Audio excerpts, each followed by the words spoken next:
maka menggerakkan seluruh aparatur sipil negara, ya kan, aparatur sipil negara yang terdiri dari PNS maupun P3K, pejabat pemerintah dengan perjanjian kerja, dan segala tenaga kontrak, tenaga honor, ada THL, ada sebutan THL, tenaga harian lepas, atau sebutan apapun itu yang menjadi instrumen pemerintah, ya kan, instrumen pemerintah yaitu pemerintah daerah, itu bahaya. Nah, kalau instrumen pemilu tadi misalnya Bawaslu mengawasi dengan baik dan benar, ya tidak usah dikhawatirkan. Tapi ya, yang menjadi soal barusan lagi yang viral di media kan, pasti Ya. Tribun Pantau. Ya, ada lagi Bawaslu, instrumen yang menjadi harapan tonggak keadilan pemilu, tertangkap, ya kan, OTT. OTT-nya kaitan juga dengan pemilu, ya kan? Program Tribun News on Focus, Tribuners, kembali menjumpai Anda hari ini bersama dengan saya Nila Irda terkait dinamika politik di tanah air. Hari ini kita masih akan memperbincangkan terkait hal tersebut, termasuk diantaranya juga soal dugaan-dugaan adanya kecurangan pemilu yang belakangan memang santer dibicarakan, dan apakah ini menjadi salah satu strategi untuk menyerang pasangan lawan dalam kontestasi Pilpres mendatang. Untuk membahas hal tersebut, saya sudah tersambung bersama dengan peneliti senior dari TEPI, Komite Pemilih Indonesia, ada Bang Randy Umboh dalam sambungan Zoom. Bang Randy, terima kasih banyak sudah bergabung. Apa kabar, Bang? Baik, makasih Mbak Nila dan Tribuners. Iya, Boleh terima mengundang. kasih. Ya, Terima kasih kembali, Bang nah, Randy. salam semua. Bang Randy ini dari Komite Pemilih Indonesia dan juga peneliti senior TEPI begitu ya, Bang. Ini kan kalau kita bisa membahas terkait bagaimana kecurangan pemilu yang terjadi di tanah air, serangan-serangan sudah mulai dilakukan. Salah satunya adalah yang mana PDIP Perjuangan ini yang bisa saya sampaikan cukup gentar juga atau cukup concern juga untuk membahas hal tersebut terkait kecurangan pemilu. Sebagai pengantar awal dari Bang Randy, seperti apa melihat bagaimana PDIP terus menggaungkan soal adanya kecurangan pemilu ini, Bang? Jadi saya melihat sebenarnya curangan pemilu itu dari bukan hanya PDI, sebenarnya semuanya, termasuk 3 paslon kemarin kan dalam Ya. prosesi pengambilan nomor urut, tiga-tiganya isu ya setuju dengan menolak dan melawan kecurangan pemilu. Itu jadi isu sentral kan, bukan hanya PDIP saya rasa, bukan hanya paslon nomor urut 3, Mmm. Ganjar dan Mahfud, tapi semua sebenarnya isu itu. Artinya bahwa menjadi concern bersama dari 3 paslon, tentu menjadi concern bersama dari 3 tim kampanye nasional dari paslon itu, dan seluruh stakeholder pemilu sebenarnya. Mhm. Hmm. Menjadi hal yang kemudian mewarnai kontestasi Pilpres 2024 mendatang, Bang Randy. Sedikit saya singgung juga soal adanya kabar ini kan terkait, PJ Bupati Sorong yang juga saat ini sudah menjadi tersangka korupsi kan juga mengatakan ada fakta integritas begitu yang dikeluarkan atau semacam perjanjian untuk kemudian mendukung paslon, yang mana dalam ini adalah paslon nomor urut 3. Situasi adanya PJ yang juga kemudian, diduga terlibat dalam kecurangan pemilu ini dari kacamata Bang Randy seperti apa? Ya, itulah yang menjadi kekhawatiran bersama sebenarnya. Banyak pihak Mmm. termasuk civil society, pengamat kepemiluan, bahwa eh, dari tahun-tahun kemarin, sebenarnya bukan dari sekarang juga, dari 2022, itu sudah dibicarakan 2023, terkait bagaimana ini satu Indonesia kan, Ya. penjabat, ya bupati, wali kota, dan juga penjabat gubernur bagi yang berakhir masa jabatan di tahun 2022 dan 2023. Saya melihat mencatat bahwa kalau 2020 itu ada 270 pilkada waktu itu, 270 daerah, dari total 537, berarti kita kurangin aja 537 daerah dikurang 270, kurang lebih 267 daerah, kabupaten, kota, maupun provinsi yang akan dijabat oleh penjabat bupati, gubernur, wali kota. Itu catatan pertama. Mmm. Jadi sekitar 40 7%. Karena tidak semua penjabat ya Bu. Jadi Mbak nilai tidak semua penjabat. Karena hasil pilkada atau hasil pemilihan tahun 2020 itu dia menyelesaikan masa jabatan sampai 2024. Ya kan, berarti penjabatnya yang sisanya kurang lebih saya katakan 47% daerah itu penjabat. Dan penjabat itu ditentukan oleh Mendagri dan Presiden, ada gubernur SK Presiden. Jadi kekhawatiran itu sudah sejak dibicarakan tahun lalu dan tahun ini. Nah, menarik memang seperti yang disampaikan Mbak Nila tadi, ada soal. Ini ada soal bahwa ditemukan, ya. Jadi sebenarnya ada OTT kan KPK. Tapi kita tidak bahas OTT KPK-nya kan. Kita bahas yang menarik bahwa ada dokumen yang mungkin dalam rangkaian OTT itu menarik juga dan dibuka di publik, kemudian beredar luas terkait yang pernyataan itu kan ya antara penjabat bupati dan siapa itu apa ya, pokoknya ada pernyataan itu yang poin menarik yang saya rasa Mbak Nila dan beberapa pengamat sorot adalah terkait poin yang terakhir kan, mendukung salah satu pasangan calon presiden yang saat ini berkontestasi. Itu kalau nggak salah bulan Agustus, berarti normatifnya sebenarnya belum ada pasangan calon karena pendaftaran kan belum waktu itu. Tapi ini menimbulkan tanda tanya, ya kan? Ini menjadi problematis bahwa ini kan penjabat, semua penjabat itu dari ASN, ya kan? Betul. ASN, ya gubernur dikualifikasi yang pimpinan tinggi, ya kan? Madya minimal, kalau yang bupati wali kota pimpinan tinggi pertama itu jabatan dalam pemerintahan, jabatan dalam ASN. Nah, yang sebagian besar itu hampir seluruhnya saya yakin dia PNS atau ada juga sebenarnya profesional yang penting dia menduduki jabatan ASN itu. Intinya bahwa mereka semua itu ASN, aparatur sipil negara. Nah, dalam konteks ini maka yang pertama selain etik dan moral, saya bicara dulu konstruksi hukumnya, ya kan? Di undang-undang itu, Undang-Undang 7 2017 pemilu, ya kan, telah jelas diatur pada pasal 282 dan 283 bahwa pejabat negara, pejabat struktural, dalam jabatan fungsional, ya kan, dalam jabatan negeri serta aparatur sipil negara, ya kan, dilarang membuat keputusan dan atau tindakan yang menguntungkan atau merugikan salah satu peserta pemilu selama masa kampanye misalnya. Lalu 282 itu, 283 dilarang mengadakan kegiatan ya dong yang mengarah kepada keberpihakan terhadap peserta pemilu sebelum, selama, dan sesudah masa kampanye. Jadi sebelum masa kampanye, yang kita tahu masa kampanye ini diatur dalam tahapan KPU ya, itu dimulai 28 November 2023 ini. Ya kan? Jadi sebelum masa kampanye dalam norma pasal 283 Undang-Undang 7 2017 itu sangat jelas telah mengatur. Jadi jangan ada orang bilang begini, oh ini kan belum kampanye. Tidak, ada normanya. Kalau dia pejabat aparatur sipil negara, apalagi dia penjabat bupati, itu kan penjabat bupati wali kota itu kan dia hak dan kewenangannya setara dengan yang bupati definitif diberikan. Kalau tidak salah di undang-undang, di Permendagri 4 2023 kan. Jadi ada kewenangan yang besar, ya kan, yang dimiliki oleh penjabat bupati, wali kota, dan gubernur seluruh daerah yang saya sebut tadi, kurang lebih 47% di Indonesia ini.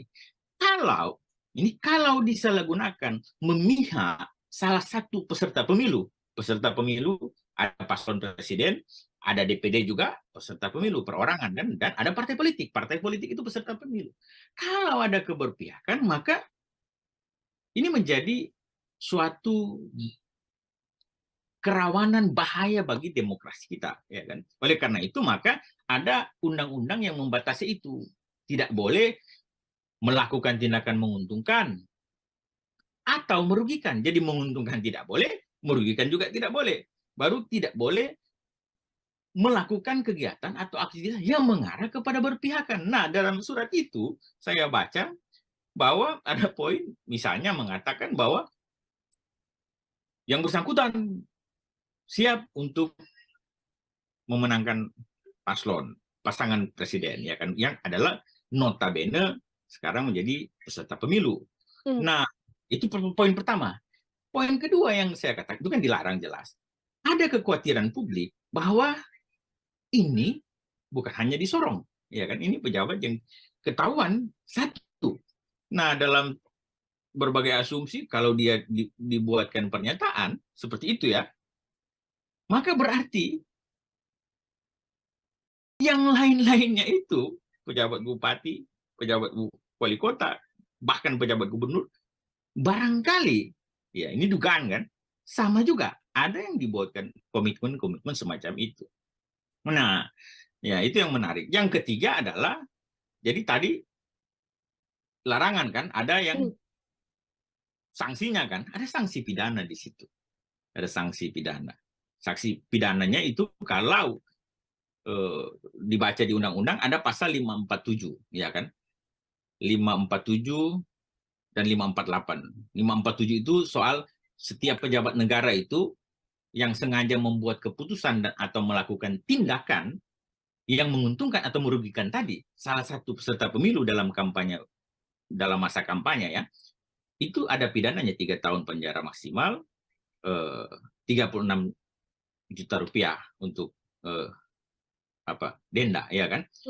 Baru yang terkait pasal 548 ada juga yang menggunakan anggaran pemerintah setiap orang ya, siapapun tadi, setiap pejabat negara. Kalau ini unsur subjeknya setiap orang ya kan, menggunakan anggaran pemerintah, pemerintah daerah ya kan, bupati, wali kota, badan usaha milik negara, badan usaha milik daerah, termasuk pemerintah desa, ya kan, pemerintah desa atau sebutan lainnya desa atau apalah kan beda-beda kalau desa kan, itu ada pidananya, ya kan, 3 tahun lagi dan denda ini lebih besar, paling banyak 1 miliar. Jadi itu kerangka hukumnya sudah dilarang, ada sanksi administratifnya, netralitas, ada sanksi pidananya.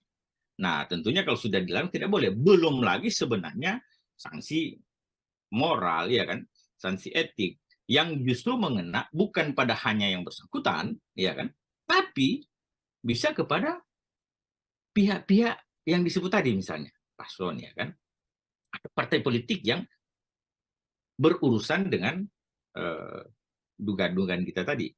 Ya. Tampil wow, tapi mulutnya Sikat gigi aja, nggak cukup ajar kita beraksi. Kumur Listerine Multi Protect Zero. Dengan 6-in-1 benefit, kumannya kehajar kan? Gigi dan gusi sehat, Listerine. Ini ASN kan memang ada hukum yang tegas untuk kemudian apabila terbukti terlibat tidak netral begitu ya, Bang Randy, dalam hal ini menuju kontestasi Pilpres 2024. Yang tadi Anda juga sebutkan berdampak juga untuk paslon begitu apabila memang terbukti adanya pelanggaran yang dilakukan oleh ASN dengan ketidaknetralannya. Apakah kemudian juga dampaknya seperti apa sih Bang yang juga dirasakan oleh para paslon? Apakah hanya sekedar publik tahu paslon ini melakukan kecurangan atau justru ada tindakan juga yang bisa dilakukan dan juga bisa diambil? Jadi kecurangan itu kadang-kadang kita pahami, banyak orang pahami cuma pada saat pelaksanaan pungut hitung.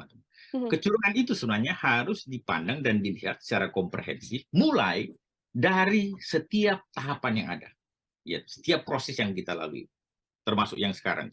Makanya norma dalam undang-undang yang sudah kita sebut tadi, kita bahas, itu ada norma yang masa kampanyenya, ya kan? Ada yang sebelum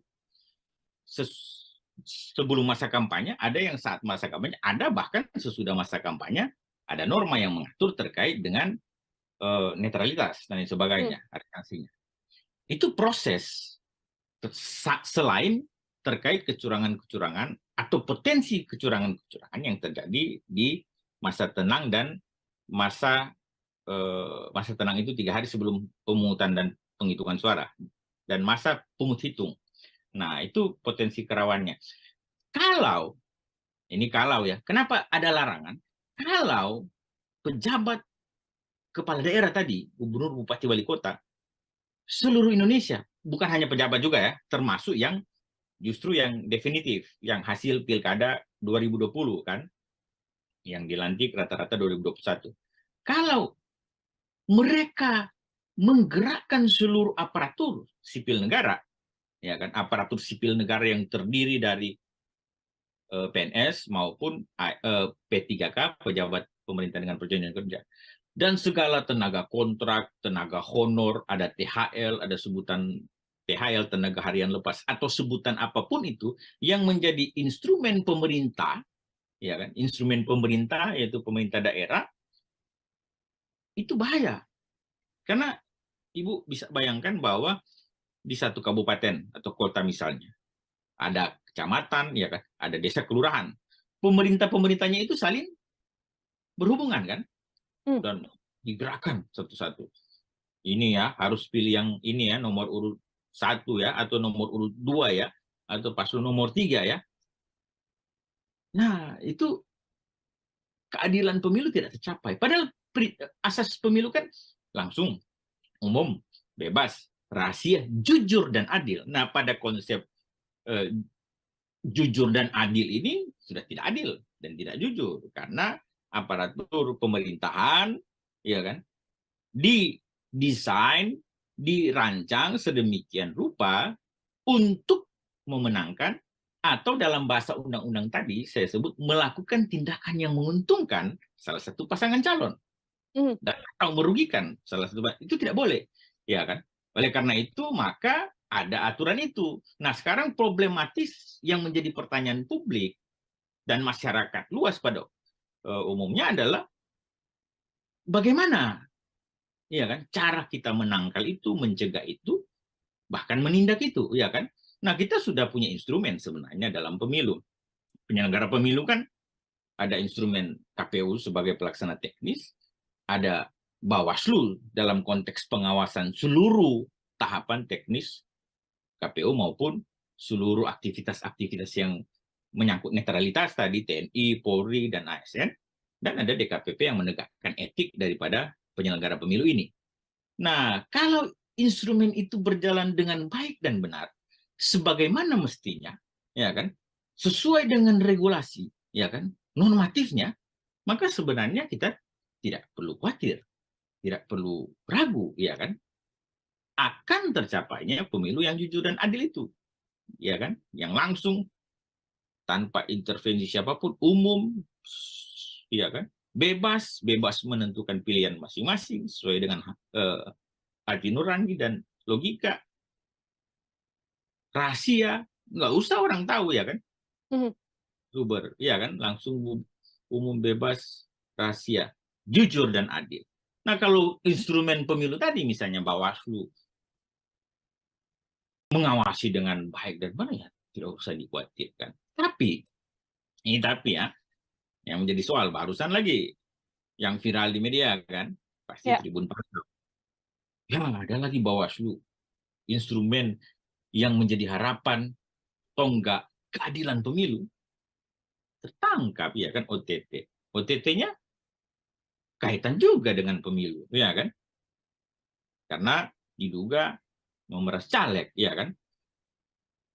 Nah, ini tentu memunculkan yang namanya distrust terhadap penyelenggara pemilu dan secara otomatis penyelenggaraan pemilu.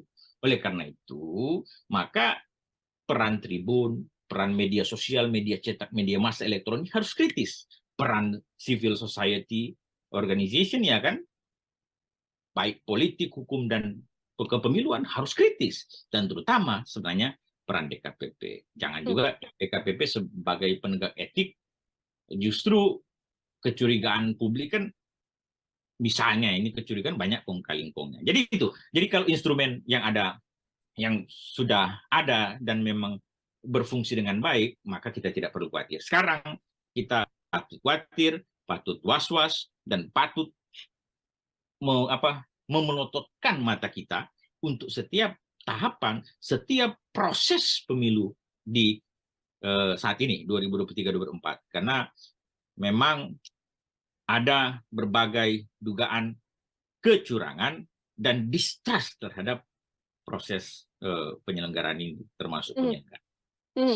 Baik, bisa dilihat dari berbagai tingkatan begitu ya, Bang Randy ya, tidak hanya dalam pemungutan suara saja, tapi kecurangan pemilu ini bisa berjalan sejak awal bahkan dari hari ini. Ini yang juga sedang menjadi sorotan juga, Bang Randy, adalah ketika aparat kepolisian. Tadi Anda sampaikan TNI, semua ASN yang terlibat tidak netral begitu ya. Namun ini aparat juga diisukan kemudian tidak netral, lalu banyak isu yang beredar membantu salah satu capres, ada juga yang menyatakan bahwa bahkan ada aparat yang sampai memasang baliho dan seperti itu, meskipun bantahan-bantahan juga sudah dikeluarkan. Dari kacamata Bang Randy sendiri, bagaimana peran serta dari aparat untuk kemudian menjaga netralitasnya? Apakah dengan kemudian benar-benar lepas untuk membantu, melakukan penindakan dan sebagainya, atau seperti apa, Bang?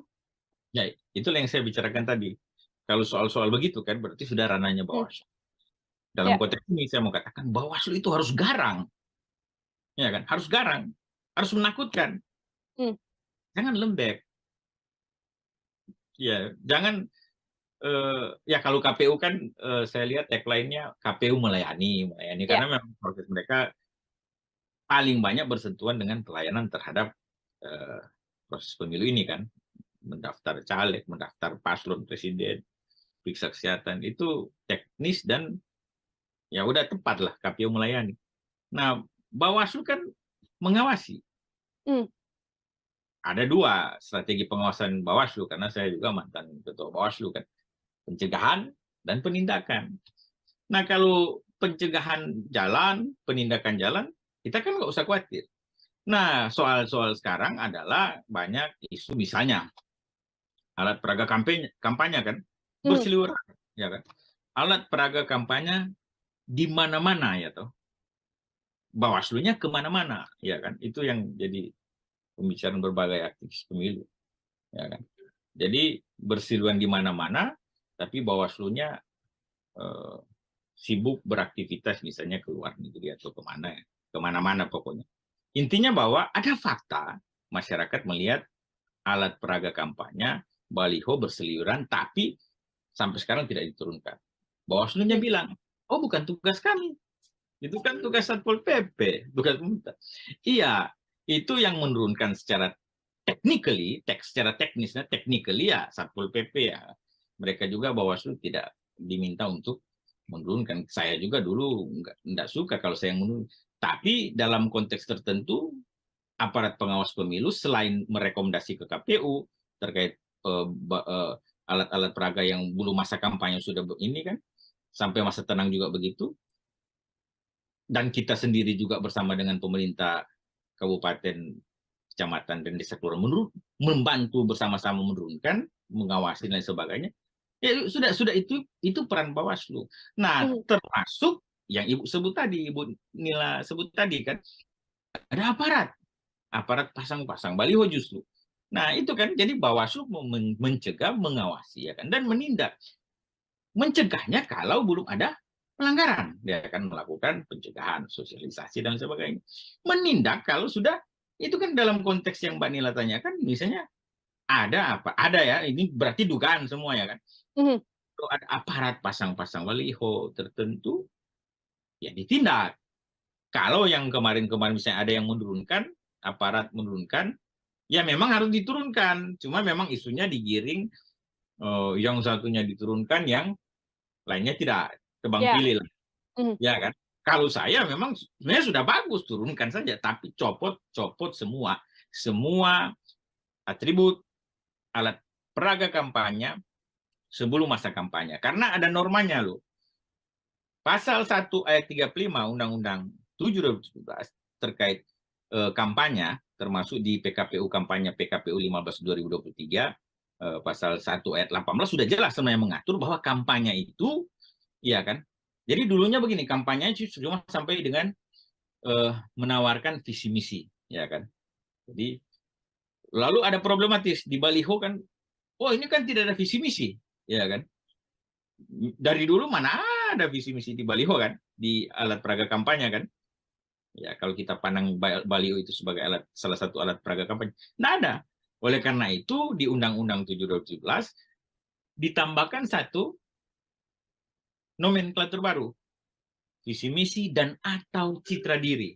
Ya kan, citra diri itu diterjemahkan kemudian bahwa kalau sudah menyangkut simbol-simbol atau apa yang mencitrahkan dia itu peserta pemilu, yang masuk dalam citra diri, sehingga kita tidak sibuk-sibuk berdebat menindak misalnya terkait bahan kampanye, alat peraga kampanye, dan apapun yang berbau kampanye yang tidak sesuai dengan aturan, karena hanya soal definisi kampanye yang kemarin-kemarin itu memuat visi misi dan program.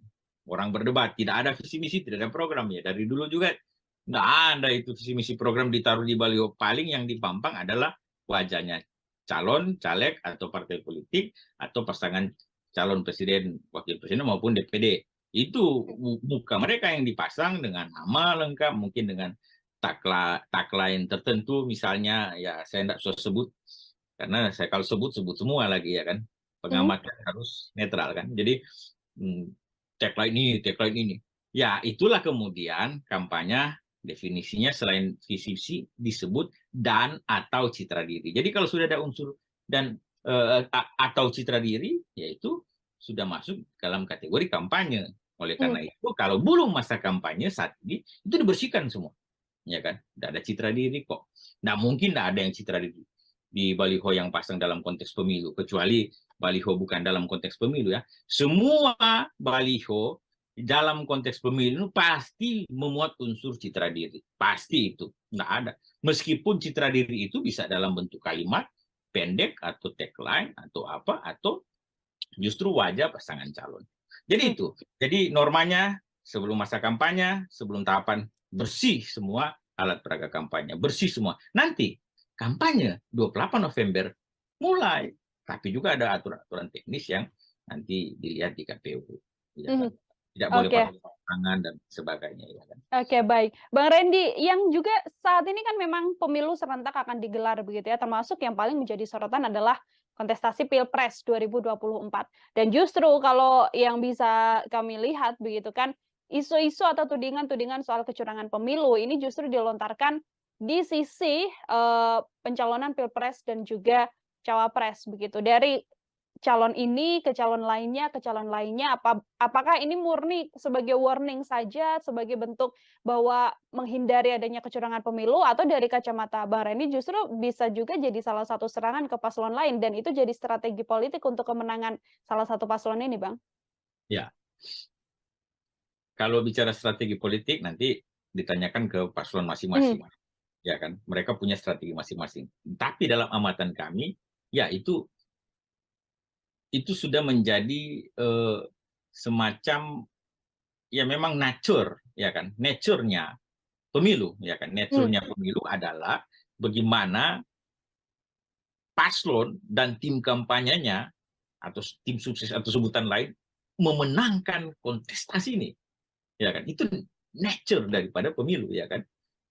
Perkara dia menggunakan cara yang baik dan benar, ya kan, yang tidak baik dan tidak benar, itulah yang menjadi domain bagaimana publik, masyarakat, dan Bawaslu, instrumen penyelenggara pemilu, menilainya, ya kan. Kalau dalam kerangka positif, ya kan, atau kalau campaign kan dulu kan kita kenal negatif campaign, black campaign. Nah, seringkali negatif campaign diterjemahkan sudah boleh, itu menyangkut kekurangan lawan, ya silahkan kita adu argumentasi, debat, menyorot kekurangan lawannya, itu normal dalam konteks pemilu. Yang tidak boleh kan yang bahasanya black campaign, kan. Black campaign artinya tidak ada pada lawan, memang bukan fakta, bukan dibuat semacam fakta. Itulah yang kemudian sekarang bahasa tenornya hoax, ya kan. Karena membedakan negatif campaign dan black campaign akhirnya suram sebagai sekat tipis, kan. Nah, itu ada istilah lagi yang terbaru, hoax, ya kan, hoax, ya kan. Jadi hoax itu diciptakan, bisa jadi dari paslon, tim kampanye, bisa juga dari publik atau simpatisan, tidak juga tim kampanye mesti, kan. Mereka tidak tim kampanye tapi bersimpati, mereka membuat narasi-narasi yang tidak benar, tidak betul terkait dengan lawan-lawan politik yang bukan dari simpatisan mereka. Artinya itu hoax atau black campaign lah.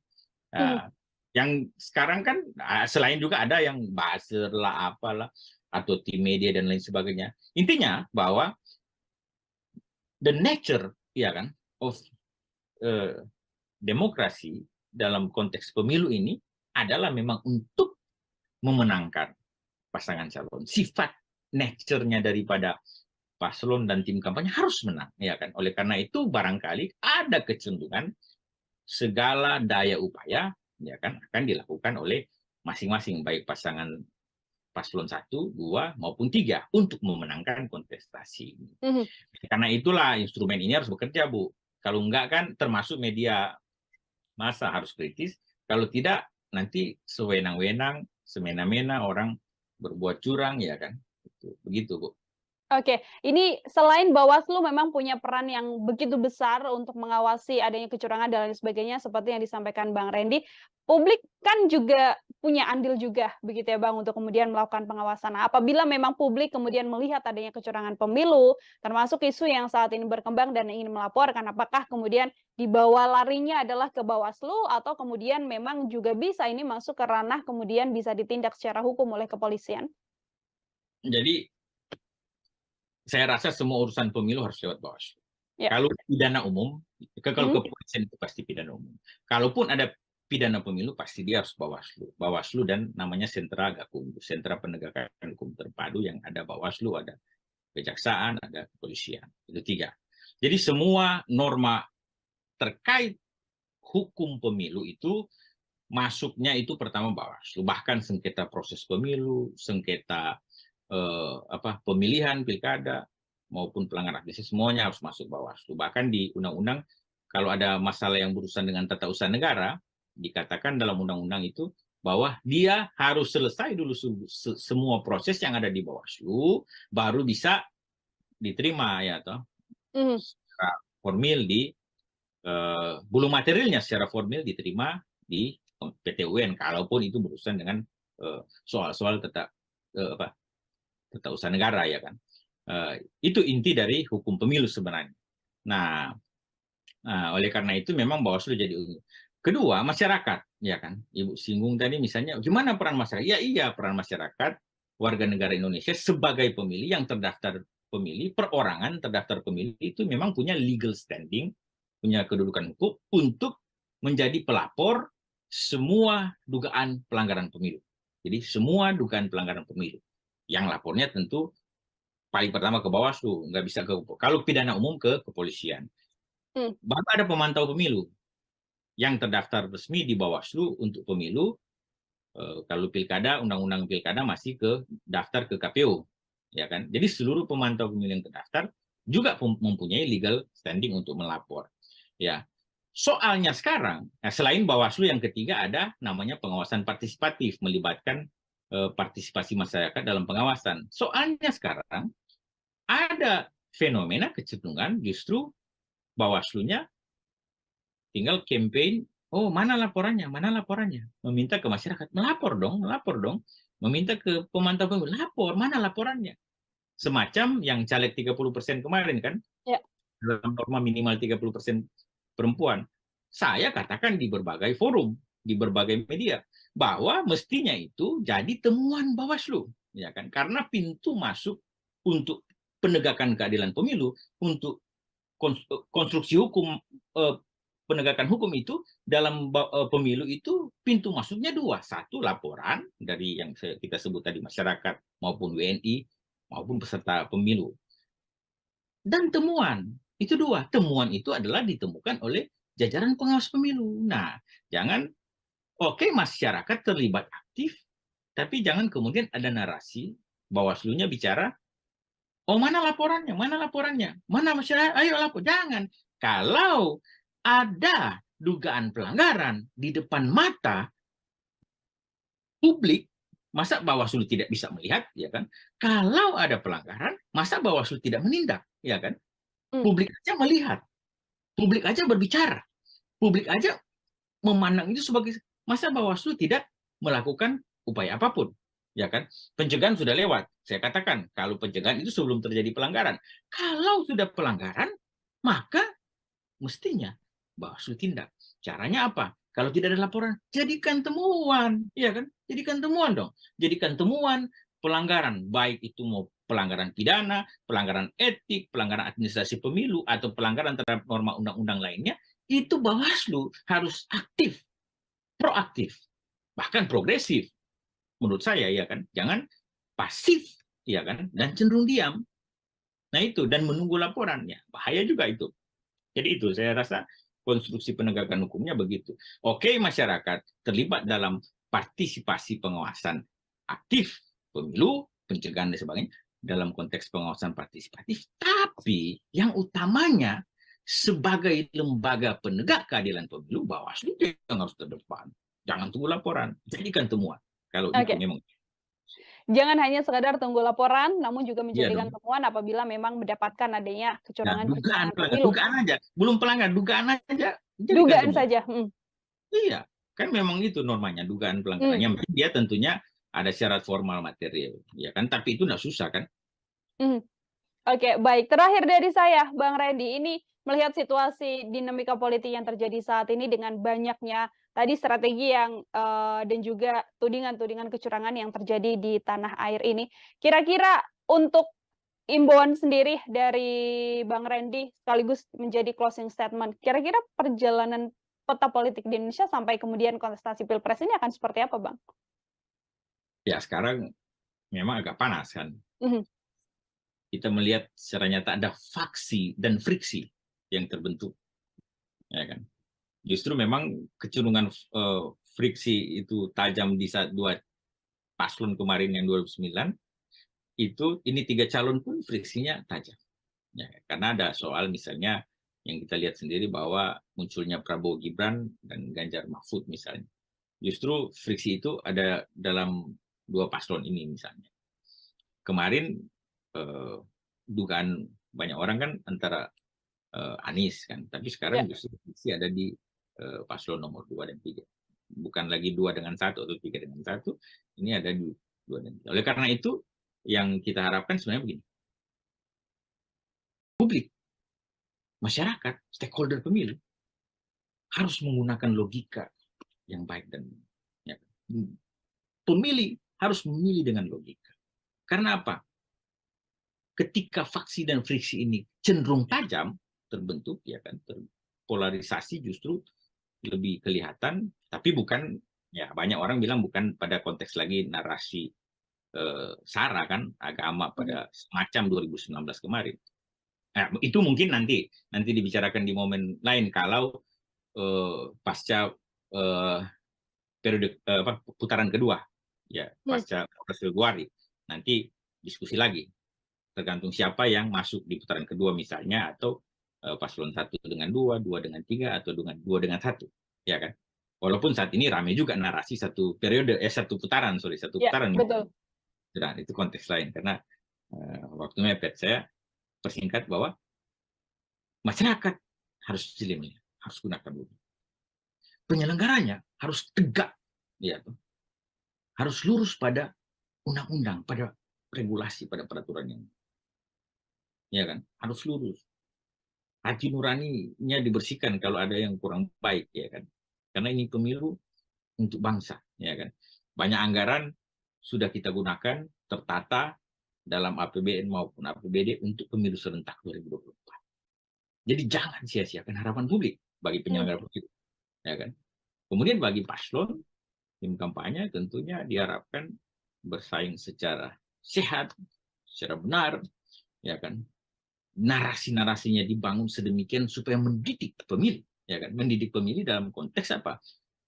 Sudah apapun yang penting baik kita mendidik. Narasinya dibuat mendidik, ya kan. Ya, kalau ada pun memang kekurangan dari lawan dan tujuannya menyerang, silakan diserang. Tapi kalau mendidik kan udah orang bisa paham arahnya kemana, ya kan. Didik pemilih supaya mereka gunakan logika mereka dan memilih sesuai dengan pikiran. Saya sekarang menggunakan sesuai dengan hati, ya kan. Kadang-kadang hati bisa menipu. Jangan orang terbawa kadang-kadang perasaan. Jadi memilih itu harus pakai pikiran, bukan pakai perasaan, ya kan? Ya, by logic, ya kan? By ratio, not emotio, ya kan? Harus berdasarkan pikiran, bukan perasaan. Dengan demikian, maka kekhawatiran terhadap kecurangan tidak akan terjadi. Tapi jangan lengah, harus awas dan mawas. Kita harus melihat semua potensi pelanggaran itu dan harus dikawal. Memang ribut-ribut seperti ini ya bisalah. Ribut-ribut juga adalah bagian mencegah terjadinya pelanggaran.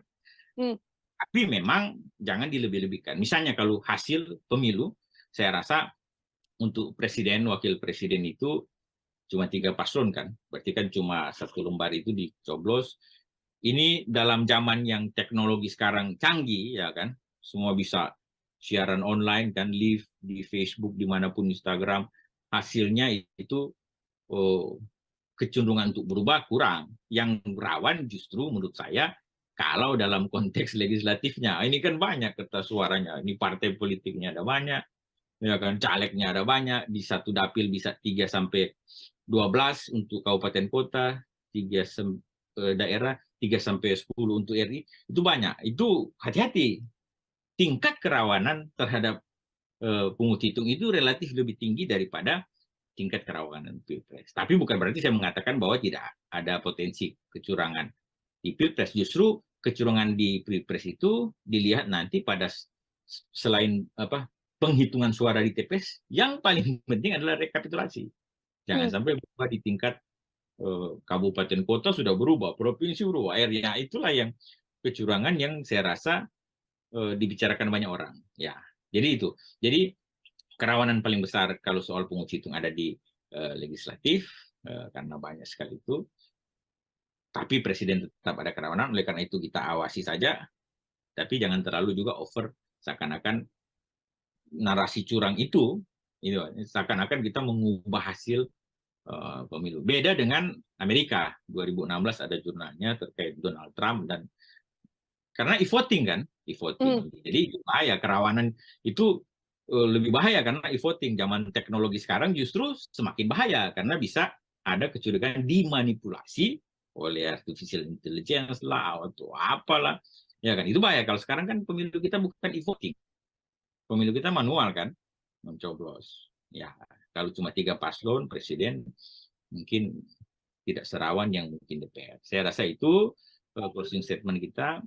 Silakan, mari kita semua, civil society, media massa, cetak, tetap menjaga nalar kritis kita. Baik, terima kasih.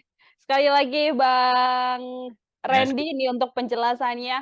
Jelas sekali diterima oleh Tribuners juga. Semoga di lain kesempatan kemudian untuk bahasan-bahasan lain juga kita bisa berbincang kembali dalam program Tribunnews on Focus. Ya, dengan senang hati, Mbak Nila. Baik, Tribuners, demikian program Tribunnews on Focus bersama dengan saya dan juga peneliti senior TEPI ada Bang Randy Umbo. Kita nantikan lagi obrolan-obrolan lain saya hanya dalam program Tribunnews on Focus. Saya Nila Irda, pamit undur diri. Terima kasih dan sampai jumpa. Download Tribun X sekarang. Menghadirkan lokal menjadi Indonesia. Kalau mereka menggerakkan seluruh aparatur sipil negara, ya kan, aparatur sipil negara yang terdiri dari PNS maupun P3K, pejabat pemerintah dengan perjanjian kerja, dan segala tenaga kontrak, tenaga honor, ada THL, ada sebutan THL, tenaga harian lepas, atau sebutan apapun itu yang menjadi instrumen pemerintah, ya kan, instrumen pemerintah yaitu pemerintah daerah, itu bahaya. Nah, kalau instrumen pemilu tadi misalnya Bawaslu mengawasi dengan baik dan benar, tidak usah dikhawatirkan. Tapi ya, yang menjadi soal barusan lagi yang viral di media kan, pasti Tribun Pantau. Ya, ada lagi Bawaslu, instrumen yang menjadi harapan tonggak keadilan pemilu. Tertangkap ya kan OTT. OTT-nya kaitan juga dengan pemilu, ya kan? Kitchen Lit Pelit gampang dibawa kemana aja. Implora Day 3 Series, cantik tiap detik.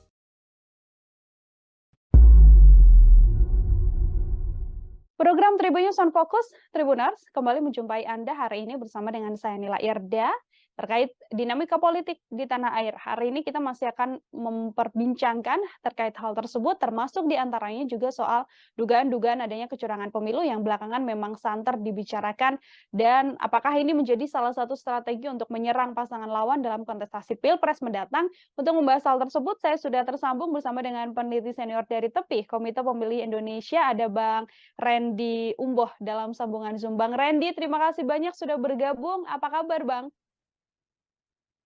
Baik, makasih Mbak Nila dan Tribuners. Ya, terima kasih. Ya. Terima kasih kembali, Bang Randy. Semua. Bang Randy, ini dari Komite Pemilih Indonesia dan juga peneliti senior TEPI begitu ya, Bang. Ini kan kalau kita bisa membahas terkait bagaimana kecurangan pemilu yang terjadi di tanah air, serangan-serangan sudah mulai dilakukan. Salah satunya adalah yang mana PDIP Perjuangan ini yang bisa saya sampaikan cukup gentar juga atau cukup concern juga untuk membahas hal tersebut terkait kecurangan pemilu. Sebagai pengantar awal dari Bang Randy, seperti apa melihat bagaimana PDIP terus menggaungkan soal adanya kecurangan pemilu ini, Bang? Jadi saya melihat sebenarnya curangan pemilu itu dari bukan hanya PDI sebenarnya, semuanya termasuk 3 paslon kemarin kan dalam prosesi pengambilan nomor urut, tiga-tiganya isu ya setuju dengan menolak dan melawan kecurangan pemilu. Itu jadi isu sentral kan, bukan hanya PDIP saya rasa, bukan hanya paslon nomor urut 3, Ganjar dan Mahfud, tapi semua sebenarnya isu itu. Artinya bahwa menjadi concern bersama dari 3 paslon, tentu menjadi concern bersama dari 3 tim kampanye nasional dari paslon itu, dan seluruh stakeholder pemilu sebenarnya. Menjadi hal yang kemudian mewarnai kontestasi Pilpres 2024 mendatang, Bang Randy. Sedikit saya singgung juga soal adanya kabar ini kan terkait PJ Bupati Sorong yang juga saat ini sudah menjadi tersangka korupsi, kan juga mengatakan ada fakta integritas begitu yang dikeluarkan atau semacam perjanjian untuk kemudian mendukung paslon, yang mana dalam ini adalah paslon nomor urut 3. Situasi adanya PJ yang juga kemudian diduga terlibat dalam kecurangan pemilu ini dari kacamata Bang Randy seperti apa? Ya, itulah yang menjadi kekhawatiran bersama sebenarnya. Banyak pihak termasuk civil society, pengamat kepemiluan, bahwa dari tahun-tahun kemarin, sebenarnya bukan dari sekarang juga, dari 2022, itu sudah dibicarakan 2023, terkait bagaimana ini satu Indonesia kan, penjabat, ya bupati, wali kota, dan juga penjabat gubernur bagi yang berakhir masa jabatan di tahun 2022 dan 2023. Saya melihat, mencatat bahwa kalau 2020 itu ada 270 pilkada waktu itu, 270 daerah, dari total 537, berarti kita kurangin aja 537 daerah dikurang 270, kurang lebih 267 daerah, kabupaten, kota, maupun provinsi yang akan dijabat oleh penjabat bupati, gubernur, wali kota. Itu catatan pertama. Jadi sekitar 47%, karena tidak semua penjabat ya Bu. Jadi Mbak Nila, tidak semua penjabat, karena hasil pilkada atau hasil pemilihan tahun 2020 itu dia menyelesaikan masa jabatan sampai 2024. Ya kan, berarti penjabatnya yang sisanya kurang lebih saya katakan 47% daerah itu penjabat. Dan penjabat itu ditentukan oleh Mendagri dan Presiden, ada gubernur, SK Presiden. Jadi kekhawatiran itu sudah sejak dibicarakan tahun lalu dan tahun ini. Nah, menarik memang seperti yang disampaikan Mbak Nila tadi, ada soal bahwa ditemukan, ya. Jadi sebenarnya ada OTT kan KPK. Tapi kita tidak bahas OTT KPK-nya kan. Kita bahas yang menarik, bahwa ada dokumen yang mungkin dalam rangkaian OTT itu menarik juga dan dibuka di publik, kemudian beredar luas terkait yang pernyataan itu kan ya, antara penjabat bupati dan siapa itu pokoknya ada pernyataan itu. Yang poin menarik yang saya rasa Mbak Nila dan beberapa pengamat sorot adalah terkait poin yang terakhir kan, mendukung salah satu pasangan calon presiden yang saat ini berkontestasi. Itu kalau tidak salah bulan Agustus, berarti normatifnya sebenarnya belum ada pasangan calon karena pendaftaran kan belum waktu itu. Tapi ini menimbulkan tanda tanya, ya kan? Ini jadi problematis bahwa ini kan semua penjabat itu dari ASN, ya kan? Betul. ASN, ya gubernur dikualifikasi yang pimpinan tinggi, ya kan? Madya minimal, kalau yang bupati wali kota pimpinan tinggi pertama itu jabatan dalam pemerintahan, jabatan dalam ASN. Nah, yang sebagian besar itu hampir seluruhnya saya yakin dia PNS, atau ada juga sebenarnya profesional yang penting dia menduduki jabatan ASN itu. Intinya bahwa mereka semua itu ASN, aparatur sipil negara. Nah, dalam konteks ini, maka yang pertama, selain etik dan moral, saya bicara dulu konstruksi hukumnya, ya kan? Di undang-undang itu, Undang-Undang 7 2017 pemilu, ya kan, telah jelas diatur pada pasal 282 dan 283 bahwa pejabat negara, pejabat struktural, dalam jabatan fungsional, ya kan, dalam jabatan negeri serta aparatur sipil negara, ya kan, dilarang membuat keputusan dan atau tindakan yang menguntungkan atau merugikan salah satu peserta pemilu selama masa kampanye misalnya. Lalu 282 itu, 283 dilarang mengadakan kegiatan, ya, yang mengarah kepada keberpihakan terhadap peserta pemilu sebelum, selama, dan sesudah masa kampanye. Jadi sebelum masa kampanye, yang kita tahu masa kampanye ini diatur dalam tahapan KPU, ya, itu dimulai 28 November 2023 ini, ya kan? Jadi sebelum masa kampanye dalam norma pasal 283 Undang-Undang 7 2017 itu sangat jelas telah mengatur. Jadi jangan ada orang bilang begini, oh ini kan belum kampanye. Tidak, ada normanya. Kalau dia pejabat aparatur sipil negara, apalagi dia penjabat bupati, itu kan penjabat bupati wali kota itu kan dia hak dan kewenangannya setara dengan yang bupati definitif diberikan. Kalau tidak salah di undang-undang, di Permendagri 4 2023 kan. Jadi ada kewenangan yang besar, ya kan, yang dimiliki oleh penjabat bupati, wali kota, dan seluruh daerah yang saya sebut tadi, kurang lebih 47% di Indonesia ini. Kalau disalahgunakan memihak salah satu peserta pemilu ada paslon presiden, ada DPD juga peserta pemilu perorangan, dan ada partai politik. Partai politik itu peserta pemilu. Kalau ada keberpihakan, maka ini menjadi suatu kerawanan bahaya bagi demokrasi kita, ya kan? Oleh karena itu maka ada undang-undang yang membatasi itu. Tidak boleh melakukan tindakan menguntungkan atau merugikan. Jadi menguntungkan tidak boleh, merugikan juga tidak boleh. Baru tidak boleh melakukan kegiatan atau aktivitas yang mengarah kepada berpihakan. Nah, dalam surat itu saya baca bahwa ada poin misalnya mengatakan bahwa yang bersangkutan siap untuk memenangkan pasangan presiden, ya kan, yang adalah notabene sekarang menjadi peserta pemilu. Nah, itu poin pertama. Poin kedua yang saya katakan itu kan dilarang jelas. Ada kekhawatiran publik bahwa ini bukan hanya di Sorong, ya kan, ini pejabat yang ketahuan satu. Nah, dalam berbagai asumsi, kalau dia dibuatkan pernyataan seperti itu, ya, maka berarti yang lain-lainnya itu, pejabat bupati, pejabat wali kota, bahkan pejabat gubernur, barangkali, ya ini dugaan kan, sama juga, ada yang dibuatkan komitmen-komitmen semacam itu. Nah, ya itu yang menarik. Yang ketiga adalah, jadi tadi larangan kan, ada yang sanksinya kan, ada sanksi pidana di situ. Ada sanksi pidana. Sanksi pidananya itu kalau dibaca di undang-undang ada pasal 547, ya kan?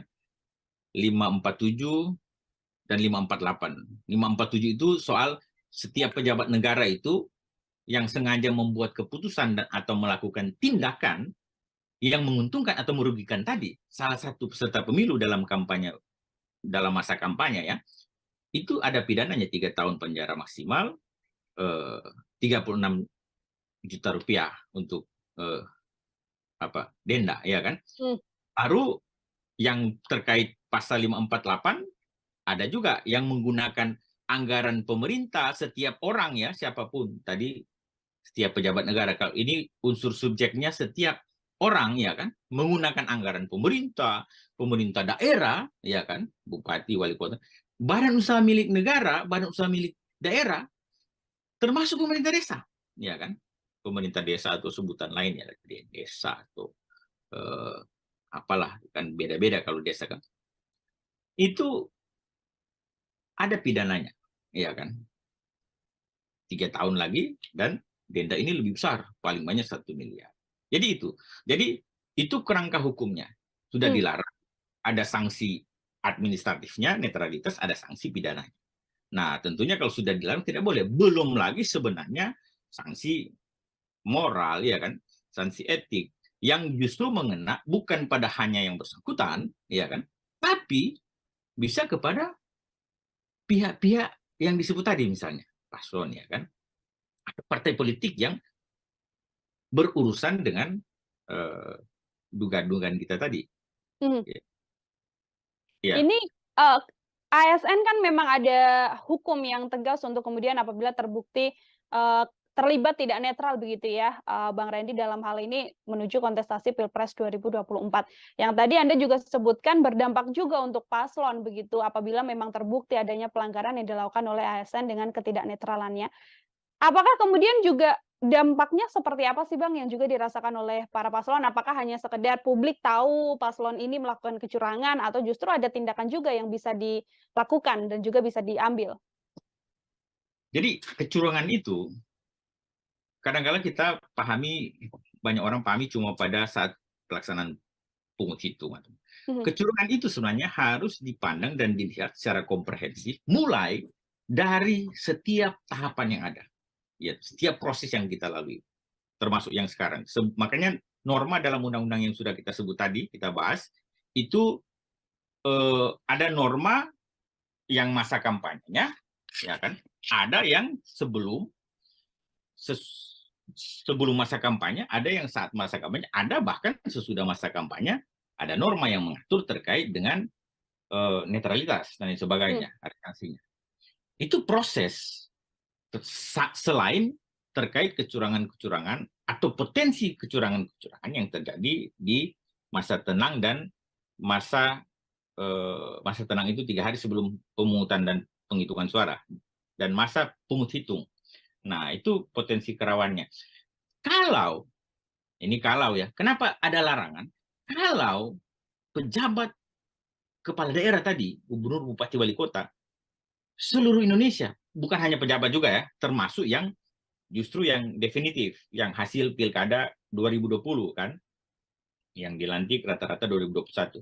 Kalau mereka menggerakkan seluruh aparatur sipil negara, ya kan, aparatur sipil negara yang terdiri dari PNS maupun P3K, pejabat pemerintah dengan perjanjian kerja, dan segala tenaga kontrak, tenaga honor, ada THL, ada sebutan THL, tenaga harian lepas, atau sebutan apapun itu yang menjadi instrumen pemerintah, ya kan, instrumen pemerintah yaitu pemerintah daerah, itu bahaya.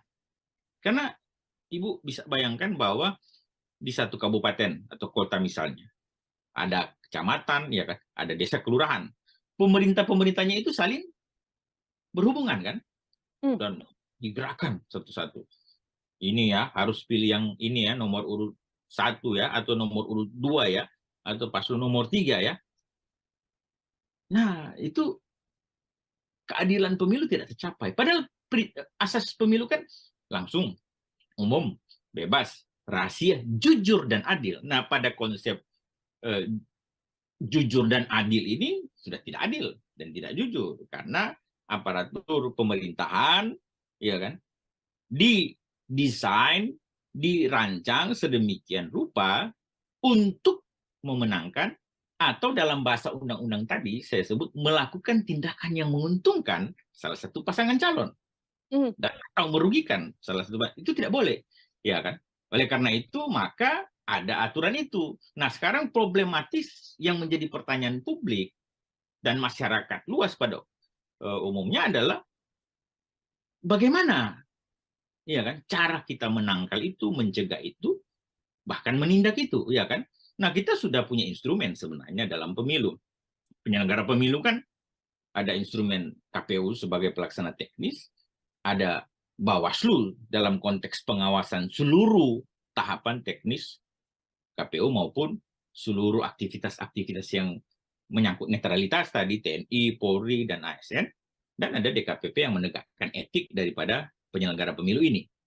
Nah, kalau instrumen itu berjalan dengan baik dan benar, sebagaimana mestinya, ya kan, sesuai dengan regulasi, ya kan, normatifnya, maka sebenarnya kita tidak perlu khawatir, tidak perlu ragu, ya kan, akan tercapainya pemilu yang jujur dan adil itu, ya kan, yang langsung tanpa intervensi siapapun, umum, ya kan, bebas menentukan pilihan masing-masing sesuai dengan hati nurani dan logika, rahasia, nggak usah orang tahu, ya kan, Uber, ya kan, langsung umum, bebas, rahasia, jujur dan adil.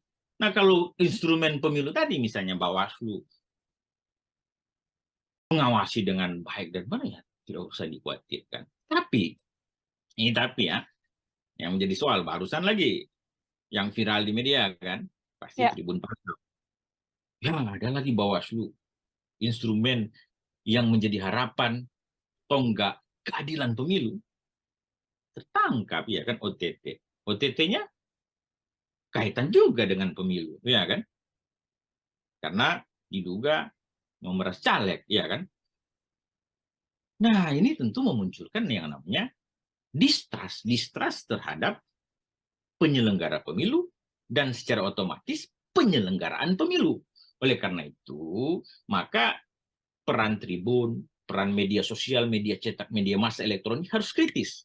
Peran civil society organization, ya kan, baik politik, hukum, dan kepemiluan harus kritis. Dan terutama sebenarnya peran DKPP. Jangan juga DKPP sebagai penegak etik, justru kecurigaan publik kan, misalnya ini kecurigaan banyak kong kali kongnya. Jadi itu. Jadi kalau instrumen yang ada, yang sudah ada dan memang berfungsi dengan baik, maka kita tidak perlu khawatir. Sekarang kita patut khawatir, patut was-was, dan patut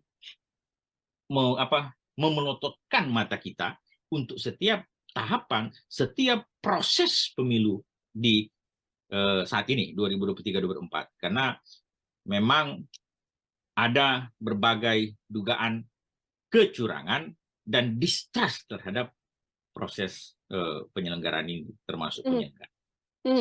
Baik, bisa dilihat dari berbagai tingkatan begitu ya, Bang Randy ya, tidak hanya dalam pemungutan suara saja, tapi kecurangan pemilu ini bisa berjalan sejak awal, bahkan dari hari ini. Ini yang juga sedang menjadi sorotan juga, Bang Randy, adalah ketika aparat kepolisian. Tadi Anda sampaikan TNI, semua ASN yang terlibat tidak boleh tidak netral begitu ya. Namun ini aparat juga diisukan kemudian tidak netral, lalu banyak isu yang beredar membantu salah satu capres, ada juga yang menyatakan bahwa bahkan ada aparat yang sampai memasang baliho dan seperti itu, meskipun bantahan-bantahan juga sudah dikeluarkan. Dari kacamata Bang Randy sendiri, bagaimana peran serta dari aparat untuk kemudian menjaga netralitasnya? Apakah dengan kemudian benar-benar lepas untuk membantu, melakukan penindakan dan sebagainya, atau seperti apa, Bang? Ya, itulah yang saya bicarakan tadi. Kalau soal-soal begitu kan berarti sudah ranahnya Bawaslu. Dalam konteks ini saya mau katakan Bawaslu itu harus garang. Ya kan? Harus garang, harus menakutkan. Jangan lembek. Ya, jangan ya kalau KPU kan saya lihat tagline-nya KPU melayani karena memang proses mereka paling banyak bersentuhan dengan pelayanan terhadap proses pemilu ini kan, mendaftar caleg, mendaftar paslon presiden, periksa kesehatan, itu teknis dan ya udah tepat lah KPU melayani. Nah, Bawaslu kan mengawasi. Ada 2 strategi pengawasan Bawaslu, karena saya juga mantan ketua Bawaslu kan, pencegahan dan penindakan. Nah, kalau pencegahan jalan, penindakan jalan, kita kan nggak usah khawatir. Nah, soal-soal sekarang adalah banyak isu, misalnya alat peraga kampanye kan berseliweran, ya kan? Alat peraga kampanye di mana-mana ya toh. Bawaslu-nya kemana-mana, ya kan? Itu yang jadi pembicaraan berbagai aktivis pemilu, ya kan?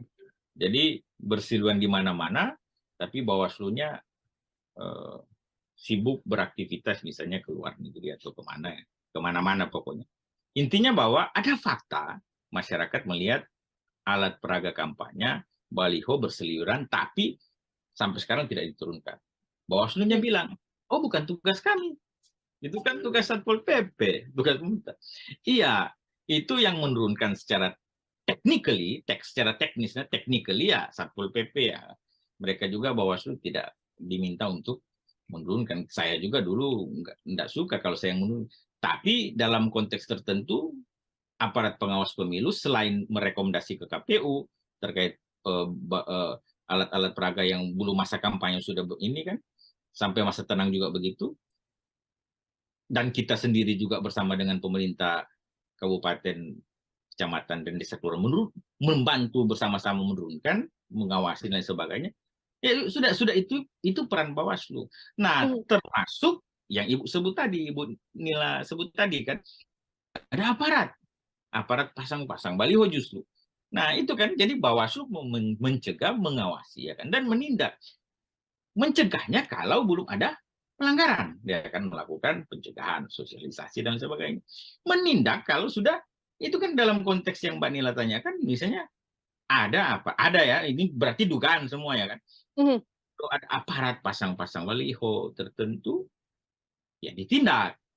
Kalau yang kemarin-kemarin misalnya ada yang menurunkan, aparat menurunkan, ya memang harus diturunkan. Cuma memang isunya digiring, yang satunya diturunkan, yang lainnya tidak, tebang pilih lah.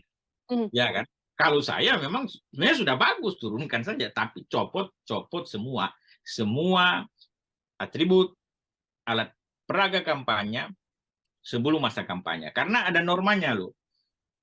Pasal 1 ayat 35 Undang-Undang 7 2017 terkait kampanye, termasuk di PKPU kampanye PKPU 15 2023, pasal 1 ayat 18 sudah jelas sebenarnya mengatur bahwa kampanye itu, ya kan? Jadi dulunya begini, kampanye cuma sampai dengan menawarkan visi misi, ya kan? Jadi lalu ada problematis di baliho kan, oh ini kan tidak ada visi misi, ya kan? Dari dulu mana ada visi misi di baliho kan, di alat peraga kampanye kan? Ya kalau kita pandang baliho itu sebagai salah satu alat peraga kampanye, nggak ada. Oleh karena itu di Undang-Undang 7 2017 ditambahkan satu nomenklatur baru, visi misi dan atau citra diri, ya kan? Citra diri itu diterjemahkan kemudian bahwa kalau sudah menyangkut simbol-simbol atau apa yang mencitrahkan dia itu peserta pemilu, ya masuk dalam citra diri, sehingga kita tidak sibuk-sibuk berdebat menindak misalnya terkait bahan kampanye, alat peraga kampanye, dan apapun yang berbau kampanye yang tidak sesuai dengan aturan, karena hanya soal definisi kampanye yang kemarin-kemarin itu memuat visi misi dan program. Orang berdebat, tidak ada visi misi, tidak ada program, ya dari dulu juga nggak ada itu visi misi program ditaruh di baliho. Paling yang dipampang adalah wajahnya calon, caleg atau partai politik atau pasangan calon presiden, wakil presiden maupun DPD. Itu muka mereka yang dipasang dengan nama lengkap, mungkin dengan tagline tertentu misalnya, ya saya tidak usah sebut karena saya kalau sebut semua lagi ya kan, pengamat harus netral kan. Jadi tagline ini, ya itulah kemudian kampanye Definisinya selain visi misi disebut dan atau citra diri. Jadi kalau sudah ada unsur dan atau citra diri, yaitu sudah masuk dalam kategori kampanye. Oleh karena itu, kalau belum masa kampanye saat ini, itu dibersihkan semua.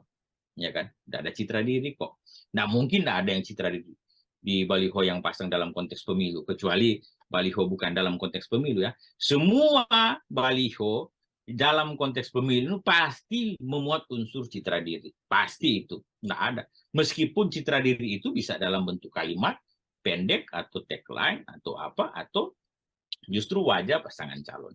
Jadi itu. Jadi normanya sebelum masa kampanye, sebelum tahapan bersih semua alat peraga kampanye. Bersih semua. Nanti kampanye 28 November mulai. Tapi juga ada aturan-aturan teknis yang nanti dilihat di KPU. Ya kan? Tidak boleh pakai tangan dan sebagainya. Ya kan? Oke, baik. Bang Randy, yang juga saat ini kan memang pemilu serentak akan digelar begitu ya, termasuk yang paling menjadi sorotan adalah kontestasi Pilpres 2024. Dan justru kalau yang bisa kami lihat begitu kan, isu-isu atau tudingan-tudingan soal kecurangan pemilu ini justru dilontarkan di sisi pencalonan Pilpres dan juga Cawapres begitu. Dari calon ini ke calon lainnya, apakah ini murni sebagai warning saja, sebagai bentuk bahwa menghindari adanya kecurangan pemilu, atau dari kacamata Bang Randy justru bisa juga jadi salah satu serangan ke paslon lain, dan itu jadi strategi politik untuk kemenangan salah satu paslon ini, Bang? Ya. Kalau bicara strategi politik, nanti ditanyakan ke paslon masing-masing. Ya kan? Mereka punya strategi masing-masing. Tapi dalam amatan kami, ya itu sudah menjadi semacam ya memang nature, ya kan, nature-nya pemilu, ya kan, nature-nya pemilu adalah bagaimana paslon dan tim kampanyenya atau tim sukses atau sebutan lain memenangkan kontestasi ini, ya kan, itu nature daripada pemilu, ya kan. Perkara dia menggunakan cara yang baik dan benar, ya kan, yang tidak baik dan tidak benar, itulah yang menjadi domain bagaimana publik, masyarakat, dan Bawaslu, instrumen penyelenggara pemilu, menilainya, ya kan.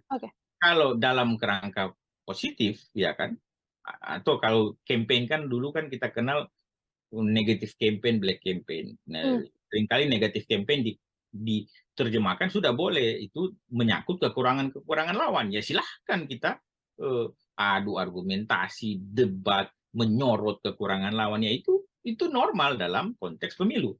Yang tidak boleh kan yang bahasanya black campaign kan. Black campaign artinya tidak ada pada lawan, memang bukan fakta, bukan dibuat semacam fakta. Itulah yang kemudian sekarang bahasa tenornya hoax, ya kan. Karena membedakan negatif campaign dan black campaign akhirnya suram sebagai sekat tipis kan. Nah, itu ada istilah lagi yang terbaru, hoax, ya kan, hoax, ya kan. Jadi hoax itu diciptakan bisa jadi dari paslon, tim kampanye, bisa juga dari publik atau simpatisan, tidak juga tim kampanye mesti kan. Mereka tidak tim kampanye tapi bersimpati, mereka membuat narasi-narasi yang tidak benar, tidak betul terkait dengan lawan-lawan politik yang bukan dari simpatisan mereka. Artinya itu hoax atau black campaign lah. Yang sekarang kan selain juga ada yang buzzer lah, apalah, atau tim media dan lain sebagainya. Intinya bahwa the nature, ya kan, of demokrasi dalam konteks pemilu ini adalah memang untuk memenangkan pasangan calon. Sifat nature-nya daripada paslon dan tim kampanye harus menang, ya kan. Oleh karena itu barangkali ada kecenderungan segala daya upaya, ya kan, akan dilakukan oleh masing-masing, baik pasangan paslon 1, 2 maupun 3 untuk memenangkan kontestasi. Karena itulah instrumen ini harus bekerja, Bu. Kalau enggak kan termasuk media massa harus kritis. Kalau tidak nanti sewenang-wenang, semena-mena orang berbuat curang, ya kan. Begitu, Bu. Oke, ini selain Bawaslu memang punya peran yang begitu besar untuk mengawasi adanya kecurangan dan lain sebagainya seperti yang disampaikan Bang Randy, publik kan juga punya andil juga begitu ya Bang untuk kemudian melakukan pengawasan. Nah, apabila memang publik kemudian melihat adanya kecurangan pemilu, termasuk isu yang saat ini berkembang dan ingin melaporkan, apakah kemudian dibawa larinya adalah ke Bawaslu atau kemudian memang juga bisa ini masuk ke ranah kemudian bisa ditindak secara hukum oleh kepolisian? Jadi saya rasa semua urusan pemilu harus lewat Bawaslu. Ya. Kalau pidana umum, kalau Mhm. kepolisian itu pasti pidana umum. Kalaupun ada pidana pemilu, pasti dia harus Bawaslu. Bawaslu dan namanya Sentra Gakumdu, Sentra Penegakan Hukum Terpadu yang ada Bawaslu, ada Kejaksaan, ada Kepolisian. Itu 3.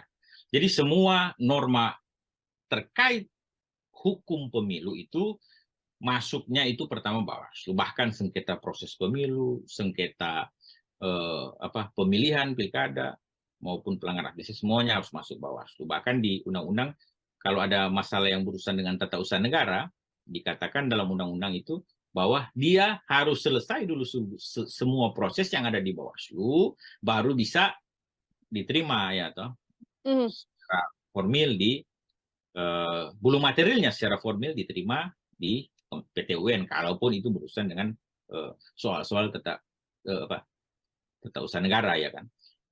Itu inti dari hukum pemilu sebenarnya. Nah, oleh karena itu memang Bawaslu jadi kedua masyarakat ya kan. Ibu singgung tadi misalnya gimana peran masyarakat? Ya iya peran masyarakat warga negara Indonesia sebagai pemilih yang terdaftar pemilih perorangan terdaftar pemilih itu memang punya legal standing, punya kedudukan hukum untuk menjadi pelapor semua dugaan pelanggaran pemilu. Jadi semua dugaan pelanggaran pemilu. Yang lapornya tentu paling pertama ke Bawaslu, nggak bisa kalau pidana umum ke kepolisian. Baru ada pemantau pemilu yang terdaftar resmi di Bawaslu untuk pemilu. Kalau pilkada, undang-undang pilkada masih daftar ke KPU, ya kan? Jadi seluruh pemantau pemilu yang terdaftar juga mempunyai legal standing untuk melapor. Ya, soalnya sekarang, selain Bawaslu yang ketiga ada namanya pengawasan partisipatif melibatkan partisipasi masyarakat dalam pengawasan. Soalnya sekarang ada fenomena kecenderungan justru Bawaslu-nya tinggal campaign, oh mana laporannya, meminta ke masyarakat, melapor dong, meminta ke pemantau pemilu, lapor, mana laporannya. Semacam yang caleg 30% kemarin kan, Ya. dalam norma minimal 30% perempuan. Saya katakan di berbagai forum, di berbagai media, bahwa mestinya itu jadi temuan Bawaslu, ya kan? Karena pintu masuk untuk penegakan keadilan pemilu, untuk konstruksi hukum penegakan hukum itu dalam pemilu itu pintu masuknya 2. 1 laporan dari yang kita sebut tadi masyarakat maupun WNI maupun peserta pemilu. Dan temuan, itu 2. Temuan itu adalah ditemukan oleh jajaran pengawas pemilu. Nah, jangan masyarakat terlibat aktif, tapi jangan kemudian ada narasi Bawaslu-nya bicara, oh mana laporannya, mana masyarakat, ayo lapor. Jangan. Kalau ada dugaan pelanggaran di depan mata publik, masa Bawaslu tidak bisa melihat, ya kan? Kalau ada pelanggaran, masa Bawaslu tidak menindak, ya kan? Publik aja melihat, publik aja berbicara, publik aja memandang itu sebagai, masa Bawaslu tidak melakukan upaya apapun, ya kan? Pencegahan sudah lewat. Saya katakan kalau pencegahan itu sebelum terjadi pelanggaran. Kalau sudah pelanggaran, maka mestinya Bawaslu tindak. Caranya apa? Kalau tidak ada laporan, jadikan temuan, ya kan? Jadikan temuan dong. Jadikan temuan pelanggaran, baik itu mau pelanggaran pidana, pelanggaran etik, pelanggaran administrasi pemilu, atau pelanggaran terhadap norma undang-undang lainnya, itu Bawaslu harus aktif, proaktif, bahkan progresif. Menurut saya, ya kan? Jangan pasif, ya kan? Dan cenderung diam. Nah itu, dan menunggu laporannya. Bahaya juga itu.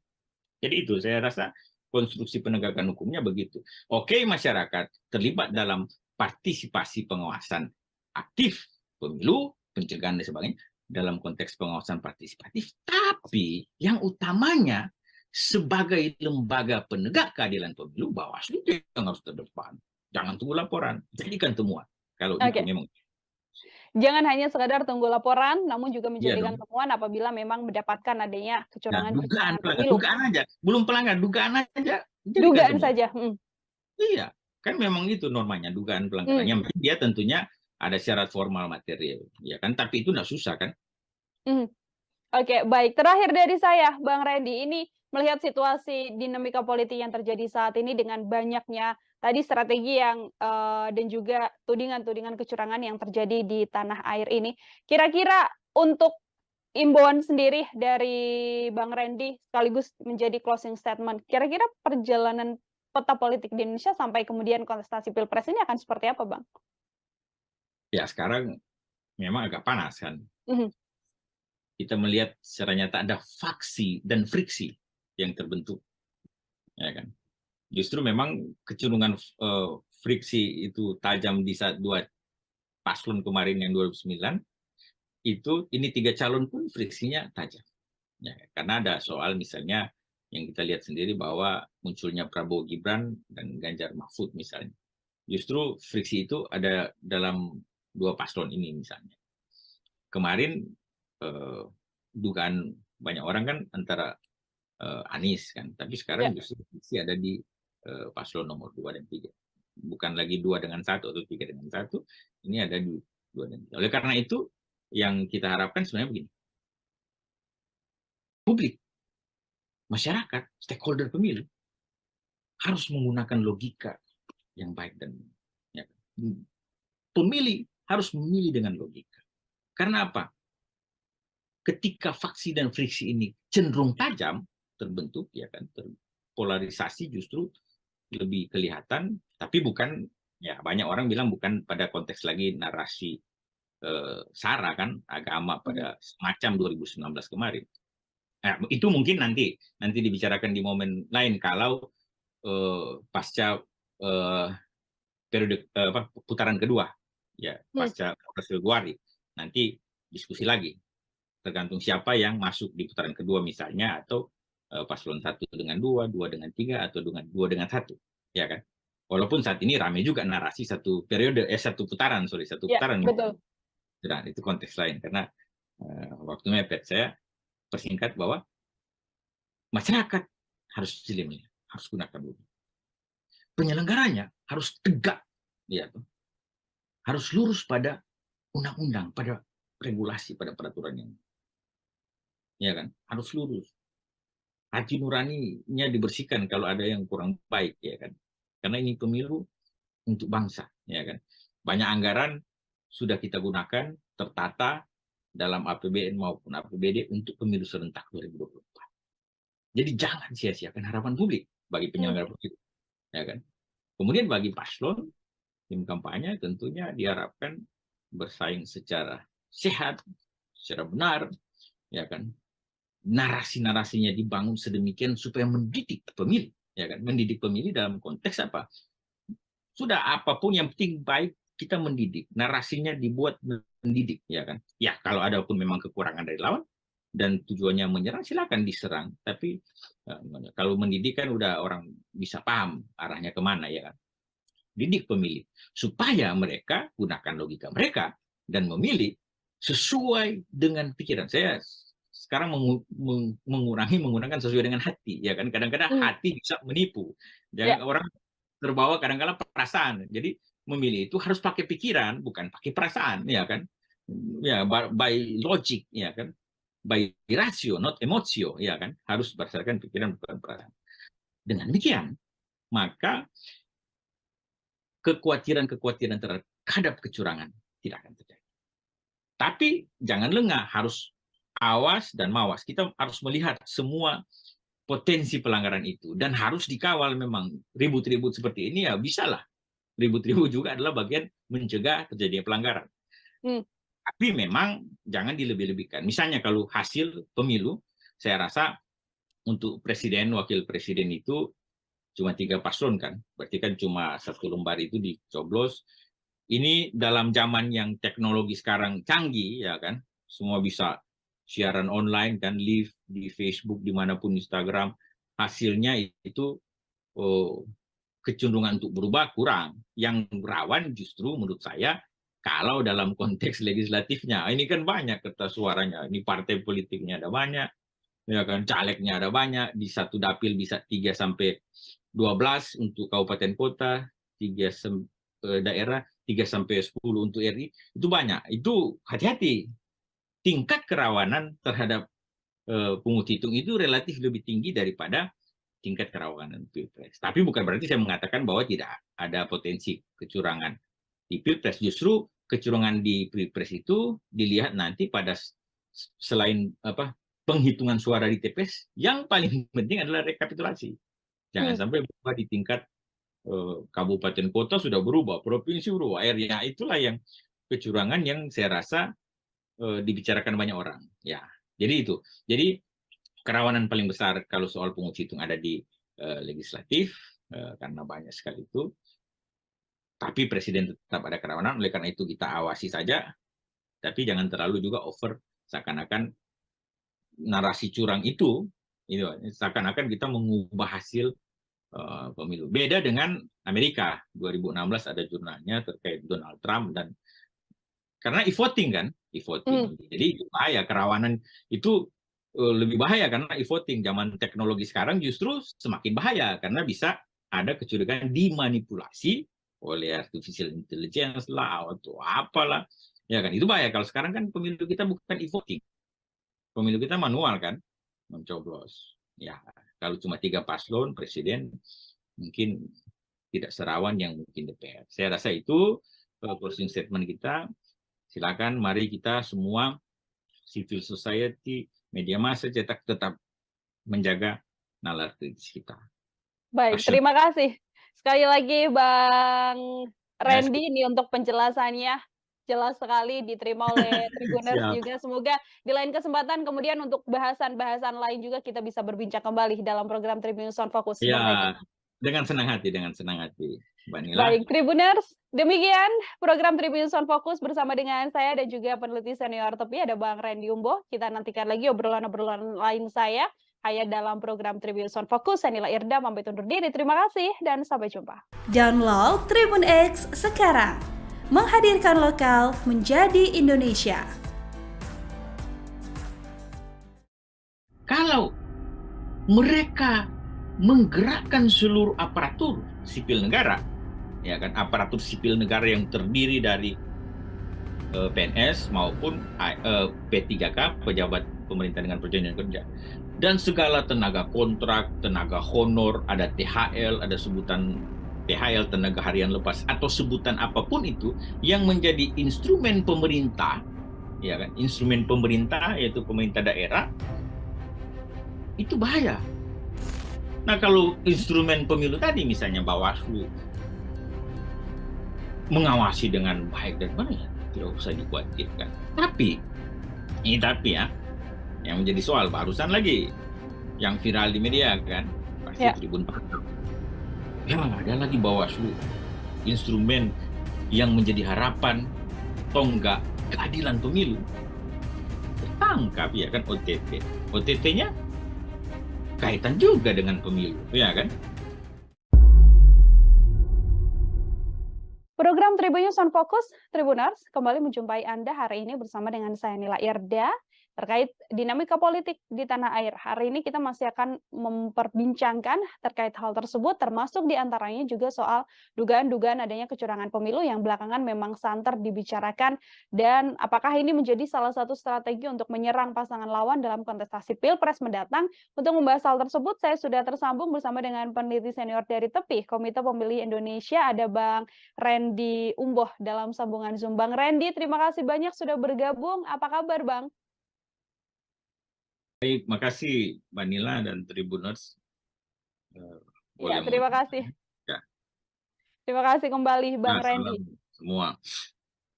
Bang Randy ini dari Komite Pemilih Indonesia dan juga peneliti senior TEPI begitu ya, Bang. Ini kan kalau kita bisa membahas terkait bagaimana kecurangan pemilu yang terjadi di tanah air, serangan-serangan sudah mulai dilakukan. Salah satunya adalah yang mana PDIP Perjuangan ini yang bisa saya sampaikan cukup gentar juga atau cukup concern juga untuk membahas hal tersebut terkait kecurangan pemilu. Sebagai pengantar awal dari Bang Randy seperti apa melihat bagaimana PDIP terus menggaungkan soal adanya kecurangan pemilu ini, Bang?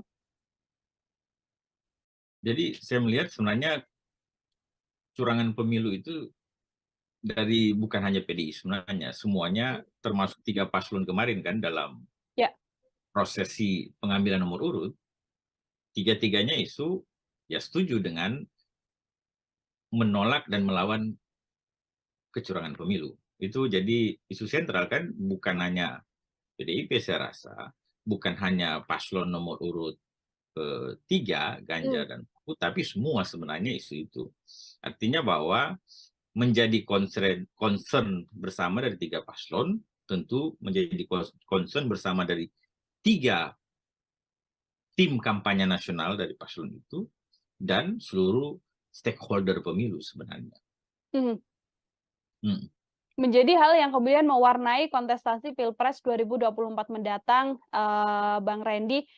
Sedikit saya singgung juga soal adanya kabar ini kan terkait PJ Bupati Sorong yang juga saat ini sudah menjadi tersangka korupsi kan juga mengatakan ada fakta integritas begitu yang dikeluarkan atau semacam perjanjian untuk kemudian mendukung paslon, yang mana dalam ini adalah paslon nomor urut 3.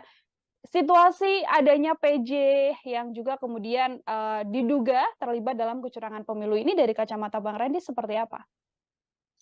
Ya itulah yang menjadi kekhawatiran bersama sebenarnya. Banyak pihak termasuk civil society, pengamat kepemiluan bahwa dari tahun-tahun kemarin, sebenarnya bukan dari sekarang juga, dari 2022, itu sudah dibicarakan 2023, terkait bagaimana ini satu Indonesia kan, Ya. penjabat, ya bupati, wali kota, dan juga penjabat gubernur bagi yang berakhir masa jabatan di tahun 2022 dan 2023. Saya melihat mencatat bahwa kalau 2020 itu ada 270 pilkada waktu itu, 270 daerah, dari total 537, berarti kita kurangin aja. 537 daerah dikurang 270, kurang lebih 267 daerah, kabupaten, kota, maupun provinsi yang akan dijabat oleh penjabat bupati, gubernur, wali kota. Itu catatan pertama. Jadi sekitar 47%, karena tidak semua penjabat ya Bu. Jadi Mbak Nila, tidak semua penjabat, karena hasil pilkada atau hasil pemilihan tahun 2020 itu dia menyelesaikan masa jabatan sampai 2024. Ya kan, berarti penjabatnya yang sisanya kurang lebih saya katakan 47% daerah itu penjabat. Dan penjabat itu ditentukan oleh Mendagri dan presiden, ada gubernur, SK presiden. Jadi kekhawatiran itu sudah sejak dibicarakan tahun lalu dan tahun ini. Nah, menarik memang seperti yang disampaikan Mbak Nila tadi, ada soal bahwa ditemukan, ya. Jadi sebenarnya ada OTT kan KPK. Tapi kita tidak bahas OTT KPK-nya kan. Kita bahas yang menarik bahwa ada dokumen yang mungkin dalam rangkaian OTT itu menarik juga dan dibuka di publik, kemudian beredar luas terkait yang pernyataan itu kan ya antara penjabat bupati dan siapa itu pokoknya ada pernyataan itu yang poin menarik yang saya rasa Mbak Nila dan beberapa pengamat sorot adalah terkait poin yang terakhir kan, mendukung salah satu pasangan calon presiden yang saat ini berkontestasi. Itu kalau tidak salah bulan Agustus, berarti normatifnya sebenarnya belum ada pasangan calon karena pendaftaran kan belum waktu itu. Tapi ini menimbulkan tanda tanya ya kan. Ini jadi problematis bahwa ini kan semua penjabat itu dari ASN ya kan. Betul. ASN ya, gubernur dikualifikasi yang pimpinan tinggi ya kan, madya minimal, kalau yang bupati wali kota pimpinan tinggi pertama, itu jabatan dalam pemerintahan, jabatan dalam ASN. Nah, yang sebagian besar itu hampir seluruhnya saya yakin dia PNS, atau ada juga sebenarnya profesional yang penting dia menduduki jabatan ASN itu. Intinya bahwa mereka semua itu ASN, aparatur sipil negara. Nah, dalam konteks ini, maka yang pertama, selain etik dan moral, saya bicara dulu konstruksi hukumnya, ya kan? Di undang-undang itu, Undang-Undang 7 2017 pemilu, ya kan, telah jelas diatur pada pasal 282 dan 283 bahwa pejabat negara, pejabat struktural, dalam jabatan fungsional, ya kan, dalam jabatan negeri serta aparatur sipil negara, ya kan, dilarang membuat keputusan dan atau tindakan yang menguntungkan atau merugikan salah satu peserta pemilu selama masa kampanye misalnya. Lalu 282 itu, 283 dilarang mengadakan kegiatan ya toh, yang mengarah kepada keberpihakan terhadap peserta pemilu sebelum, selama, dan sesudah masa kampanye. Jadi sebelum masa kampanye, yang kita tahu masa kampanye ini diatur dalam tahapan KPU ya, itu dimulai 28 November 2023 ini. Ya kan? Jadi sebelum masa kampanye dalam norma pasal 283 Undang-Undang 7 2017 itu sangat jelas telah mengatur. Jadi jangan ada orang bilang begini, oh ini kan belum kampanye. Tidak, ada normanya. Kalau dia pejabat aparatur sipil negara, apalagi dia penjabat bupati, itu kan penjabat bupati wali kota itu kan dia hak dan kewenangannya setara dengan yang bupati definitif diberikan. Kalau tidak salah di undang-undang, di Permendagri 4 2023 kan. Jadi ada kewenangan yang besar, ya kan, yang dimiliki oleh penjabat bupati, wali kota, dan seluruh daerah yang saya sebut tadi, kurang lebih 47% di Indonesia ini. Kalau disalahgunakan memihak salah satu peserta pemilu ada paslon presiden, ada DPD juga peserta pemilu perorangan, dan ada partai politik. Partai politik itu peserta pemilu. Kalau ada keberpihakan, maka ini menjadi suatu kerawanan bahaya bagi demokrasi kita, ya kan? Oleh karena itu maka ada undang-undang yang membatasi itu. Tidak boleh melakukan tindakan menguntungkan atau merugikan. Jadi menguntungkan tidak boleh, merugikan juga tidak boleh. Baru tidak boleh melakukan kegiatan atau aktivitas yang mengarah kepada berpihakan. Nah, dalam surat itu saya baca bahwa ada poin misalnya mengatakan bahwa yang bersangkutan siap untuk memenangkan pasangan presiden, ya kan, yang adalah notabene sekarang menjadi peserta pemilu. Nah, itu poin pertama. Poin kedua yang saya katakan itu kan dilarang jelas. Ada kekhawatiran publik bahwa ini bukan hanya disorong, ya kan, ini pejabat yang ketahuan satu. Nah, dalam berbagai asumsi, kalau dia dibuatkan pernyataan seperti itu ya, maka berarti yang lain-lainnya itu, pejabat bupati, pejabat wali kota, bahkan pejabat gubernur, barangkali, ya ini dugaan kan, sama juga, ada yang dibuatkan komitmen-komitmen semacam itu. Nah, ya itu yang menarik. Yang ketiga adalah, jadi tadi larangan kan, ada yang sanksinya kan, ada sanksi pidana di situ. Ada sanksi pidana. Sanksi pidananya itu kalau dibaca di undang-undang ada pasal 547, ya kan? 547 dan 548. 547 itu soal setiap pejabat negara itu yang sengaja membuat keputusan dan atau melakukan tindakan yang menguntungkan atau merugikan tadi salah satu peserta pemilu dalam kampanye, dalam masa kampanye ya, itu ada pidananya 3 tahun penjara maksimal, 36 juta rupiah untuk denda, ya kan? Baru yang terkait pasal 548 ada juga yang menggunakan anggaran pemerintah setiap orang ya, siapapun tadi, setiap pejabat negara. Kalau ini unsur subjeknya setiap orang, ya kan, menggunakan anggaran pemerintah daerah, ya kan, bupati, wali kota, badan usaha milik negara, badan usaha milik daerah, termasuk pemerintah desa, ya kan, pemerintah desa atau sebutan lainnya, desa atau apalah, kan beda-beda kalau desa kan. Itu ada pidananya, ya kan? 3 tahun lagi dan denda ini lebih besar, paling banyak 1 miliar. Jadi itu kerangka hukumnya sudah dilarang. Ada sanksi administratifnya, netralitas, ada sanksi pidananya.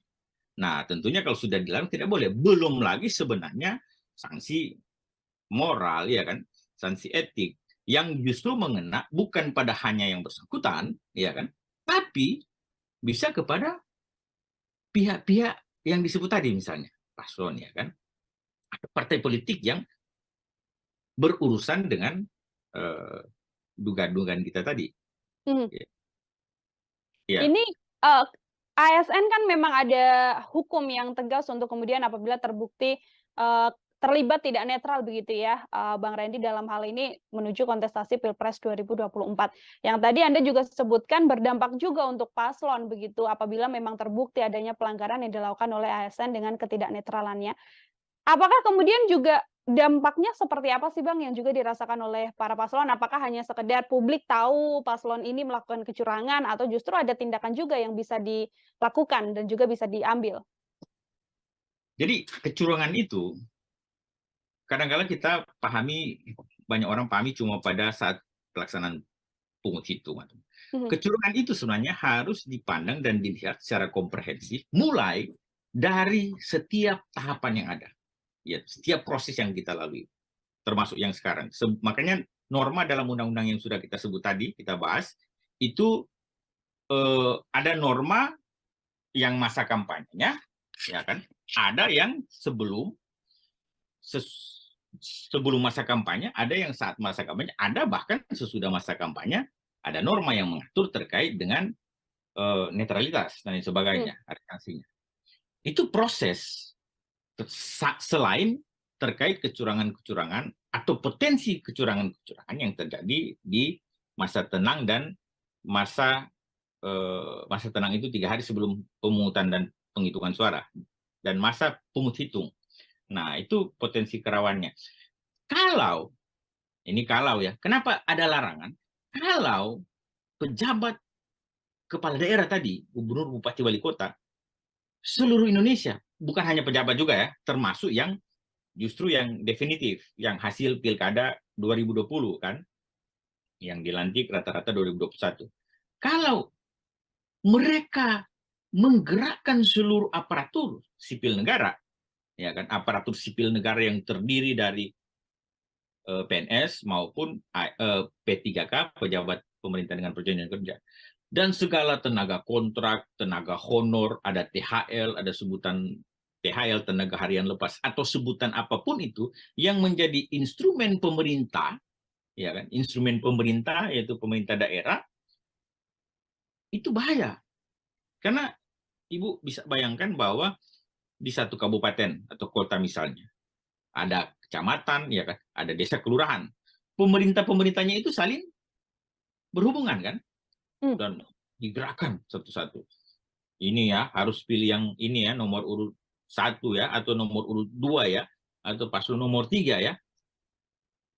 Nah, itu keadilan pemilu tidak tercapai. Padahal asas pemilu kan langsung, umum, bebas, rahasia, jujur, dan adil. Nah, pada konsep jujur dan adil ini sudah tidak adil dan tidak jujur. Karena aparatur pemerintahan, ya kan, didesain, dirancang sedemikian rupa untuk memenangkan, atau dalam bahasa undang-undang tadi saya sebut melakukan tindakan yang menguntungkan salah satu pasangan calon dan atau merugikan salah satu, itu tidak boleh, ya kan.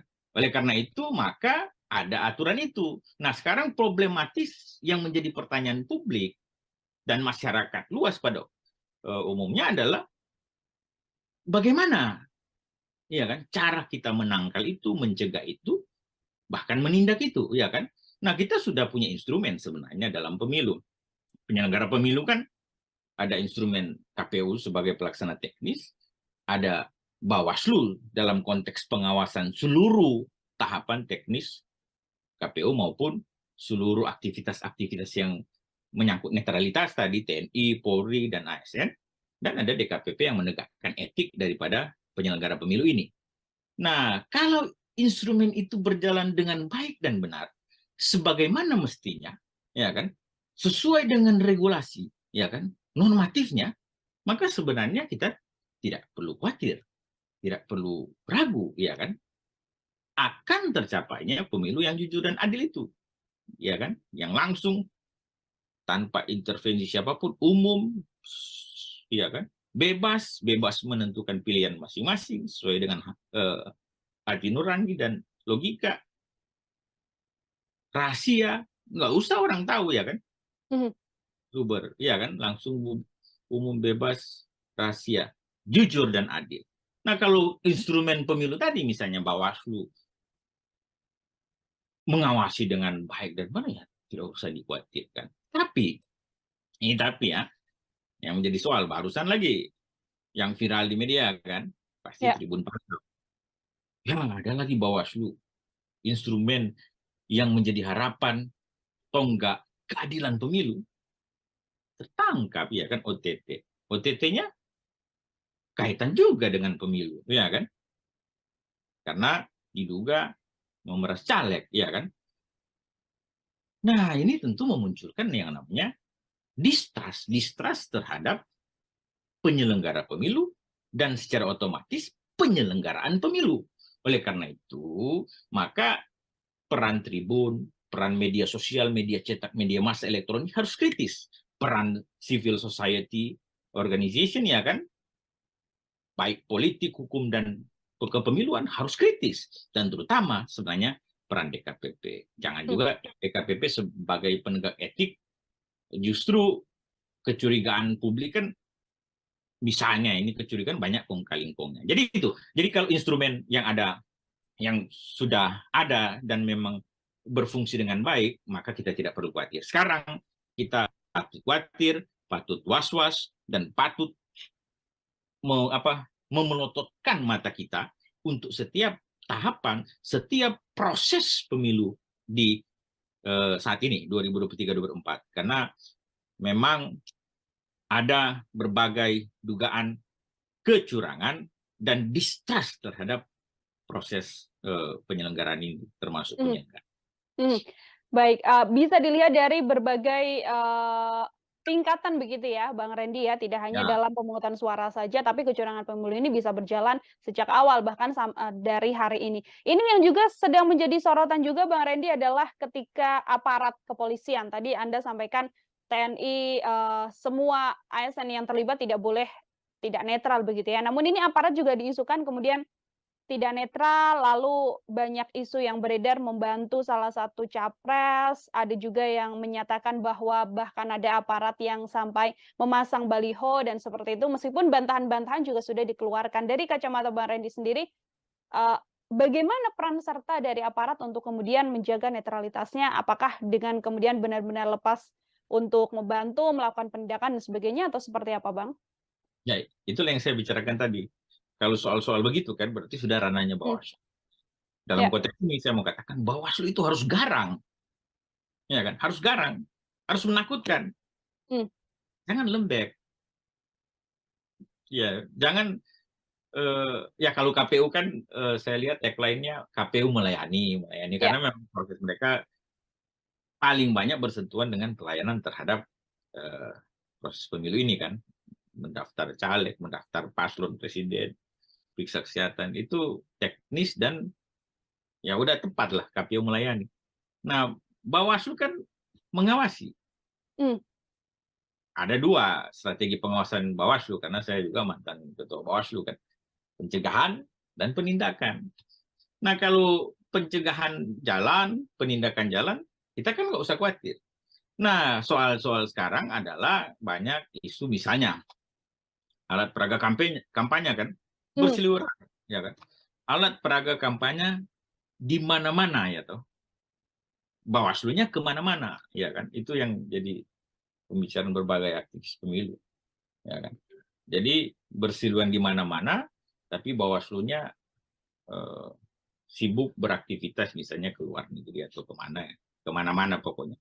Intinya bahwa ada fakta masyarakat melihat alat peraga kampanye, baliho berseliweran, tapi sampai sekarang tidak diturunkan. Bawaslu-nya bilang, Oh, bukan tugas kami. Itu kan tugas Satpol PP, bukan pemerintah. Iya, itu yang menurunkan secara secara teknisnya, ya Satpol PP ya. Mereka juga Bawaslu tidak diminta untuk menurunkan. Saya juga dulu nggak suka kalau saya menurun.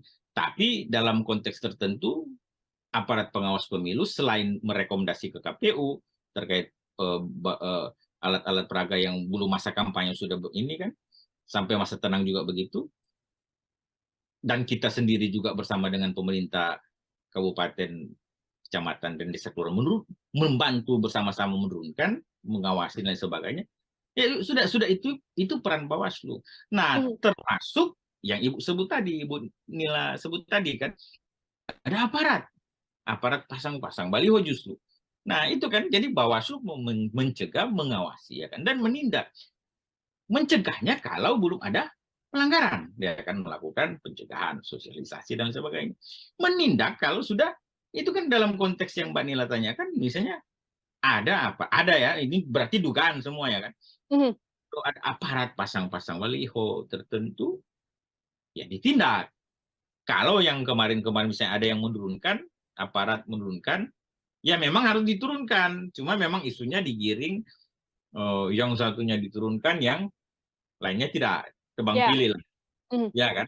Kalau saya memang sebenarnya sudah bagus, turunkan saja, tapi copot semua atribut alat peraga kampanye sebelum masa kampanye. Karena ada normanya loh. Pasal 1 ayat 35 Undang-Undang 7 terkait kampanye, termasuk di PKPU kampanye PKPU 15/2023, pasal 1 ayat 18 sudah jelas sebenarnya mengatur bahwa kampanye itu, ya kan. Jadi dulunya begini, kampanye cuma sampai dengan menawarkan visi misi, ya kan. Jadi lalu ada problematis di baliho kan, oh ini kan tidak ada visi misi, ya kan. Dari dulu mana ada visi misi di baliho kan, di alat peraga kampanye kan. Ya kalau kita pandang baliho itu sebagai salah satu alat peraga kampanye, nggak ada.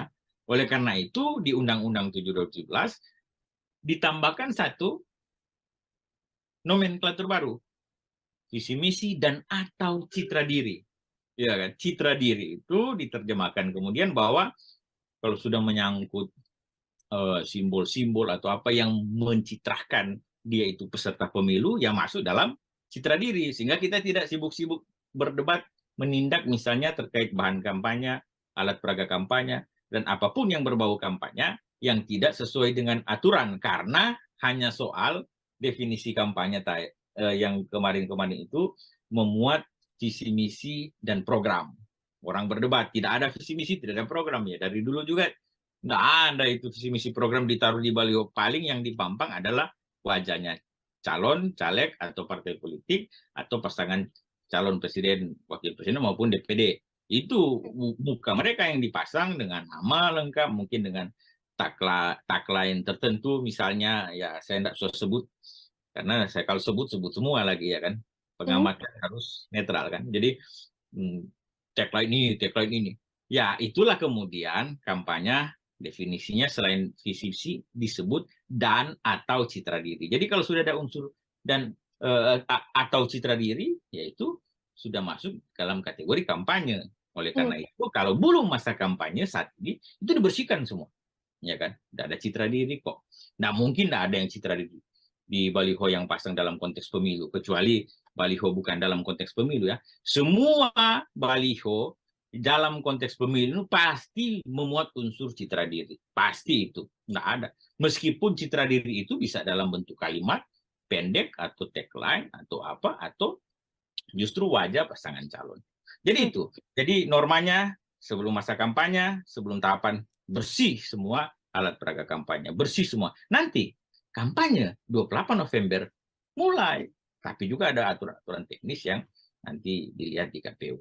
Ya, tidak boleh pakai tangan dan sebagainya. Ya kan? Oke, baik. Bang Randy, yang juga saat ini kan memang pemilu serentak akan digelar begitu ya, termasuk yang paling menjadi sorotan adalah kontestasi Pilpres 2024. Dan justru kalau yang bisa kami lihat begitu kan, isu-isu atau tudingan-tudingan soal kecurangan pemilu ini justru dilontarkan di sisi pencalonan Pilpres dan juga cawapres begitu. Dari calon ini ke calon lainnya, apakah ini murni sebagai warning saja, sebagai bentuk bahwa menghindari adanya kecurangan pemilu, atau dari kacamata Bang Reni justru bisa juga jadi salah satu serangan ke paslon lain dan itu jadi strategi politik untuk kemenangan salah satu paslon ini, Bang? Ya, kalau bicara strategi politik nanti ditanyakan ke paslon masing-masing, ya kan? Mereka punya strategi masing-masing. Tapi dalam amatan kami, ya itu sudah menjadi semacam ya memang nature, ya kan? Nature-nya pemilu, ya kan? Nature-nya pemilu adalah bagaimana paslon dan tim kampanyenya atau tim sukses atau sebutan lain memenangkan kontestasi ini, ya kan? Itu nature daripada pemilu, ya kan? Perkara dia menggunakan cara yang baik dan benar, ya kan? Yang tidak baik dan tidak benar, itulah yang menjadi domain bagaimana publik, masyarakat, dan Bawaslu, instrumen penyelenggara pemilu, menilainya, ya kan? Oke. Kalau dalam kerangka positif, ya kan? Atau kalau campaign kan dulu kan kita kenal negatif campaign, black campaign. Nah, seringkali negatif campaign diterjemahkan sudah boleh, itu menyangkut kekurangan lawan. Ya silahkan kita adu argumentasi, debat, menyorot kekurangan lawannya, itu normal dalam konteks pemilu. Yang tidak boleh kan yang bahasanya black campaign kan. Black campaign artinya tidak ada pada lawan, memang bukan fakta, bukan dibuat semacam fakta. Itulah yang kemudian sekarang bahasa tenornya hoax, ya kan? Karena membedakan negatif campaign dan black campaign akhirnya suram sebagai sekat tipis kan. Nah, itu ada istilah lagi yang terbaru, hoax, ya kan? Hoax, ya kan? Jadi hoax itu diciptakan, bisa jadi dari paslon, tim kampanye, bisa juga dari publik atau simpatisan, tidak juga tim kampanye mesti kan. Mereka tidak tim kampanye tapi bersimpati, mereka membuat narasi-narasi yang tidak benar, tidak betul terkait dengan lawan-lawan politik yang bukan dari simpatisan mereka. Artinya itu hoax atau black campaign lah. Yang sekarang kan selain juga ada yang buzzer lah, apalah, atau tim media dan lain sebagainya. Intinya bahwa the nature, ya kan, of demokrasi dalam konteks pemilu ini adalah memang untuk memenangkan pasangan calon. Sifat nature-nya daripada paslon dan tim kampanye harus menang, ya kan. Oleh karena itu barangkali ada kecenderungan segala daya upaya, ya kan, akan dilakukan oleh masing-masing, baik pasangan paslon 1, 2, maupun 3 untuk memenangkan kontestasi. Karena itulah instrumen ini harus bekerja, Bu. Kalau enggak kan termasuk media massa harus kritis. Kalau tidak nanti sewenang-wenang, semena-mena orang berbuat curang, ya kan. Begitu, Bu.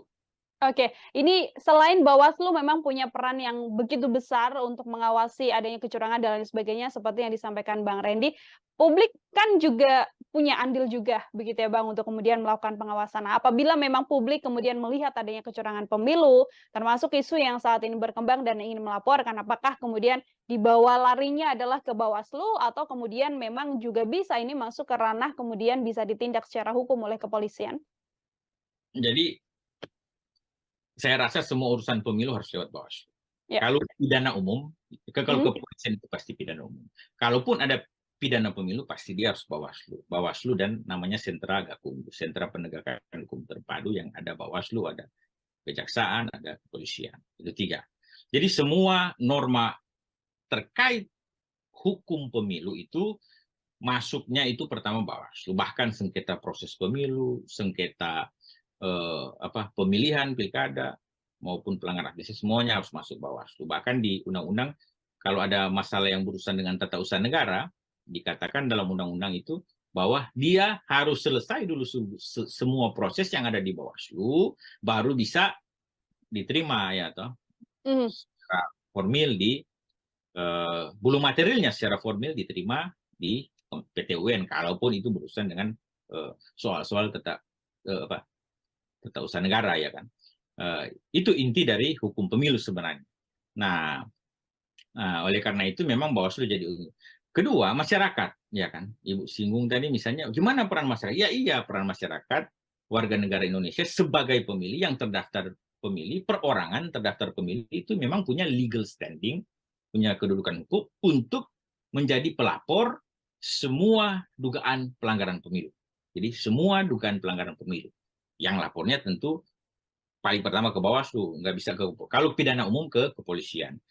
Baru ada pemantau pemilu yang terdaftar resmi di Bawaslu untuk pemilu. Kalau pilkada, undang-undang pilkada masih ke daftar ke KPU, ya kan? Jadi seluruh pemantau pemilu yang terdaftar juga mempunyai legal standing untuk melapor. Ya, soalnya sekarang, nah selain Bawaslu yang ketiga ada namanya pengawasan partisipatif, melibatkan partisipasi masyarakat dalam pengawasan. Soalnya sekarang ada fenomena kecenderungan justru Bawaslu-nya tinggal campaign, oh mana laporannya, meminta ke masyarakat, melapor dong, meminta ke pemantau pemilu, lapor, mana laporannya. Semacam yang caleg 30% kemarin kan, Ya. dalam norma minimal 30% perempuan. Saya katakan di berbagai forum, di berbagai media, bahwa mestinya itu jadi temuan Bawaslu, ya kan? Karena pintu masuk untuk penegakan keadilan pemilu, untuk konstruksi hukum, penegakan hukum itu dalam pemilu itu pintu masuknya dua. Satu, laporan dari yang kita sebut tadi masyarakat maupun WNI maupun peserta pemilu. Dan temuan, itu dua. Temuan itu adalah ditemukan oleh jajaran pengawas pemilu. Nah, jangan, oke masyarakat terlibat aktif, tapi jangan kemudian ada narasi Bawaslu-nya bicara, oh mana laporannya, mana masyarakat, ayo lapor. Jangan. Kalau ada dugaan pelanggaran di depan mata publik, masa Bawaslu tidak bisa melihat, ya kan? Kalau ada pelanggaran, masa Bawaslu tidak menindak, ya kan? Publik aja melihat, publik aja berbicara, publik aja memandang itu sebagai, masa Bawaslu tidak melakukan upaya apapun, ya kan? Pencegahan sudah lewat. Saya katakan kalau pencegahan itu sebelum terjadi pelanggaran. Kalau sudah pelanggaran, maka mestinya Bawaslu tindak. Caranya apa? Kalau tidak ada laporan, jadikan temuan, ya kan? Jadikan temuan dong. Jadikan temuan pelanggaran, baik itu mau pelanggaran pidana, pelanggaran etik, pelanggaran administrasi pemilu, atau pelanggaran terhadap norma undang-undang lainnya, itu Bawaslu harus aktif, proaktif, bahkan progresif. Menurut saya, ya kan? Jangan pasif, ya kan? Dan cenderung diam.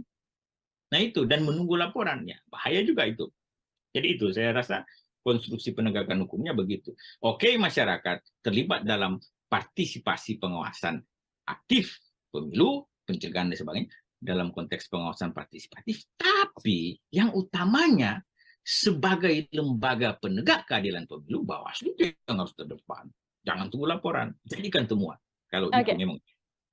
Jangan hanya sekadar tunggu laporan, namun juga menjadikan Iya temuan apabila memang mendapatkan adanya kecurangan pemilu. Dugaan aja, belum pelanggaran, dugaan aja. Dugaan saja. Iya, kan memang itu normanya, dugaan pelanggarannya. Dia tentunya ada syarat formal material, ya kan? Tapi itu nggak susah kan? Oke, baik. Terakhir dari saya, Bang Randy, ini melihat situasi dinamika politik yang terjadi saat ini dengan banyaknya tadi strategi yang dan juga tudingan-tudingan kecurangan yang terjadi di tanah air ini. Kira-kira untuk imbauan sendiri dari Bang Randy sekaligus menjadi closing statement, kira-kira perjalanan peta politik di Indonesia sampai kemudian kontestasi Pilpres ini akan seperti apa, Bang? Ya, sekarang memang agak panas kan. Kita melihat secara nyata ada faksi dan friksi yang terbentuk. Ya kan? Justru memang kecenderungan friksi itu tajam di saat dua paslon kemarin yang 2009, itu ini 3 calon pun friksinya tajam. Ya, karena ada soal misalnya yang kita lihat sendiri bahwa munculnya Prabowo Gibran dan Ganjar Mahfud misalnya. Justru friksi itu ada dalam 2 paslon ini misalnya. Kemarin dugaan banyak orang kan antara Anies kan, tapi sekarang justru friksi ada di paslon nomor 2 dan 3. Bukan lagi 2 dengan 1 atau 3 dengan 1, ini ada di 2 dan 3. Oleh karena itu, yang kita harapkan sebenarnya begini. Publik, masyarakat, stakeholder pemilu, harus menggunakan logika yang baik dan ya, pemilih harus memilih dengan logika. Karena apa? Ketika faksi dan friksi ini cenderung tajam terbentuk, ya kan, polarisasi justru lebih kelihatan, tapi bukan, ya banyak orang bilang bukan pada konteks lagi narasi SARA kan, agama pada semacam 2019 kemarin. Nah, itu mungkin nanti dibicarakan di momen lain kalau pasca periode putaran kedua, ya pasca Februari, nanti diskusi lagi, tergantung siapa yang masuk di putaran kedua misalnya, atau paslon 1 dengan 2 dengan 3, atau dengan 2 dengan 1, ya kan? Walaupun saat ini ramai juga narasi satu putaran. Betul. Nah, itu konteks lain, karena waktu mepet. Saya persingkat bahwa masyarakat harus jeli, harus gunakan logika. Penyelenggaranya harus tegak, ya, harus lurus pada undang-undang, pada regulasi, pada peraturan yang, ya kan, harus lurus. Hati nuraninya dibersihkan kalau ada yang kurang baik, ya kan, karena ini pemilu untuk bangsa, ya kan. Banyak anggaran sudah kita gunakan tertata dalam APBN maupun APBD untuk pemilu serentak 2024. Jadi jangan sia-siakan harapan publik bagi penyelenggara pemilu, ya kan. Kemudian bagi paslon, tim kampanye tentunya diharapkan bersaing secara sehat, secara benar, ya kan. Narasi-narasinya dibangun sedemikian supaya mendidik pemilih, ya kan. Mendidik pemilih dalam konteks apa?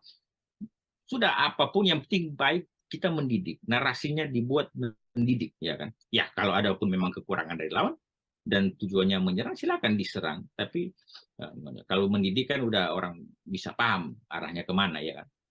Didik pemilih supaya mereka gunakan logika mereka dan memilih sesuai dengan pikiran. Saya sekarang mengurangi menggunakan sesuai dengan hati, ya kan. Kadang-kadang hati bisa menipu. Jangan orang terbawa kadang-kadang perasaan. Jadi memilih itu harus pakai pikiran, bukan pakai perasaan, ya kan. Ya, by logic, ya kan. By ratio, not emotio, ya kan. Harus berdasarkan pikiran, bukan perasaan.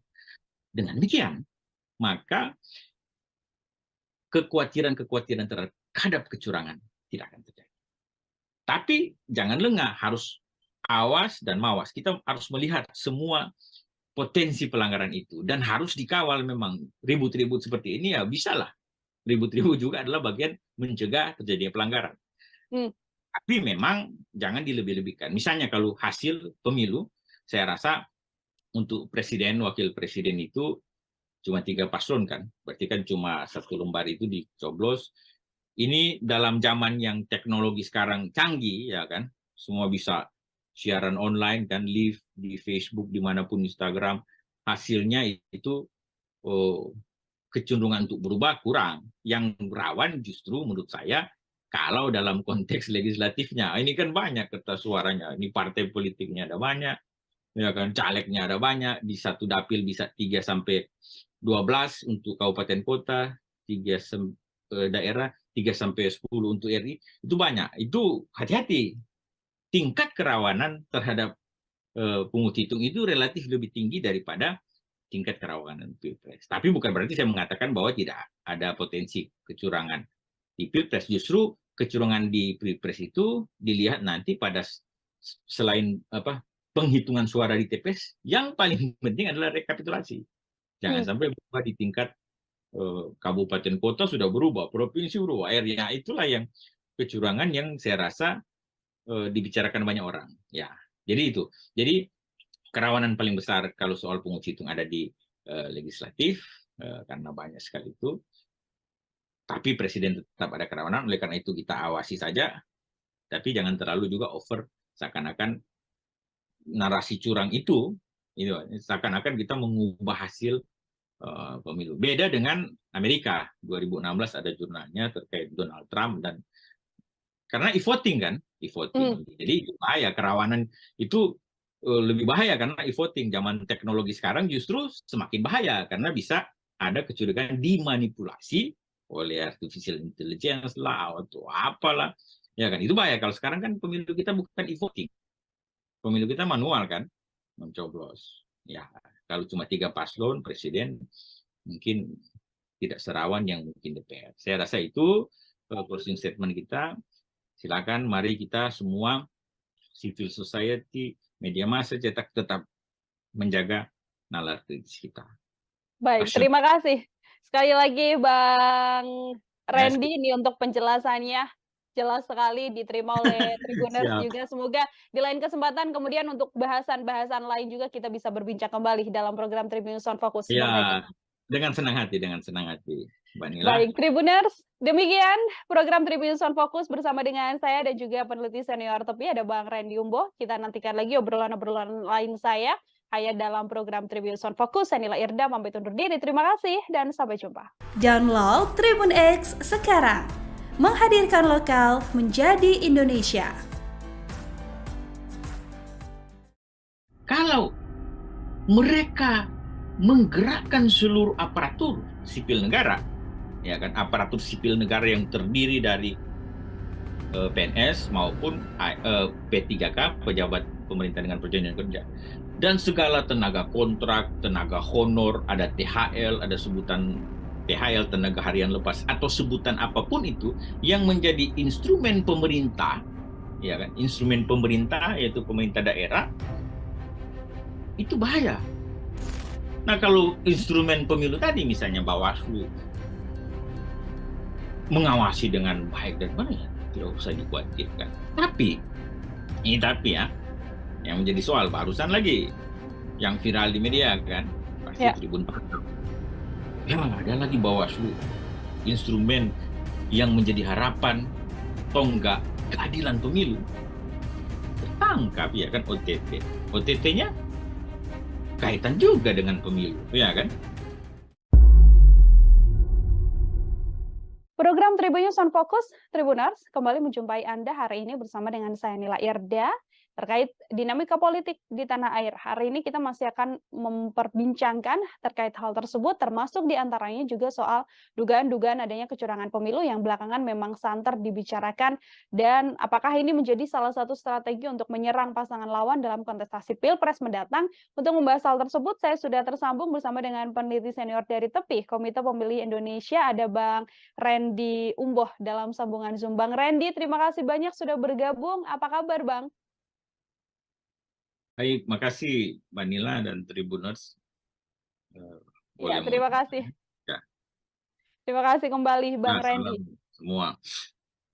Bang Randy ini dari Komite Pemilih Indonesia dan juga peneliti senior TEPI begitu ya, Bang. Ini kan kalau kita bisa membahas terkait bagaimana kecurangan pemilu yang terjadi di tanah air, serangan-serangan sudah mulai dilakukan. Salah satunya adalah yang mana PDIP Perjuangan ini yang bisa saya sampaikan cukup gentar juga atau cukup concern juga untuk membahas hal tersebut terkait kecurangan pemilu. Sebagai pengantar awal dari Bang Randy, seperti apa melihat bagaimana PDIP terus menggaungkan soal adanya kecurangan pemilu ini, Bang? Jadi saya melihat sebenarnya curangan pemilu itu dari bukan hanya PDI sebenarnya, semuanya termasuk 3 paslon kemarin kan dalam prosesi pengambilan nomor urut, tiga-tiganya isu ya setuju dengan menolak dan melawan kecurangan pemilu. Itu jadi isu sentral kan, bukan hanya PDIP saya rasa, bukan hanya paslon nomor urut 3, Ganjar dan Mahfud, tapi semua sebenarnya isu itu. Artinya bahwa menjadi concern bersama dari 3 paslon, tentu menjadi concern bersama dari 3 tim kampanye nasional dari paslon itu, dan seluruh stakeholder pemilu sebenarnya. Menjadi hal yang kemudian mewarnai kontestasi Pilpres 2024 mendatang, Bang Randy. Sedikit saya singgung juga soal adanya kabar ini kan terkait PJ Bupati Sorong yang juga saat ini sudah menjadi tersangka korupsi, kan juga mengatakan ada fakta integritas begitu yang dikeluarkan atau semacam perjanjian untuk kemudian mendukung paslon, yang mana dalam ini adalah paslon nomor urut 3. Situasi adanya PJ yang juga kemudian diduga terlibat dalam kecurangan pemilu ini dari kacamata Bang Randy seperti apa? Ya, itulah yang menjadi kekhawatiran bersama sebenarnya. Banyak pihak termasuk civil society, pengamat kepemiluan, bahwa dari tahun-tahun kemarin, sebenarnya bukan dari sekarang juga, dari 2022, itu sudah dibicarakan 2023, terkait bagaimana ini satu Indonesia kan, Ya. penjabat, ya bupati, wali kota, dan juga penjabat gubernur bagi yang berakhir masa jabatan di tahun 2022 dan 2023. Saya melihat mencatat bahwa kalau 2020 itu ada 270 pilkada waktu itu, 270 daerah, dari total 537, berarti kita kurangin aja 537 daerah dikurang 270, kurang lebih 267 daerah, kabupaten, kota, maupun provinsi yang akan dijabat oleh penjabat bupati, gubernur, wali kota. Itu catatan pertama. Jadi sekitar 47%, karena tidak semua penjabat ya Bu. Jadi Mbak Nila, tidak semua penjabat, karena hasil pilkada atau hasil pemilihan tahun 2020 itu dia menyelesaikan masa jabatan sampai 2024. Ya kan, berarti penjabatnya yang sisanya kurang lebih saya katakan 47% daerah itu penjabat. Dan penjabat itu ditentukan oleh Mendagri dan presiden, ada gubernur, SK presiden. Jadi kekhawatiran itu sudah sejak dibicarakan tahun lalu dan tahun ini. Nah, menarik memang seperti yang disampaikan Mbak Nila tadi, ada soal bahwa ditemukan, ya. Jadi sebenarnya ada OTT kan KPK. Tapi kita tidak bahas OTT KPK-nya kan. Kita bahas yang menarik bahwa ada dokumen yang mungkin dalam rangkaian OTT itu menarik juga dan dibuka di publik, kemudian beredar luas terkait yang pernyataan itu kan ya antara penjabat bupati dan siapa itu pokoknya ada pernyataan itu yang poin menarik yang saya rasa Mbak Nila dan beberapa pengamat sorot adalah terkait poin yang terakhir kan, mendukung salah satu pasangan calon presiden yang saat ini berkontestasi. Itu kalau tidak salah bulan Agustus, berarti normatifnya sebenarnya belum ada pasangan calon karena pendaftaran kan belum waktu itu. Tapi ini menimbulkan tanda tanya, ya kan? Ini menjadi problematis bahwa ini kan penjabat, semua penjabat itu dari ASN, ya kan? Betul. ASN, ya gubernur dikualifikasi yang pimpinan tinggi, ya kan? Madya minimal, kalau yang bupati wali kota pimpinan tinggi pertama itu jabatan dalam pemerintahan, jabatan dalam ASN. Nah, yang sebagian besar itu hampir seluruhnya saya yakin dia PNS atau ada juga sebenarnya profesional yang penting dia menduduki jabatan ASN itu. Intinya bahwa mereka semua itu ASN, aparatur sipil negara. Nah, dalam konteks ini maka yang pertama selain etik dan moral, saya bicara dulu konstruksi hukumnya, ya kan?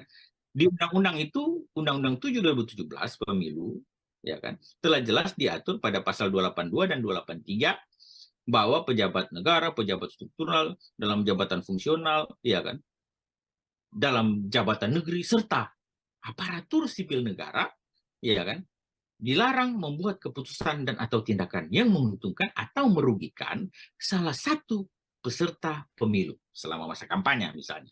Lalu 282 itu, 283 dilarang mengadakan kegiatan, ya dong, yang mengarah kepada keberpihakan terhadap peserta pemilu sebelum, selama, dan sesudah masa kampanye. Jadi sebelum masa kampanye, yang kita tahu masa kampanye ini diatur dalam tahapan KPU ya, itu dimulai 28 November 2023 ini, ya kan? Jadi sebelum masa kampanye dalam norma pasal 283 Undang-Undang 7 2017 itu sangat jelas telah mengatur. Jadi jangan ada orang bilang begini, oh ini kan belum kampanye. Tidak, ada normanya. Kalau dia pejabat aparatur sipil negara, apalagi dia penjabat bupati, itu kan penjabat bupati wali kota itu kan dia hak dan kewenangannya setara dengan yang bupati definitif diberikan. Kalau tidak salah di undang-undang, di Permendagri 4/2023 kan. Jadi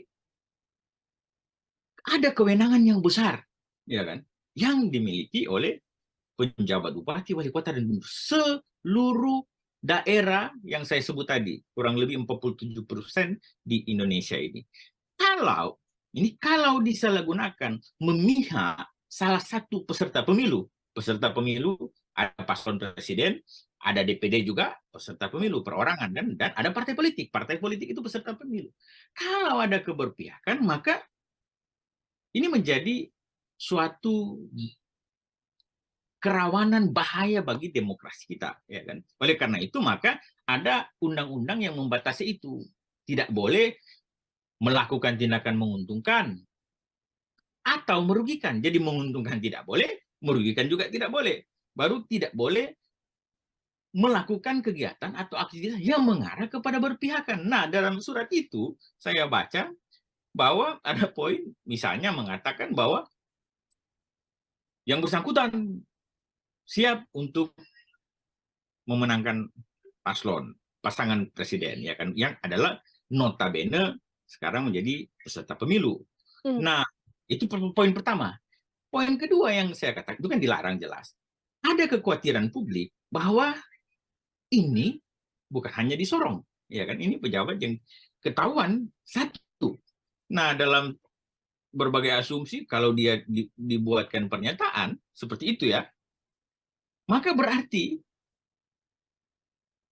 yang lain-lainnya itu, pejabat bupati, pejabat wali kota, bahkan pejabat gubernur, barangkali, ya ini dugaan kan, sama juga, ada yang dibuatkan komitmen-komitmen semacam itu.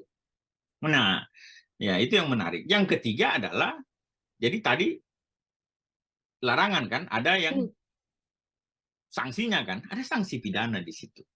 Ada sanksi pidana. Sanksi pidananya itu kalau dibaca di undang-undang ada pasal 547, ya kan?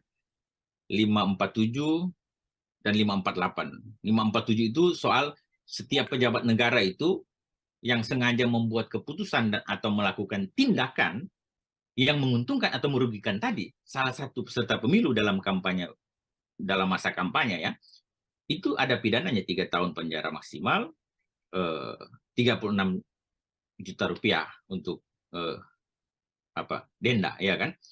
Baru yang terkait pasal 548 ada juga yang menggunakan anggaran pemerintah, setiap orang ya, siapapun tadi, setiap pejabat negara. Kalau ini unsur subjeknya setiap orang, ya kan, menggunakan anggaran pemerintah daerah, ya kan, bupati, wali kota, badan usaha milik negara, badan usaha milik daerah, termasuk pemerintah desa, ya kan, pemerintah desa atau sebutan lainnya, desa atau apalah, kan beda-beda kalau desa kan, itu ada pidananya, ya kan, 3 tahun lagi, dan denda ini lebih besar, paling banyak 1 miliar.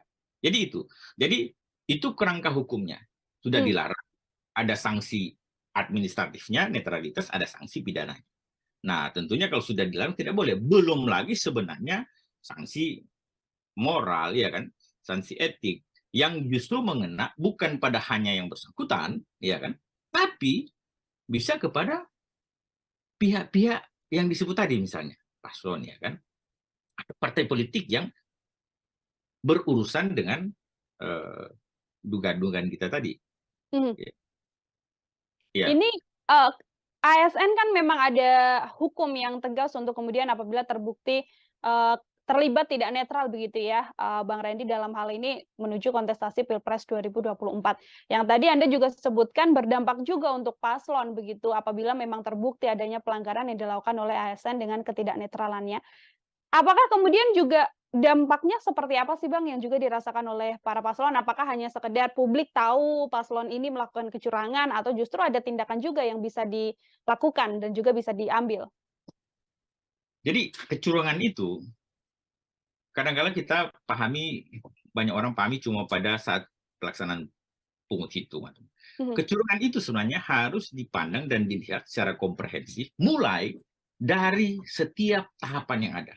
Ya, setiap proses yang kita lalui, termasuk yang sekarang. Makanya norma dalam undang-undang yang sudah kita sebut tadi, kita bahas, itu ada norma yang masa kampanyenya, ya kan? Ada yang sebelum masa kampanye, ada yang saat masa kampanye, ada bahkan sesudah masa kampanye, ada norma yang mengatur terkait dengan netralitas dan sebagainya, ada sanksinya. Itu proses selain terkait kecurangan-kecurangan atau potensi kecurangan-kecurangan yang terjadi di masa tenang dan masa tenang itu 3 hari sebelum pemungutan dan penghitungan suara dan masa pungut hitung. Nah, itu potensi kerawannya. Kalau ya, kenapa ada larangan?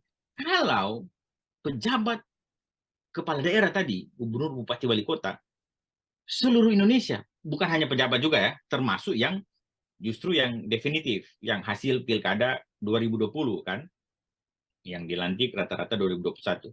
Kalau mereka menggerakkan seluruh aparatur sipil negara, ya kan, aparatur sipil negara yang terdiri dari PNS maupun P3K, pejabat pemerintah dengan perjanjian kerja, dan segala tenaga kontrak, tenaga honor, ada THL, ada sebutan THL, tenaga harian lepas, atau sebutan apapun itu yang menjadi instrumen pemerintah, ya kan, instrumen pemerintah yaitu pemerintah daerah, itu bahaya. Karena Ibu bisa bayangkan bahwa di satu kabupaten atau kota misalnya, ada kecamatan, ya kan, ada desa kelurahan. Pemerintahnya itu saling berhubungan kan, dan digerakkan satu-satu. Ini ya harus pilih yang ini ya, nomor urut 1 ya, atau nomor urut 2 ya, atau paslon nomor 3 ya. Nah, itu keadilan pemilu tidak tercapai. Padahal asas pemilu kan langsung, umum, bebas, rahasia, jujur, dan adil. Nah, pada konsep jujur dan adil ini sudah tidak adil dan tidak jujur, karena aparatur pemerintahan, ya kan, didesain, dirancang sedemikian rupa untuk memenangkan, atau dalam bahasa undang-undang tadi saya sebut melakukan tindakan yang menguntungkan salah satu pasangan calon dan atau merugikan salah satu, itu tidak boleh, ya kan. Oleh karena itu maka ada aturan itu. Nah, sekarang problematis yang menjadi pertanyaan publik dan masyarakat luas pada umumnya adalah bagaimana, ya kan, cara kita menangkal itu, mencegah itu, bahkan menindak itu, ya kan. Nah, kita sudah punya instrumen sebenarnya dalam pemilu. Penyelenggara pemilu kan ada instrumen KPU sebagai pelaksana teknis, ada Bawaslu dalam konteks pengawasan seluruh tahapan teknis KPU maupun seluruh aktivitas-aktivitas yang menyangkut netralitas tadi, TNI, Polri, dan ASN, dan ada DKPP yang menegakkan etik daripada penyelenggara pemilu ini. Nah, kalau instrumen itu berjalan dengan baik dan benar, sebagaimana mestinya, ya kan, sesuai dengan regulasi, ya kan, normatifnya, maka sebenarnya kita tidak perlu khawatir, tidak perlu ragu, ya kan, akan tercapainya pemilu yang jujur dan adil itu, ya kan, yang langsung tanpa intervensi siapapun, umum, ya kan, bebas menentukan pilihan masing-masing sesuai dengan hati nurani dan logika, rahasia, nggak usah orang tahu, ya kan, Uber, ya kan, langsung umum, bebas, rahasia, jujur dan adil. Nah, kalau instrumen pemilu tadi misalnya Bawaslu mengawasi dengan baik dan benar, ya tidak usah dikhawatirkan. Tapi ya, yang menjadi soal barusan lagi yang viral di media kan, pasti Tribun Pasar. Ya, ada lagi Bawaslu, instrumen yang menjadi harapan tonggak keadilan pemilu, tertangkap, ya kan, OTT. OTT-nya kaitan juga dengan pemilu, ya kan? Karena diduga memeras caleg, ya kan? Nah, ini tentu memunculkan yang namanya distrust terhadap penyelenggara pemilu dan secara otomatis penyelenggaraan pemilu. Oleh karena itu, maka peran Tribun, peran media sosial, media cetak, media massa elektronik harus kritis. Peran civil society organization, ya kan, baik politik, hukum, dan kepemiluan harus kritis. Dan terutama sebenarnya peran DKPP. Jangan juga DKPP sebagai penegak etik, justru kecurigaan publik kan, misalnya ini kecurigaan banyak kong kali kongnya. Jadi itu. Jadi kalau instrumen yang ada, yang sudah ada dan memang berfungsi dengan baik, maka kita tidak perlu khawatir. Sekarang kita patut khawatir, patut was-was, dan patut memelototkan mata kita untuk setiap tahapan, setiap proses pemilu di saat ini, 2023-2024. Karena memang ada berbagai dugaan kecurangan dan distrust terhadap proses penyelenggaraan ini, termasuk penyelenggaraan. Baik, bisa dilihat dari berbagai tingkatan begitu ya, Bang Randy ya, tidak hanya dalam pemungutan suara saja, tapi kecurangan pemilu ini bisa berjalan sejak awal, bahkan dari hari ini. Ini yang juga sedang menjadi sorotan juga, Bang Randy, adalah ketika aparat kepolisian. Tadi Anda sampaikan TNI, semua ASN yang terlibat tidak boleh tidak netral begitu ya. Namun ini aparat juga diisukan kemudian tidak netral, lalu banyak isu yang beredar membantu salah satu capres, ada juga yang menyatakan bahwa bahkan ada aparat yang sampai memasang baliho dan seperti itu, meskipun bantahan-bantahan juga sudah dikeluarkan. Dari kacamata Bang Randy sendiri, bagaimana peran serta dari aparat untuk kemudian menjaga netralitasnya? Apakah dengan kemudian benar-benar lepas untuk membantu, melakukan penindakan dan sebagainya, atau seperti apa, Bang? Ya, itulah yang saya bicarakan tadi. Kalau soal-soal begitu kan berarti sudah ranahnya Bawaslu. Dalam konteks ini saya mau katakan Bawaslu itu harus garang. Ya kan? Harus garang, harus menakutkan. Jangan lembek. Ya, jangan ya kalau KPU kan saya lihat tagline-nya KPU melayani karena memang proses mereka paling banyak bersentuhan dengan pelayanan terhadap proses pemilu ini kan. Mendaftar caleg, mendaftar paslon presiden, periksa kesehatan, itu teknis dan ya udah tepat lah KPU melayani. Nah, Bawaslu kan mengawasi. Ada dua strategi pengawasan Bawaslu, karena saya juga mantan ketua Bawaslu kan. Pencegahan dan penindakan. Nah, kalau pencegahan jalan, penindakan jalan, kita kan nggak usah khawatir. Nah, soal-soal sekarang adalah banyak isu misalnya alat peraga kampanye kan berseliweran, ya kan. Alat peraga kampanye di mana-mana ya toh. Bawaslunya kemana-mana, ya kan. Itu yang jadi pembicaraan berbagai aktivis pemilu, ya kan. Jadi berseliweran di mana-mana, tapi Bawaslunya sibuk beraktivitas misalnya ke luar negeri atau kemana-mana pokoknya. Intinya bahwa ada fakta masyarakat melihat alat peraga kampanye baliho berseliweran, tapi sampai sekarang tidak diturunkan. Bawaslu-nya bilang, oh bukan tugas kami, itu kan tugas Satpol PP, tugas pemerintah. Iya, itu yang menurunkan secara secara teknisnya, ya Satpol PP ya. Mereka juga Bawaslu tidak diminta untuk menurunkan. Saya juga dulu nggak suka kalau saya menurun. Tapi dalam konteks tertentu, aparat pengawas pemilu selain merekomendasi ke KPU terkait alat-alat peraga yang belum masa kampanye sudah ini kan, sampai masa tenang juga begitu, dan kita sendiri juga bersama dengan pemerintah kabupaten, kecamatan, dan desa kelurahan membantu bersama-sama menurunkan, mengawasi dan sebagainya. Ya sudah itu peran Bawaslu. Nah, termasuk yang Ibu sebut tadi, Ibu Nila sebut tadi kan, ada aparat pasang-pasang baliho justru. Nah, itu kan jadi Bawaslu mencegah, mengawasi ya kan, dan menindak. Mencegahnya kalau belum ada pelanggaran, dia akan melakukan pencegahan, sosialisasi dan sebagainya. Menindak kalau sudah, itu kan dalam konteks yang Mbak Nila tanyakan, misalnya ada apa? Ada ya, ini berarti dugaan semua ya kan. Kalau ada aparat pasang-pasang baliho tertentu, ya ditindak. Kalau yang kemarin-kemarin misalnya ada yang menurunkan, aparat menurunkan, ya memang harus diturunkan. Cuma memang isunya digiring, yang satunya diturunkan, yang lainnya tidak, tebang pilih lah. Ya kan? Kalau saya memang sebenarnya sudah bagus, turunkan saja, tapi copot semua atribut alat peraga kampanye sebelum masa kampanye. Karena ada normanya loh. Pasal 1 ayat 35 Undang-Undang 7 2017 terkait kampanye, termasuk di PKPU kampanye PKPU 15 2023, pasal 1 ayat 18 sudah jelas sebenarnya mengatur bahwa kampanye itu, ya kan. Jadi dulunya begini, kampanye cuma sampai dengan menawarkan visi misi, ya kan.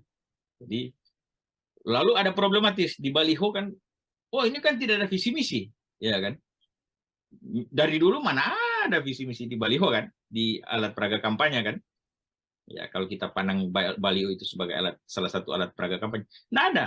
Oleh karena itu di Undang-Undang 7 2017 ditambahkan satu nomenklatur baru, visi misi dan atau citra diri.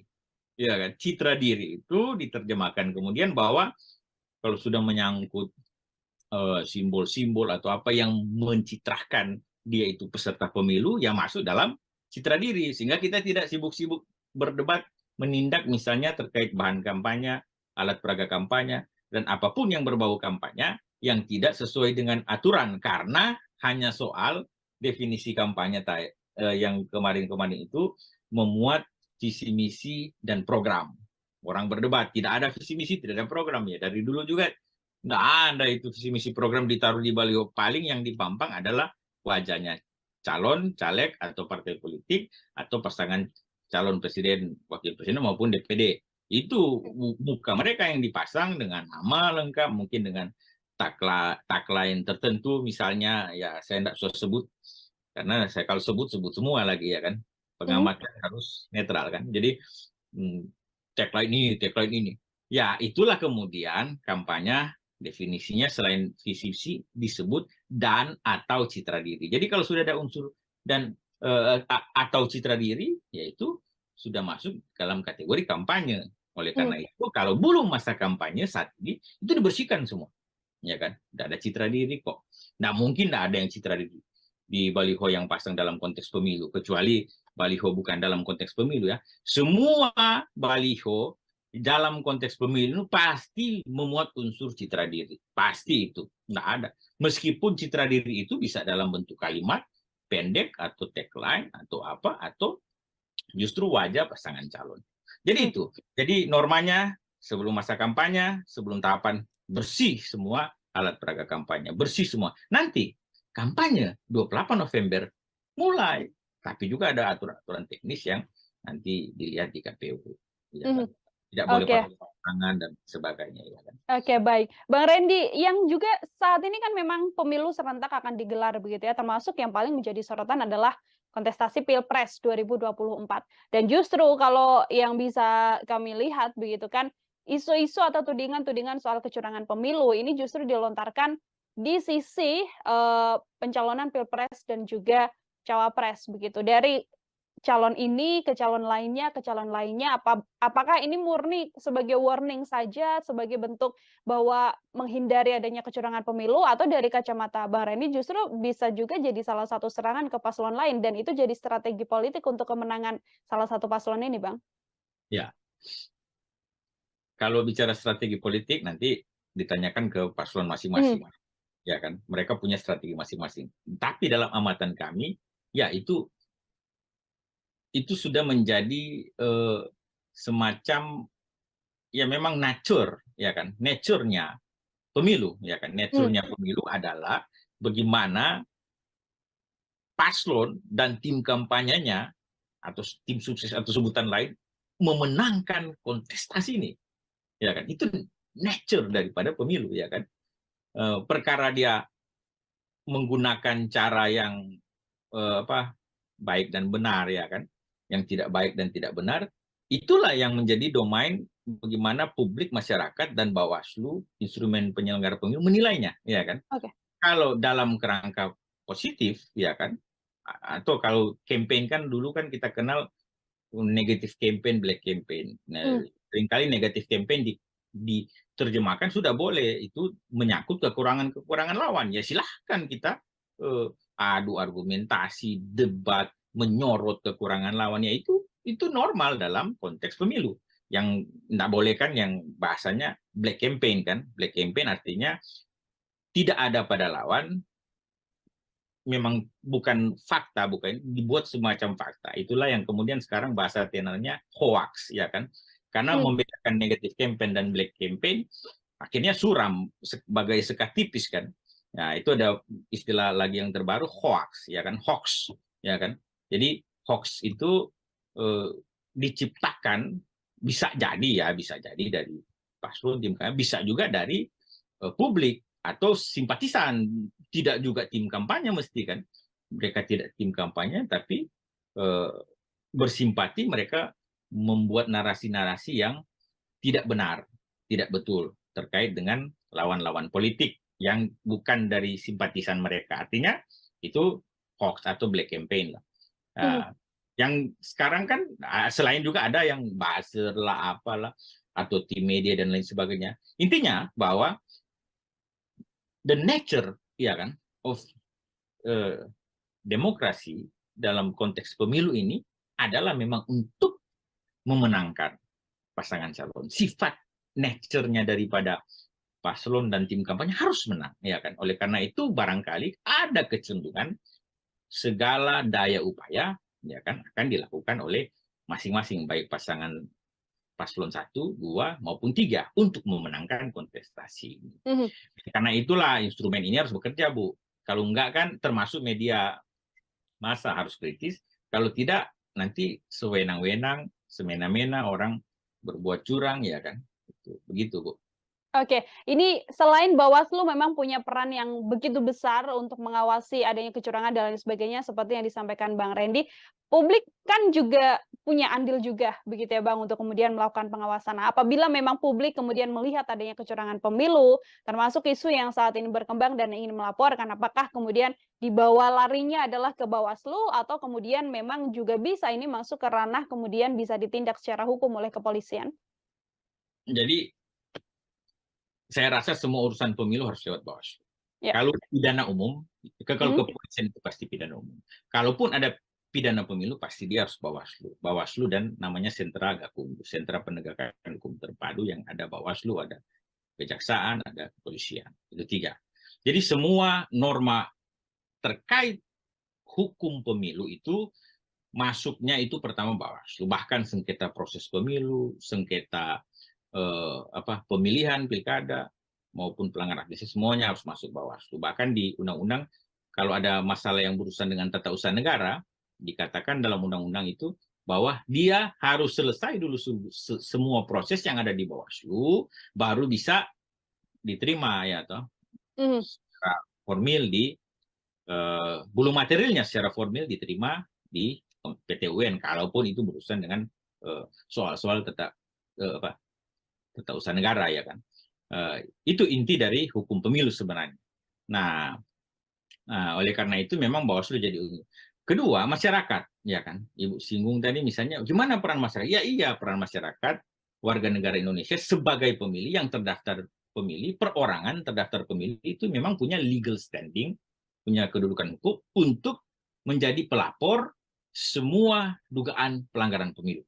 Jadi semua dugaan pelanggaran pemilu. Yang lapornya tentu paling pertama ke Bawaslu, nggak bisa kalau pidana umum ke kepolisian. Bahkan ada pemantau pemilu yang terdaftar resmi di Bawaslu untuk pemilu. Kalau pilkada, undang-undang pilkada masih ke daftar ke KPU, ya kan. Jadi seluruh pemantau pemilu yang terdaftar juga mempunyai legal standing untuk melapor. Ya, soalnya sekarang, selain Bawaslu, yang ketiga ada namanya pengawasan partisipatif, melibatkan partisipasi masyarakat dalam pengawasan. Soalnya sekarang ada fenomena kecenderungan justru Bawaslu-nya tinggal campaign, oh mana laporannya, meminta ke masyarakat, melapor dong, meminta ke pemantau pemilu, lapor, mana laporannya. Semacam yang caleg 30% kemarin kan, ya. Dalam norma minimal 30% perempuan. Saya katakan di berbagai forum, di berbagai media, bahwa mestinya itu jadi temuan Bawaslu, ya kan? Karena pintu masuk untuk penegakan keadilan pemilu, untuk konstruksi hukum, penegakan hukum itu dalam pemilu itu pintu masuknya 2. 1, laporan dari yang kita sebut tadi masyarakat maupun WNI maupun peserta pemilu. Dan temuan, itu 2. Temuan itu adalah ditemukan oleh jajaran pengawas pemilu. Nah, jangan masyarakat terlibat aktif, tapi jangan kemudian ada narasi Bawaslu-nya bicara, oh mana laporannya, mana masyarakat, ayo lapor. Jangan. Kalau ada dugaan pelanggaran di depan mata publik, masa Bawaslu tidak bisa melihat, ya kan? Kalau ada pelanggaran, masa Bawaslu tidak menindak, ya kan? Publik aja melihat, publik aja berbicara, publik aja memandang itu sebagai, masa Bawaslu tidak melakukan upaya apapun, ya kan? Pencegahan sudah lewat. Saya katakan kalau pencegahan itu sebelum terjadi pelanggaran. Kalau sudah pelanggaran, maka mestinya Bawaslu tindak. Caranya apa? Kalau tidak ada laporan, jadikan temuan, ya kan? Jadikan temuan dong. Jadikan temuan pelanggaran, baik itu mau pelanggaran pidana, pelanggaran etik, pelanggaran administrasi pemilu, atau pelanggaran terhadap norma undang-undang lainnya, itu Bawaslu harus aktif, proaktif, bahkan progresif. Menurut saya, ya kan? Jangan pasif, ya kan? Dan cenderung diam. Nah itu, dan menunggu laporannya. Bahaya juga itu. Jadi itu, saya rasa konstruksi penegakan hukumnya begitu. Oke, masyarakat terlibat dalam partisipasi pengawasan aktif pemilu, pencegahan dan sebagainya dalam konteks pengawasan partisipatif, tapi yang utamanya sebagai lembaga penegak keadilan pemilu, Bawaslu yang harus terdepan. Jangan tunggu laporan, jadikan temuan. Kalau itu memang. Jangan hanya sekadar tunggu laporan, namun juga menjadikan Iya temuan apabila memang mendapatkan adanya kecurangan dugaan aja, belum pelanggaran, dugaan aja. Dugaan saja. Iya, kan memang itu normanya, dugaan pelanggarannya. Dia tentunya ada syarat formal material, ya kan? Tapi itu nggak susah kan? Oke, baik. Terakhir dari saya, Bang Randy, ini melihat situasi dinamika politik yang terjadi saat ini dengan banyaknya tadi strategi yang dan juga tudingan-tudingan kecurangan yang terjadi di tanah air ini.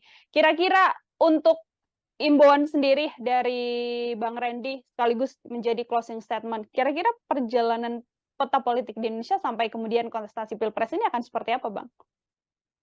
Ya, sekarang memang agak panas kan. Kita melihat secara nyata ada faksi dan friksi yang terbentuk, ya kan. Justru memang kecenderungan friksi itu tajam di saat dua paslon kemarin yang 2009 itu, ini 3 calon pun friksinya tajam, ya, karena ada soal misalnya yang kita lihat sendiri bahwa munculnya Prabowo Gibran dan Ganjar Mahfud misalnya, justru friksi itu ada dalam 2 paslon ini misalnya. Kemarin dugaan banyak orang kan antara Anies kan, tapi sekarang justru friksi ada di paslon nomor 2 dan 3. Bukan lagi 2 dengan 1 atau 3 dengan 1, ini ada di 2 dan 3. Oleh karena itu, yang kita harapkan sebenarnya begini. Publik, masyarakat, stakeholder pemilu, harus menggunakan logika yang baik dan ya, pemilih harus memilih dengan logika. Karena apa? Ketika faksi dan friksi ini cenderung tajam terbentuk, ya kan, polarisasi justru lebih kelihatan, tapi bukan, ya banyak orang bilang bukan pada konteks lagi narasi SARA kan, agama pada semacam 2019 kemarin. Nah, itu mungkin nanti dibicarakan di momen lain kalau pasca periode putaran kedua, ya pasca Februari, nanti diskusi lagi. Tergantung siapa yang masuk di putaran kedua misalnya, atau paslon 1 dengan 2, 2 dengan 3, atau dengan 2 dengan 1, ya kan? Walaupun saat ini ramai juga narasi satu putaran. Betul. Nah, itu konteks lain karena waktu mepet. Saya persingkat bahwa masyarakat harus jeli, harus gunakan logika. Penyelenggaranya harus tegak, ya, harus lurus pada undang-undang, pada regulasi, pada peraturan yang, ya kan, harus lurus. Hati nuraninya dibersihkan kalau ada yang kurang baik, ya kan. Karena ini pemilu untuk bangsa, ya kan. Banyak anggaran sudah kita gunakan tertata dalam APBN maupun APBD untuk pemilu serentak 2024. Jadi jangan sia-siakan harapan publik bagi penyelenggara pemilu, ya kan. Kemudian bagi paslon, tim kampanye tentunya diharapkan bersaing secara sehat, secara benar, ya kan. Narasi-narasinya dibangun sedemikian supaya mendidik pemilih, ya kan? Mendidik pemilih dalam konteks apa? Sudah apapun yang penting baik kita mendidik, narasinya dibuat mendidik, ya kan? Ya kalau ada pun memang kekurangan dari lawan dan tujuannya menyerang, silakan diserang. Tapi kalau mendidik kan udah orang bisa paham arahnya kemana, ya kan? Didik pemilih supaya mereka gunakan logika mereka dan memilih sesuai dengan pikiran. Saya sekarang menggunakan sesuai dengan hati, ya kan? Kadang-kadang hati bisa menipu. Jangan orang terbawa kadang-kadang perasaan. Jadi memilih itu harus pakai pikiran, bukan pakai perasaan, ya kan? Ya, by logic, ya kan? By ratio, not emotio, ya kan? Harus berdasarkan pikiran, bukan perasaan. Dengan demikian, maka kekhawatiran terhadap kecurangan tidak akan terjadi. Tapi jangan lengah, harus awas dan mawas. Kita harus melihat semua potensi pelanggaran itu dan harus dikawal. Memang ribut-ribut seperti ini ya bisalah. Ribut-ribut juga adalah bagian mencegah terjadinya pelanggaran. Tapi memang jangan dilebih-lebihkan. Misalnya kalau hasil pemilu, saya rasa untuk presiden, wakil presiden itu cuma 3 paslon kan. Berarti kan cuma 1 lembar itu dicoblos. Ini dalam zaman yang teknologi sekarang canggih, ya kan. Semua bisa siaran online kan, live di Facebook, dimanapun, Instagram. Hasilnya itu kecenderungan untuk berubah kurang. Yang rawan justru menurut saya kalau dalam konteks legislatifnya. Ini kan banyak kertas suaranya. Ini partai politiknya ada banyak. Ya kan, calegnya ada banyak. Di satu dapil bisa 3 sampai 12 untuk kabupaten kota, 3 daerah, 3 sampai 10 untuk RI. Itu banyak. Itu hati-hati.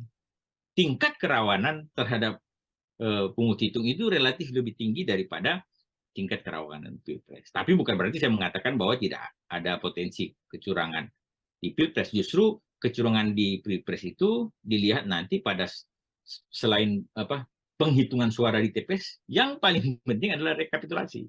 Jangan sampai berubah di tingkat kabupaten kota sudah berubah, provinsi berubah, area. Itulah yang kecurangan yang saya rasa dibicarakan banyak orang. Ya, jadi itu. Jadi kerawanan paling besar kalau soal pungut hitung ada di legislatif, karena banyak sekali itu. Tapi presiden tetap ada kerawanan, oleh karena itu kita awasi saja, tapi jangan terlalu juga over, seakan-akan narasi curang itu seakan-akan kita mengubah hasil pemilu. Beda dengan Amerika, 2016 ada jurnalnya terkait Donald Trump, dan karena e-voting kan, e-voting. Jadi bahaya, kerawanan itu lebih bahaya karena e-voting. Zaman teknologi sekarang justru semakin bahaya karena bisa ada kecurigaan dimanipulasi oleh artificial intelligence lah atau apalah. Ya kan, itu bahaya. Kalau sekarang kan pemilu kita bukan e-voting. Pemilu kita manual kan, mencoblos. Ya, kalau cuma 3 paslon presiden mungkin tidak serawan yang mungkin DPR. Saya rasa itu closing statement kita. Silakan, mari kita semua civil society, media massa cetak tetap menjaga nalar kritis kita. Baik, terima kasih. Sekali lagi Bang Randy ini untuk penjelasannya.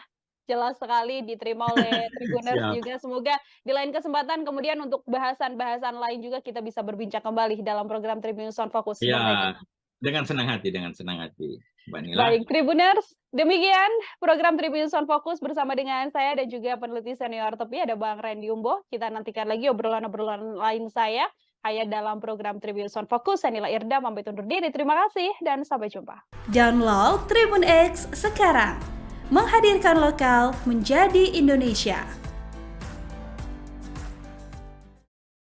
Kalau mereka menggerakkan seluruh aparatur sipil negara, ya kan, aparatur sipil negara yang terdiri dari PNS maupun P3K, pejabat pemerintah dengan perjanjian kerja, dan segala tenaga kontrak, tenaga honor, ada THL, ada sebutan THL, tenaga harian lepas, atau sebutan apapun itu yang menjadi instrumen pemerintah, ya kan, instrumen pemerintah yaitu pemerintah daerah, itu bahaya. Nah, kalau instrumen pemilu tadi misalnya Bawaslu mengawasi dengan baik dan benar, tidak usah dikhawatirkan. Tapi ya, yang menjadi soal barusan lagi yang viral di media kan, Pak fraksi Tribun Partner.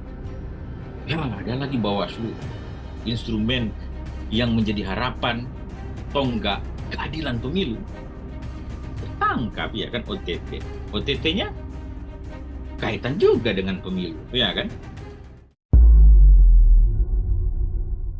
Program Tribun News on Focus, Tribuners, kembali menjumpai Anda hari ini bersama dengan saya Nila Irda terkait dinamika politik di tanah air. Hari ini kita masih akan memperbincangkan terkait hal tersebut, termasuk diantaranya juga soal dugaan-dugaan adanya kecurangan pemilu yang belakangan memang santer dibicarakan, dan apakah ini menjadi salah satu strategi untuk menyerang pasangan lawan dalam kontestasi Pilpres mendatang. Untuk membahas hal tersebut, saya sudah tersambung bersama dengan peneliti senior dari TEPI, Komite Pemilih Indonesia, ada Bang Randy Umboh dalam sambungan Zoom. Bang Randy, terima kasih banyak sudah bergabung. Apa kabar, Bang?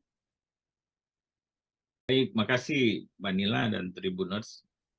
Ya, terima kasih. Ya. Terima kasih kembali, Bang Randy. Semua. Bang Randy, ini dari Komite Pemilih Indonesia dan juga peneliti senior TEPI begitu ya, Bang. Ini kan kalau kita bisa membahas terkait bagaimana kecurangan pemilu yang terjadi di tanah air, serangan-serangan sudah mulai dilakukan. Salah satunya adalah yang mana PDIP Perjuangan ini yang bisa saya sampaikan cukup gentar juga atau cukup concern juga untuk membahas hal tersebut terkait kecurangan pemilu. Sebagai pengantar awal dari Bang Randy, seperti apa melihat bagaimana PDIP terus menggaungkan soal adanya kecurangan pemilu ini, Bang? Jadi saya melihat sebenarnya curangan pemilu itu dari bukan hanya PDI sebenarnya, semuanya termasuk 3 paslon kemarin kan dalam prosesi pengambilan nomor urut, tiga-tiganya isu ya setuju dengan menolak dan melawan kecurangan pemilu. Itu jadi isu sentral kan, bukan hanya PDIP saya rasa, bukan hanya paslon nomor urut 3, Ganjar dan Mahfud, tapi semua sebenarnya isu itu. Artinya bahwa menjadi concern bersama dari 3 paslon, tentu menjadi concern bersama dari 3 tim kampanye nasional dari paslon itu, dan seluruh stakeholder pemilu sebenarnya. Menjadi hal yang kemudian mewarnai kontestasi Pilpres 2024 mendatang, Bang Randy. Sedikit saya singgung juga soal adanya kabar ini kan terkait PJ Bupati Sorong yang juga saat ini sudah menjadi tersangka korupsi, kan juga mengatakan ada fakta integritas begitu yang dikeluarkan atau semacam perjanjian untuk kemudian mendukung paslon, yang mana dalam ini adalah paslon nomor urut 3. Situasi adanya PJ yang juga kemudian diduga terlibat dalam kecurangan pemilu ini dari kacamata Bang Randy seperti apa? Ya, itulah yang menjadi kekhawatiran bersama sebenarnya. Banyak pihak termasuk civil society, pengamat kepemiluan, bahwa dari tahun-tahun kemarin, sebenarnya bukan dari sekarang juga, dari 2022, itu sudah dibicarakan 2023, terkait bagaimana ini satu Indonesia kan, penjabat, ya bupati, wali kota, dan juga penjabat gubernur bagi yang berakhir masa jabatan di tahun 2022 dan 2023. Saya melihat mencatat bahwa kalau 2020 itu ada 270 pilkada waktu itu, 270 daerah, dari total 537, berarti kita kurangin aja 537 daerah dikurang 270, kurang lebih 267 daerah, kabupaten, kota, maupun provinsi yang akan dijabat oleh penjabat bupati, gubernur, wali kota. Itu catatan pertama.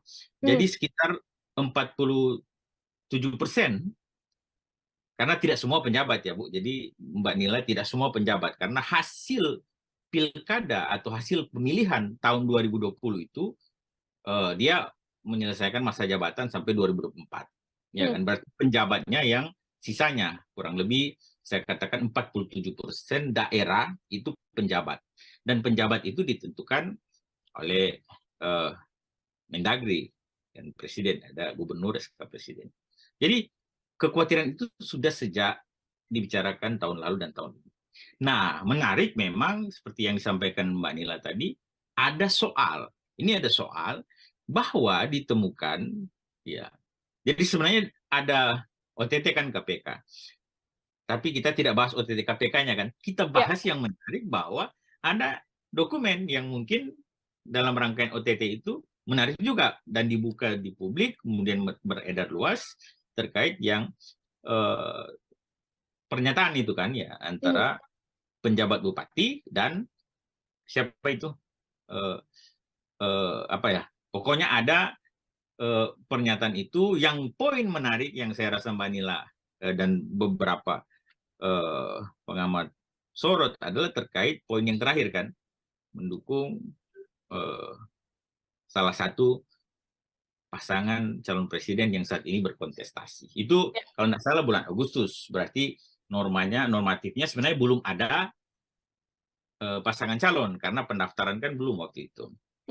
Tapi ini menimbulkan tanda tanya ya kan. Ini jadi problematis bahwa ini kan penjabat, semua penjabat itu dari ASN ya kan. Betul. ASN ya, gubernur dikualifikasi yang pimpinan tinggi ya kan, madya minimal, kalau yang bupati wali kota pimpinan tinggi pertama itu jabatan dalam pemerintahan, jabatan dalam ASN.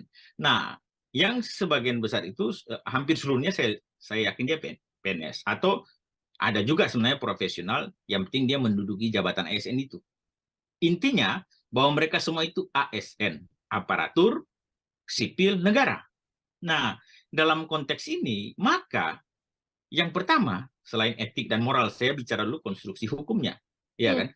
Di undang-undang itu, Undang-Undang 7 2017 pemilu, ya kan, telah jelas diatur pada pasal 282 dan 283 bahwa pejabat negara, pejabat struktural, dalam jabatan fungsional, ya kan, dalam jabatan negeri, serta aparatur sipil negara, ya kan, dilarang membuat keputusan dan atau tindakan yang menguntungkan atau merugikan salah satu peserta pemilu selama masa kampanye misalnya. Lalu 282 itu, 283 dilarang mengadakan kegiatan ya toh, yang mengarah kepada keberpihakan terhadap peserta pemilu sebelum, selama, dan sesudah masa kampanye. Jadi sebelum masa kampanye, yang kita tahu masa kampanye ini diatur dalam tahapan KPU ya, itu dimulai 28 November 2023 ini. Ya kan? Jadi sebelum masa kampanye dalam norma pasal 283 Undang-Undang 7 2017 itu sangat jelas telah mengatur. Jadi jangan ada orang bilang begini, oh ini kan belum kampanye. Tidak, ada normanya. Kalau dia pejabat aparatur sipil negara, apalagi dia penjabat bupati, itu kan penjabat bupati wali kota itu kan dia hak dan kewenangannya setara dengan yang bupati definitif diberikan. Kalau tidak salah di undang-undang, di Permendagri 4 2023 kan. Jadi ada kewenangan yang besar, ya kan, yang dimiliki oleh penjabat bupati, wali kota, dan gubernur seluruh daerah yang saya sebut tadi, kurang lebih 47% di Indonesia ini. Kalau disalahgunakan memihak salah satu peserta pemilu ada paslon presiden, ada DPD juga peserta pemilu perorangan, dan ada partai politik itu peserta pemilu. Kalau ada keberpihakan, maka ini menjadi suatu kerawanan bahaya bagi demokrasi kita, ya kan? Oleh karena itu maka ada undang-undang yang membatasi itu. Tidak boleh melakukan tindakan menguntungkan atau merugikan. Jadi menguntungkan tidak boleh, merugikan juga tidak boleh. Baru tidak boleh melakukan kegiatan atau aktivitas yang mengarah kepada berpihakan. Nah, dalam surat itu saya baca bahwa ada poin misalnya mengatakan bahwa yang bersangkutan siap untuk memenangkan pasangan presiden, ya kan, yang adalah notabene sekarang menjadi peserta pemilu. Nah, itu poin pertama. Poin kedua yang saya katakan itu kan dilarang jelas. Ada kekhawatiran publik bahwa ini bukan hanya di Sorong, ya kan, ini pejabat yang ketahuan satu. Nah, dalam berbagai asumsi, kalau dia dibuatkan pernyataan seperti itu ya, maka berarti yang lain-lainnya itu pejabat bupati, pejabat wali kota, bahkan pejabat gubernur, barangkali, ya ini dugaan kan, sama juga ada yang dibuatkan komitmen-komitmen semacam itu. Nah, ya itu yang menarik. Yang ketiga adalah, jadi tadi larangan kan, ada yang sanksinya kan, ada sanksi pidana di situ. Ada sanksi pidana. Sanksi pidananya itu kalau dibaca di undang-undang ada pasal 547, ya kan? 547 dan 548. 547 itu soal setiap pejabat negara itu yang sengaja membuat keputusan atau melakukan tindakan yang menguntungkan atau merugikan tadi salah satu peserta pemilu dalam kampanye, dalam masa kampanye ya, itu ada pidananya 3 tahun penjara maksimal, 36 juta rupiah untuk denda, ya kan?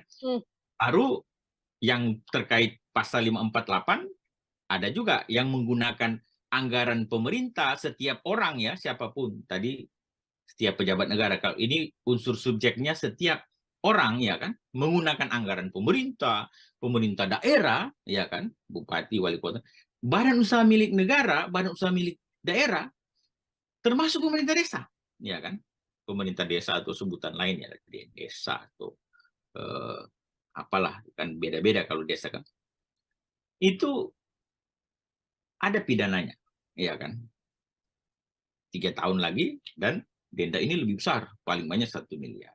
Jadi itu kerangka hukumnya sudah dilarang, ada sanksi administratifnya, netralitas, ada sanksi pidananya.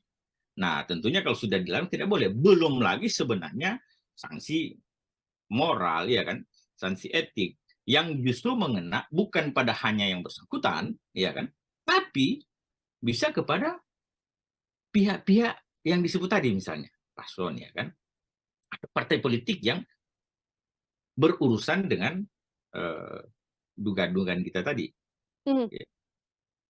Ya. Ini ASN kan memang ada hukum yang tegas untuk kemudian apabila terbukti terlibat tidak netral begitu ya, Bang Randy, dalam hal ini menuju kontestasi Pilpres 2024. Yang tadi Anda juga sebutkan berdampak juga untuk paslon begitu apabila memang terbukti adanya pelanggaran yang dilakukan oleh ASN dengan ketidaknetralannya.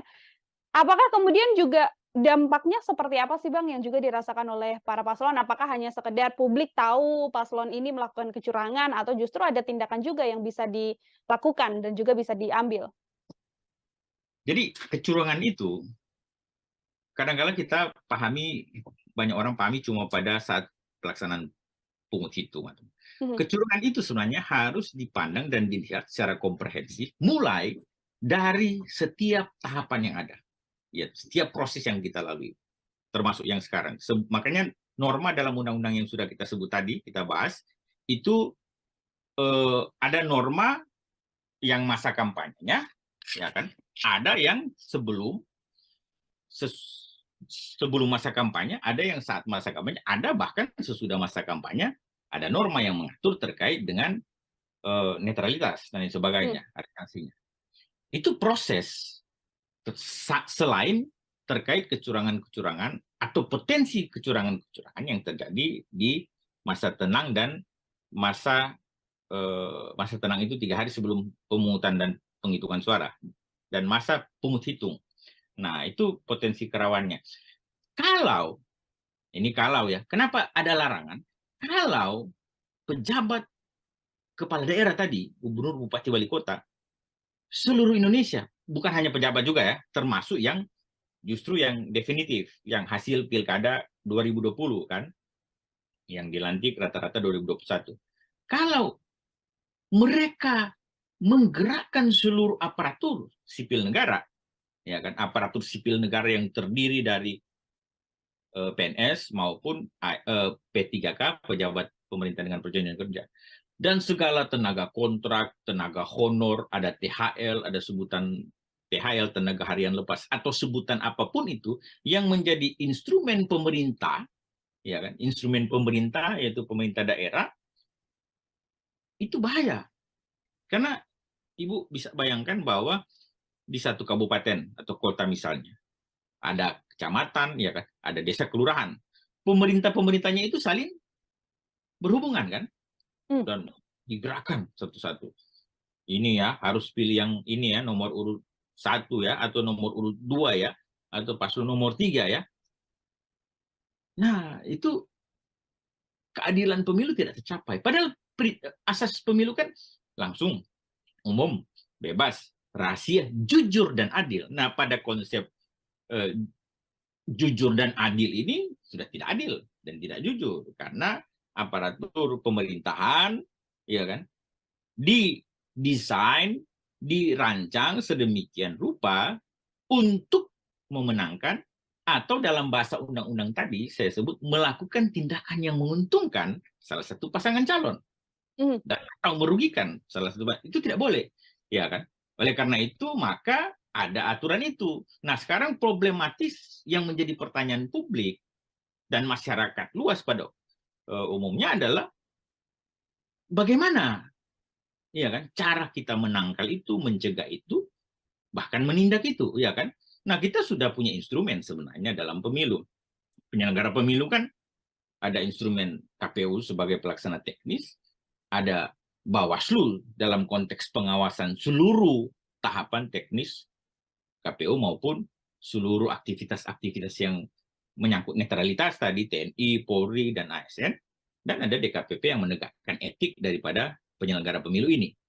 Nah, kalau instrumen itu berjalan dengan baik dan benar, sebagaimana mestinya, ya kan, sesuai dengan regulasi, ya kan, normatifnya, maka sebenarnya kita tidak perlu khawatir, tidak perlu ragu, ya kan, akan tercapainya pemilu yang jujur dan adil itu, ya kan, yang langsung tanpa intervensi siapapun, umum, ya kan, bebas menentukan pilihan masing-masing sesuai dengan hati nurani dan logika, rahasia, nggak usah orang tahu, ya kan, ya kan, langsung umum, bebas, rahasia, jujur dan adil.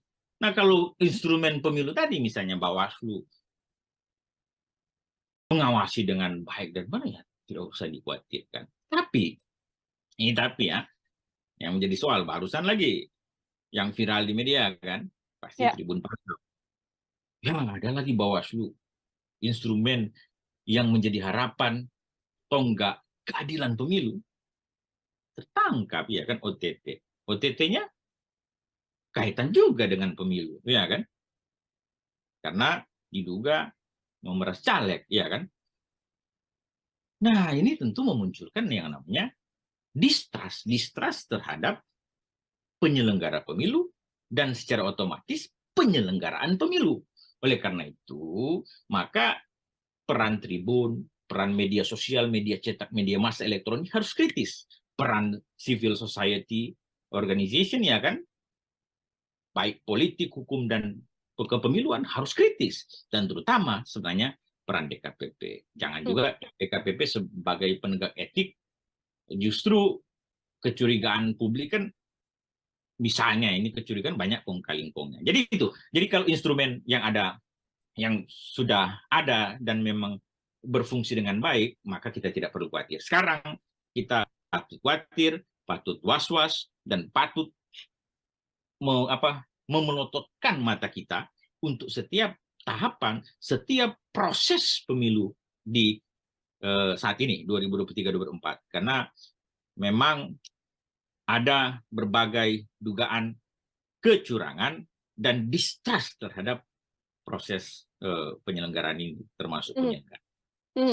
Baik, bisa dilihat dari berbagai tingkatan begitu ya, Bang Randy ya, tidak hanya dalam pemungutan suara saja, tapi kecurangan pemilu ini bisa berjalan sejak awal, bahkan dari hari ini. Ini yang juga sedang menjadi sorotan juga, Bang Randy, adalah ketika aparat kepolisian, tadi Anda sampaikan TNI, semua ASN yang terlibat tidak boleh tidak netral begitu ya. Namun ini aparat juga diisukan kemudian tidak netral, lalu banyak isu yang beredar membantu salah satu capres, ada juga yang menyatakan bahwa bahkan ada aparat yang sampai memasang baliho dan seperti itu, meskipun bantahan-bantahan juga sudah dikeluarkan. Dari kacamata Bang Randy sendiri, bagaimana peran serta dari aparat untuk kemudian menjaga netralitasnya? Apakah dengan kemudian benar-benar lepas untuk membantu, melakukan penindakan dan sebagainya, atau seperti apa, Bang?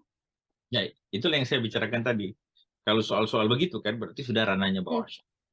Dalam Ya. konteks ini saya mau katakan Bawaslu itu harus garang, ya kan? Harus garang, harus menakutkan, jangan lembek. Ya, jangan ya kalau KPU kan saya lihat tagline-nya KPU melayani karena memang proses mereka paling banyak bersentuhan dengan pelayanan terhadap proses pemilu ini kan, mendaftar caleg, mendaftar paslon presiden, periksa kesehatan itu teknis dan ya udah tepat lah KPU melayani. Nah, Bawaslu kan mengawasi. Ada dua strategi pengawasan Bawaslu karena saya juga mantan ketua Bawaslu kan, pencegahan dan penindakan. Nah, kalau pencegahan jalan, penindakan jalan, kita kan nggak usah khawatir. Nah, soal-soal sekarang adalah banyak isu misalnya alat peraga kampanye kan berseliweran, ya kan? Alat peraga kampanye di mana-mana ya toh. Bawaslu-nya kemana-mana, ya kan? Itu yang jadi pembicaraan berbagai aktivis pemilu, ya kan? Jadi berseliweran di mana-mana, tapi Bawaslu-nya sibuk beraktivitas misalnya ke luar negeri atau kemana-mana pokoknya. Intinya bahwa ada fakta masyarakat melihat alat peraga kampanye, baliho berseliweran, tapi sampai sekarang tidak diturunkan. Bawaslu-nya bilang, oh bukan tugas kami, itu kan tugas Satpol PP, tugas pemerintah. Iya, itu yang menurunkan secara secara teknisnya, ya Satpol PP ya. Mereka juga Bawaslu tidak diminta untuk menurunkan. Saya juga dulu nggak suka kalau saya menurun. Tapi dalam konteks tertentu, aparat pengawas pemilu selain merekomendasi ke KPU terkait alat-alat peraga yang belum masa kampanye sudah ini kan, sampai masa tenang juga begitu. Dan kita sendiri juga bersama dengan pemerintah kabupaten, kecamatan, dan desa kelurahan membantu bersama-sama menurunkan, mengawasi dan sebagainya. Ya sudah itu peran Bawaslu. Nah, termasuk yang Ibu sebut tadi, Ibu Nila sebut tadi kan, ada aparat pasang-pasang baliho justru. Nah, itu kan jadi Bawaslu mencegah, mengawasi ya kan, dan menindak. Mencegahnya kalau belum ada pelanggaran, dia akan melakukan pencegahan, sosialisasi dan sebagainya. Menindak kalau sudah, itu kan dalam konteks yang Mbak Nila tanyakan, misalnya ada apa? Ada ya, ini berarti dugaan semua ya kan. Kalau ada aparat pasang-pasang baliho tertentu, ya ditindak. Kalau yang kemarin-kemarin misalnya ada yang menurunkan, aparat menurunkan, ya memang harus diturunkan. Cuma memang isunya digiring, yang satunya diturunkan, yang lainnya tidak, tebang pilih lah. Ya kan? Kalau saya memang sebenarnya sudah bagus, turunkan saja, tapi copot semua atribut alat peraga kampanye sebelum masa kampanye. Karena ada normanya loh. Pasal 1 ayat 35 Undang-Undang 7 2017 terkait kampanye, termasuk di PKPU kampanye PKPU 15 2023, pasal 1 ayat 18 sudah jelas sebenarnya mengatur bahwa kampanye itu, ya kan, jadi dulunya begini, kampanye cuma sampai dengan menawarkan visi misi, ya kan. Jadi lalu ada problematis di baliho kan, oh ini kan tidak ada visi misi, ya kan. Dari dulu mana ada visi misi di baliho kan, di alat peraga kampanye kan. Ya kalau kita pandang baliho itu sebagai salah satu alat peraga kampanye, nggak ada. Oleh karena itu di Undang-Undang 7 2017 ditambahkan satu nomenklatur baru, visi misi dan atau citra diri, ya kan. Citra diri itu diterjemahkan kemudian bahwa kalau sudah menyangkut simbol-simbol atau apa yang mencitrahkan dia itu peserta pemilu, ya masuk dalam citra diri, sehingga kita tidak sibuk-sibuk berdebat menindak misalnya terkait bahan kampanye, alat peraga kampanye, dan apapun yang berbau kampanye yang tidak sesuai dengan aturan, karena hanya soal definisi kampanye yang kemarin-kemarin itu memuat visi misi dan program. Orang berdebat, tidak ada visi misi, tidak ada program. Ya dari dulu juga nggak ada itu visi misi program ditaruh di baliho. Paling yang dipampang adalah wajahnya calon, caleg, atau partai politik, atau pasangan calon presiden, wakil presiden maupun DPD. Itu muka mereka yang dipasang dengan nama lengkap, mungkin dengan tagline tertentu, misalnya ya saya tidak usah sebut karena saya kalau sebut semua lagi ya kan. Pengamat kan harus netral kan. Jadi tagline ini. Ya itulah kemudian kampanye definisinya selain visi misi disebut dan atau citra diri. Jadi kalau sudah ada unsur dan atau citra diri, yaitu sudah masuk dalam kategori kampanye. Oleh karena itu, kalau belum masa kampanye saat ini, itu dibersihkan semua. Ya kan? Tidak ada citra diri kok.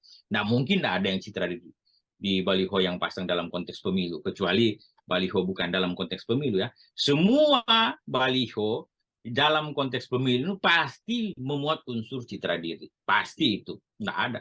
Meskipun citra diri itu bisa dalam bentuk kalimat, pendek, atau tagline, atau apa, atau justru wajah pasangan calon. Jadi itu. Jadi normanya sebelum masa kampanye, sebelum tahapan bersih semua alat peraga kampanye. Bersih semua. Nanti kampanye 28 November mulai. Tapi juga ada aturan-aturan teknis yang nanti dilihat di KPU. Ya kan?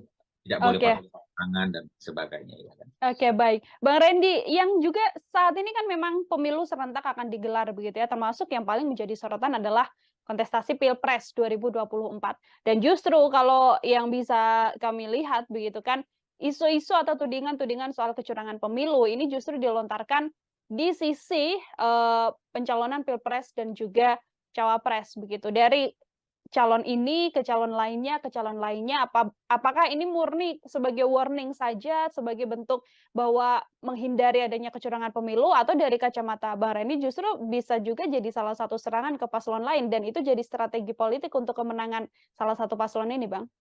Ya.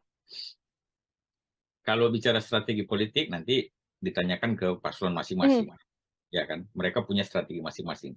Tapi dalam amatan kami, ya itu sudah menjadi semacam ya memang nature ya kan, nature-nya pemilu ya kan. Nature-nya pemilu adalah bagaimana paslon dan tim kampanyenya atau tim sukses atau sebutan lain memenangkan kontestasi ini. Ya kan? Itu nature daripada pemilu ya kan. Perkara dia menggunakan cara yang baik dan benar ya kan, yang tidak baik dan tidak benar, itulah yang menjadi domain bagaimana publik, masyarakat, dan Bawaslu, instrumen penyelenggara pemilu, menilainya, ya kan? Kalau dalam kerangka positif, ya kan? Atau kalau campaign kan dulu kan kita kenal negatif campaign, black campaign. Nah, seringkali negatif campaign diterjemahkan sudah boleh, itu menyangkut kekurangan lawan. Ya silahkan kita adu argumentasi, debat, menyorot kekurangan lawannya, itu normal dalam konteks pemilu. Yang tidak boleh kan yang bahasanya black campaign kan. Black campaign artinya tidak ada pada lawan, memang bukan fakta, bukan dibuat semacam fakta. Itulah yang kemudian sekarang bahasa tenornya hoax ya kan. Karena membedakan negatif campaign dan black campaign akhirnya suram sebagai sekat tipis kan. Nah, itu ada istilah lagi yang terbaru, hoax ya kan, hoax ya kan. Jadi hoax itu diciptakan bisa jadi dari paslon, tim kampanye, bisa juga dari publik atau simpatisan, tidak juga tim kampanye mesti kan. Mereka tidak tim kampanye tapi bersimpati, mereka membuat narasi-narasi yang tidak benar, tidak betul terkait dengan lawan-lawan politik yang bukan dari simpatisan mereka. Artinya itu hoax atau black campaign lah. Yang sekarang kan selain juga ada yang buzzer lah, apalah, atau tim media dan lain sebagainya. Intinya bahwa the nature ya kan of demokrasi dalam konteks pemilu ini adalah memang untuk memenangkan pasangan calon. Sifat nature-nya daripada paslon dan tim kampanye harus menang ya kan. Oleh karena itu barangkali ada kecenderungan segala daya upaya ya kan akan dilakukan oleh masing-masing, baik pasangan paslon 1, 2 maupun 3 untuk memenangkan kontestasi. Karena itulah instrumen ini harus bekerja, Bu. Kalau enggak kan termasuk media massa harus kritis. Kalau tidak nanti sewenang-wenang, semena-mena orang berbuat curang ya kan. Begitu, Bu. Oke, ini selain Bawaslu memang punya peran yang begitu besar untuk mengawasi adanya kecurangan dan lain sebagainya seperti yang disampaikan Bang Randy, publik kan juga punya andil juga begitu ya Bang untuk kemudian melakukan pengawasan. Nah, apabila memang publik kemudian melihat adanya kecurangan pemilu, termasuk isu yang saat ini berkembang dan ingin melaporkan, apakah kemudian dibawa larinya adalah ke Bawaslu atau kemudian memang juga bisa ini masuk ke ranah kemudian bisa ditindak secara hukum oleh kepolisian? Jadi saya rasa semua urusan pemilu harus lewat Bawaslu. Ya. Kalau pidana umum, kalau Hmm. kepolisian itu pasti pidana umum. Kalaupun ada pidana pemilu, pasti dia harus Bawaslu. Bawaslu dan namanya Sentra Gakumdu, Sentra Penegakan Hukum Terpadu yang ada Bawaslu, ada Kejaksaan, ada Kepolisian. Itu 3.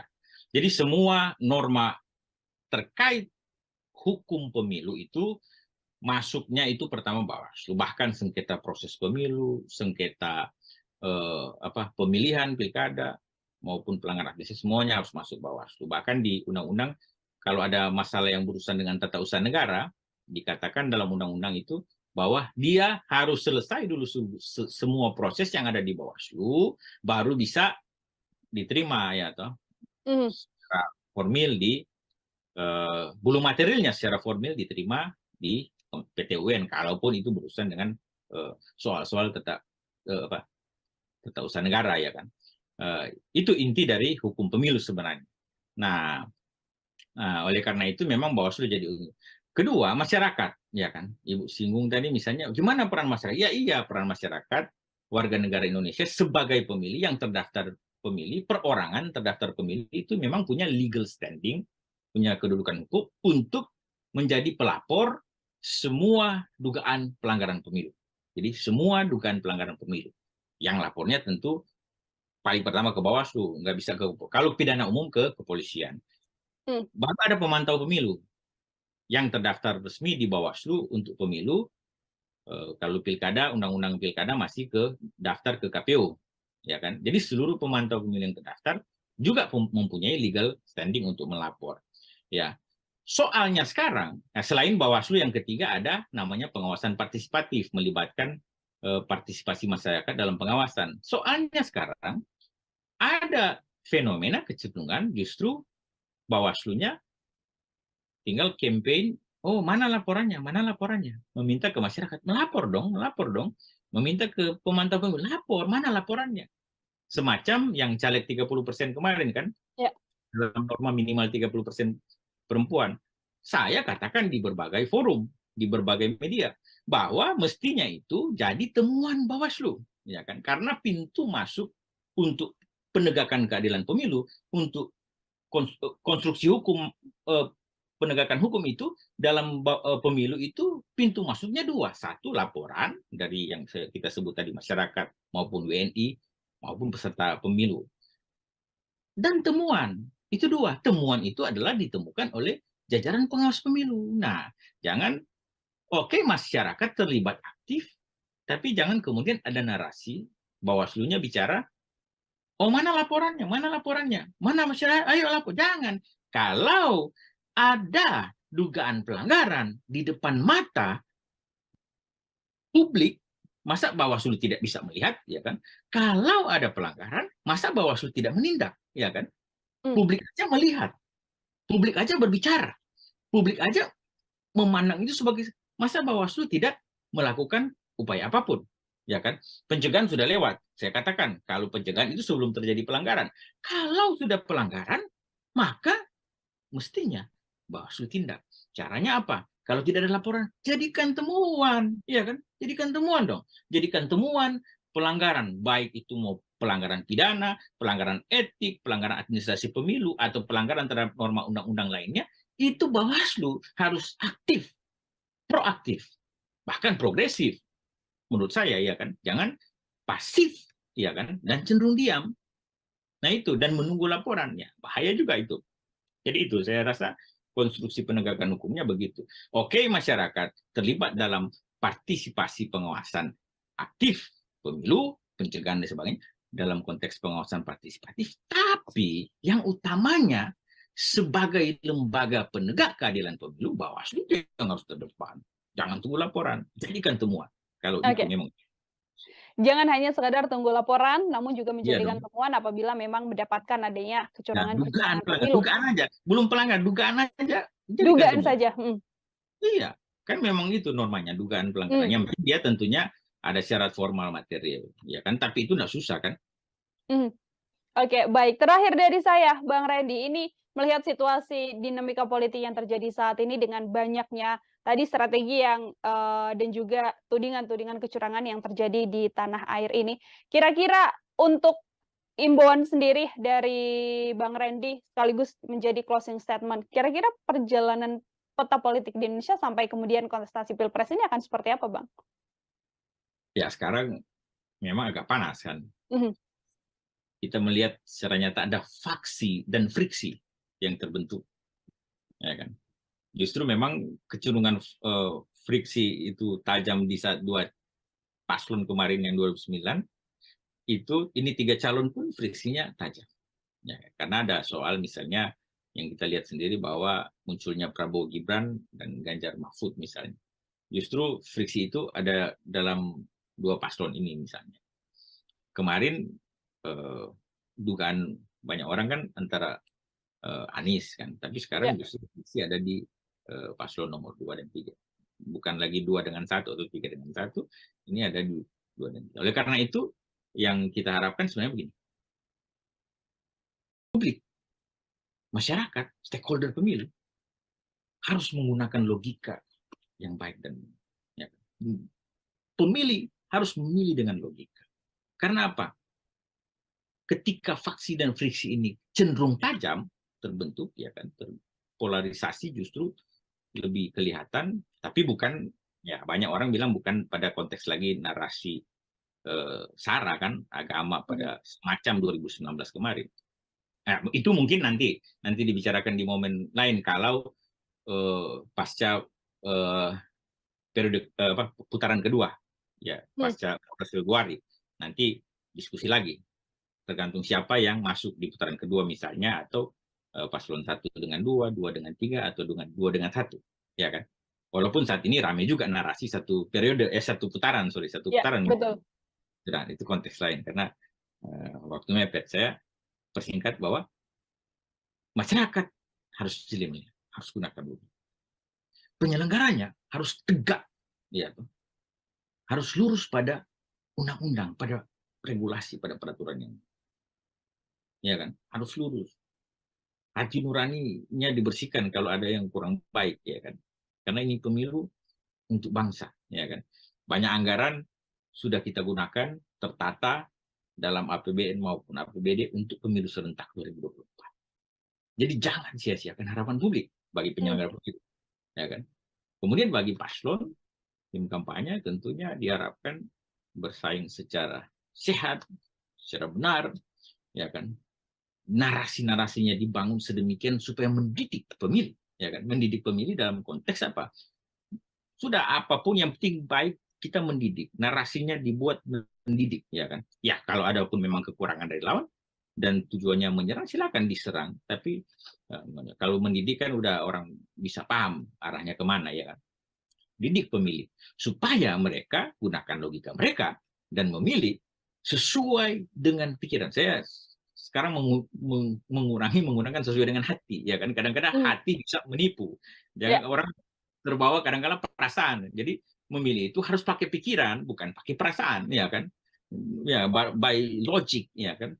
By ratio, not emotio, ya kan. Harus berdasarkan pikiran, bukan perasaan.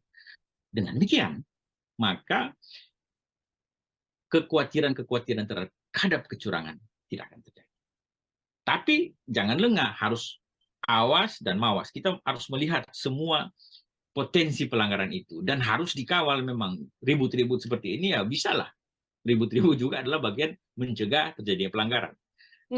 Tapi memang jangan dilebih-lebihkan. Misalnya kalau hasil pemilu, saya rasa untuk presiden, wakil presiden itu cuma 3 paslon kan. Berarti kan cuma 1 lembar itu dicoblos. Ini dalam zaman yang teknologi sekarang canggih, ya kan. Semua bisa siaran online kan, live di Facebook, dimanapun, Instagram, hasilnya itu kecenderungan untuk berubah kurang. Yang rawan justru menurut saya Kalau dalam konteks legislatifnya, ini kan banyak kertas suaranya. Ini partai politiknya ada banyak, ya kan, calegnya ada banyak. Di satu dapil bisa 3 sampai 12 untuk kabupaten kota, 3 daerah, 3 sampai 10 untuk RI. Itu banyak. Itu hati-hati. Tingkat kerawanan terhadap pungut hitung itu relatif lebih tinggi daripada tingkat kerawanan pilpres. Tapi bukan berarti saya mengatakan bahwa tidak ada potensi kecurangan di pilpres. Justru kecurangan di pilpres itu dilihat nanti pada selain penghitungan suara di TPS, yang paling penting adalah rekapitulasi. Jangan sampai berubah di tingkat kabupaten kota sudah berubah, provinsi berubah, area itulah yang kecurangan yang saya rasa dibicarakan banyak orang. Ya, jadi itu. Jadi kerawanan paling besar kalau soal pungut hitung ada di legislatif karena banyak sekali itu. Tapi presiden tetap ada kerawanan, oleh karena itu kita awasi saja, tapi jangan terlalu juga over, seakan-akan narasi curang itu seakan-akan kita mengubah hasil pemilu. Beda dengan Amerika, 2016 ada jurnalnya terkait Donald Trump, dan karena e-voting kan, e-voting. Jadi bahaya, kerawanan itu lebih bahaya karena e-voting. Zaman teknologi sekarang justru semakin bahaya, karena bisa ada kecurigaan dimanipulasi oleh artificial intelligence lah atau apalah, ya kan. Itu bahaya. Kalau sekarang kan pemilu kita bukan e-voting, pemilu kita manual kan, mencoblos. Ya, kalau cuma 3 paslon presiden mungkin tidak serawan yang mungkin DPR. Saya rasa itu closing statement kita. Silakan, mari kita semua civil society, media massa cetak tetap menjaga nalar kritis kita. Baik, terima kasih. Sekali lagi Bang Randy ini untuk penjelasannya. Jelas sekali diterima oleh Tribuners juga. Semoga di lain kesempatan kemudian untuk bahasan-bahasan lain juga kita bisa berbincang kembali dalam program Tribunnews on Focus. Ya, dengan senang hati, Mbak Nila. Baik, Tribuners, demikian program Tribunnews on Focus bersama dengan saya dan juga peneliti senior TEPI ada Bang Randy Umboh. Kita nantikan lagi obrolan-obrolan lain saya hanya dalam program Tribunnews on Focus. Saya Nila Irda, pamit undur diri. Terima kasih dan sampai jumpa. Download Tribun X sekarang. Menghadirkan lokal menjadi Indonesia. Kalau mereka menggerakkan seluruh aparatur sipil negara, ya kan, aparatur sipil negara yang terdiri dari PNS maupun P3K, pejabat pemerintah dengan perjanjian kerja, dan segala tenaga kontrak, tenaga honor, ada THL, ada sebutan THL, tenaga harian lepas, atau sebutan apapun itu yang menjadi instrumen pemerintah, ya kan, instrumen pemerintah yaitu pemerintah daerah, itu bahaya. Nah, kalau instrumen pemilu tadi misalnya Bawaslu mengawasi dengan baik dan benar, tidak usah dikhawatirkan. Tapi ya, yang menjadi soal barusan lagi yang viral di media kan, pasti Tribun Pantau. Ya, ada lagi Bawaslu, instrumen yang menjadi harapan tonggak keadilan pemilu, tertangkap, ya kan, OTT. OTT-nya kaitan juga dengan pemilu, ya kan? Program Tribunnews on Focus, Tribuners, kembali menjumpai Anda hari ini bersama dengan saya Nila Irda.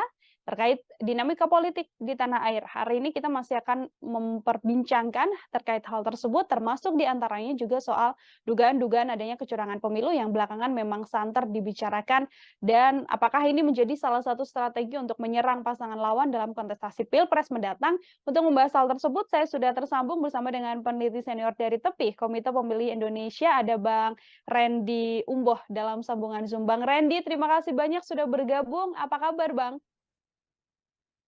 Baik, makasih Mbak Nila dan Tribuners. Ya, terima kasih. Ya.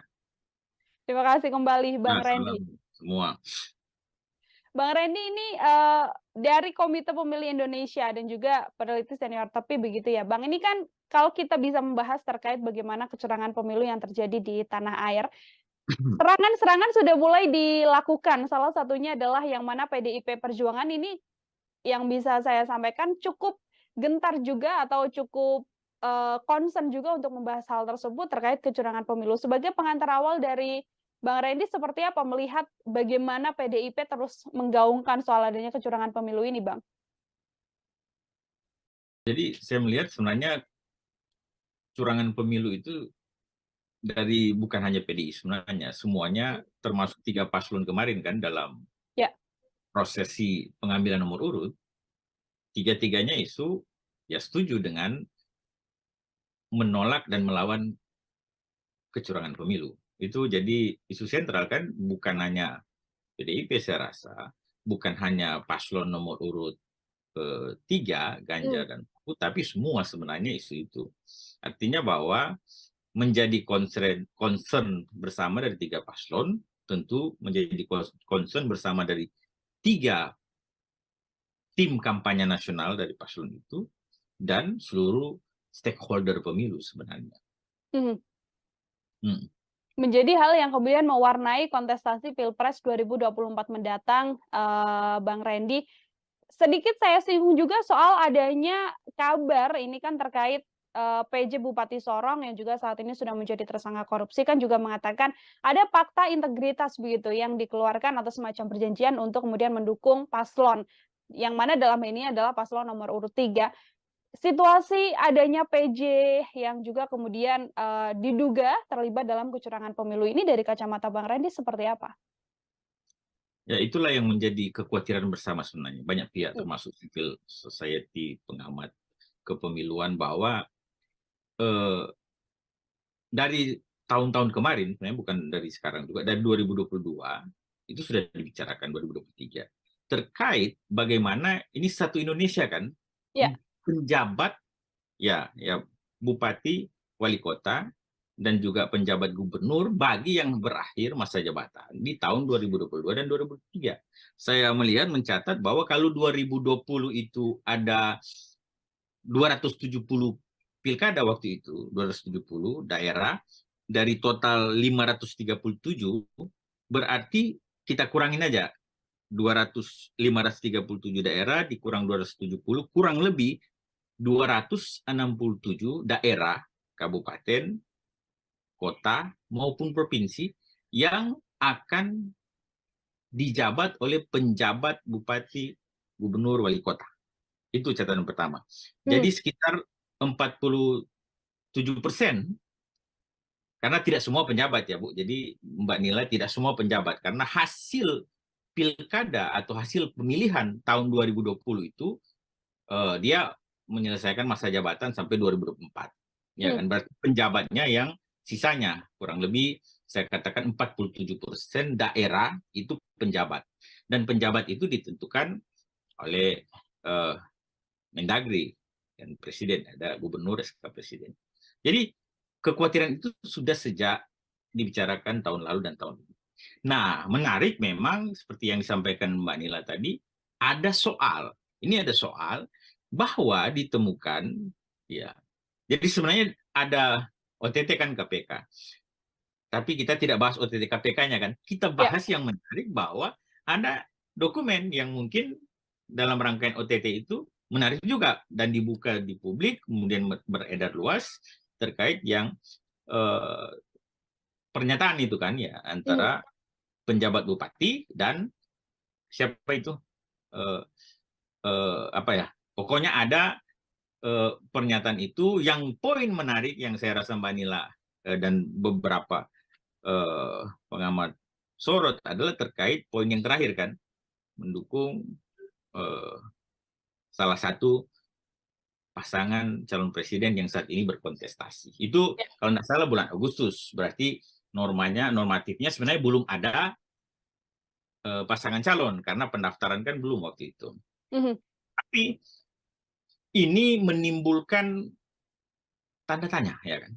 Ini jadi problematis bahwa ini kan semua penjabat itu dari ASN, ya kan? Betul. ASN, ya gubernur dikualifikasi yang pimpinan tinggi, ya kan? Madya minimal, kalau yang bupati wali kota pimpinan tinggi pratama, itu jabatan dalam pemerintahan, jabatan dalam ASN. Nah, yang sebagian besar itu hampir seluruhnya saya yakin dia PNS, atau ada juga sebenarnya profesional yang penting dia menduduki jabatan ASN itu. Intinya bahwa mereka semua itu ASN, aparatur sipil negara. Nah, dalam konteks ini, maka yang pertama, selain etik dan moral, saya bicara dulu konstruksi hukumnya, ya kan? Di undang-undang itu, Undang-Undang 7 2017 pemilu, ya kan, telah jelas diatur pada pasal 282 dan 283 bahwa pejabat negara, pejabat struktural, dalam jabatan fungsional, ya kan, dalam jabatan negeri serta aparatur sipil negara, ya kan, dilarang membuat keputusan dan atau tindakan yang menguntungkan atau merugikan salah satu peserta pemilu selama masa kampanye misalnya.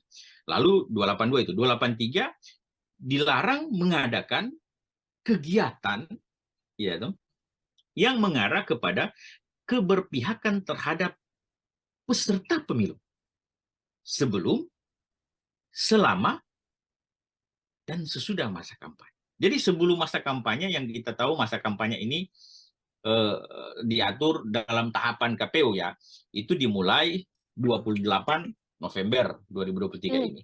Ya kan? Jadi sebelum masa kampanye dalam norma pasal 283 Undang-Undang 7 2017 itu sangat jelas telah mengatur. Jadi jangan ada orang bilang begini, oh ini kan belum kampanye. Tidak, ada normanya. Kalau dia pejabat aparatur sipil negara, apalagi dia penjabat bupati, itu kan penjabat bupati wali kota itu kan dia hak dan kewenangannya setara dengan yang bupati definitif diberikan. Kalau tidak salah di undang-undang, di Permendagri 4 2023 kan. Jadi ada kewenangan yang besar, ya kan, yang dimiliki oleh penjabat bupati, wali kota, dan gubernur seluruh daerah yang saya sebut tadi, kurang lebih 47% di Indonesia ini. Kalau disalahgunakan memihak salah satu peserta pemilu ada paslon presiden, ada DPD juga peserta pemilu perorangan, dan ada partai politik itu peserta pemilu. Kalau ada keberpihakan, maka ini menjadi suatu kerawanan bahaya bagi demokrasi kita, ya kan? Oleh karena itu maka ada undang-undang yang membatasi itu. Tidak boleh melakukan tindakan menguntungkan atau merugikan. Jadi menguntungkan tidak boleh, merugikan juga tidak boleh. Baru tidak boleh melakukan kegiatan atau aktivitas yang mengarah kepada berpihakan. Nah, dalam surat itu saya baca bahwa ada poin misalnya mengatakan bahwa yang bersangkutan siap untuk memenangkan pasangan presiden, ya kan, yang adalah notabene sekarang menjadi peserta pemilu. Nah, itu poin pertama. Poin kedua yang saya katakan itu kan dilarang jelas. Ada kekhawatiran publik bahwa ini bukan hanya di Sorong, ya kan, ini pejabat yang ketahuan satu. Nah, dalam berbagai asumsi kalau dia dibuatkan pernyataan seperti itu ya, maka berarti yang lain-lainnya itu, pejabat bupati, pejabat wali kota, bahkan pejabat gubernur, barangkali, ya ini dugaan kan, sama juga, ada yang dibuatkan komitmen-komitmen semacam itu. Nah, ya itu yang menarik. Yang ketiga adalah, jadi tadi larangan kan, ada yang sanksinya kan, ada sanksi pidana di situ. Ada sanksi pidana. Sanksi pidananya itu kalau dibaca di undang-undang ada pasal 547, ya kan? 547 dan 548. 547 itu soal setiap pejabat negara itu yang sengaja membuat keputusan dan atau melakukan tindakan yang menguntungkan atau merugikan tadi salah satu peserta pemilu dalam kampanye, dalam masa kampanye ya, itu ada pidananya 3 tahun penjara maksimal, 36 juta rupiah untuk denda, ya kan? Baru yang terkait pasal 548 ada juga yang menggunakan anggaran pemerintah, setiap orang ya, siapapun tadi, setiap pejabat negara. Kalau ini unsur subjeknya setiap orang, ya kan, menggunakan anggaran pemerintah daerah, ya kan, bupati, wali kota, badan usaha milik negara, badan usaha milik daerah, termasuk pemerintah desa, ya kan, pemerintah desa atau sebutan lainnya, desa atau apalah, kan beda-beda kalau desa kan. Itu ada pidananya, ya kan? 3 tahun lagi dan denda ini lebih besar, paling banyak 1 miliar. Jadi itu kerangka hukumnya sudah dilarang. Ada sanksi administratifnya, netralitas, ada sanksi pidananya. Nah, tentunya kalau sudah dilarang tidak boleh. Belum lagi sebenarnya sanksi moral, ya kan, sanksi etik yang justru mengena bukan pada hanya yang bersangkutan, ya kan, tapi bisa kepada pihak-pihak yang disebut tadi, misalnya paslon, ya kan, atau partai politik yang berurusan dengan dugaan-dugaan kita tadi. Ya. Ini ASN kan memang ada hukum yang tegas untuk kemudian apabila terbukti terlibat tidak netral begitu ya, Bang Randy dalam hal ini menuju kontestasi Pilpres 2024.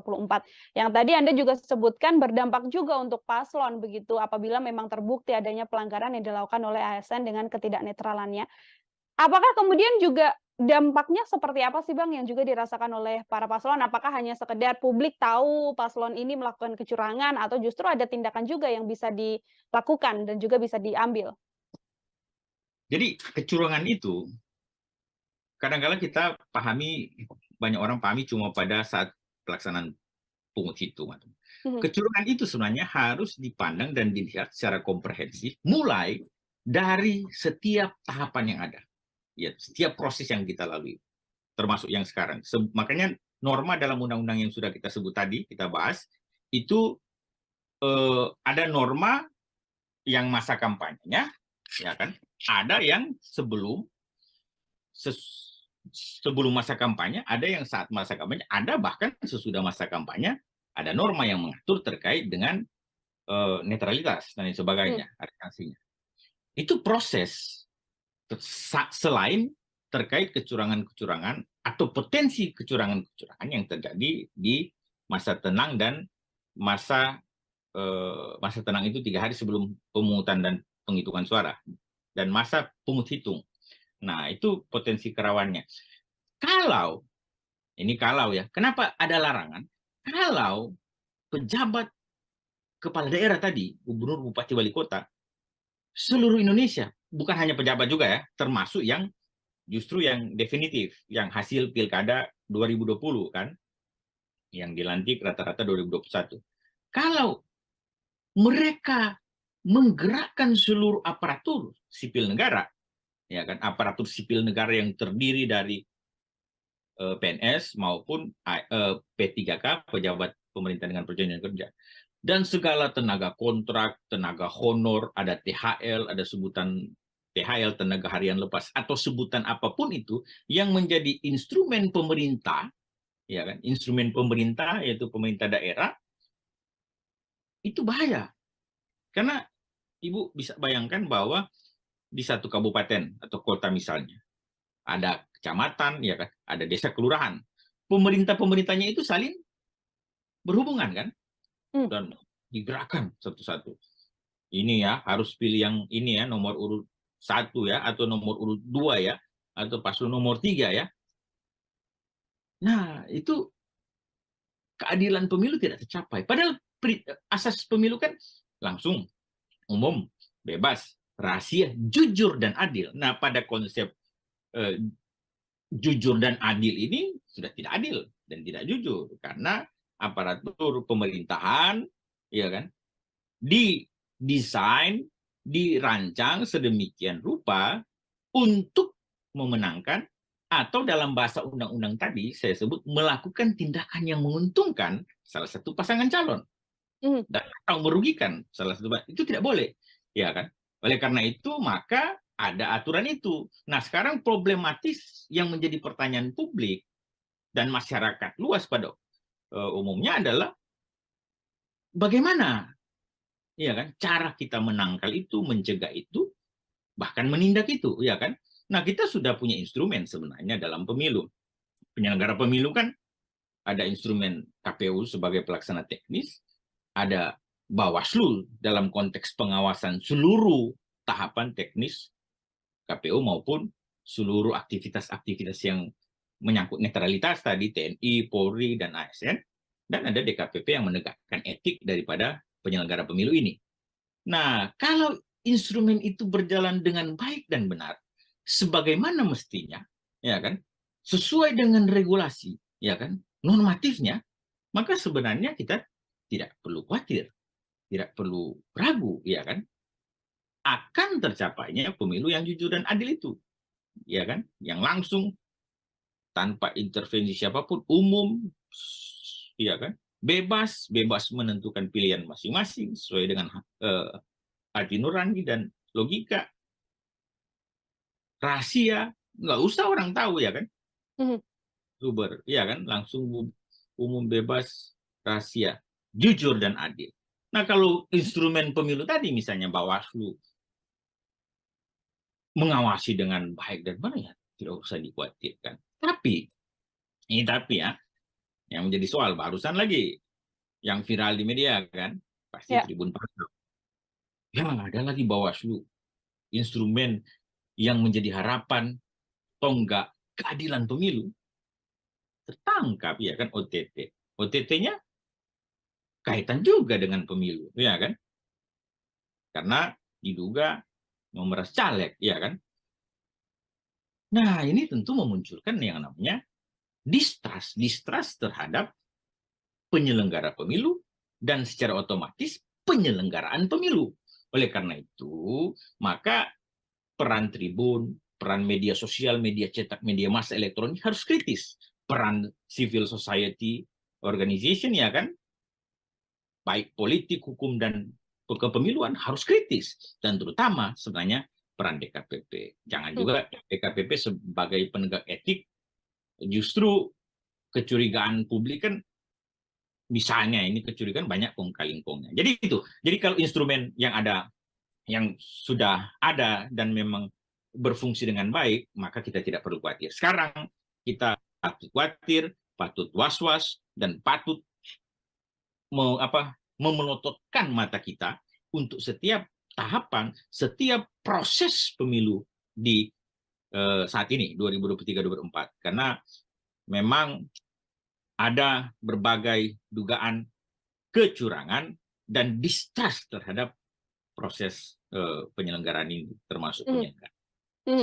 Baik, bisa dilihat dari berbagai tingkatan begitu ya, Bang Randy ya, tidak hanya dalam pemungutan suara saja, tapi kecurangan pemilu ini bisa berjalan sejak awal, bahkan dari hari ini. Ini yang juga sedang menjadi sorotan juga, Bang Randy, adalah ketika aparat kepolisian. Tadi Anda sampaikan TNI, semua ASN yang terlibat tidak boleh tidak netral begitu ya. Namun ini aparat juga diisukan kemudian tidak netral, lalu banyak isu yang beredar membantu salah satu capres, ada juga yang menyatakan bahwa bahkan ada aparat yang sampai memasang baliho dan seperti itu, meskipun bantahan-bantahan juga sudah dikeluarkan. Dari kacamata Bang Randy sendiri, bagaimana peran serta dari aparat untuk kemudian menjaga netralitasnya? Apakah dengan kemudian benar-benar lepas untuk membantu, melakukan penindakan dan sebagainya, atau seperti apa, Bang?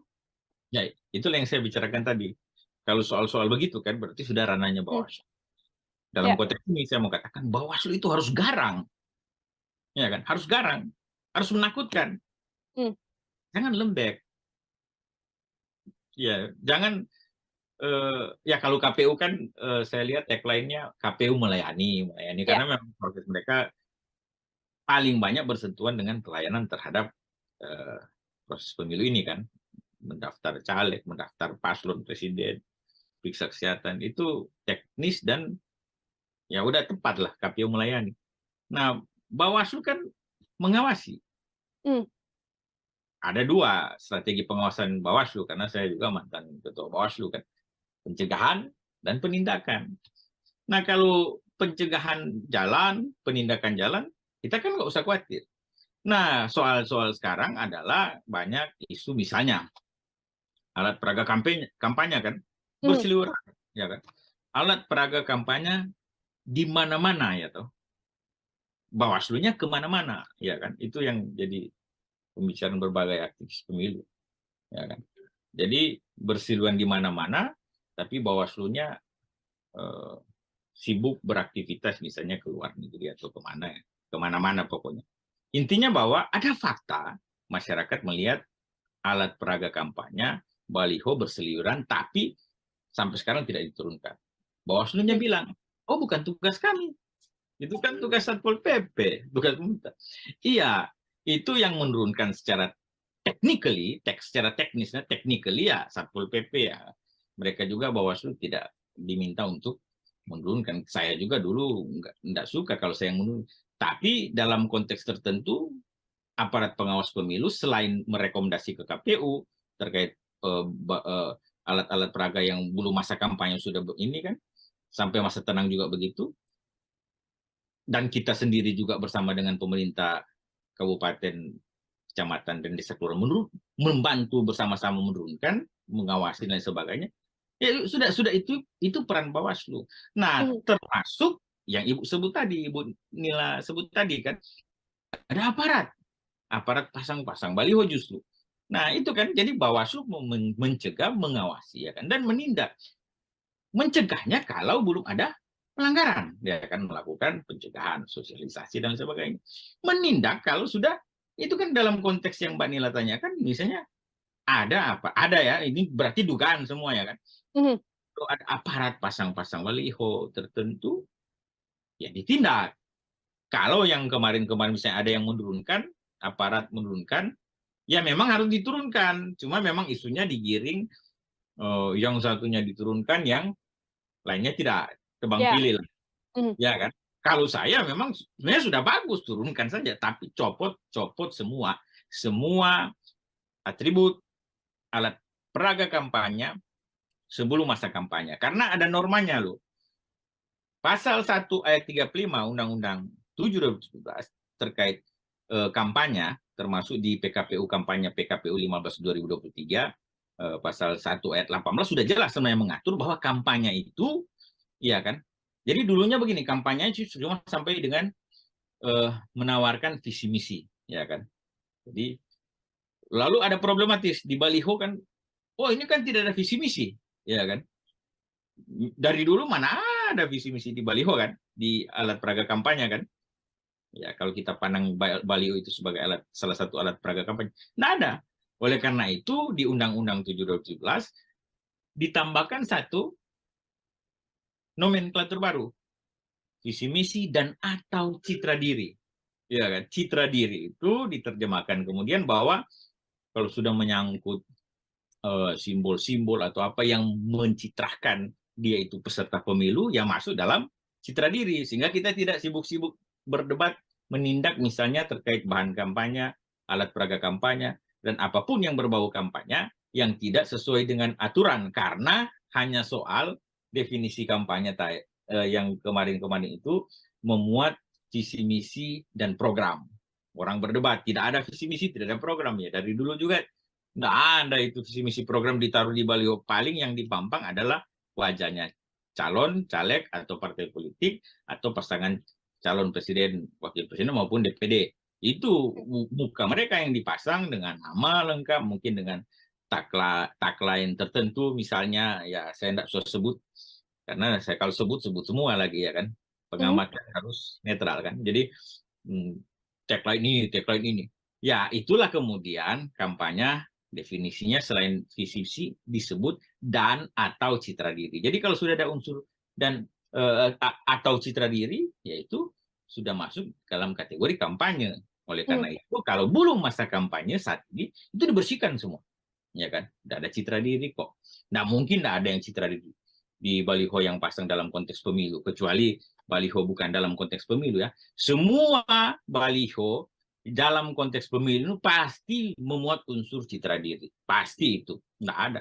Meskipun citra diri itu bisa dalam bentuk kalimat pendek atau tagline atau apa, atau justru wajah pasangan calon. Jadi itu. Jadi normanya sebelum masa kampanye, sebelum tahapan, bersih semua alat peraga kampanye. Bersih semua. Nanti kampanye 28 November mulai. Tapi juga ada aturan-aturan teknis yang nanti dilihat di KPU. Ya, tidak boleh pakai tangan dan sebagainya. Ya kan? Oke, baik. Bang Randy, yang juga saat ini kan memang pemilu serentak akan digelar begitu ya, termasuk yang paling menjadi sorotan adalah kontestasi Pilpres 2024. Dan justru kalau yang bisa kami lihat begitu kan, isu-isu atau tudingan-tudingan soal kecurangan pemilu ini justru dilontarkan di sisi pencalonan Pilpres dan juga cawapres begitu dari calon ini ke calon lainnya apakah ini murni sebagai warning saja sebagai bentuk bahwa menghindari adanya kecurangan pemilu atau dari kacamata Bang Reni justru bisa juga jadi salah satu serangan ke paslon lain dan itu jadi strategi politik untuk kemenangan salah satu paslon ini, Bang? Ya, kalau bicara strategi politik nanti ditanyakan ke paslon masing-masing, ya kan? Mereka punya strategi masing-masing. Tapi dalam amatan kami, ya itu sudah menjadi semacam ya memang nature, ya kan? Nature-nya pemilu, ya kan? Nature-nya pemilu adalah bagaimana paslon dan tim kampanyenya atau tim sukses atau sebutan lain memenangkan kontestasi ini, ya kan? Itu nature daripada pemilu, ya kan? Perkara dia menggunakan cara yang baik dan benar, ya kan? Yang tidak baik dan tidak benar, itulah yang menjadi domain bagaimana publik, masyarakat, dan Bawaslu, instrumen penyelenggara pemilu menilainya, ya kan? Oke. Kalau dalam kerangka positif, ya kan? Atau kalau campaign kan dulu kan kita kenal negatif campaign, black campaign. Nah, seringkali negatif campaign diterjemahkan sudah boleh, itu menyangkut kekurangan lawan. Ya silahkan kita adu argumentasi, debat, menyorot kekurangan lawannya, itu normal dalam konteks pemilu. Yang tidak boleh kan yang bahasanya black campaign kan. Black campaign artinya tidak ada pada lawan, memang bukan fakta, bukan dibuat semacam fakta. Itulah yang kemudian sekarang bahasa tenornya hoax, ya kan? Karena membedakan negatif campaign dan black campaign akhirnya suram sebagai sekat tipis kan. Nah, itu ada istilah lagi yang terbaru, hoax, ya kan? Hoax, ya kan? Jadi hoax itu diciptakan bisa jadi dari paslon, tim kampanye, bisa juga dari publik atau simpatisan, tidak juga tim kampanye mesti kan. Mereka tidak tim kampanye tapi bersimpati, mereka membuat narasi-narasi yang tidak benar, tidak betul terkait dengan lawan-lawan politik yang bukan dari simpatisan mereka. Artinya itu hoax atau black campaign lah. Yang sekarang kan selain juga ada yang buzzer lah, apalah, atau tim media dan lain sebagainya. Intinya bahwa the nature, ya kan, of demokrasi dalam konteks pemilu ini adalah memang untuk memenangkan pasangan calon. Sifat nature-nya daripada paslon dan tim kampanye harus menang, ya kan. Oleh karena itu barangkali ada kecenderungan segala daya upaya, ya kan, akan dilakukan oleh masing-masing, baik pasangan paslon 1, 2, maupun 3 untuk memenangkan kontestasi. Karena itulah instrumen ini harus bekerja, Bu. Kalau enggak kan termasuk media massa harus kritis. Kalau tidak nanti sewenang-wenang, semena-mena orang berbuat curang, ya kan. Begitu, Bu.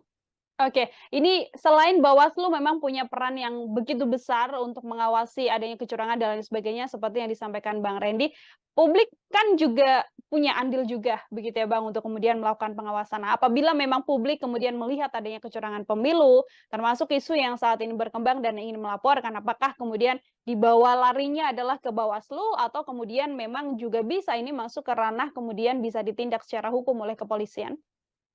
Jadi saya rasa semua urusan pemilu harus lewat Bawaslu. Ya. Kalau pidana umum, kalau kepolisian itu pasti pidana umum. Kalaupun ada pidana pemilu, pasti dia harus Bawaslu. Bawaslu dan namanya Sentra Gakumdu, Sentra Penegakan Hukum Terpadu, yang ada Bawaslu, ada Kejaksaan, ada Kepolisian. Itu 3. Jadi semua norma terkait hukum pemilu itu masuknya itu pertama Bawaslu. Bahkan sengketa proses pemilu, sengketa pemilihan pilkada maupun pelanggaran administrasi, semuanya harus masuk Bawaslu. Bahkan di undang-undang kalau ada masalah yang berurusan dengan tata usaha negara, dikatakan dalam undang-undang itu bahwa dia harus selesai dulu semua proses yang ada di Bawaslu baru bisa diterima, ya toh. Secara formil di bulu materialnya secara formil diterima di PT UN, kalaupun itu berurusan dengan soal-soal tata usaha negara, ya kan. Itu inti dari hukum pemilu sebenarnya. Nah, oleh karena itu memang Bawaslu jadi Kedua, masyarakat, ya kan? Ibu singgung tadi misalnya, gimana peran masyarakat? Ya iya, peran masyarakat warga negara Indonesia sebagai pemilih yang terdaftar pemilih, perorangan terdaftar pemilih itu memang punya legal standing, punya kedudukan hukum untuk menjadi pelapor semua dugaan pelanggaran pemilu. Jadi semua dugaan pelanggaran pemilu. Yang lapornya tentu paling pertama ke Bawaslu, nggak bisa kalau pidana umum ke kepolisian. Baru ada pemantau pemilu yang terdaftar resmi di Bawaslu untuk pemilu.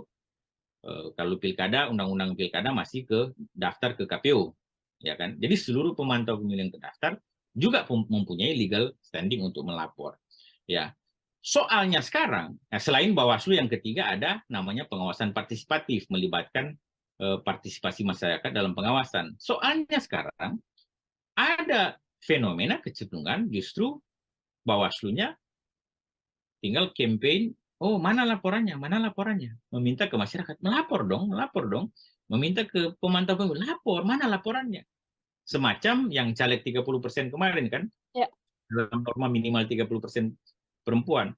Saya katakan di berbagai forum, di berbagai media, bahwa mestinya itu jadi temuan Bawaslu, ya kan? Karena pintu masuk untuk penegakan keadilan pemilu, untuk konstruksi hukum, penegakan hukum itu dalam pemilu itu pintu masuknya dua. Satu, laporan dari yang kita sebut tadi masyarakat maupun WNI maupun peserta pemilu.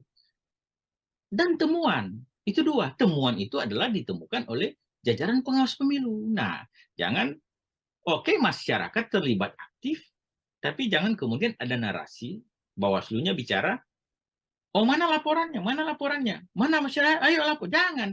Kalau ada dugaan pelanggaran di depan mata publik, masa Bawaslu tidak bisa melihat, ya kan? Kalau ada pelanggaran, masa Bawaslu tidak menindak, ya kan? Publik aja melihat, publik aja berbicara, publik aja memandang itu sebagai, masa Bawaslu tidak melakukan upaya apapun, ya kan? Pencegahan sudah lewat. Saya katakan, kalau pencegahan itu sebelum terjadi pelanggaran. Kalau sudah pelanggaran, maka mestinya Bawaslu tindak. Caranya apa? Kalau tidak ada laporan, jadikan temuan, ya kan? Jadikan temuan dong. Jadikan temuan pelanggaran, baik itu mau pelanggaran pidana, pelanggaran etik, pelanggaran administrasi pemilu, atau pelanggaran terhadap norma undang-undang lainnya, itu Bawaslu harus aktif, proaktif, bahkan progresif. Menurut saya, ya kan? Jangan pasif, ya kan? Dan cenderung diam. Nah itu, dan menunggu laporannya. Bahaya juga itu.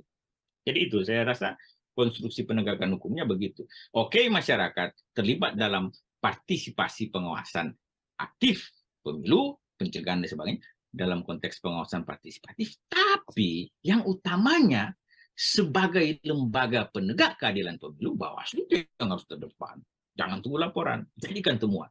Kalau itu memang.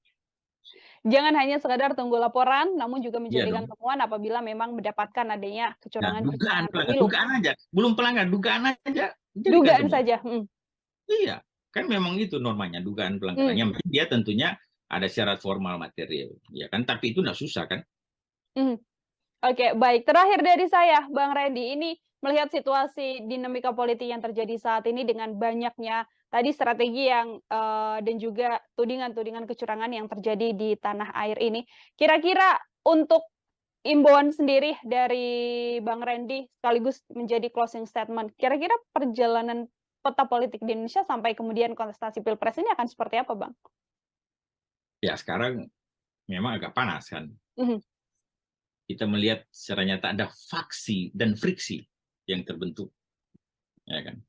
Justru memang kecenderungan friksi itu tajam di saat dua paslon kemarin yang 2009 itu, ini 3 calon pun friksinya tajam, ya, karena ada soal misalnya yang kita lihat sendiri bahwa munculnya Prabowo Gibran dan Ganjar Mahfud misalnya, justru friksi itu ada dalam 2 paslon ini misalnya. Kemarin dugaan banyak orang kan antara Anies kan, tapi sekarang justru friksi ada di paslon nomor 2 dan 3. Bukan lagi 2 dengan 1 atau 3 dengan 1, ini ada di 2 dan 3. Oleh karena itu, yang kita harapkan sebenarnya begini.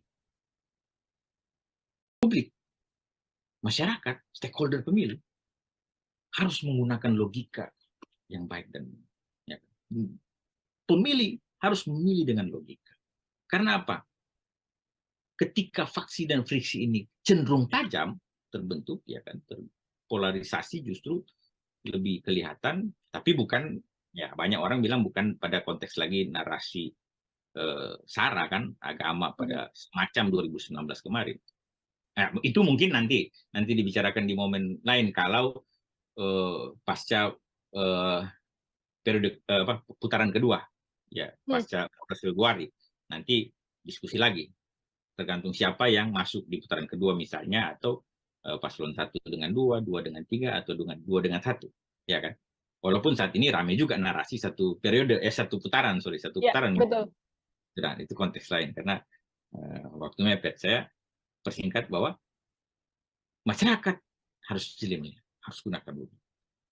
Penyelenggaranya harus tegak, ya, harus lurus pada undang-undang, pada regulasi, pada peraturan yang, ya kan, harus lurus. Hati nuraninya dibersihkan kalau ada yang kurang baik, ya kan. Karena ini pemilu untuk bangsa, ya kan.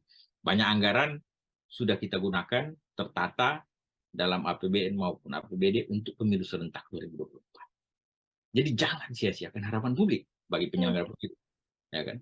Kemudian bagi paslon, tim kampanye tentunya diharapkan bersaing secara sehat, secara benar, ya kan. Narasi-narasinya dibangun sedemikian supaya mendidik pemilih, ya kan. Mendidik pemilih dalam konteks apa? Sudah apapun yang penting baik kita mendidik. Narasinya dibuat mendidik, ya kan. Ya kalau ada pun memang kekurangan dari lawan dan tujuannya menyerang, silakan diserang. Tapi kalau mendidik kan udah orang bisa paham arahnya kemana, ya kan.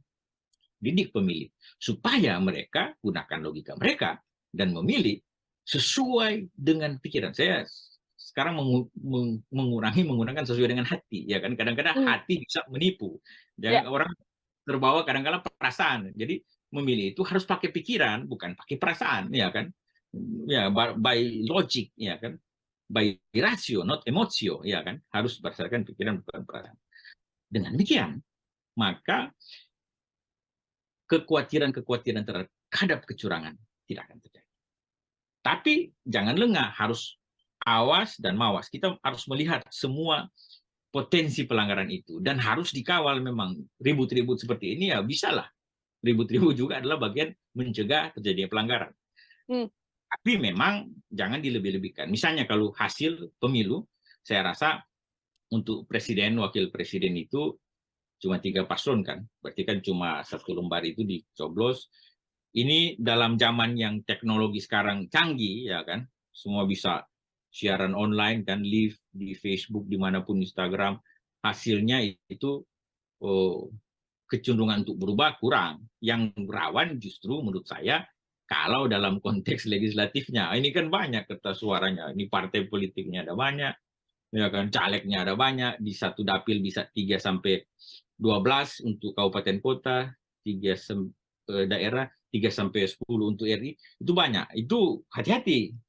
Tingkat kerawanan terhadap pungut hitung itu relatif lebih tinggi daripada tingkat kerawanan Pilpres. Tapi bukan berarti saya mengatakan bahwa tidak ada potensi kecurangan di Pilpres. Justru kecurangan di Pilpres itu dilihat nanti pada selain penghitungan suara di TPS, yang paling penting adalah rekapitulasi.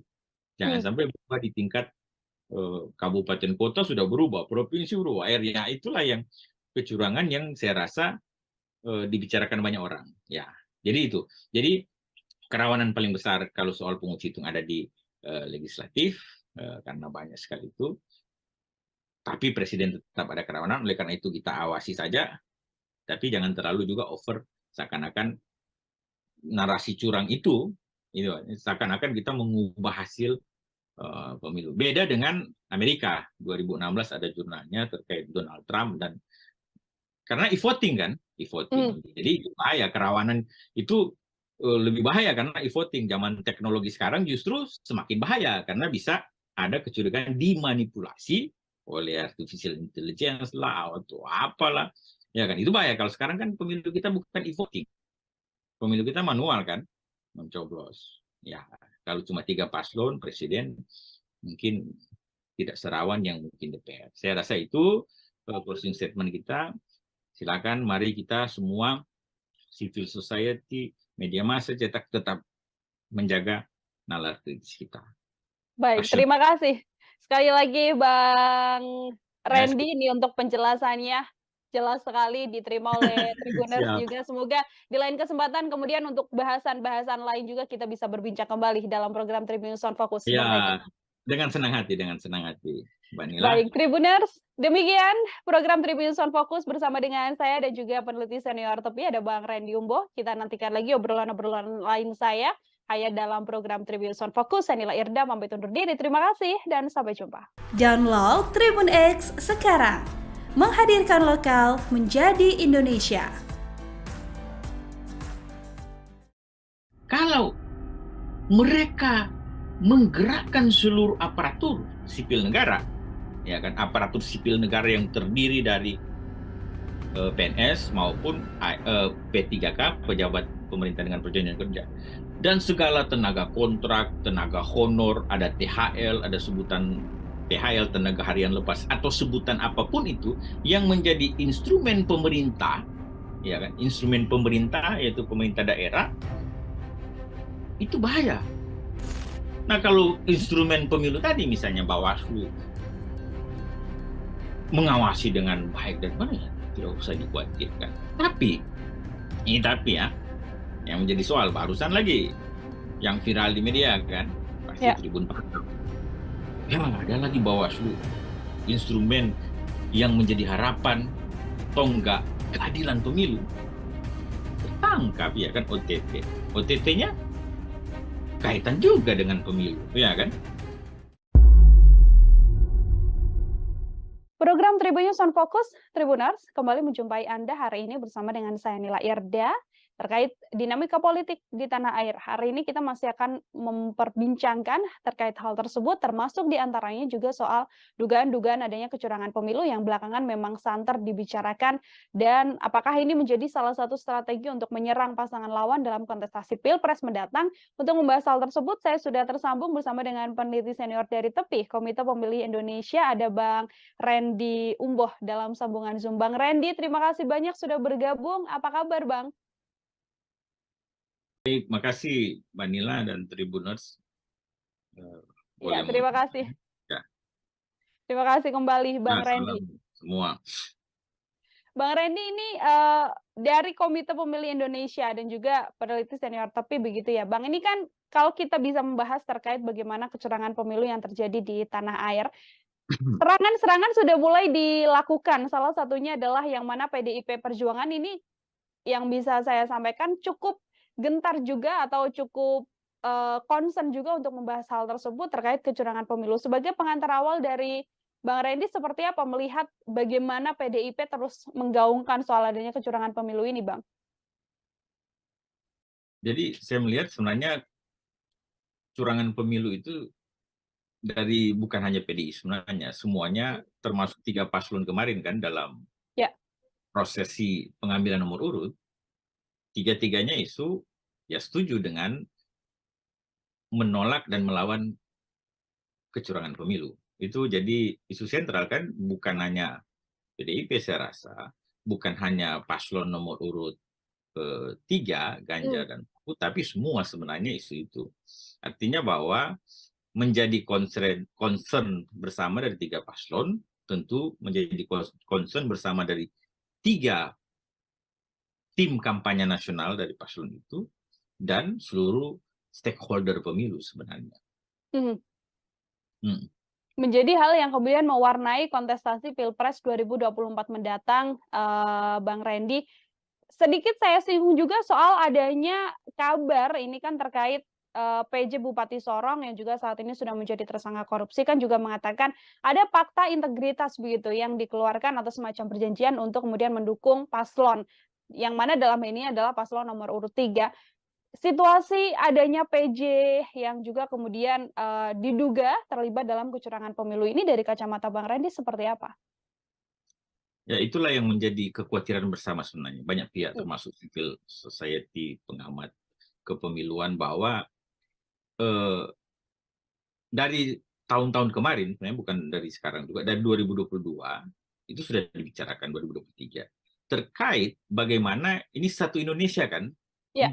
penjabat, ya bupati, wali kota, dan juga penjabat gubernur bagi yang berakhir masa jabatan di tahun 2022 dan 2023. Saya melihat mencatat bahwa kalau 2020 itu ada 270 pilkada waktu itu, 270 daerah, dari total 537, berarti kita kurangin aja 537 daerah dikurang 270, kurang lebih 267 daerah, kabupaten, kota, maupun provinsi yang akan dijabat oleh penjabat bupati, gubernur, wali kota. Itu catatan pertama. Jadi sekitar 47%. Karena tidak semua penjabat ya Bu. Jadi Mbak Nila, tidak semua penjabat. Karena hasil pilkada atau hasil pemilihan tahun 2020 itu dia menyelesaikan masa jabatan sampai 2024. Ya kan, berarti penjabatnya yang sisanya kurang lebih saya katakan 47% daerah itu penjabat. Dan penjabat itu ditentukan oleh Mendagri dan presiden, ada gubernur, SK presiden. Jadi kekhawatiran itu sudah sejak dibicarakan tahun lalu dan tahun ini. Nah, menarik memang seperti yang disampaikan Mbak Nila tadi, ada soal. Ini ada soal bahwa ditemukan, ya. Jadi sebenarnya ada OTT kan KPK. Tapi kita tidak bahas OTT KPK-nya kan. Kita bahas yang menarik bahwa ada dokumen yang mungkin dalam rangkaian OTT itu menarik juga dan dibuka di publik, kemudian beredar luas terkait yang pernyataan itu kan ya antara penjabat bupati dan siapa itu apa ya, pokoknya ada pernyataan itu yang poin menarik yang saya rasa Mbak Nila dan beberapa pengamat sorot adalah terkait poin yang terakhir kan, mendukung salah satu pasangan calon presiden yang saat ini berkontestasi. Itu kalau tidak salah bulan Agustus, berarti normatifnya sebenarnya belum ada pasangan calon karena pendaftaran kan belum waktu itu. Tapi ini menimbulkan tanda tanya ya kan. Ini jadi problematis bahwa ini kan penjabat, semua penjabat itu dari ASN ya kan. Betul. ASN ya, gubernur dikualifikasi yang pimpinan tinggi ya kan, madya minimal, kalau yang bupati wali kota pimpinan tinggi pertama, itu jabatan dalam pemerintahan, jabatan dalam ASN. Nah, yang sebagian besar itu hampir seluruhnya saya yakin dia PNS, atau ada juga sebenarnya profesional yang penting dia menduduki jabatan ASN itu. Intinya bahwa mereka semua itu ASN, aparatur sipil negara. Nah, dalam konteks ini, maka yang pertama, selain etik dan moral, saya bicara dulu konstruksi hukumnya. Ya kan? Di undang-undang itu, Undang-Undang 7 2017 pemilu, ya kan, telah jelas diatur pada pasal 282 dan 283 bahwa pejabat negara, pejabat struktural, dalam jabatan fungsional, ya kan, dalam jabatan negeri, serta aparatur sipil negara, ya kan, dilarang membuat keputusan dan atau tindakan yang menguntungkan atau merugikan salah satu peserta pemilu selama masa kampanye misalnya. Lalu 282 itu, 283 dilarang mengadakan kegiatan ya toh, yang mengarah kepada keberpihakan terhadap peserta pemilu sebelum, selama, dan sesudah masa kampanye. Jadi sebelum masa kampanye, yang kita tahu masa kampanye ini diatur dalam tahapan KPU ya, itu dimulai 28 November 2023 ini. Ya kan? Jadi sebelum masa kampanye dalam norma pasal 283 Undang-Undang 7 2017 itu sangat jelas telah mengatur. Jadi jangan ada orang bilang begini, oh ini kan belum kampanye. Tidak, ada normanya. Kalau dia pejabat aparatur sipil negara, apalagi dia penjabat bupati, itu kan penjabat bupati wali kota itu kan dia hak dan kewenangannya setara dengan yang bupati definitif diberikan. Kalau tidak salah di undang-undang, di Permendagri 4/2023 kan. Jadi ada kewenangan yang besar, ya kan, yang dimiliki oleh penjabat bupati, wali kota, dan gubernur seluruh daerah yang saya sebut tadi, kurang lebih 47% di Indonesia ini. Kalau disalahgunakan memihak salah satu peserta pemilu ada paslon presiden, ada DPD juga peserta pemilu perorangan, dan ada partai politik itu peserta pemilu. Kalau ada keberpihakan, maka ini menjadi suatu kerawanan bahaya bagi demokrasi kita, ya kan. Oleh karena itu maka ada undang-undang yang membatasi itu. Tidak boleh melakukan tindakan menguntungkan atau merugikan. Jadi menguntungkan tidak boleh, merugikan juga tidak boleh. Baru tidak boleh melakukan kegiatan atau aktivitas yang mengarah kepada berpihakan. Nah, dalam surat itu saya baca bahwa ada poin misalnya mengatakan bahwa yang bersangkutan siap untuk memenangkan pasangan presiden, ya kan, yang adalah notabene sekarang menjadi peserta pemilu. Nah, itu poin pertama. Poin kedua yang saya katakan itu kan dilarang jelas. Ada kekhawatiran publik bahwa ini bukan hanya di Sorong, ya kan, ini pejabat yang ketahuan satu. Nah, dalam berbagai asumsi kalau dia dibuatkan pernyataan seperti itu ya, maka berarti yang lain-lainnya itu, pejabat bupati, pejabat wali kota, bahkan pejabat gubernur, barangkali, ya ini dugaan kan, sama juga, ada yang dibuatkan komitmen-komitmen semacam itu. Nah, ya itu yang menarik. Yang ketiga adalah, jadi tadi larangan kan, ada yang sanksinya kan, ada sanksi pidana di situ. Ada sanksi pidana. Sanksi pidananya itu kalau dibaca di undang-undang ada pasal 547, ya kan? 547 dan 548. 547 itu soal setiap pejabat negara itu yang sengaja membuat keputusan atau melakukan tindakan yang menguntungkan atau merugikan tadi salah satu peserta pemilu dalam masa kampanye ya, itu ada pidananya 3 tahun penjara maksimal, 36 juta rupiah untuk denda, ya kan. Baru yang terkait pasal 548 ada juga yang menggunakan anggaran pemerintah setiap orang ya, siapapun tadi, setiap pejabat negara. Kalau ini unsur subjeknya setiap orang, ya kan, menggunakan anggaran pemerintah daerah, ya kan, bupati, wali kota, badan usaha milik negara, badan usaha milik daerah, termasuk pemerintah desa, ya kan, pemerintah desa atau sebutan lain ya, desa atau apalah, kan beda-beda kalau desa kan, itu ada pidananya, ya kan, 3 tahun lagi, dan denda ini lebih besar, paling banyak 1 miliar. Jadi itu kerangka hukumnya sudah dilarang. Ada sanksi administratifnya, netralitas, ada sanksi pidananya. Nah, tentunya kalau sudah dilarang tidak boleh. Belum lagi sebenarnya sanksi moral, ya kan, sanksi etik yang justru mengena bukan pada hanya yang bersangkutan, ya kan, tapi bisa kepada pihak-pihak yang disebut tadi, misalnya paslon, ya kan, ada partai politik yang berurusan dengan dugaan-dugaan kita tadi. Ya. Ini ASN kan memang ada hukum yang tegas untuk kemudian apabila terbukti terlibat tidak netral begitu ya, Bang Randy, dalam hal ini menuju kontestasi Pilpres 2024. Yang tadi Anda juga sebutkan berdampak juga untuk paslon begitu apabila memang terbukti adanya pelanggaran yang dilakukan oleh ASN dengan ketidaknetralannya. Apakah kemudian juga dampaknya seperti apa sih Bang yang juga dirasakan oleh para paslon? Apakah hanya sekedar publik tahu paslon ini melakukan kecurangan atau justru ada tindakan juga yang bisa dilakukan dan juga bisa diambil? Jadi kecurangan itu kadang-kadang kita banyak orang pahami cuma pada saat pelaksanaan pungut hitung.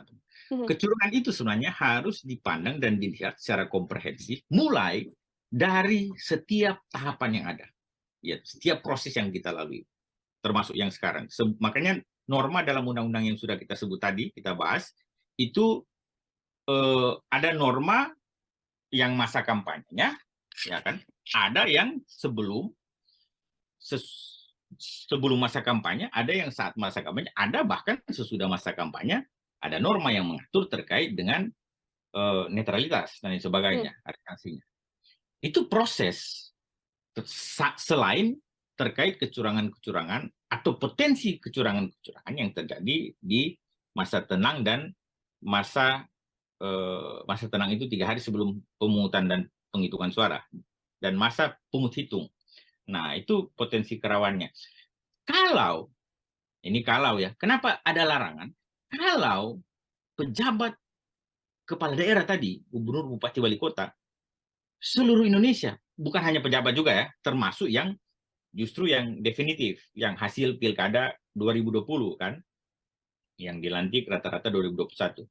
Kalau mereka menggerakkan seluruh aparatur sipil negara, ya kan, aparatur sipil negara yang terdiri dari PNS maupun P3K, pejabat pemerintah dengan perjanjian kerja, dan segala tenaga kontrak, tenaga honor, ada THL, ada sebutan THL, tenaga harian lepas, atau sebutan apapun itu yang menjadi instrumen pemerintah, ya kan, instrumen pemerintah yaitu pemerintah daerah, itu bahaya.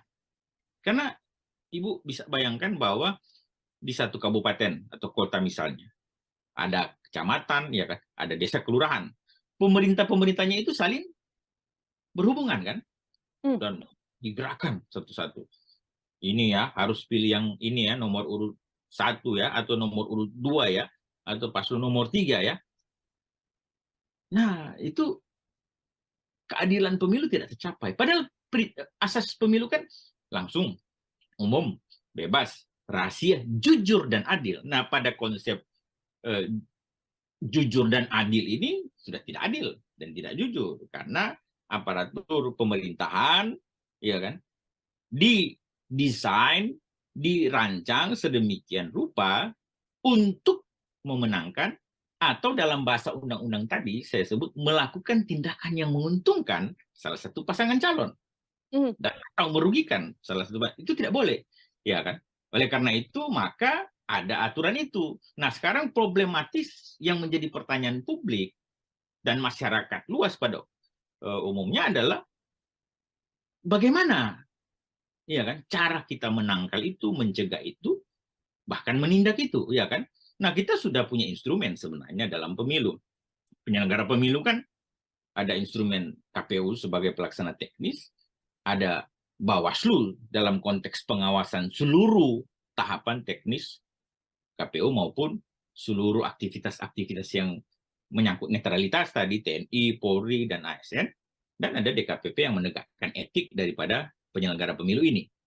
Nah, kalau instrumen itu berjalan dengan baik dan benar, sebagaimana mestinya, ya kan, sesuai dengan regulasi, ya kan, normatifnya, maka sebenarnya kita tidak perlu khawatir, tidak perlu ragu, ya kan, akan tercapainya pemilu yang jujur dan adil itu, ya kan, yang langsung tanpa intervensi siapapun, umum, ya kan, bebas menentukan pilihan masing-masing sesuai dengan hati nurani dan logika, rahasia, nggak usah orang tahu, ya kan, ya kan, langsung umum, bebas, rahasia, jujur dan adil.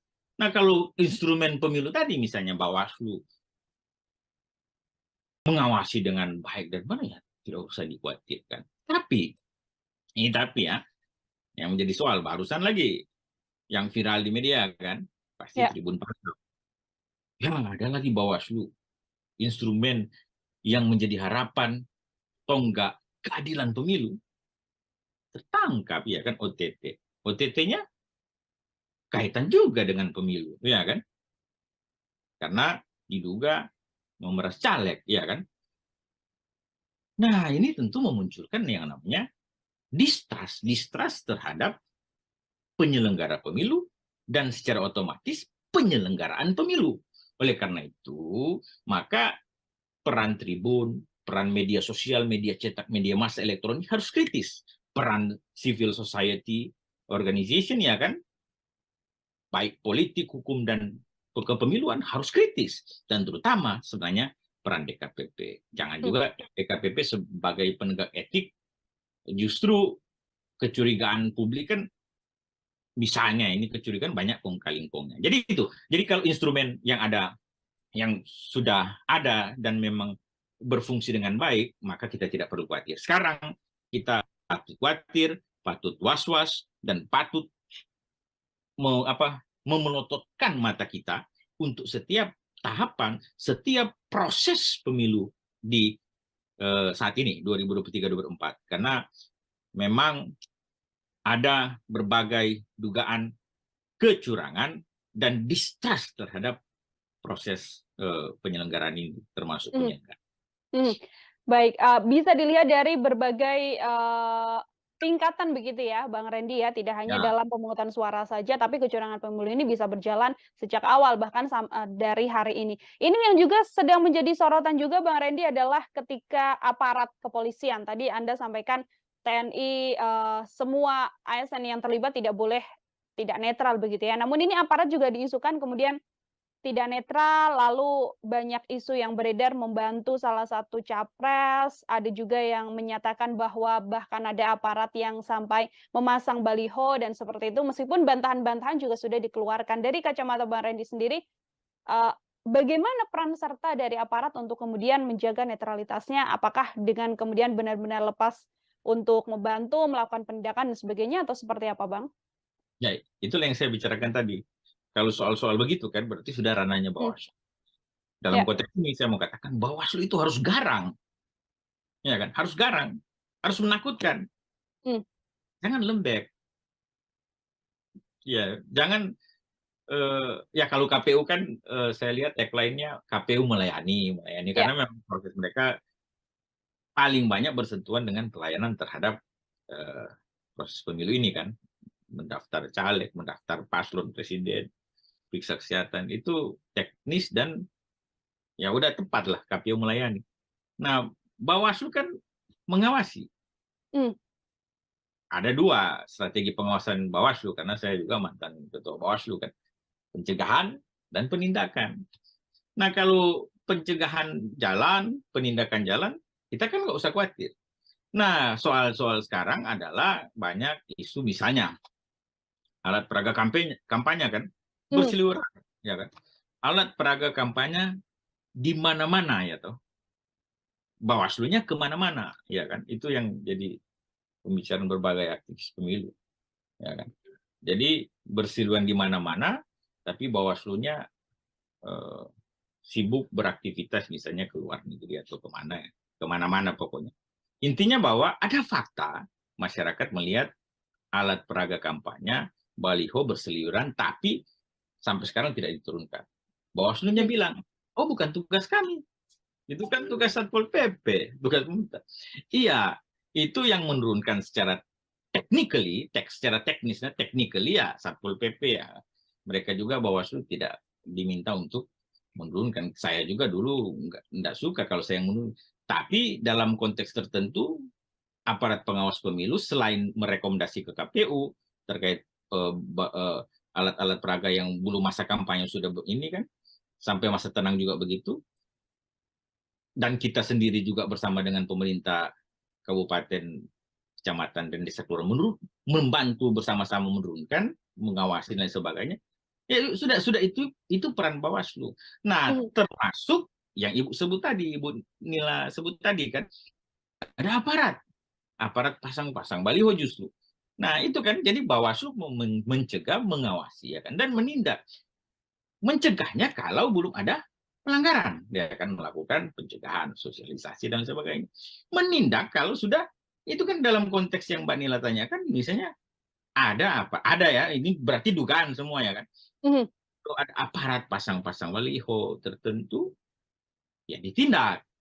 Kalau yang kemarin-kemarin misalnya ada yang menurunkan, aparat menurunkan, ya memang harus diturunkan. Cuma memang isunya digiring, yang satunya diturunkan, yang lainnya tidak, tebang pilih lah.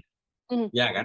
Kalau saya memang sebenarnya sudah bagus, turunkan saja, tapi copot semua atribut alat peraga kampanye, sebelum masa kampanye. Karena ada normanya loh.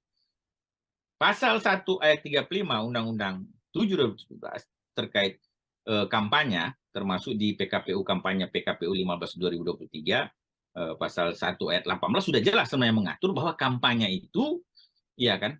Jadi dulunya begini, kampanye cuma sampai dengan menawarkan visi misi, ya kan. Jadi lalu ada problematis di baliho kan, oh ini kan tidak ada visi misi, ya kan. Dari dulu mana ada visi misi di baliho kan, di alat peraga kampanye kan. Ya kalau kita pandang baliho itu sebagai salah satu alat peraga kampanye, nggak ada. Oleh karena itu di Undang-Undang 7 2017 ditambahkan satu nomenklatur baru, visi misi dan atau citra diri.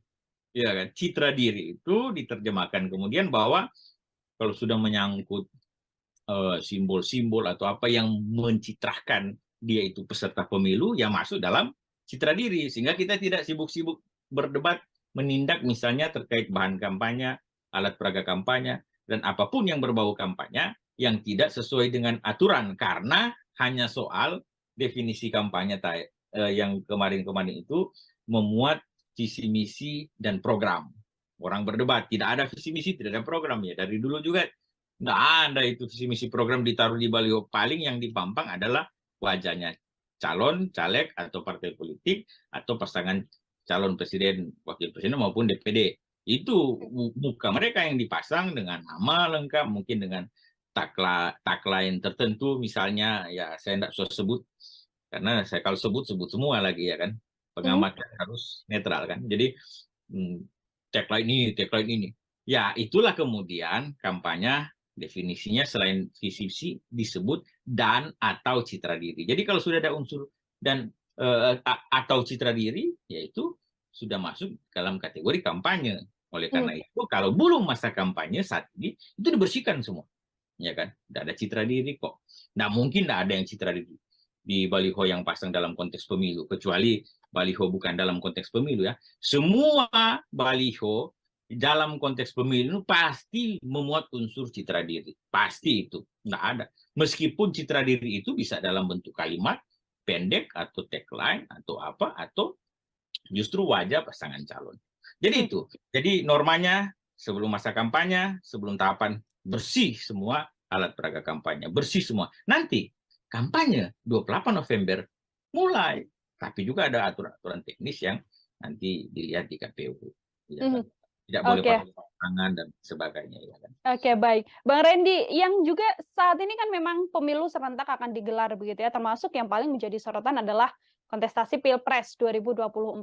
Dan justru kalau yang bisa kami lihat begitu kan, isu-isu atau tudingan-tudingan soal kecurangan pemilu ini justru dilontarkan di sisi pencalonan Pilpres dan juga Cawapres begitu. Dari calon ini ke calon lainnya, apakah ini murni sebagai warning saja, sebagai bentuk bahwa menghindari adanya kecurangan pemilu, atau dari kacamata Bang Randy justru bisa juga jadi salah satu serangan ke paslon lain, dan itu jadi strategi politik untuk kemenangan salah satu paslon ini, Bang? Ya. Kalau bicara strategi politik, nanti ditanyakan ke paslon masing-masing. Ya kan, mereka punya strategi masing-masing. Tapi dalam amatan kami, ya itu sudah menjadi semacam, ya memang nature, ya kan, nature-nya pemilu, ya kan, nature-nya pemilu adalah bagaimana paslon dan tim kampanyenya atau tim sukses atau sebutan lain memenangkan kontestasi ini, ya kan, itu nature daripada pemilu, ya kan. Perkara dia menggunakan cara yang baik dan benar, ya kan, yang tidak baik dan tidak benar, itulah yang menjadi domain bagaimana publik, masyarakat, dan Bawaslu, instrumen penyelenggara pemilu, menilainya, ya kan. Kalau dalam kerangka positif, ya kan, atau kalau campaign kan dulu kan kita kenal negatif campaign, black campaign. Nah, seringkali negatif campaign diterjemahkan sudah boleh, itu menyangkut kekurangan lawan, ya silahkan kita adu argumentasi, debat, menyorot kekurangan lawannya, itu normal dalam konteks pemilu. Yang tidak boleh kan yang bahasanya black campaign kan. Black campaign artinya tidak ada pada lawan, memang bukan fakta, bukan dibuat semacam fakta. Itulah yang kemudian sekarang bahasa tenornya hoax, ya kan? Karena membedakan negatif campaign dan black campaign, akhirnya suram sebagai sekat tipis kan. Nah, itu ada istilah lagi yang terbaru hoax, ya kan? Hoax, ya kan? Jadi hoax itu diciptakan bisa jadi dari paslon tim kampanye, bisa juga dari publik atau simpatisan, tidak juga tim kampanye mesti kan. Mereka tidak tim kampanye tapi bersimpati, mereka membuat narasi-narasi yang tidak benar, tidak betul terkait dengan lawan-lawan politik yang bukan dari simpatisan mereka. Artinya itu hoax atau black campaign lah. Yang sekarang kan selain juga ada yang buzzer lah, apalah, atau tim media dan lain sebagainya. Intinya bahwa the nature, ya kan, of demokrasi dalam konteks pemilu ini adalah memang untuk memenangkan pasangan calon. Sifat nature-nya daripada paslon dan tim kampanye harus menang, ya kan. Oleh karena itu barangkali ada kecenderungan segala daya upaya, ya kan, akan dilakukan oleh masing-masing, baik pasangan paslon 1, 2, maupun 3 untuk memenangkan kontestasi. Karena itulah instrumen ini harus bekerja, Bu. Kalau enggak kan termasuk media massa harus kritis. Kalau tidak nanti sewenang-wenang, semena-mena orang berbuat curang, ya kan. Begitu, Bu. Oke, ini selain Bawaslu memang punya peran yang begitu besar untuk mengawasi adanya kecurangan dan lain sebagainya, seperti yang disampaikan Bang Randy, publik kan juga punya andil juga, begitu ya Bang, untuk kemudian melakukan pengawasan. Nah, apabila memang publik kemudian melihat adanya kecurangan pemilu, termasuk isu yang saat ini berkembang dan ingin melaporkan, apakah kemudian dibawa larinya adalah ke Bawaslu, atau kemudian memang juga bisa ini masuk ke ranah kemudian bisa ditindak secara hukum oleh kepolisian? Jadi saya rasa semua urusan pemilu harus lewat Bawaslu. Ya. Kalau pidana umum, kalau kepolisian itu pasti pidana umum. Kalaupun ada pidana pemilu, pasti dia harus Bawaslu. Bawaslu dan namanya Sentra Gakumdu, Sentra Penegakan Hukum Terpadu, yang ada Bawaslu, ada Kejaksaan, ada Kepolisian. Itu 3. Jadi semua norma terkait hukum pemilu itu masuknya itu pertama Bawaslu. Bahkan sengketa proses pemilu, sengketa pemilihan pilkada maupun pelanggaran administrasi, semuanya harus masuk Bawaslu. Bahkan di undang-undang kalau ada masalah yang berurusan dengan tata usaha negara, dikatakan dalam undang-undang itu bahwa dia harus selesai dulu semua proses yang ada di Bawaslu, baru bisa diterima, ya toh. Secara formil di belum materialnya secara formil diterima di PT UN, kalaupun itu berurusan dengan soal-soal tata usaha negara, ya kan. Itu inti dari hukum pemilu sebenarnya. Nah, oleh karena itu memang Bawaslu jadi unggul. Kedua, masyarakat, ya kan. Ibu singgung tadi misalnya, gimana peran masyarakat? Ya iya, peran masyarakat, warga negara Indonesia sebagai pemilih yang terdaftar pemilih, perorangan terdaftar pemilih itu memang punya legal standing, punya kedudukan hukum untuk menjadi pelapor semua dugaan pelanggaran pemilu. Jadi semua dugaan pelanggaran pemilu. Yang lapornya tentu paling pertama ke Bawaslu, nggak bisa ke, kalau pidana umum ke kepolisian. Baru ada pemantau pemilu yang terdaftar resmi di Bawaslu untuk pemilu. Kalau pilkada, undang-undang pilkada masih ke daftar ke KPU, ya kan. Jadi seluruh pemantau pemilu yang terdaftar juga mempunyai legal standing untuk melapor. Ya, soalnya sekarang, selain Bawaslu, yang ketiga ada namanya pengawasan partisipatif, melibatkan partisipasi masyarakat dalam pengawasan. Soalnya sekarang ada fenomena kecenderungan justru Bawaslu-nya tinggal campaign, oh mana laporannya, meminta ke masyarakat, melapor dong, meminta ke pemantau pemilu, lapor, mana laporannya. Semacam yang caleg 30% kemarin kan, ya. Dalam norma minimal 30% perempuan. Saya katakan di berbagai forum, di berbagai media, bahwa mestinya itu jadi temuan Bawaslu, ya kan? Karena pintu masuk untuk penegakan keadilan pemilu, untuk konstruksi hukum, penegakan hukum itu dalam pemilu itu pintu masuknya 2. 1, laporan dari yang kita sebut tadi, masyarakat maupun WNI maupun peserta pemilu. Dan temuan, itu 2. Temuan itu adalah ditemukan oleh jajaran pengawas pemilu. Nah, jangan oke masyarakat terlibat aktif, tapi jangan kemudian ada narasi Bawaslu-nya bicara, oh mana laporannya, mana masyarakat, ayo lapor. Jangan.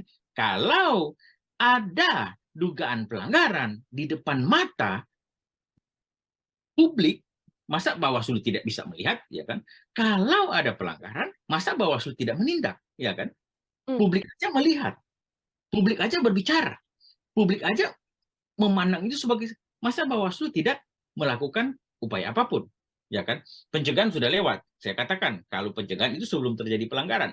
Kalau sudah pelanggaran, maka mestinya Bawaslu tindak. Caranya apa? Kalau tidak ada laporan, jadikan temuan, ya kan? Jadikan temuan dong. Jadikan temuan pelanggaran, baik itu mau pelanggaran pidana, pelanggaran etik, pelanggaran administrasi pemilu, atau pelanggaran terhadap norma undang-undang lainnya, itu Bawaslu harus aktif, proaktif, bahkan progresif. Menurut saya, ya kan? Jangan pasif, ya kan? Dan cenderung diam. Nah itu, dan menunggu laporannya. Bahaya juga itu. Jadi itu, saya rasa konstruksi penegakan hukumnya begitu. Oke, masyarakat terlibat dalam partisipasi pengawasan aktif pemilu, pencegahan dan sebagainya, dalam konteks pengawasan partisipatif, tapi yang utamanya sebagai lembaga penegak keadilan pemilu, Bawaslu yang harus terdepan. Jangan tunggu laporan, jadikan temuan. Kalau itu memang. Jangan hanya sekadar tunggu laporan, namun juga menjadikan Iya temuan apabila memang mendapatkan adanya kecurangan dugaan aja, belum pelanggaran, dugaan aja. Dugaan saja. Iya, kan memang itu normanya, dugaan pelanggarannya. Dia tentunya ada syarat formal material, ya kan? Tapi itu nggak susah kan?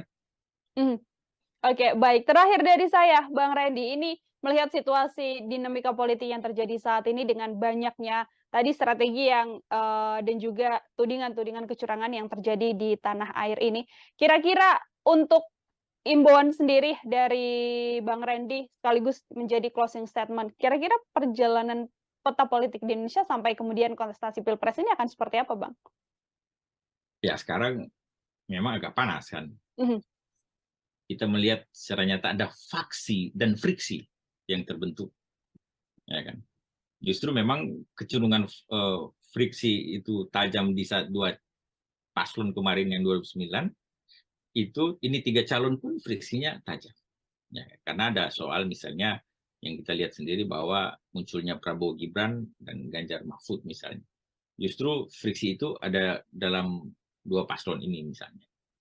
Kemarin dugaan banyak orang kan antara Anies kan, tapi sekarang justru friksi ada di paslon nomor 2 dan 3. Bukan lagi 2 dengan 1 atau 3 dengan 1, ini ada di 2 dan 3. Oleh karena itu, yang kita harapkan sebenarnya begini. Publik, masyarakat, stakeholder pemilu, harus menggunakan logika yang baik dan ya, pemilih harus memilih dengan logika. Karena apa? Ketika faksi dan friksi ini cenderung tajam terbentuk, ya kan, polarisasi justru lebih kelihatan, tapi bukan, ya banyak orang bilang bukan pada konteks lagi narasi SARA kan, agama pada semacam 2019 kemarin. Nah, itu mungkin nanti dibicarakan di momen lain kalau pasca periode putaran kedua, ya pasca Februari, nanti diskusi lagi, tergantung siapa yang masuk di putaran kedua misalnya, atau paslon 1 dengan 2, 2 dengan 3, atau dengan 2 dengan 1, ya kan? Walaupun saat ini ramai juga narasi satu putaran. Betul. Nah, itu konteks lain, karena waktu mepet. Saya persingkat bahwa masyarakat harus jeli, harus gunakan logika. Penyelenggaranya harus tegak, ya, harus lurus pada undang-undang, pada regulasi, pada peraturan yang, ya kan, harus lurus. Hati nuraninya dibersihkan kalau ada yang kurang baik, ya kan. Karena ini pemilu untuk bangsa, ya kan. Banyak anggaran sudah kita gunakan tertata dalam APBN maupun APBD untuk pemilu serentak 2024. Jadi jangan sia-siakan harapan publik bagi penyelenggara pemilu, ya kan. Kemudian bagi paslon, tim kampanye tentunya diharapkan bersaing secara sehat, secara benar, ya kan. Narasi-narasinya dibangun sedemikian supaya mendidik pemilih, ya kan? Mendidik pemilih dalam konteks apa? Sudah apapun yang penting baik kita mendidik, narasinya dibuat mendidik, ya kan? Ya kalau ada pun memang kekurangan dari lawan dan tujuannya menyerang, silakan diserang. Tapi kalau mendidik kan udah orang bisa paham arahnya kemana, ya kan? Didik pemilih supaya mereka gunakan logika mereka dan memilih sesuai dengan pikiran. Saya sekarang menggunakan sesuai dengan hati, ya kan? Kadang-kadang hati bisa menipu. Jangan orang terbawa kadang-kadang perasaan. Jadi memilih itu harus pakai pikiran, bukan pakai perasaan, ya kan? Ya, by logic, ya kan? By ratio, not emotio, ya kan? Harus berdasarkan pikiran, bukan perasaan. Dengan demikian, maka kekhawatiran terhadap kecurangan tidak akan terjadi. Tapi jangan lengah, harus awas dan mawas. Kita harus melihat semua potensi pelanggaran itu dan harus dikawal. Memang ribut-ribut seperti ini ya bisalah. Ribut-ribut juga adalah bagian mencegah terjadinya pelanggaran. Tapi memang jangan dilebih-lebihkan. Misalnya kalau hasil pemilu, saya rasa untuk presiden, wakil presiden itu cuma 3 paslon kan, berarti kan cuma 1 lembar itu dicoblos. Ini dalam zaman yang teknologi sekarang canggih, ya kan, semua bisa siaran online kan, live di Facebook, dimanapun, Instagram, hasilnya itu kecenderungan untuk berubah kurang. Yang rawan justru menurut saya kalau dalam konteks legislatifnya, ini kan banyak kertas suaranya, ini partai politiknya ada banyak, ya kan, calegnya ada banyak, di satu dapil bisa 3 sampai 12 untuk kabupaten kota, 3 daerah, 3 sampai 10 untuk RI, itu banyak. Itu hati-hati. Tingkat kerawanan terhadap pungut hitung itu relatif lebih tinggi daripada tingkat kerawanan Pilpres. Tapi bukan berarti saya mengatakan bahwa tidak ada potensi kecurangan di Pilpres. Justru kecurangan di Pilpres itu dilihat nanti pada selain penghitungan suara di TPS, yang paling penting adalah rekapitulasi. Jangan sampai berubah di tingkat kabupaten kota sudah berubah, provinsi berubah, area. Itulah yang kecurangan yang saya rasa dibicarakan banyak orang. Ya, jadi itu. Jadi kerawanan paling besar kalau soal pungut hitung ada di legislatif, karena banyak sekali itu. Tapi presiden tetap ada kerawanan, oleh karena itu kita awasi saja. Tapi jangan terlalu juga over, seakan-akan narasi curang itu seakan-akan kita mengubah hasil pemilu. Beda dengan Amerika, 2016 ada jurnalnya terkait Donald Trump, dan karena e-voting kan, e-voting. Jadi bahaya, kerawanan itu lebih bahaya karena e-voting. Zaman teknologi sekarang justru semakin bahaya karena bisa ada kecurigaan dimanipulasi oleh artificial intelligence lah atau apalah. Ya kan, itu bahaya. Kalau sekarang kan pemilu kita bukan e-voting. Pemilu kita manual kan, mencoblos. Ya, kalau cuma 3 paslon, presiden mungkin tidak serawan yang mungkin DPR. Saya rasa itu closing statement kita. Silakan, mari kita semua, civil society, media massa, cetak, tetap menjaga nalar kritis kita. Baik, terima kasih.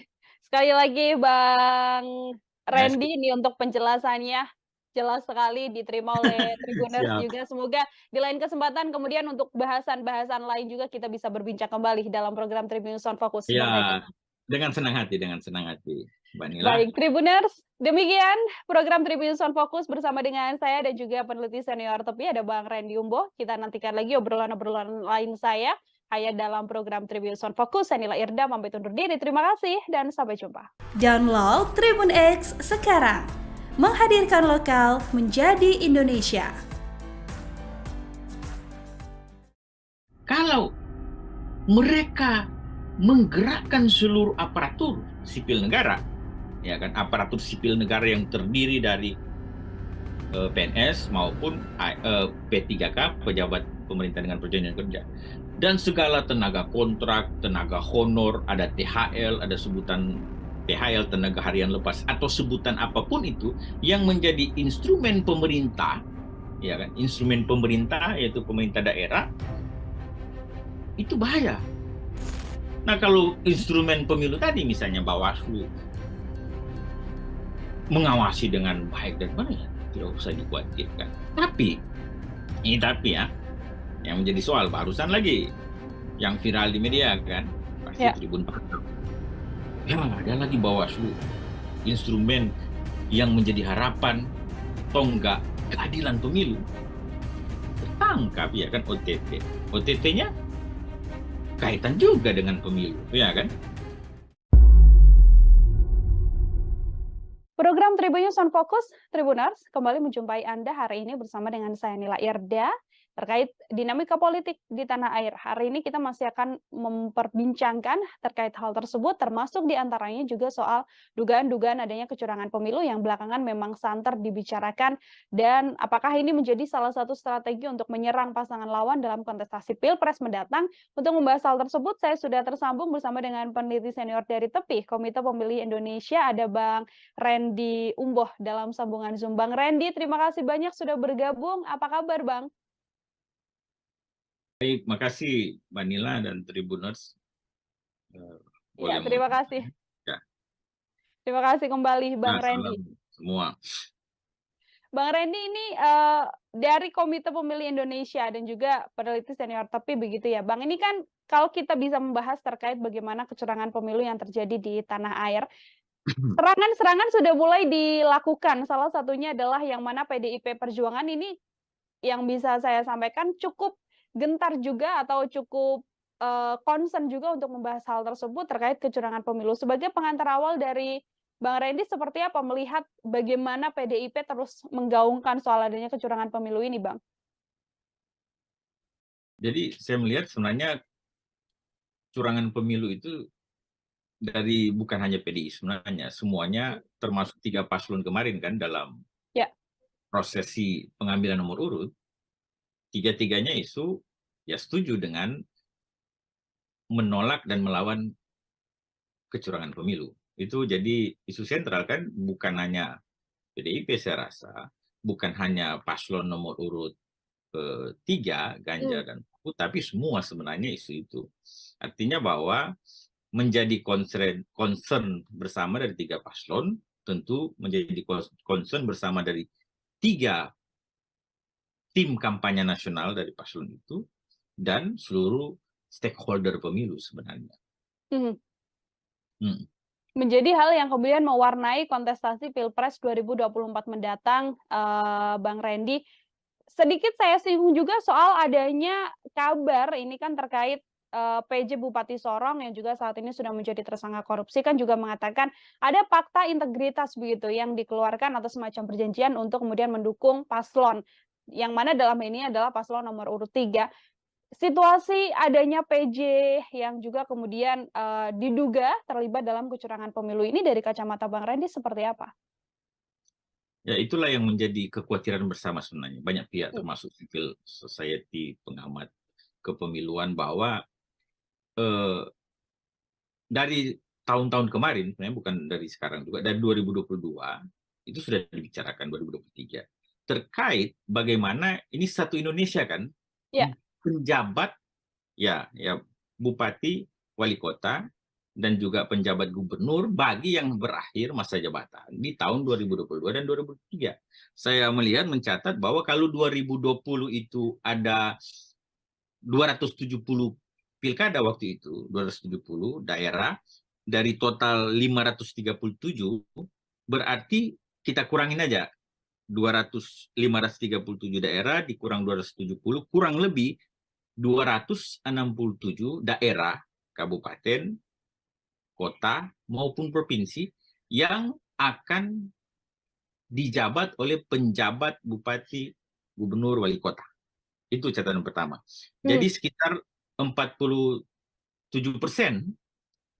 karena tidak semua penjabat ya Bu. Jadi Mbak Nila, tidak semua penjabat, karena hasil pilkada atau hasil pemilihan tahun 2020 itu dia menyelesaikan masa jabatan sampai 2024. Ya kan, berarti penjabatnya yang sisanya kurang lebih saya katakan 47% daerah itu penjabat.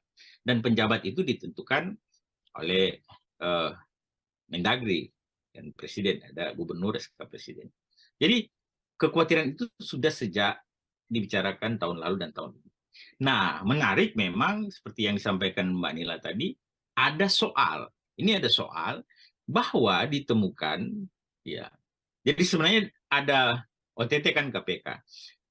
Tapi kita tidak bahas OTT KPK-nya kan. Kita bahas yang menarik bahwa ada dokumen yang mungkin dalam rangkaian OTT itu menarik juga dan dibuka di publik, kemudian beredar luas terkait yang pernyataan itu kan ya antara penjabat bupati dan siapa itu apa ya, pokoknya ada pernyataan itu yang poin menarik yang saya rasa Mbak Nila dan beberapa pengamat sorot adalah terkait poin yang terakhir kan, mendukung salah satu pasangan calon presiden yang saat ini berkontestasi. Itu kalau tidak salah bulan Agustus, berarti normatifnya sebenarnya belum ada pasangan calon karena pendaftaran kan belum waktu itu. Tapi ini menimbulkan tanda tanya ya kan. Ini jadi problematis bahwa ini kan penjabat, semua penjabat itu dari ASN ya kan.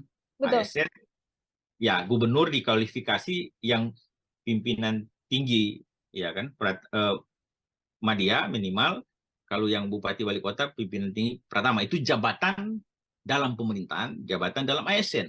Nah, yang sebagian besar itu hampir seluruhnya saya yakin dia PNS, atau ada juga sebenarnya profesional yang penting dia menduduki jabatan ASN itu. Intinya bahwa mereka semua itu ASN, aparatur sipil negara.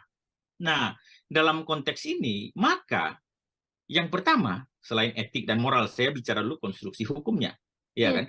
Di undang-undang itu, Undang-Undang 7 2017 pemilu, ya kan, telah jelas diatur pada pasal 282 dan 283 bahwa pejabat negara, pejabat struktural, dalam jabatan fungsional, ya kan, dalam jabatan negeri, serta aparatur sipil negara, ya kan, dilarang membuat keputusan dan atau tindakan yang menguntungkan atau merugikan salah satu peserta pemilu selama masa kampanye misalnya.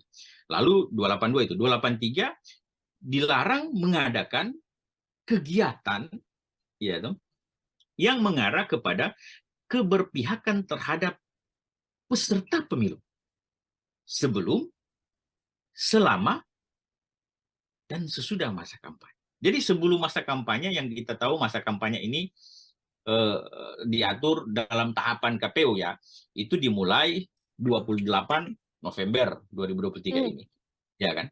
Jadi sebelum masa kampanye dalam norma pasal 283 Undang-Undang 7 2017 itu sangat jelas telah mengatur. Jadi jangan ada orang bilang begini, oh ini kan belum kampanye. Tidak, ada normanya. Kalau dia pejabat aparatur sipil negara, apalagi dia penjabat bupati, itu kan penjabat bupati wali kota itu kan dia hak dan kewenangannya setara dengan yang bupati definitif diberikan.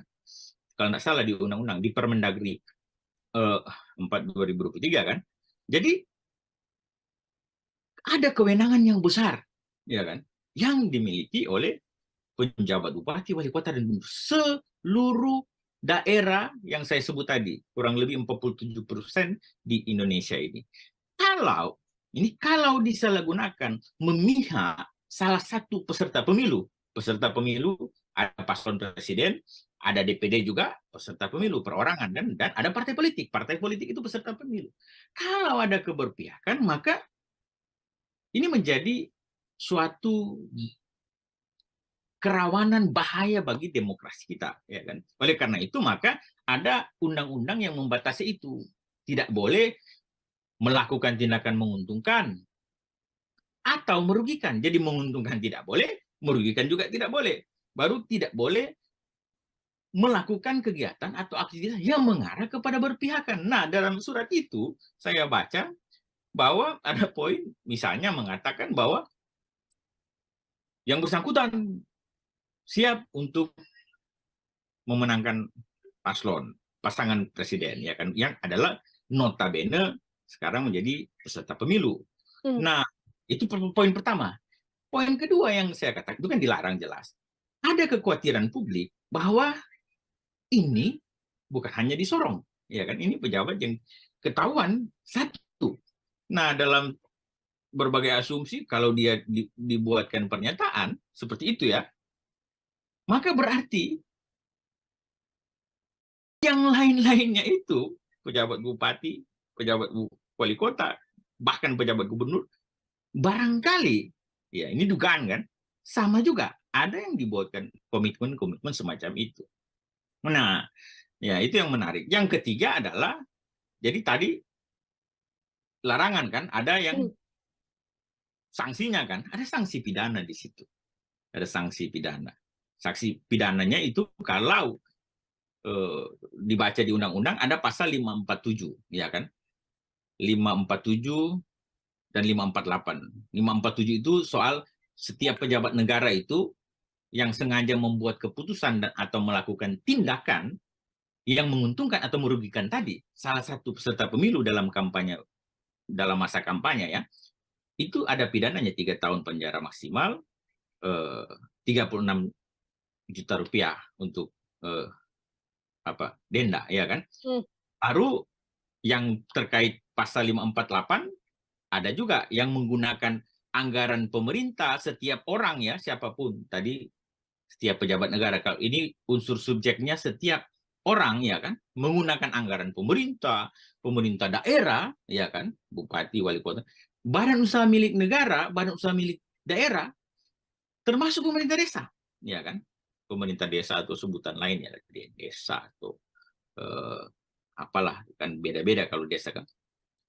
Itu ada pidananya, ya kan?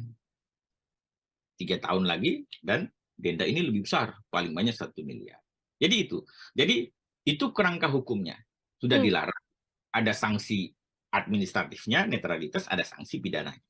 Nah, tentunya kalau sudah dilarang tidak boleh. Belum lagi sebenarnya sanksi moral, ya kan, sanksi etik yang justru mengena bukan pada hanya yang bersangkutan, ya kan, tapi bisa kepada pihak-pihak yang disebut tadi, misalnya paslon, ya kan, atau partai politik yang berurusan dengan dugaan-dugaan kita tadi.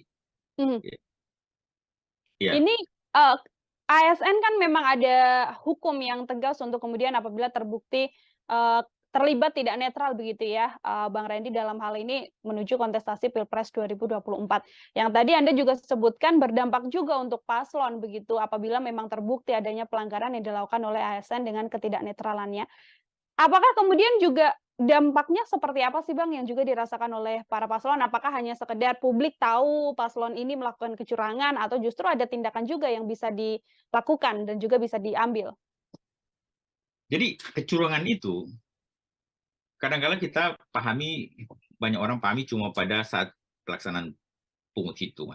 Kecurangan itu sebenarnya harus dipandang dan dilihat secara komprehensif mulai dari setiap tahapan yang ada. Ya, setiap proses yang kita lalui, termasuk yang sekarang. Makanya norma dalam undang-undang yang sudah kita sebut tadi, kita bahas, itu ada norma yang masa kampanyenya, ya kan? Ada yang sebelum masa kampanye, ada yang saat masa kampanye, ada bahkan sesudah masa kampanye, ada norma yang mengatur terkait dengan netralitas dan sebagainya, ada sanksinya. Itu proses. Selain terkait kecurangan-kecurangan atau potensi kecurangan-kecurangan yang terjadi di masa tenang dan masa tenang itu 3 hari sebelum pemungutan dan penghitungan suara dan masa pungut hitung. Nah, itu potensi kerawannya. Kalau ya, kenapa ada larangan? Kalau pejabat kepala daerah tadi, gubernur, bupati, wali kota, seluruh Indonesia, bukan hanya pejabat juga ya, termasuk yang justru yang definitif, yang hasil pilkada 2020 kan, yang dilantik rata-rata 2021.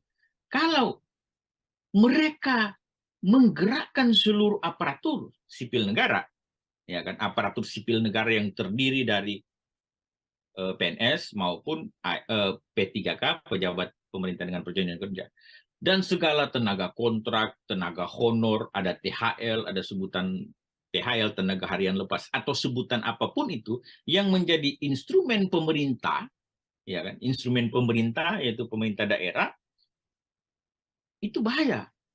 Karena Ibu bisa bayangkan bahwa di satu kabupaten atau kota misalnya, ada kecamatan, ya kan, ada desa kelurahan, pemerintahnya itu saling berhubungan kan, dan digerakkan satu-satu. Ini ya, harus pilih yang ini ya, nomor urut 1 ya, atau nomor urut 2 ya, atau paslon nomor 3 ya.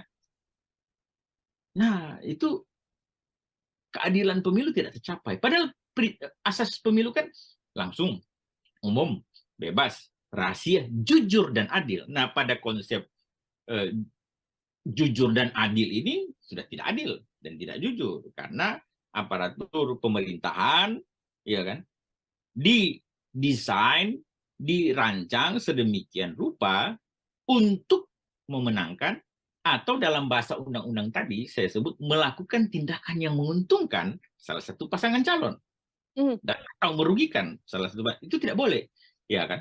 Oleh karena itu maka ada aturan itu. Nah, sekarang problematis yang menjadi pertanyaan publik dan masyarakat luas pada umumnya adalah bagaimana, ya kan, cara kita menangkal itu, mencegah itu, bahkan menindak itu, ya kan. Nah, kita sudah punya instrumen sebenarnya dalam pemilu.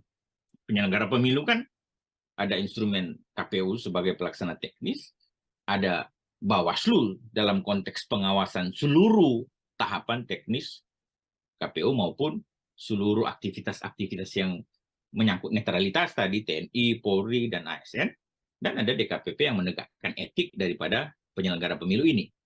Nah, kalau instrumen itu berjalan dengan baik dan benar, sebagaimana mestinya, ya kan, sesuai dengan regulasi, ya kan, normatifnya, maka sebenarnya kita tidak perlu khawatir, tidak perlu ragu, ya kan, akan tercapainya pemilu yang jujur dan adil itu, ya kan, yang langsung tanpa intervensi siapapun, umum, ya kan, bebas menentukan pilihan masing-masing sesuai dengan hati nurani dan logika. Rahasia, nggak usah orang tahu, ya kan. Luber, ya kan, langsung umum, bebas, rahasia, jujur dan adil. Nah, kalau instrumen pemilu tadi misalnya Bawaslu mengawasi dengan baik dan benar, ya tidak usah dikhawatirkan. Tapi ya, yang menjadi soal barusan lagi yang viral di media kan, pasti Tribun Pasar. Ya, ada lagi Bawaslu, instrumen yang menjadi harapan tonggak keadilan pemilu, tertangkap, ya kan, OTT. OTT-nya kaitan juga dengan pemilu, ya kan? Karena diduga memeras caleg, ya kan? Nah, ini tentu memunculkan yang namanya distrust terhadap penyelenggara pemilu dan secara otomatis penyelenggaraan pemilu. Oleh karena itu, maka peran Tribun, peran media sosial, media cetak, media massa elektronik harus kritis. Peran civil society organization, ya kan, baik politik, hukum, dan kepemiluan harus kritis. Dan terutama sebenarnya peran DKPP. Jangan juga DKPP sebagai penegak etik, justru kecurigaan publik kan, misalnya ini kecurigaan banyak kong-kali-kongnya. Jadi itu. Jadi kalau instrumen yang ada, yang sudah ada dan memang berfungsi dengan baik, maka kita tidak perlu khawatir. Sekarang kita patut khawatir, patut was-was, dan patut memelototkan mata kita untuk setiap tahapan, setiap proses pemilu di saat ini 2023-2024. Karena memang ada berbagai dugaan kecurangan dan distrust terhadap proses penyelenggaraan ini, termasuk penyelenggara. Baik, bisa dilihat dari berbagai tingkatan begitu ya, Bang Randy ya, tidak hanya dalam pemungutan suara saja, tapi kecurangan pemilu ini bisa berjalan sejak awal, bahkan dari hari ini. Ini yang juga sedang menjadi sorotan juga, Bang Randy, adalah ketika aparat kepolisian. Tadi Anda sampaikan TNI, semua ASN yang terlibat tidak boleh tidak netral begitu ya. Namun ini aparat juga diisukan kemudian tidak netral, lalu banyak isu yang beredar membantu salah satu capres, ada juga yang menyatakan bahwa bahkan ada aparat yang sampai memasang baliho dan seperti itu, meskipun bantahan-bantahan juga sudah dikeluarkan. Dari kacamata Bang Randy sendiri, bagaimana peran serta dari aparat untuk kemudian menjaga netralitasnya? Apakah dengan kemudian benar-benar lepas untuk membantu, melakukan penindakan dan sebagainya, atau seperti apa, Bang? Ya, itulah yang saya bicarakan tadi. Kalau soal-soal begitu kan berarti sudah ranahnya Bawaslu. Dalam Ya. konteks ini saya mau katakan Bawaslu itu harus garang. Ya kan? Harus garang, harus menakutkan. Jangan lembek. Ya, jangan ya kalau KPU kan saya lihat tagline-nya KPU melayani karena memang proses mereka paling banyak bersentuhan dengan pelayanan terhadap proses pemilu ini kan, mendaftar caleg, mendaftar paslon presiden, periksa kesehatan itu teknis dan ya udah tepat lah KPU melayani. Nah, Bawaslu kan mengawasi. Ada 2 strategi pengawasan Bawaslu karena saya juga mantan ketua Bawaslu kan, pencegahan dan penindakan. Nah, kalau pencegahan jalan, penindakan jalan, kita kan nggak usah khawatir. Nah, soal-soal sekarang adalah banyak isu misalnya alat peraga kampanye kan berseliweran, ya kan? Alat peraga kampanye di mana-mana ya toh. Bawaslunya kemana-mana, ya kan? Itu yang jadi pembicaraan berbagai aktivis pemilu, ya kan? Jadi berseliweran di mana-mana, tapi Bawaslunya sibuk beraktivitas misalnya ke luar negeri atau kemana-mana pokoknya. Intinya bahwa ada fakta masyarakat melihat alat peraga kampanye, baliho berseliweran, tapi sampai sekarang tidak diturunkan. Bawaslu-nya bilang, oh bukan tugas kami, itu kan tugas Satpol PP, tugas pemerintah. Iya, itu yang menurunkan secara secara teknisnya, ya Satpol PP ya. Mereka juga Bawaslu tidak diminta untuk menurunkan. Saya juga dulu nggak suka kalau saya menurun. Tapi dalam konteks tertentu, aparat pengawas pemilu selain merekomendasi ke KPU terkait alat-alat peraga yang belum masa kampanye sudah ini kan, sampai masa tenang juga begitu. Dan kita sendiri juga bersama dengan pemerintah kabupaten, kecamatan, dan desa kelurahan membantu bersama-sama menurunkan, mengawasi dan sebagainya. Ya sudah itu peran Bawaslu. Nah, termasuk yang Ibu sebut tadi, Ibu Nila sebut tadi kan, ada aparat pasang-pasang baliho justru. Nah, itu kan jadi Bawaslu mencegah, mengawasi ya kan, dan menindak. Mencegahnya kalau belum ada pelanggaran, dia akan melakukan pencegahan, sosialisasi dan sebagainya. Menindak kalau sudah, itu kan dalam konteks yang Mbak Nila tanyakan, misalnya ada apa? Ada ya, ini berarti dugaan semua ya kan. Kalau ada aparat pasang-pasang baliho tertentu, ya ditindak. Kalau yang kemarin-kemarin misalnya ada yang menurunkan, aparat menurunkan, ya memang harus diturunkan. Cuma memang isunya digiring, yang satunya diturunkan, yang lainnya tidak, tebang pilih lah. Ya kan? Kalau saya memang sebenarnya sudah bagus, turunkan saja, tapi copot semua atribut alat peraga kampanye sebelum masa kampanye. Karena ada normanya loh. Pasal 1 ayat 35 Undang-Undang 7 2017 terkait kampanye, termasuk di PKPU kampanye PKPU 15 2023, pasal 1 ayat 18 sudah jelas sebenarnya mengatur bahwa kampanye itu, ya kan? Jadi dulunya begini, kampanye cuma sampai dengan menawarkan visi misi, ya kan? Jadi lalu ada problematis di baliho kan, oh ini kan tidak ada visi misi, ya kan? Dari dulu mana ada visi misi di baliho kan, di alat peraga kampanye kan? Ya kalau kita pandang baliho itu sebagai salah satu alat peraga kampanye, nggak ada.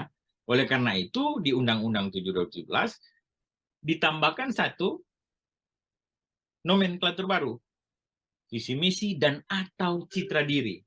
Ya kan? Citra diri itu diterjemahkan kemudian bahwa kalau sudah menyangkut simbol-simbol atau apa yang mencitrahkan dia itu peserta pemilu, yang masuk dalam citra diri, sehingga kita tidak sibuk-sibuk berdebat menindak misalnya terkait bahan kampanye, alat peraga kampanye, dan apapun yang berbau kampanye yang tidak sesuai dengan aturan, karena hanya soal definisi kampanye yang kemarin-kemarin itu memuat visi misi dan program. Orang berdebat, tidak ada visi misi, tidak ada program. Ya dari dulu juga nggak ada itu visi misi program ditaruh di baliho. Paling yang dipampang adalah wajahnya calon, caleg, atau partai politik, atau pasangan calon presiden, wakil presiden maupun DPD. Itu muka mereka yang dipasang dengan nama lengkap, mungkin dengan tagline tertentu, misalnya ya saya tidak usah sebut karena saya kalau sebut semua lagi ya kan, pengamat harus netral kan. Jadi tagline ini, ya itulah kemudian kampanye definisinya selain visi misi disebut dan atau citra diri. Jadi kalau sudah ada unsur dan atau citra diri, yaitu sudah masuk dalam kategori kampanye. Oleh karena itu, kalau belum masa kampanye saat ini, itu dibersihkan semua. Ya kan? Tidak ada citra diri kok. Nah, mungkin tidak ada yang citra diri di baliho yang pasang dalam konteks pemilu. Kecuali baliho bukan dalam konteks pemilu ya. Semua baliho dalam konteks pemilu pasti memuat unsur citra diri. Pasti itu. Tidak ada. Meskipun citra diri itu bisa dalam bentuk kalimat pendek atau tagline atau apa, atau justru wajah pasangan calon. Jadi itu. Jadi normanya sebelum masa kampanye, sebelum tahapan bersih semua alat peraga kampanye, bersih semua. Nanti kampanye 28 November mulai. Tapi juga ada aturan-aturan teknis yang nanti dilihat di KPU. Ya, tidak boleh pakai tangan dan sebagainya. Ya, kan? Oke, baik. Bang Randy, yang juga saat ini kan memang pemilu serentak akan digelar begitu ya, termasuk yang paling menjadi sorotan adalah kontestasi Pilpres 2024. Dan justru kalau yang bisa kami lihat begitu kan, isu-isu atau tudingan-tudingan soal kecurangan pemilu ini justru dilontarkan di sisi pencalonan Pilpres dan juga Cawapres begitu. Dari calon ini ke calon lainnya, apakah ini murni sebagai warning saja, sebagai bentuk bahwa menghindari adanya kecurangan pemilu, atau dari kacamata Bang Randy justru bisa juga jadi salah satu serangan ke paslon lain, dan itu jadi strategi politik untuk kemenangan salah satu paslon ini, Bang? Ya. Kalau bicara strategi politik, nanti ditanyakan ke paslon masing-masing. Ya kan? Mereka punya strategi masing-masing. Tapi dalam amatan kami, ya itu sudah menjadi semacam ya memang nature ya kan, nature-nya pemilu ya kan. Nature-nya pemilu adalah bagaimana paslon dan tim kampanyenya atau tim sukses atau sebutan lain memenangkan kontestasi ini. Ya kan? Itu nature daripada pemilu ya kan. Perkara dia menggunakan cara yang baik dan benar ya kan, yang tidak baik dan tidak benar, itulah yang menjadi domain bagaimana publik, masyarakat, dan Bawaslu, instrumen penyelenggara pemilu, menilainya, ya kan? Kalau dalam kerangka positif, ya kan? Atau kalau campaign kan dulu kan kita kenal negatif campaign, black campaign. Nah, seringkali negatif campaign diterjemahkan sudah boleh, itu menyangkut kekurangan lawan. Ya silahkan kita adu argumentasi, debat, menyorot kekurangan lawannya, itu normal dalam konteks pemilu. Yang tidak boleh kan yang bahasanya black campaign kan. Black campaign artinya tidak ada pada lawan, memang bukan fakta, bukan dibuat semacam fakta. Itulah yang kemudian sekarang bahasa tenornya hoax ya kan. Karena membedakan negatif campaign dan black campaign akhirnya suram sebagai sekat tipis kan. Nah, itu ada istilah lagi yang terbaru, hoax ya kan, hoax ya kan. Jadi hoax itu diciptakan bisa jadi dari paslon, tim kampanye, bisa juga dari publik atau simpatisan, tidak juga tim kampanye mesti kan. Mereka tidak tim kampanye tapi bersimpati, mereka membuat narasi-narasi yang tidak benar, tidak betul terkait dengan lawan-lawan politik yang bukan dari simpatisan mereka. Artinya itu hoax atau black campaign lah. Yang sekarang kan selain juga ada yang buzzer lah, apalah, atau tim media dan lain sebagainya. Intinya bahwa the nature ya kan of demokrasi dalam konteks pemilu ini adalah memang untuk memenangkan pasangan calon. Sifat nature-nya daripada paslon dan tim kampanye harus menang ya kan. Oleh karena itu barangkali ada kecenderungan segala daya upaya ya kan akan dilakukan oleh masing-masing, baik pasangan paslon 1, 2 maupun 3 untuk memenangkan kontestasi.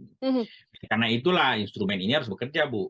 Kalau enggak kan termasuk media massa harus kritis. Kalau tidak nanti sewenang-wenang, semena-mena orang berbuat curang ya kan. Begitu, Bu. Oke, ini selain Bawaslu memang punya peran yang begitu besar untuk mengawasi adanya kecurangan dan lain sebagainya seperti yang disampaikan Bang Randy, publik kan juga punya andil juga begitu ya Bang untuk kemudian melakukan pengawasan. Nah, apabila memang publik kemudian melihat adanya kecurangan pemilu, termasuk isu yang saat ini berkembang dan ingin melaporkan, apakah kemudian dibawa larinya adalah ke Bawaslu atau kemudian memang juga bisa ini masuk ke ranah kemudian bisa ditindak secara hukum oleh kepolisian?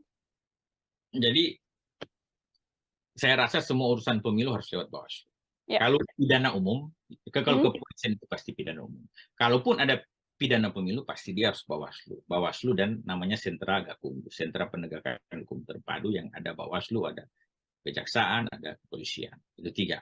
Jadi semua norma terkait hukum pemilu itu masuknya itu pertama Bawaslu. Bahkan sengketa proses pemilu, sengketa pemilihan pilkada maupun pelanggaran administrasi semuanya harus masuk Bawaslu. Bahkan di undang-undang kalau ada masalah yang berurusan dengan tata usaha negara dikatakan dalam undang-undang itu bahwa dia harus selesai dulu semua proses yang ada di Bawaslu baru bisa diterima ya toh secara formil di belum materialnya secara formil diterima di PT UN kalaupun itu berurusan dengan soal-soal tata usaha negara ya kan.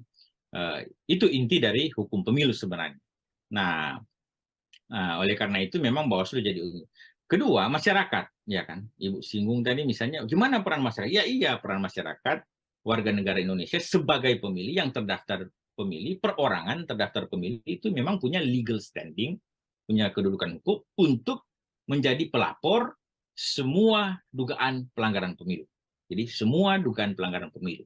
Yang lapornya tentu paling pertama ke Bawaslu, nggak bisa kalau pidana umum ke kepolisian. Baru ada pemantau pemilu yang terdaftar resmi di Bawaslu untuk pemilu. Kalau pilkada, undang-undang pilkada masih daftar ke KPU, ya kan? Jadi seluruh pemantau pemilu yang terdaftar juga mempunyai legal standing untuk melapor. Ya, soalnya sekarang, selain Bawaslu yang ketiga ada namanya pengawasan partisipatif melibatkan partisipasi masyarakat dalam pengawasan. Soalnya sekarang ada fenomena kecenderungan justru Bawaslu-nya tinggal campaign, oh mana laporannya, meminta ke masyarakat, melapor dong, meminta ke pemantau pemilu, lapor, mana laporannya. Semacam yang caleg 30% kemarin kan, ya. Dalam norma minimal 30% perempuan.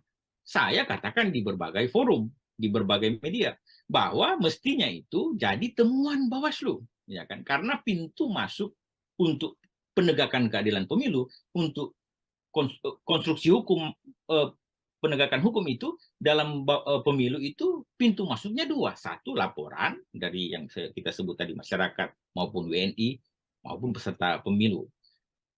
Dan temuan, itu 2. Temuan itu adalah ditemukan oleh jajaran pengawas pemilu. Nah, jangan oke, masyarakat terlibat aktif, tapi jangan kemudian ada narasi Bawaslu-nya bicara, oh mana laporannya, mana masyarakat, ayo lapor. Jangan.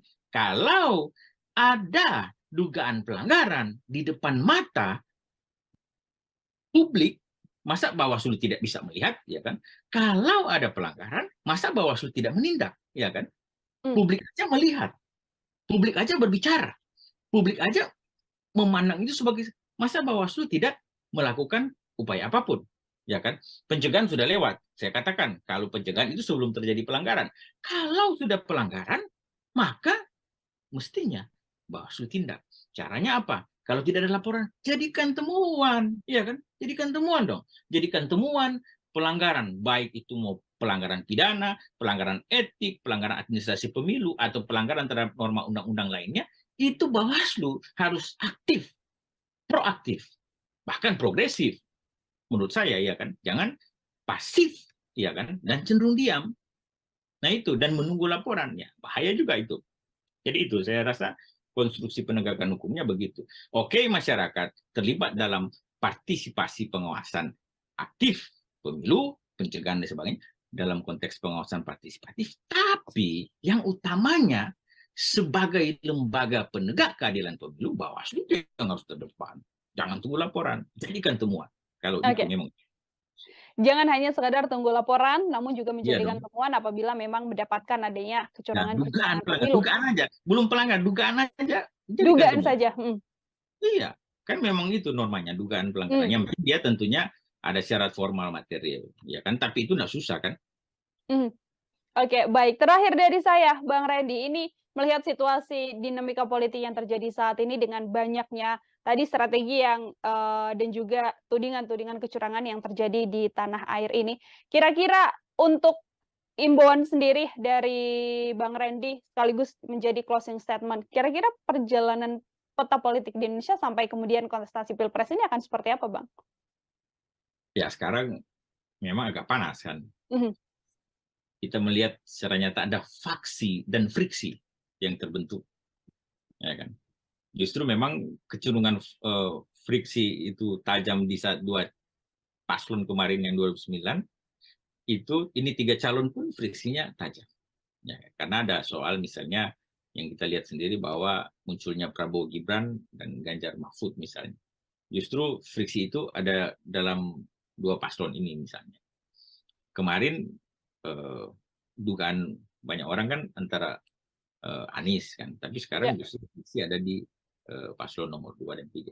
Bukan lagi 2 dengan 1 atau 3 dengan 1, ini ada di 2 dan 3. Oleh karena itu yang kita harapkan sebenarnya begini.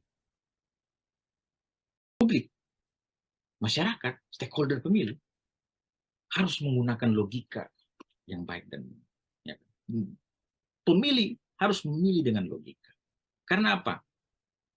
Ketika faksi dan friksi ini cenderung tajam terbentuk, ya kan, polarisasi justru lebih kelihatan, tapi bukan, ya banyak orang bilang bukan pada konteks lagi narasi SARA kan, agama pada semacam 2019 kemarin. Nah, itu mungkin nanti dibicarakan di momen lain kalau pasca periode putaran kedua, ya pasca Februari, nanti diskusi lagi, tergantung siapa yang masuk di putaran kedua misalnya, atau paslon 1 dengan 2, 2 dengan 3, atau dengan 2 dengan 1, ya kan? Walaupun saat ini ramai juga narasi satu putaran. Ya, betul. Nah, itu konteks lain karena waktu mepet. Saya persingkat bahwa masyarakat harus jeli, harus gunakan logika. Penyelenggaranya harus tegak, ya, harus lurus pada undang-undang, pada regulasi, pada peraturan yang, ya kan, harus lurus. Hati nuraninya dibersihkan kalau ada yang kurang baik, ya kan. Karena ini pemilu untuk bangsa, ya kan.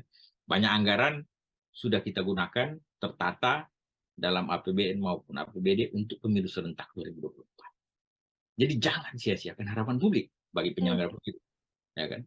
Kemudian bagi paslon, tim kampanye tentunya diharapkan bersaing secara sehat, secara benar, ya kan.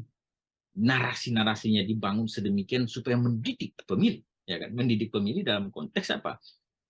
Sudah apapun yang penting baik kita mendidik. Narasinya dibuat mendidik, ya kan. Ya kalau ada pun memang kekurangan dari lawan dan tujuannya menyerang, silakan diserang. Tapi kalau mendidik kan udah orang bisa paham arahnya kemana, ya kan.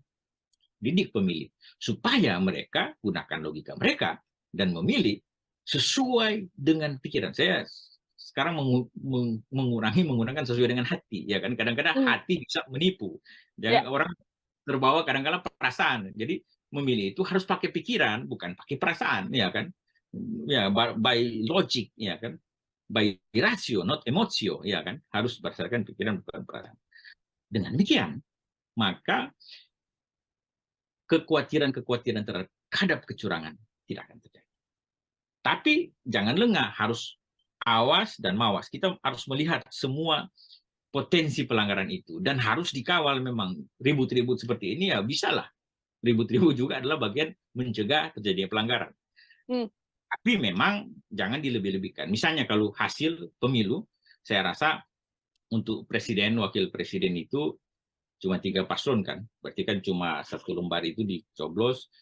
Ini dalam zaman yang teknologi sekarang canggih, ya kan, semua bisa siaran online dan live di Facebook dimanapun, Instagram, hasilnya itu kecenderungan untuk berubah kurang. Yang rawan justru menurut saya Kalau dalam konteks legislatifnya, ini kan banyak kertas suaranya. Ini partai politiknya ada banyak, ya kan, calegnya ada banyak. Di satu dapil bisa 3 sampai 12 untuk kabupaten kota, 3 daerah, 3 sampai 10 untuk RI. Itu banyak. Itu hati-hati. Tingkat kerawanan terhadap pungut hitung itu relatif lebih tinggi daripada tingkat kerawanan Pilpres. Tapi bukan berarti saya mengatakan bahwa tidak ada potensi kecurangan di Pilpres. Justru kecurangan di Pilpres itu dilihat nanti pada selain penghitungan suara di TPS, yang paling penting adalah rekapitulasi. Jangan sampai berubah di tingkat kabupaten kota sudah berubah, provinsi berubah, area. Itulah yang kecurangan yang saya rasa dibicarakan banyak orang. Ya, jadi itu. Jadi kerawanan paling besar kalau soal pungut hitung ada di legislatif, karena banyak sekali itu.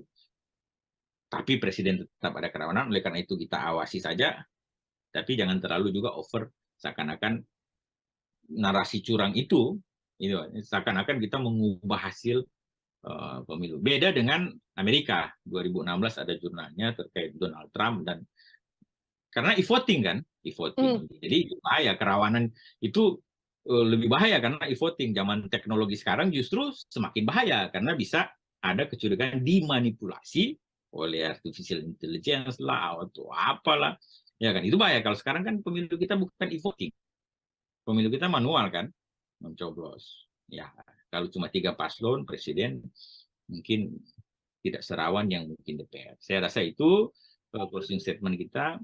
Silakan, mari kita semua, civil society, media massa, cetak, tetap menjaga nalar kritis kita. Baik, terima kasih. Sekali lagi Bang Randy ini untuk penjelasannya. Jelas sekali diterima oleh Tribuners juga. Semoga di lain kesempatan kemudian untuk bahasan-bahasan lain juga kita bisa berbincang kembali dalam program Tribunnews on Focus. Ya, dengan senang hati, Mbak Nila. Baik, Tribuners, demikian program Tribunnews on Focus bersama dengan saya dan juga peneliti senior TEPI, ada Bang Randy Umboh. Kita nantikan lagi obrolan-obrolan lain saya hanya dalam program Tribunnews on Focus. Saya Nila Irda, pamit undur diri. Terima kasih dan sampai jumpa. Download Tribun X sekarang. Menghadirkan lokal menjadi Indonesia.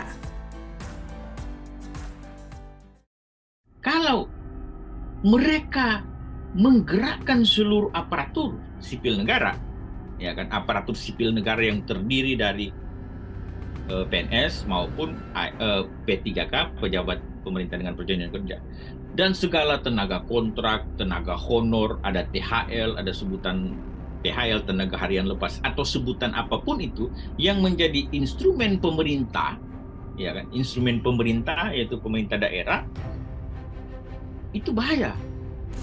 Nah, kalau instrumen pemilu tadi misalnya Bawaslu mengawasi dengan baik dan benar, tidak usah dikhawatirkan. Tapi ya, yang menjadi soal barusan lagi yang viral di media kan, pasti Tribun Pantau. Ya, ada lagi Bawaslu, instrumen yang menjadi harapan tonggak keadilan pemilu, tertangkap, ya kan, OTT. OTT-nya kaitan juga dengan pemilu, ya kan? Program Tribunnews on Focus, Tribuners, kembali menjumpai Anda hari ini bersama dengan saya Nila Irda. Terkait dinamika politik di tanah air, hari ini kita masih akan memperbincangkan terkait hal tersebut, termasuk diantaranya juga soal dugaan-dugaan adanya kecurangan pemilu yang belakangan memang santer dibicarakan, dan apakah ini menjadi salah satu strategi untuk menyerang pasangan lawan dalam kontestasi Pilpres mendatang. Untuk membahas hal tersebut, saya sudah tersambung bersama dengan peneliti senior dari TEPI, Komite Pemilih Indonesia, ada Bang Randy Umboh dalam sambungan Zoom. Bang Randy, terima kasih banyak sudah bergabung. Apa kabar, Bang? Baik, makasih Mbak Nila dan Tribuners. Ya, terima kasih. Ya. Terima kasih kembali Bang Randy. Semua. Bang Randy ini dari Komite Pemilih Indonesia dan juga peneliti senior TEPI begitu ya, Bang. Ini kan kalau kita bisa membahas terkait bagaimana kecurangan pemilu yang terjadi di tanah air, serangan-serangan sudah mulai dilakukan. Salah satunya adalah yang mana PDIP Perjuangan ini yang bisa saya sampaikan cukup gentar juga atau cukup concern juga untuk membahas hal tersebut terkait kecurangan pemilu. Sebagai pengantar awal dari Bang Randy seperti apa melihat bagaimana PDIP terus menggaungkan soal adanya kecurangan pemilu ini, Bang? Jadi saya melihat sebenarnya curangan pemilu itu dari bukan hanya PDI sebenarnya, semuanya termasuk 3 paslon kemarin kan dalam Ya. prosesi pengambilan nomor urut, tiga-tiganya isu ya setuju dengan menolak dan melawan kecurangan pemilu. Itu jadi isu sentral kan, bukan hanya PDIP saya rasa, bukan hanya paslon nomor urut 3, Ganjar dan Mahfud, tapi semua sebenarnya isu itu. Artinya bahwa menjadi concern bersama dari 3 paslon, tentu menjadi concern bersama dari 3 tim kampanye nasional dari paslon itu, dan seluruh stakeholder pemilu sebenarnya. Mhm. Hmm. Menjadi hal yang kemudian mewarnai kontestasi Pilpres 2024 mendatang, Bang Randy. Sedikit saya singgung juga soal adanya kabar ini kan terkait PJ Bupati Sorong yang juga saat ini sudah menjadi tersangka korupsi kan juga mengatakan ada fakta integritas begitu yang dikeluarkan atau semacam perjanjian untuk kemudian mendukung paslon, yang mana dalam ini adalah paslon nomor urut 3. Situasi adanya PJ yang juga kemudian diduga terlibat dalam kecurangan pemilu ini dari kacamata Bang Randy seperti apa? Ya itulah yang menjadi kekhawatiran bersama sebenarnya. Banyak pihak Hmm. termasuk civil society, pengamat kepemiluan bahwa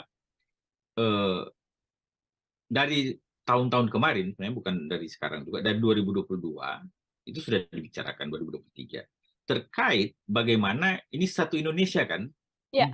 penjabat, ya bupati, wali kota, dan juga penjabat gubernur bagi yang berakhir masa jabatan di tahun 2022 dan 2023. Saya melihat mencatat bahwa kalau 2020 itu ada 270 pilkada waktu itu, 270 daerah, dari total 537, berarti kita kurangin aja 537 daerah dikurang 270, kurang lebih 267 daerah, kabupaten, kota, maupun provinsi yang akan dijabat oleh penjabat bupati, gubernur, wali kota. Itu catatan pertama. Jadi sekitar 47%, karena tidak semua penjabat ya Bu. Jadi Mbak Nila, tidak semua penjabat, karena hasil pilkada atau hasil pemilihan tahun 2020 itu dia menyelesaikan masa jabatan sampai 2024. Ya kan, berarti penjabatnya yang sisanya kurang lebih saya katakan 47% daerah itu penjabat. Dan penjabat itu ditentukan oleh Mendagri dan presiden, ada gubernur, SK presiden. Jadi kekhawatiran itu sudah sejak dibicarakan tahun lalu dan tahun ini. Nah, menarik memang seperti yang disampaikan Mbak Nila tadi, ada soal bahwa ditemukan, ya.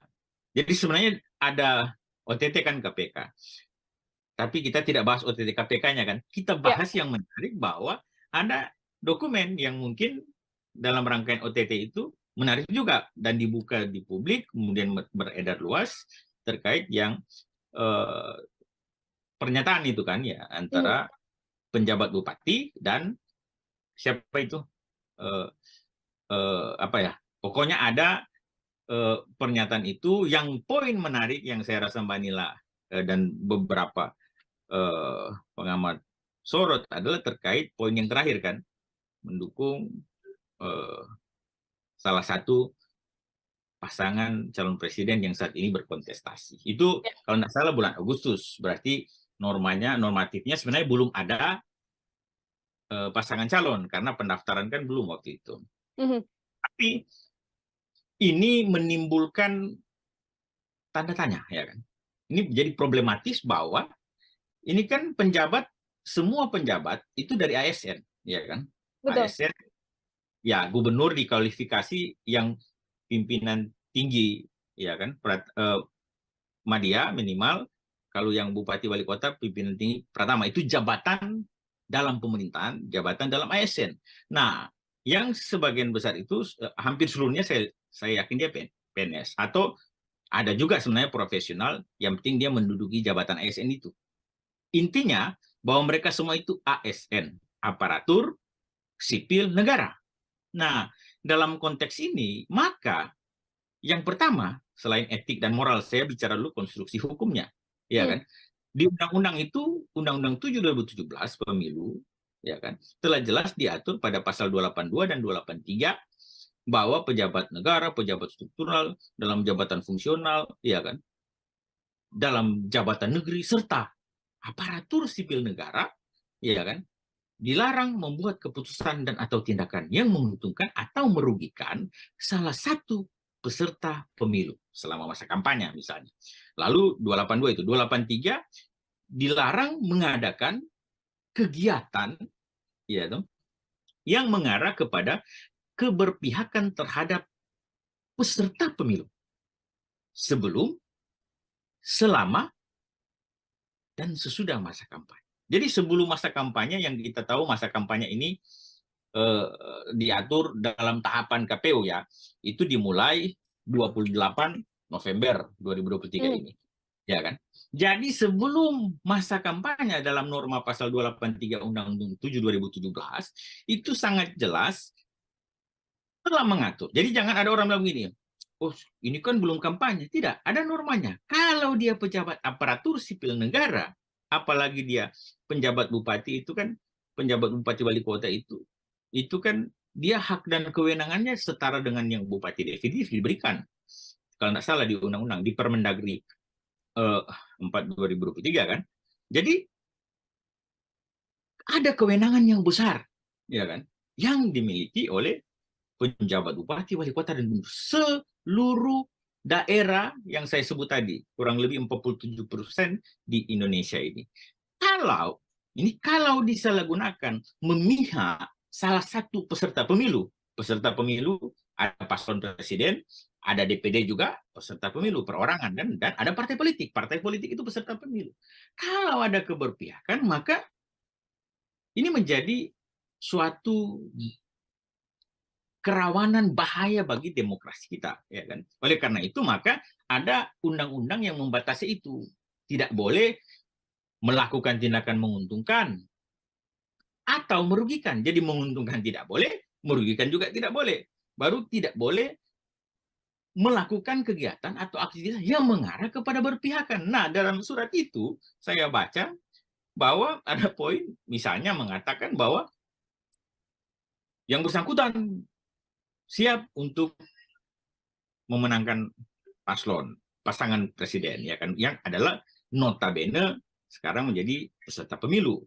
Nah, itu poin pertama. Poin kedua yang saya katakan itu kan dilarang jelas. Ada kekhawatiran publik bahwa ini bukan hanya di Sorong, ya kan, ini pejabat yang ketahuan satu. Nah, dalam berbagai asumsi kalau dia dibuatkan pernyataan seperti itu ya, maka berarti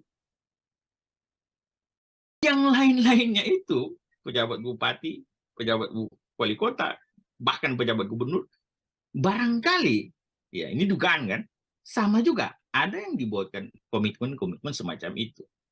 Nah, ya itu yang menarik. Yang ketiga adalah, jadi tadi larangan kan, ada yang sanksinya kan, ada sanksi pidana di situ. Ada sanksi pidana. Sanksi pidananya itu kalau dibaca di undang-undang ada pasal 547, ya kan? 547 dan 548. 547 itu soal setiap pejabat negara itu yang sengaja membuat keputusan dan atau melakukan tindakan yang menguntungkan atau merugikan tadi salah satu peserta pemilu dalam kampanye, dalam masa kampanye ya, itu ada pidananya 3 tahun penjara maksimal, 36 juta rupiah untuk denda, ya kan? Baru yang terkait pasal 548 ada juga yang menggunakan anggaran pemerintah, setiap orang ya, siapapun tadi, setiap pejabat negara. Kalau ini unsur subjeknya setiap orang, ya kan, menggunakan anggaran pemerintah daerah, ya kan, bupati, wali kota, badan usaha milik negara, badan usaha milik daerah, termasuk pemerintah desa, ya kan, pemerintah desa atau sebutan lainnya, desa atau apalah, kan beda-beda kalau desa kan. itu ada pidananya, ya kan? 3 tahun lagi dan denda ini lebih besar, paling banyak 1 miliar. Jadi itu kerangka hukumnya sudah dilarang. Ada sanksi administratifnya, netralitas, ada sanksi pidananya.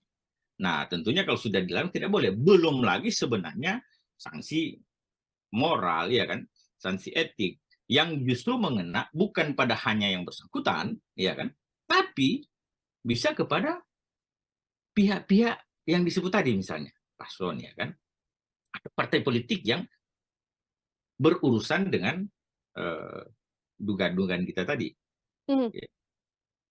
Ya. Ini ASN kan memang ada hukum yang tegas untuk kemudian apabila terbukti terlibat tidak netral begitu ya, Bang Randy, dalam hal ini menuju kontestasi Pilpres 2024. Yang tadi Anda juga sebutkan berdampak juga untuk paslon begitu apabila memang terbukti adanya pelanggaran yang dilakukan oleh ASN dengan ketidaknetralannya. Apakah kemudian juga dampaknya seperti apa sih, Bang, yang juga dirasakan oleh para paslon? Apakah hanya sekedar publik tahu paslon ini melakukan kecurangan atau justru ada tindakan juga yang bisa dilakukan dan juga bisa diambil? Jadi kecurangan itu kadang-kadang kita pahami, banyak orang pahami cuma pada saat pelaksanaan pungut hitung. Kecurangan itu sebenarnya harus dipandang dan dilihat secara komprehensif mulai dari setiap tahapan yang ada. Ya, setiap proses yang kita lalui, termasuk yang sekarang.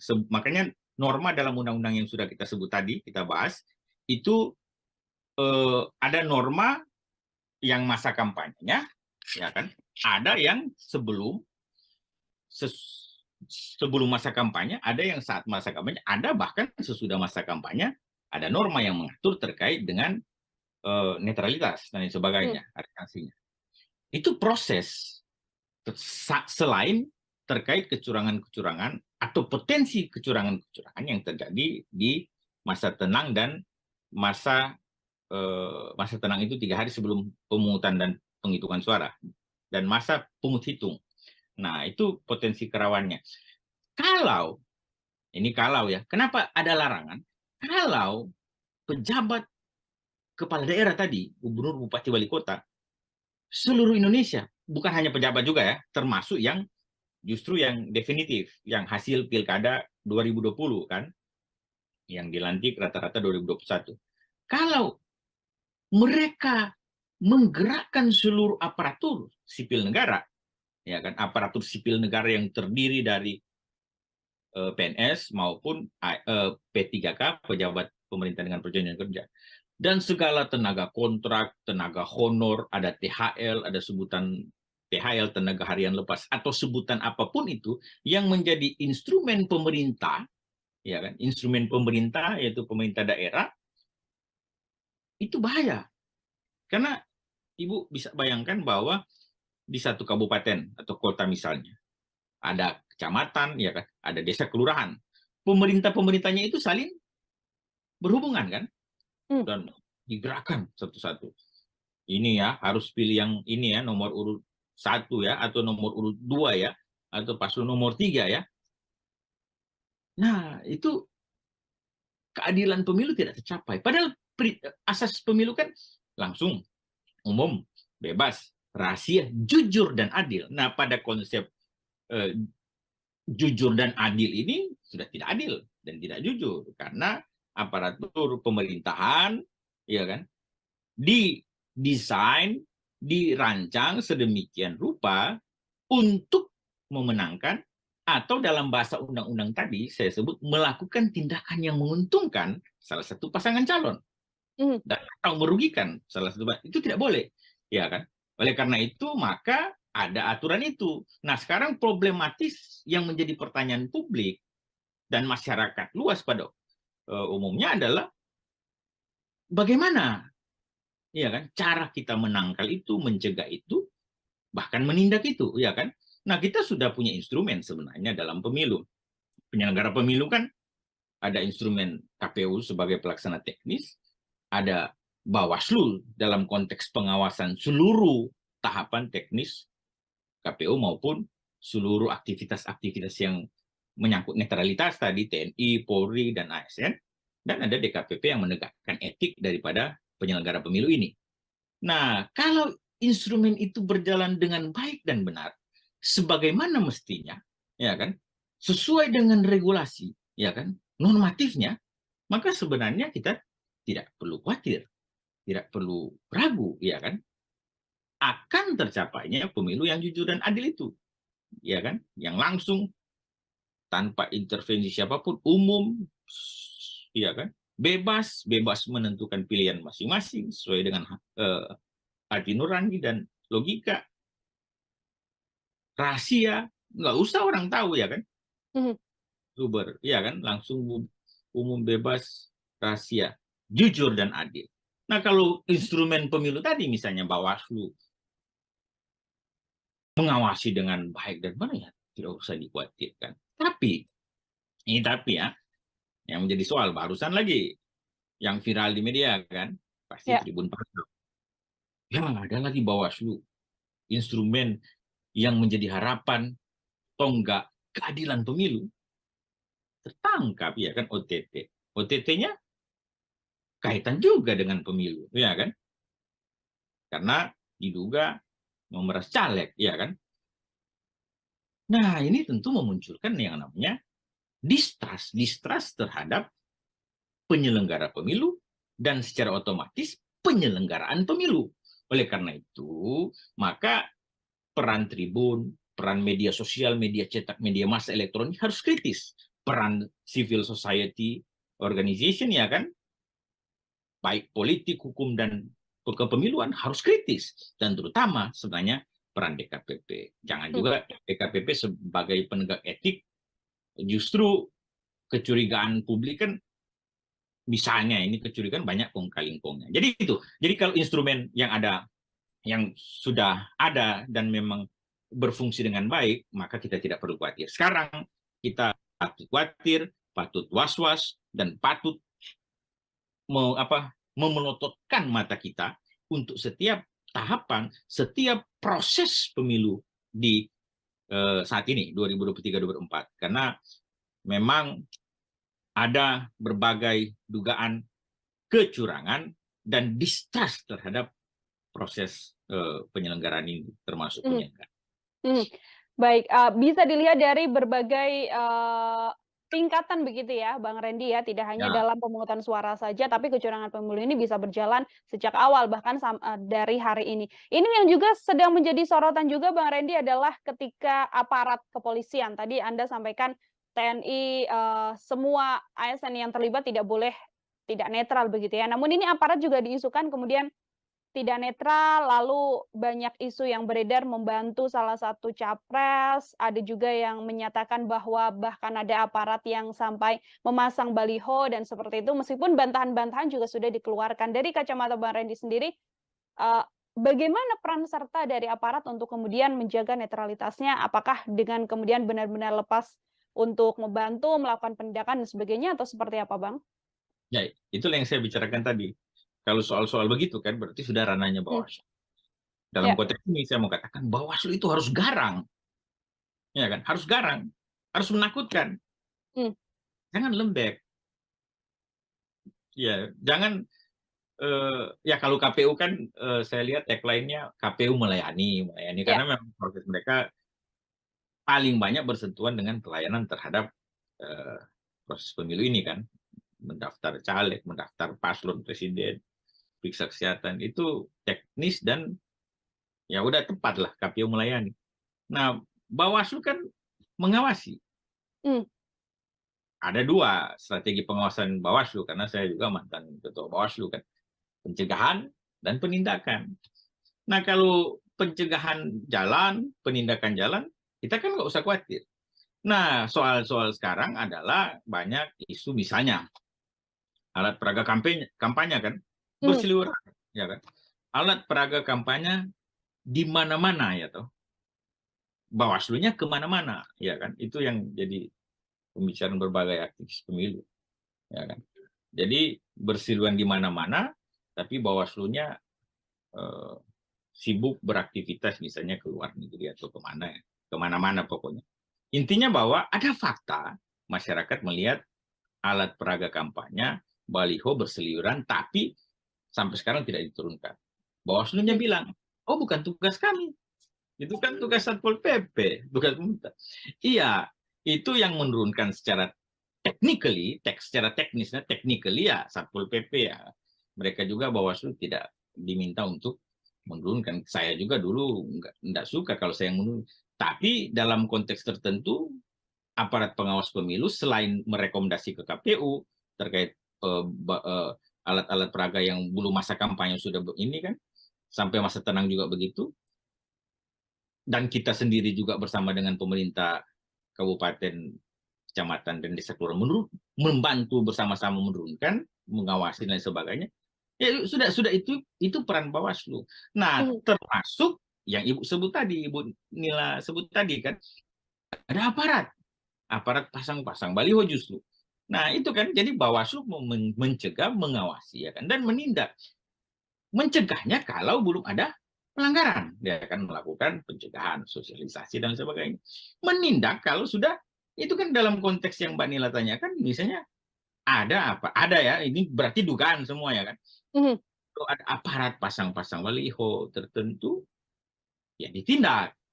Kalau yang kemarin-kemarin misalnya ada yang menurunkan, aparat menurunkan, ya memang harus diturunkan. Cuma memang isunya digiring, yang satunya diturunkan, yang lainnya tidak, tebang pilih lah. Ya kan? Kalau saya memang sebenarnya sudah bagus, turunkan saja, tapi copot semua atribut alat peraga kampanye sebelum masa kampanye. Karena ada normanya loh. Pasal 1 ayat 35 Undang-Undang 7 2017 terkait kampanye, termasuk di PKPU kampanye PKPU 15 2023, pasal 1 ayat 18 sudah jelas sebenarnya mengatur bahwa kampanye itu, ya kan. Jadi dulunya begini, kampanye cuma sampai dengan menawarkan visi misi, ya kan. Jadi lalu ada problematis di baliho kan, oh ini kan tidak ada visi misi, ya kan. Dari dulu mana ada visi misi di baliho kan, di alat peraga kampanye kan. Ya kalau kita pandang baliho itu sebagai salah satu alat peraga kampanye, nggak ada.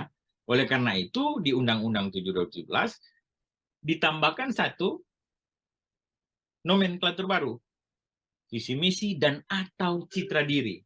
Ya kan, citra diri itu diterjemahkan kemudian bahwa kalau sudah menyangkut simbol-simbol atau apa yang mencitrakan dia itu peserta pemilu, ya masuk dalam citra diri, sehingga kita tidak sibuk-sibuk berdebat menindak misalnya terkait bahan kampanye, alat peraga kampanye, dan apapun yang berbau kampanye yang tidak sesuai dengan aturan, karena hanya soal definisi kampanye yang kemarin-kemarin itu memuat visi misi dan program.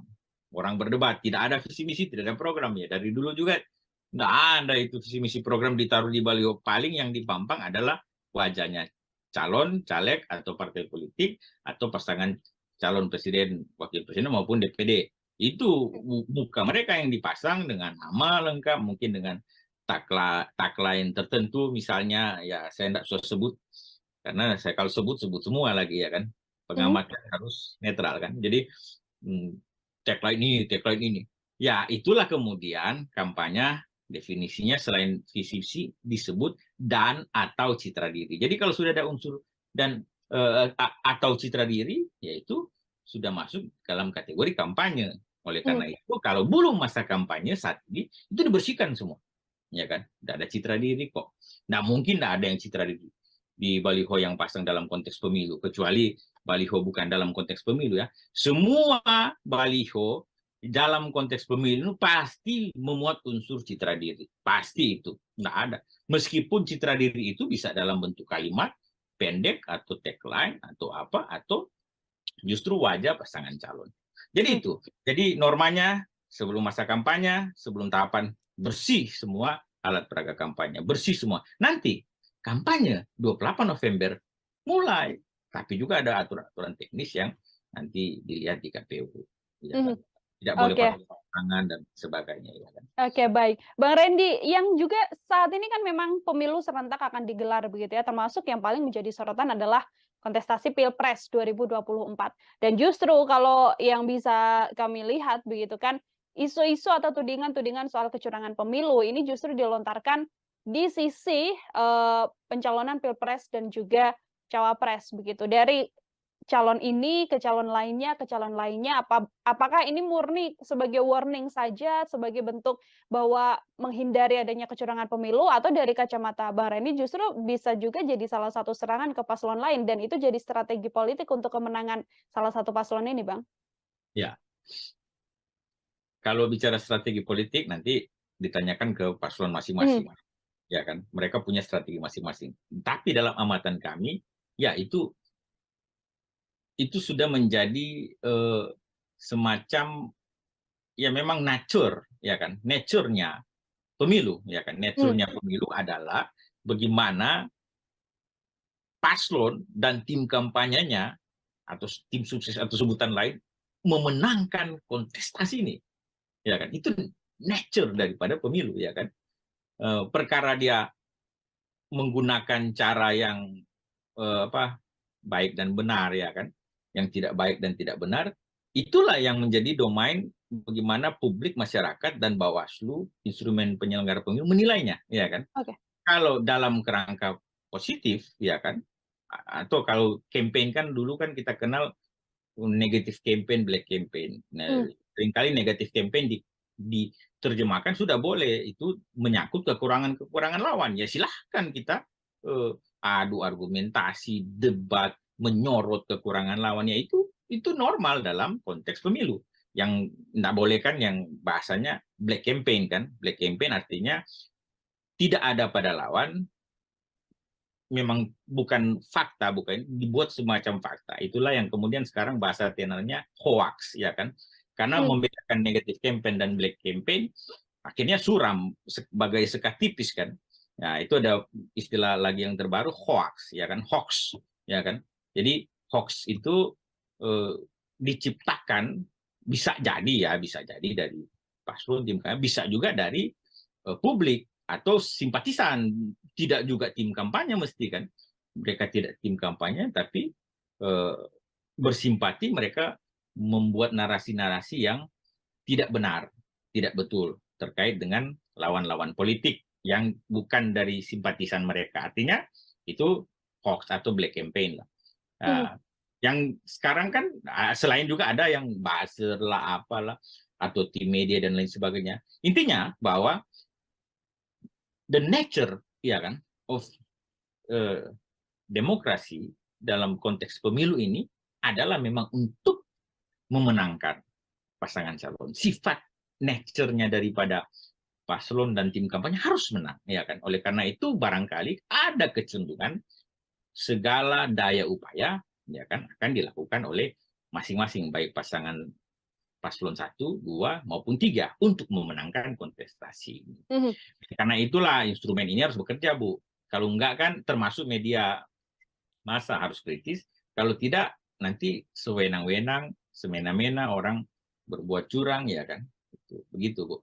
Oke, ini selain Bawaslu memang punya peran yang begitu besar untuk mengawasi adanya kecurangan dan lain sebagainya seperti yang disampaikan Bang Randy, publik kan juga punya andil juga begitu ya Bang untuk kemudian melakukan pengawasan. Nah, apabila memang publik kemudian melihat adanya kecurangan pemilu, termasuk isu yang saat ini berkembang dan ingin melaporkan, apakah kemudian dibawa larinya adalah ke Bawaslu atau kemudian memang juga bisa ini masuk ke ranah kemudian bisa ditindak secara hukum oleh kepolisian? Jadi saya rasa semua urusan pemilu harus lewat Bawaslu. Ya. Kalau pidana umum, kalau kepolisian itu pasti pidana umum. Kalaupun ada pidana pemilu, pasti dia harus Bawaslu. Bawaslu dan namanya Sentra Gakumdu, Sentra Penegakan Hukum Terpadu, yang ada Bawaslu, ada Kejaksaan, ada Kepolisian. Itu 3. Jadi semua norma terkait hukum pemilu itu masuknya itu pertama Bawaslu. Bahkan sengketa proses pemilu, sengketa pemilihan pilkada maupun pelanggaran administrasi, semuanya harus masuk Bawaslu. Bahkan di undang-undang kalau ada masalah yang berurusan dengan tata usaha negara, dikatakan dalam undang-undang itu bahwa dia harus selesai dulu semua proses yang ada di Bawaslu baru bisa diterima, ya toh. Secara formil di bulu materialnya secara formil diterima di PT UN, kalaupun itu berurusan dengan soal-soal tata usaha negara, ya kan. Itu inti dari hukum pemilu sebenarnya. Nah, oleh karena itu memang Bawaslu jadi unggul. Kedua, masyarakat, ya kan? Ibu singgung tadi misalnya, gimana peran masyarakat? Ya iya, peran masyarakat, warga negara Indonesia sebagai pemilih yang terdaftar pemilih, perorangan terdaftar pemilih itu memang punya legal standing, punya kedudukan hukum untuk menjadi pelapor semua dugaan pelanggaran pemilu. Jadi semua dugaan pelanggaran pemilu. Yang lapornya tentu paling pertama ke Bawaslu, nggak bisa kalau pidana umum ke kepolisian. Baru ada pemantau pemilu yang terdaftar resmi di Bawaslu untuk pemilu. Kalau pilkada, undang-undang pilkada masih ke daftar ke KPU, ya kan? Jadi seluruh pemantau pemilu yang terdaftar juga mempunyai legal standing untuk melapor. Ya, soalnya sekarang, selain Bawaslu yang ketiga ada namanya pengawasan partisipatif, melibatkan partisipasi masyarakat dalam pengawasan. Soalnya sekarang ada fenomena kecenderungan justru Bawaslu-nya tinggal campaign, oh mana laporannya, meminta ke masyarakat, melapor dong, meminta ke pemantau pemilu, lapor, mana laporannya. Semacam yang caleg 30% kemarin kan, Ya. dalam norma minimal 30% perempuan. Saya katakan di berbagai forum, di berbagai media, bahwa mestinya itu jadi temuan Bawaslu, ya kan? Karena pintu masuk untuk penegakan keadilan pemilu, untuk konstruksi hukum, penegakan hukum itu dalam pemilu itu pintu masuknya dua. Satu, laporan dari yang kita sebut tadi, masyarakat maupun WNI maupun peserta pemilu. Dan temuan, itu dua. Temuan itu adalah ditemukan oleh jajaran pengawas pemilu. Nah, jangan, oke, masyarakat terlibat aktif, tapi jangan kemudian ada narasi, Bawaslu-nya bicara, oh mana laporannya, mana masyarakat, ayo lapor. Jangan. Kalau ada dugaan pelanggaran di depan mata publik, masa Bawaslu tidak bisa melihat, ya kan? Kalau ada pelanggaran, masa Bawaslu tidak menindak, ya kan? Publik aja melihat, publik aja berbicara, publik aja memandang itu sebagai, masa Bawaslu tidak melakukan upaya apapun, ya kan? Pencegahan sudah lewat. Saya katakan, kalau pencegahan itu sebelum terjadi pelanggaran. Kalau sudah pelanggaran, maka mestinya Bawaslu tindak. Caranya apa? Kalau tidak ada laporan, jadikan temuan, ya kan? Jadikan temuan dong. Jadikan temuan pelanggaran, baik itu mau pelanggaran pidana, pelanggaran etik, pelanggaran administrasi pemilu, atau pelanggaran terhadap norma undang-undang lainnya, itu Bawaslu harus aktif, proaktif, bahkan progresif. Menurut saya, ya kan? Jangan pasif, ya kan? Dan cenderung diam.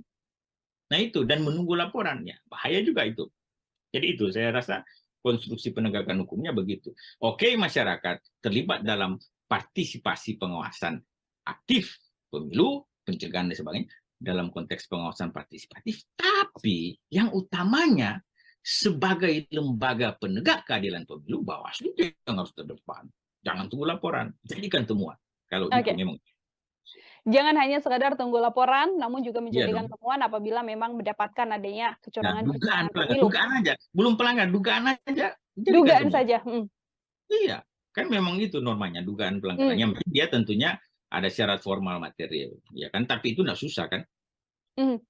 Oke, baik. Terakhir dari saya, Bang Randy, ini melihat situasi dinamika politik yang terjadi saat ini dengan banyaknya tadi strategi yang dan juga tudingan-tudingan kecurangan yang terjadi di tanah air ini. Kira-kira untuk imbauan sendiri dari Bang Randy sekaligus menjadi closing statement, kira-kira perjalanan peta politik di Indonesia sampai kemudian kontestasi Pilpres ini akan seperti apa, Bang? Ya, sekarang memang agak panas kan. Kita melihat secara nyata ada faksi dan friksi yang terbentuk, ya kan. Justru memang kecenderungan friksi itu tajam di saat dua paslon kemarin yang 2009 itu, ini 3 calon pun friksinya tajam, ya, karena ada soal misalnya yang kita lihat sendiri bahwa munculnya Prabowo Gibran dan Ganjar Mahfud misalnya, justru friksi itu ada dalam 2 paslon ini misalnya.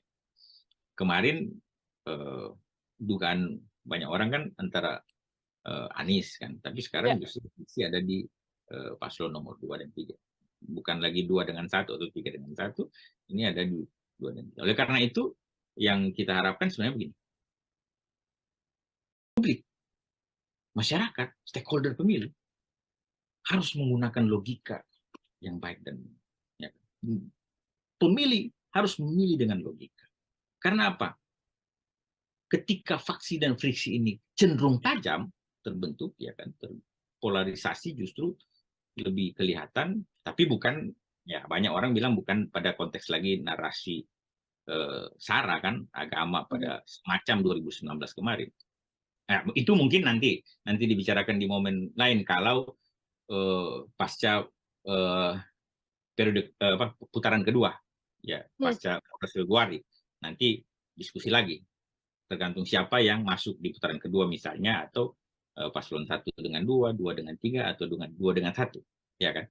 Walaupun saat ini ramai juga narasi satu putaran. Betul. Nah, itu konteks lain karena waktu mepet. Saya persingkat bahwa masyarakat harus jeli, harus gunakan dulu. Penyelenggaranya harus tegak, ya, harus lurus pada undang-undang, pada regulasi, pada peraturan yang, ya kan, harus lurus. Hati nuraninya dibersihkan kalau ada yang kurang baik, ya kan. Karena ini pemilu untuk bangsa, ya kan. Banyak anggaran sudah kita gunakan tertata dalam APBN maupun APBD untuk pemilu serentak 2024. Jadi jangan sia-siakan harapan publik bagi penyelenggara pemilu, ya kan. Kemudian bagi paslon, tim kampanye tentunya diharapkan bersaing secara sehat, secara benar, ya kan. Narasi-narasinya dibangun sedemikian supaya mendidik pemilih, ya kan. Mendidik pemilih dalam konteks apa? Sudah apapun yang penting baik kita mendidik, narasinya dibuat mendidik, ya kan. Ya kalau ada pun memang kekurangan dari lawan dan tujuannya menyerang, silakan diserang. Tapi kalau mendidik kan udah orang bisa paham arahnya kemana, ya kan. Didik pemilih supaya mereka gunakan logika mereka dan memilih sesuai dengan pikiran. Saya sekarang menggunakan sesuai dengan hati, ya kan. Kadang-kadang hati bisa menipu. Jangan orang terbawa kadang-kadang perasaan. Jadi memilih itu harus pakai pikiran, bukan pakai perasaan, ya kan. Ya, by logic, ya kan. By ratio, not emotio, ya kan. Harus berdasarkan pikiran, bukan perasaan. Dengan demikian, maka kekhawatiran terhadap kecurangan tidak akan terjadi. Tapi jangan lengah, harus awas dan mawas. Kita harus melihat semua potensi pelanggaran itu dan harus dikawal. Memang ribut-ribut seperti ini ya bisalah. Ribut-ribut juga adalah bagian mencegah terjadinya pelanggaran. Tapi memang jangan dilebih-lebihkan. Misalnya kalau hasil pemilu, saya rasa untuk presiden, wakil presiden itu cuma 3 paslon kan, berarti kan cuma 1 lembar itu dicoblos. Ini dalam zaman yang teknologi sekarang canggih, ya kan, semua bisa siaran online kan, live di Facebook, dimanapun, Instagram, hasilnya itu kecenderungan untuk berubah kurang. Yang rawan justru menurut saya kalau dalam konteks legislatifnya, ini kan banyak kertas suaranya, ini partai politiknya ada banyak, ya kan, calegnya ada banyak, di satu dapil bisa 3 sampai 12 untuk kabupaten kota, 3 daerah, 3 sampai 10 untuk RI, itu banyak. Itu hati-hati. Tingkat kerawanan terhadap pungut hitung itu relatif lebih tinggi daripada tingkat kerawanan Pilpres. Tapi bukan berarti saya mengatakan bahwa tidak ada potensi kecurangan di Pilpres. Justru kecurangan di Pilpres itu dilihat nanti pada selain penghitungan suara di TPS, yang paling penting adalah rekapitulasi. Jangan sampai berubah di tingkat kabupaten kota sudah berubah, provinsi berubah, area. Itulah yang kecurangan yang saya rasa dibicarakan banyak orang. Ya, jadi itu. Jadi kerawanan paling besar kalau soal pungut hitung ada di legislatif, karena banyak sekali itu. Tapi presiden tetap ada kerawanan, oleh karena itu kita awasi saja. Tapi jangan terlalu juga over, seakan-akan narasi curang itu seakan-akan kita mengubah hasil pemilu. Beda dengan Amerika, 2016 ada jurnalnya terkait Donald Trump, dan karena e-voting kan, e-voting. Jadi itu bahaya, kerawanan itu lebih bahaya karena e-voting. Zaman teknologi sekarang justru semakin bahaya karena bisa ada kecurigaan dimanipulasi oleh artificial intelligence lah atau apalah. Ya kan, itu bahaya. Kalau sekarang kan pemilu kita bukan e-voting. Pemilu kita manual kan, mencoblos. Ya, kalau cuma 3 paslon, presiden mungkin tidak serawan yang mungkin DPR. Saya rasa itu closing statement kita. Silakan, mari kita semua civil society, media massa cetak tetap menjaga nalar kritis kita. Baik, Passion. terima kasih. Sekali lagi Bang Randy ini untuk penjelasannya. Jelas sekali diterima oleh Tribuners Siap. juga. Semoga di lain kesempatan kemudian untuk bahasan-bahasan lain juga kita bisa berbincang kembali dalam program Tribunnews on Focus. Bang Randy. Ya, dengan senang hati, Mbak Nila. Baik, Tribuners, demikian program Tribunnews on Focus bersama dengan saya dan juga peneliti senior TEPI ada Bang Randy Umbo. Kita nantikan lagi obrolan-obrolan lain saya hanya dalam program Tribunnews on Focus. Saya Nila Irda, pamit undur diri. Terima kasih dan sampai jumpa. Download Tribun X sekarang. Menghadirkan lokal menjadi Indonesia. Kelihatan memang original di Pak Prabowo itu adalah sikap apa namanya itu ya, yang nggak seperti sekarang lah. Saya juga nggak bisa menunjukkan sikap apa namanya itu. Jadi yang sekarang ini yang menunjukkan ya laku gerak yang memang dibuat dilatih, disengaja dibuat seperti itu. Ini enggak ya pilihan elektoral, dan nanti kalau pemilunya selesai ya selesai lagi yang begini-ginian gitu loh. Akan kembali ke naturalnya sosok Prabowo Subianto. Iya, seperti yang saya sebut tadi, ini seperti lagi syuting aja. Hitungan tayangan aja, kalau ada tayangan yang lebih bagus dia pindah lagi gitu loh. Itu tadi kalau ada yang lebih gemoy lagi dia pindah. Nah, dari dua itu mungkin satu waktu nanti ada Pak Prabowo tergelincir lah gitu, sehingga di depan tayangan dia agak kelihatan kurang bagus gitu ya. Atau ada pasangan yang lain yang tayangannya yang lebih gemoy lagi gitu. Program Tribunnews on Focus Tribuners kembali menjumpai Anda hari ini bersama dengan saya Nila Irda. Apa kabar semuanya? Kita masih membahas terkait dunia politik di tanah air sampai dengan nanti pemilu di 2024 mendatang, dan hari ini yang juga sedang menjadi sorotan adalah sosok dari salah satu baca pres Prabowo Subianto yang tampaknya ini di dua era pencalonan sebelumnya ini bertransformasi atau berubah begitu ya menjadi sosok yang baru, dan saat ini sudah cukup luas lah bisa saya katakan hingga mendapatkan julukan Prabowo Gemoy seperti itu. Kira-kira apa yang terjadi dengan transformasi Prabowo Subianto ini? Sudah tersambung bersama dengan saya. Ada pengamat politik sekaligus direktur eksekutif dari Lingkar Madani Indonesia. Ada Bang Ray Rangkuti dalam sambungan Zoom. Bang Ray, apa kabar? Sehat ya Bang? Baik, sejauh ini Alhamdulillah. Terima kasih Bang Ray menyempatkan waktunya berbincang bersama dengan saya dalam program Tribunnews on Focus. Bang Ray, ini seorang mantan letnan jenderal. Kalau kita tahu di era 2014-2019 ini berapi-api, keras, kaku, sampai begitu beringas sebagai oposisi. Sementara di era 2023 ini Pak Prabowo terlihat luas, lentur, juga joget, sampai ada julukan Prabowo Gemoy. Bagaimana pandangan Bang Ray? Ya kebutuhan elektoral kan. Ya kebutuhan elektoral ini kan para politisi memainkan peran apapun kan. Selama ya tentu hal itu dibenarkan ya, dibolehkan gitu. Jadi kalau dulu perannya kelihatan tegas, ya mungkin saat itu peran itu yang membuat Pak Prabowo tanda kutip laku di pasaran. Kalau sekarang kan mungkin enggak ya, makanya dibuatlah peran lain. Peran lain itu ya itu tadi yang Anda sebut tadi itu gemoy gitu. Ya semua itu terjadi ya dalam konteks kepentingan elektoral itu. Nggak menunjukkan dirinya yang sebenarnya itu hanya itu tadi untuk keperluan elektoralitas itu gitu. Tidak menunjukkan diri Prabowo Subianto yang sebenarnya, Bang Ray. Artinya seperti apa kalau dari kacamata ya Bang kan Ray? Jelas aja kan, temanya aja udah beda nih. Temanya aja udah menunjukkan itu. Prabowo yang dulu dan yang sekarang berbeda. Lalu yang sebenarnya Pak Prabowo itu siapa gitu? Yang dulu apa yang sekarang kan? Ya. Kalau dari Bang Ray, Prabowo yang sebenarnya itu Prabowo yang dulu atau Prabowo yang sekarang, Bang? Ya bukan, yang dulu ya yang kelihatan memang original di Pak Prabowo itu adalah sikap apa namanya itu ya, yang nggak seperti sekarang lah. Saya juga nggak bisa menunjukkan sikap apa namanya itu. Jadi yang sekarang ini yang menunjukkan ya laku gerak yang memang dibuat dilatih, disengaja dibuat seperti itu. Dan beliau sendiri kan ngakui bahwa gayanya yang dulu itu nggak cukup menguntungkan elektabilitasnya gitu. Nah sekarang kan mau diubah kan, 2 kali saya kalah tuh kata beliau. Betul.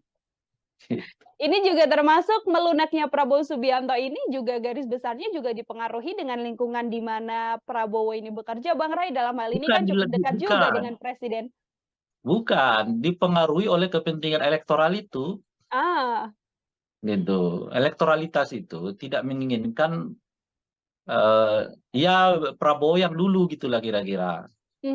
Nah, makanya kan Prabowo harus dirubah gerak-geriknya, tingkah lakunya dengan gerak-gerik seperti yang kita lihat sekarang ini kan, yang kita sebut dengan yang Anda sebut tadi gemoy-gemoy itu gitu. Dan kenyataannya ya laku di pasar pemilu. Ya, para pemilih kita ya mungkin sukanya yang begitu-begituan gitulah kira-kira.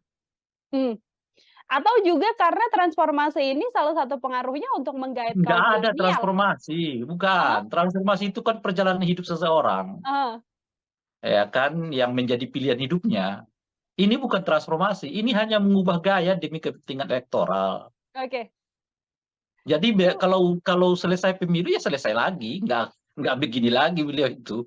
Kembali ke ya yang kita kenal lah selama ini gitu. Ke yang naturalnya gitu. Ini ya seperti main film, acting gitu loh, Pak. Jadi bukan transformasi. Nah, namanya tuntutan skenario ya. Ya dijalankan aja. Kadang-kadang kita kelihatan miskin padahal kaya raya kan. Kadang-kadang kita kelihatan lembut padahal galak gitu kan. Kadang-kadang kita kelihatan setia padahal tukang ingkar janji gitu. Itu kebutuhan elektoral semua tuh. Gitu. Jadi bukan transformasi, nggak tepat disebut transformasi. Transformasi itu kan perjalanan panjang dari kehidupan seseorang, dari A sampai Z, karena pilihan dari kehidupan itu sendiri. Ini enggak ya pilihan elektoral, dan nanti kalau pemilunya selesai, ya selesai lagi yang begini-ginian gitu loh. Akan kembali ke naturalnya sosok Prabowo Subianto. Iya, seperti yang saya sebut tadi, ini seperti lagi syuting aja. Kalau tuntutan skenario-nya kita nangis, ya nangis, ya kan. Tuntutan skenario-nya kita ketawa, ya kita ketawa, gitu lah kira-kira. Oke, seberapa besar kalau dari situasi yang dilihat oleh Bang Ray melihat adanya sikap-sikap baru atau drama begitu ya, peran yang diperankan oleh Prabowo Subianto ini termasuk bisa menggait suara Gen Z dan milenial tidak, Bang? Ya karena Gen Z-nya, milenialnya kan memang maunya begitu. Yang ringan-ringan, bukan yang berat-berat gitu. Nah, itu semua kan karena udah dibaca dari berbagai survei, dari berbagai disiplin pengetahuan yang lain, maka dibuatlah desain ini, diciptakanlah desain ini gitu. Lihat aja bajunya Pak Prabowo itu diganti, bukan lagi baju yang mirip-mirip tentara kan, ya dibuat sesantai mungkin gitu. Ya itu semua dibaca, ya dibaca kan dengan ilmu pengetahuan sekarang ini kan kita bisa mengerti apa yang menjadi kesukaan publik kan. Oh, publiknya begini ya. Tentu segmennya adalah masyarakat Gen Z ini, dan kenyataannya lumayan diterima oleh Gen Z. Ya Gen Z-nya yang maunya begitu-gitu itu gitu. Ada yang gemoy-gemoy, yang mereka nggak terlalu peduli lah namanya visi misi apa dan sebagainya. Oke, ini strategi dari TKN artinya tepat, Bang Ray, untuk menjadikan Prabowo sebagai sosok gemoy yang dicintai oleh muda? Iya, sejauh ini ya bisa dibilang tepat. Gitu ya, pangsa pasarnya begitu, khususnya Gen Z itu. Gen Z itu ya nggak berpikir proses, ya nggak berpikir, dia lihat yang penting waduh gemoy ya dia suka, dia like gitu loh Pak. Tapi besok bisa berubah lagi dia gitu, cepat-cepat aja kalau Gen Z ini. Nah sementara ya tentu kita lihatnya is okay, kena gitu ya, dapatlah gitu perang ini cukup menimbulkan efek elektoral kepada Pak Prabowo. Tapi lihat Gen Z ini nggak pernah abadi gitu loh pilihannya gitu. Kalau besok ada suasana berubah, dia berubah lagi gitu kan. Ada yang kelihatannya lebih gemoy lagi, ya dia ke situ lagi gitu lah kira-kira. Oke, Gen Z bahkan Gen tidak Z bisa ini kan diatur gaya ya, bukan diatur visi misi, track record, proses gitu, enggak. Ini ya seperti Gen Z itu kan dewasa dengan apa namanya, dengan ya namanya juga Gen Z ya, dengan apa namanya itu media sosial ya. Media sosial itu kan orang nggak pernah mencari tahu ini prosesnya seperti apa, kayak pokoknya dia lihat videonya, dia tonton YouTube-nya, dia bilang oh ini cakep ya, dilihat di TikTok-nya ini bagus, dia like ya, dia subscribe, dia selesai segitu-gitu aja. Tapi kalau besok ada tontonan yang lebih bagus lagi, dia lupakan lagi ini, dia pindah lagi ke yang besok gitu kan. Kira. Justru tidak bisa membuat kemudian suara Gen Z dan milenial ini benar-benar terpegang untuk memilih Enggak, Prabowo naik Subianto ya, Bang? turun kalau yang ini yang memenangkan hati Gen Z itu siapa nanti yang di menjelang pemilu aja di Oke. 4 Februari itu gitu. Kalau sekarang itu bisa naik, bisa turun, bisa lari, bisa hari ini misalnya Prabowo oke, dia dapat, ya besok mungkin ada yang oleh Gen Z itu dilihatkan lebih gemoy, ya dia pindah lagi ke situ gitu loh. Oke, lebih gampang untuk berubah-ubah untuk melihat bagaimana ada sosok gemoy lain yang mungkin nanti akan muncul begitu ya sebagai strategi Iya, politik dari kontestan karena lain. itu tadi kan kalau kita pelajari ya watak Gen Z-nya ini, pertama mereka nggak terlalu ingin yang berat-berat gitu ya. Yang kedua adalah mereka nggak, yang mereka itu lebih cenderung lihat hasilnya gitu. Pokoknya kalau udah hasilnya lucu dia senang, hasilnya ini dia senang gitu, dia likes ya. Dan oleh karena itu mereka juga nggak terlalu peduli pada proses gitu. Apakah orangnya buatnya tuh susah payah macam-macam dan sebagainya, mereka nggak terlalu. Itulah mudahnya juga generasi kita ini jatuh ke perilaku hoax kan, seperti yang menimpa Ibu Mega kemarin kan, ketika diupload tidak apa namanya itu videonya yang kedua yang nggak kelihatan salaman itu, ya semua orang apa namanya itu seperti mengkritik Ibu Mega, kok sombong banget gitu. Padahal itu kan hoax ya, padahal sebelumnya kan mereka udah salaman kan gitu. Nah begitulah generasi kita ini, generasi medsos itu gitu. Jadi mereka nggak terlalu teliti soal prosesnya seperti apa, caranya seperti apa, lalu tiba-tiba aja kalau mereka lihat bagus ya bagus, kalau mereka lihat nggak bagus nggak bagus. Oleh karena itulah di isu dinasti pun nggak terlalu laku bagi mereka gitu. Kenapa isu dinasti nggak terlalu bagus? Karena memang mereka nggak terlalu mementingkan, nggak terlalu melihat yang namanya proses itu gitu loh, Mbak. Nah, meskipun prosesnya dikatakan cacat moral gitu ya, mereka nggak lihat. Yang penting ya begitulah generasi Z ini gitu. Nah, ada anak yang tiba-tiba bersimpuh di depan Ibu Mega, ya kelihatan sopan gitu. Padahal ada perilakunya lain yang yang, yang menunjukkan, oh apakah ini kategori sopan apa tidak gitu. Misalnya dibantu jadi wali kota, kemudian nggak permisi, nggak apa, lalu tiba-tiba pergi, begitu ya, ikut orang lain gitu. Nah, gitulah generasi Z kita ini. Generasi Z kita dia dibesarkan oleh gambar-gambar yang snapshot ini kan. Sekejap, sekejap. Itu makanya kalau ada besok drama yang lain, ya yang menimbulkan simpati orang, ya bisa berubah dengan cepat juga itu. Nah, ya ini kan seperti yang ditayangkan lah saat ini kan, padahal Ibu Mega kan nyalam. Cuma nggak ngerti aku kenapa yang kedua kali mereka pindah lagi kan gitu. Nah pindah lagi, mau selama lagi, ya Ibu Mega tadi kan udah nyalamin apalagi diselam lagi kan, kira-kira gitu ya. Nah cuman yang video yang keduanya yang marah kan, yang itu kan seperti ibunya angku, nggak mau salaman gitu. Dan itu apa namanya itu disikapi lalu oleh publik bahwa seolah-olah Ibu Mega hoax. Ketika diklarifikasi sendiri oleh Gibran, nggak terlalu banyak lagi membantu kan, hoaxnya udah terlalu banyak menyebar gitu. Nah itulah generasi Z kita itu gitu. Nah dan situasi yang kayak begitu yang kita hadapi menjelang 2024 yang akan datang ya. Jadi literasi terhadap media sosialnya itu rendah, tapi penggunanya tinggi sekali. Gitu. Banyak sekali yang menggunakan media sosial ini gitu. Nah, itu yang dipakai karena para politisi sadar betul dunia pemilih kita ada di situ, ya mereka bermain di situ dengan segala caranya ya. Ada yang nggak biasa gemoy jadi gemoy, ada yang karena kemarin misalnya waktu jelang Piala Dunia usia 17, maka dia menyebut tim pemenangannya itu sebagai tim football gitu kan. Nah, lalu ketika itu dia menyebut fair play Kalau ada yang melanggar kita adukan ke pipa gitu ya kan. Nah itu semua asosiatif kan, karena memang generasi Z kita ya pinginnya begitu, bukan yang berat-berat. Kan saya udah mengatakan tadi, generasi Z itu kayaknya tipologinya ada 3 tuh. Nggak suka yang berat-berat. Yang kedua, apa yang di depan matanya cakep aja, ya bagi dia itu yang jadi pilihan gitu. Nah yang ketiga nggak terlalu peduli pada proses gitu.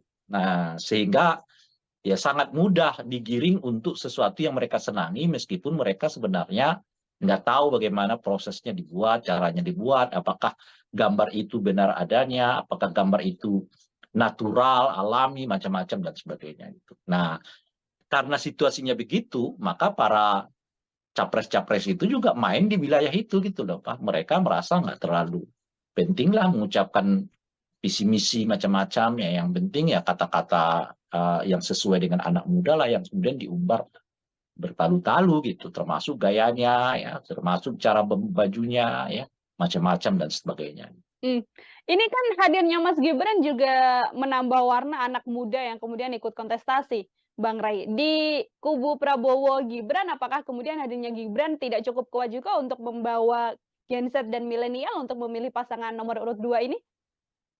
Ya mungkin bacaannya karena mereka nggak terlalu yakin bahwa Gibran itu sebagai wakil kan. Sebab kalau Gibran itu saya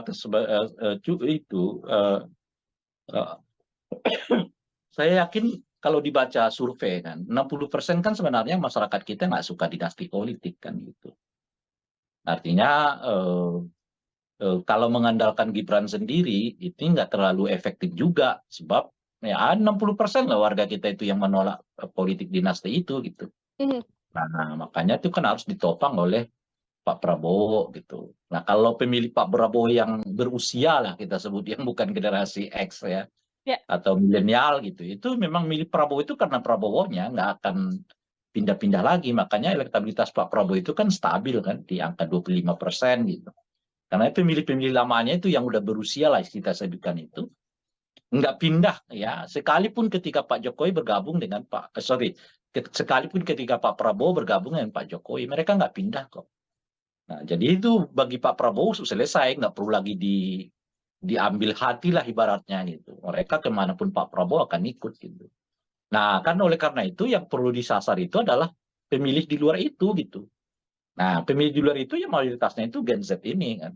Makanya Pak Prabowo juga harus mencitrakan dirinya sebagai bagian dari Gen Z ini. Karena kalau pemilih-pemilih tuanya itu tadi kemana Pak Prabowo pun mereka ikut kok. Ya, Pak Prabowo ketemu dengan Pak Jokowi, menjadi bagian dari Pak Jokowi, dia oke aja. Penting Pak Prabowo gitulah kira-kira. Nah, yang oleh karena itu harus digarap yang lain, yang memang harus ada pendekatan kepada mereka. Dalam konteks itulah nggak cukup Gibran, Pak Prabowo-nya juga harus kelihatan seperti gemoy itu tadi gitu. Nah, kenapa gemoy itu? Ya karena itu tadi pangsa pasar mayoritas ini pengennya gaya-gaya yang begituan gitu.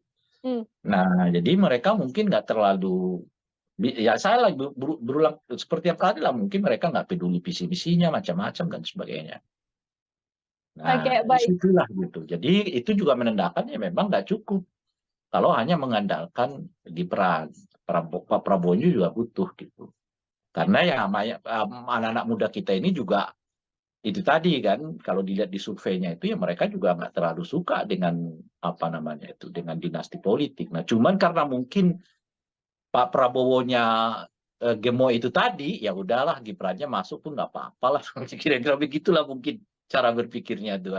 Sudah tertutup dengan sosok kegemoyan dari Prabowo Subianto begitu ya, Bang Ray. Meskipun mereka belum tentu suka sama Gibran ya. Iya, betul. Dan biasa sebagian pemilih itu ada yang begitu, dia nggak suka wakilnya tapi suka capresnya, dia pilih juga. Itu kira-kira, atau nggak suka capresnya karena wapresnya dia senang, dia akan pilih juga. Gitu. Ini kan memang ada satu narasi yang selalu disematkan publik pada sosok Prabowo Subianto ini kan, yang dituding terkait pelanggaran HAM, kemudian penculikan aktivis dan sebagainya, yang mana beberapa waktu belakangan kan memang masih disematkan dan terus dibawa begitu sosok Prabowo. Dengan hadirnya Prabowo gemoy yang cukup lentur dengan jogetnya dan sebagainya, ini kalau dari kacamata Bang Ray, sudah cukupkah untuk meleburkan sematan penculikan aktivis dan pelanggaran HAM ini, Bang? Ya itu kan yang kita sebutkan tadi Pak Nila ya, karena anak-anak muda kita ini, Gen Z ini nggak terlalu peduli pada proses. Hmm. Ya kan? Mereka nggak mau capek-capek lihat itu masa lalu apa sih gitu. Yang bagi mereka itu lihat yang apa yang dia dapat mereka. Ini generasi medsos. Ya. Ya kan? Generasi yang pokoknya nikmati tayangannya bagus apa enggak. Bagaimana orang membuatnya, apakah itu penuh drama, apakah penuh cacat, macam-macam enggak. Mereka nggak terlalu lihat itu. Hmm. Pokoknya tontonannya asik deh kata dia, gitulah kira-kira. Nah dalam konteks yang kayak begitu kita lah nggak lagi berbicara soal masa lalu seseorang. Gitu. Yang lebih kita bisa bicarakan itu ya masa kekiniannya, yang kelihatan nampak di depan layar itu ya yang begitu-gitu itu, yang gemoy-gemoy itu gitu loh. Dan itu sedikit banyak ya tentu merupakan track record. Track record itu mungkin bagi pemilih yang sedikit lebih mau bersusah payah lah nyari background seseorang gitu. Mhm. Tapi apa namanya itu nggak banyak apa istilah itu mengurangi elektabilitas Pak Prabowo juga. Karena ya itu tadi sebagian orang yang mengkritik Pak Prabowo terkait dengan kekelaman apa namanya itu hak asasi manusia itu justru bergabung dengan beliau juga kan. Nah, artinya orang mempertanyakan bagaimana nih mereka aja yang dulu banyak mengkritik sekarang bergabung kok sama dengan Pak Prabowo gitu loh kira-kira. Oke, baik. Bang Rey, ini kemungkinan besarnya apakah strategi Prabowo Gemoy ini juga di suatu kesempatan kemudian bisa menjadi bumerang juga untuk sosok Prabowo Gibran? Karena kan mungkin ada juga orang yang kemudian memunculkan narasi, masa calon presiden yang nanti akan memimpin Indonesia tidak terlihat lagi wibawanya dan terlalu santai atau semacamnya. Ini juga akan menjadi obrolan di publik juga atau masih andal strategi Gemoy ini, Bang? Ya itu yang saya sebut tadi kan kalau Gen Z ini ya tergantung tayangan aja gitu. Kalau tayangan sekarang ini Pak Prabowo yang kelihatan gemoy ya mereka ke Pak Prabowo. Tapi kalau ada tayangan yang lebih gemoy lagi dari itu gitu, ya mereka bisa pindah lagi gitu loh, Pak. Atau ya mana tahu kan tiba-tiba Pak Prabowo pun Gibran melakukan sesuatu yang agak blunder, pindah lagi mereka gitu.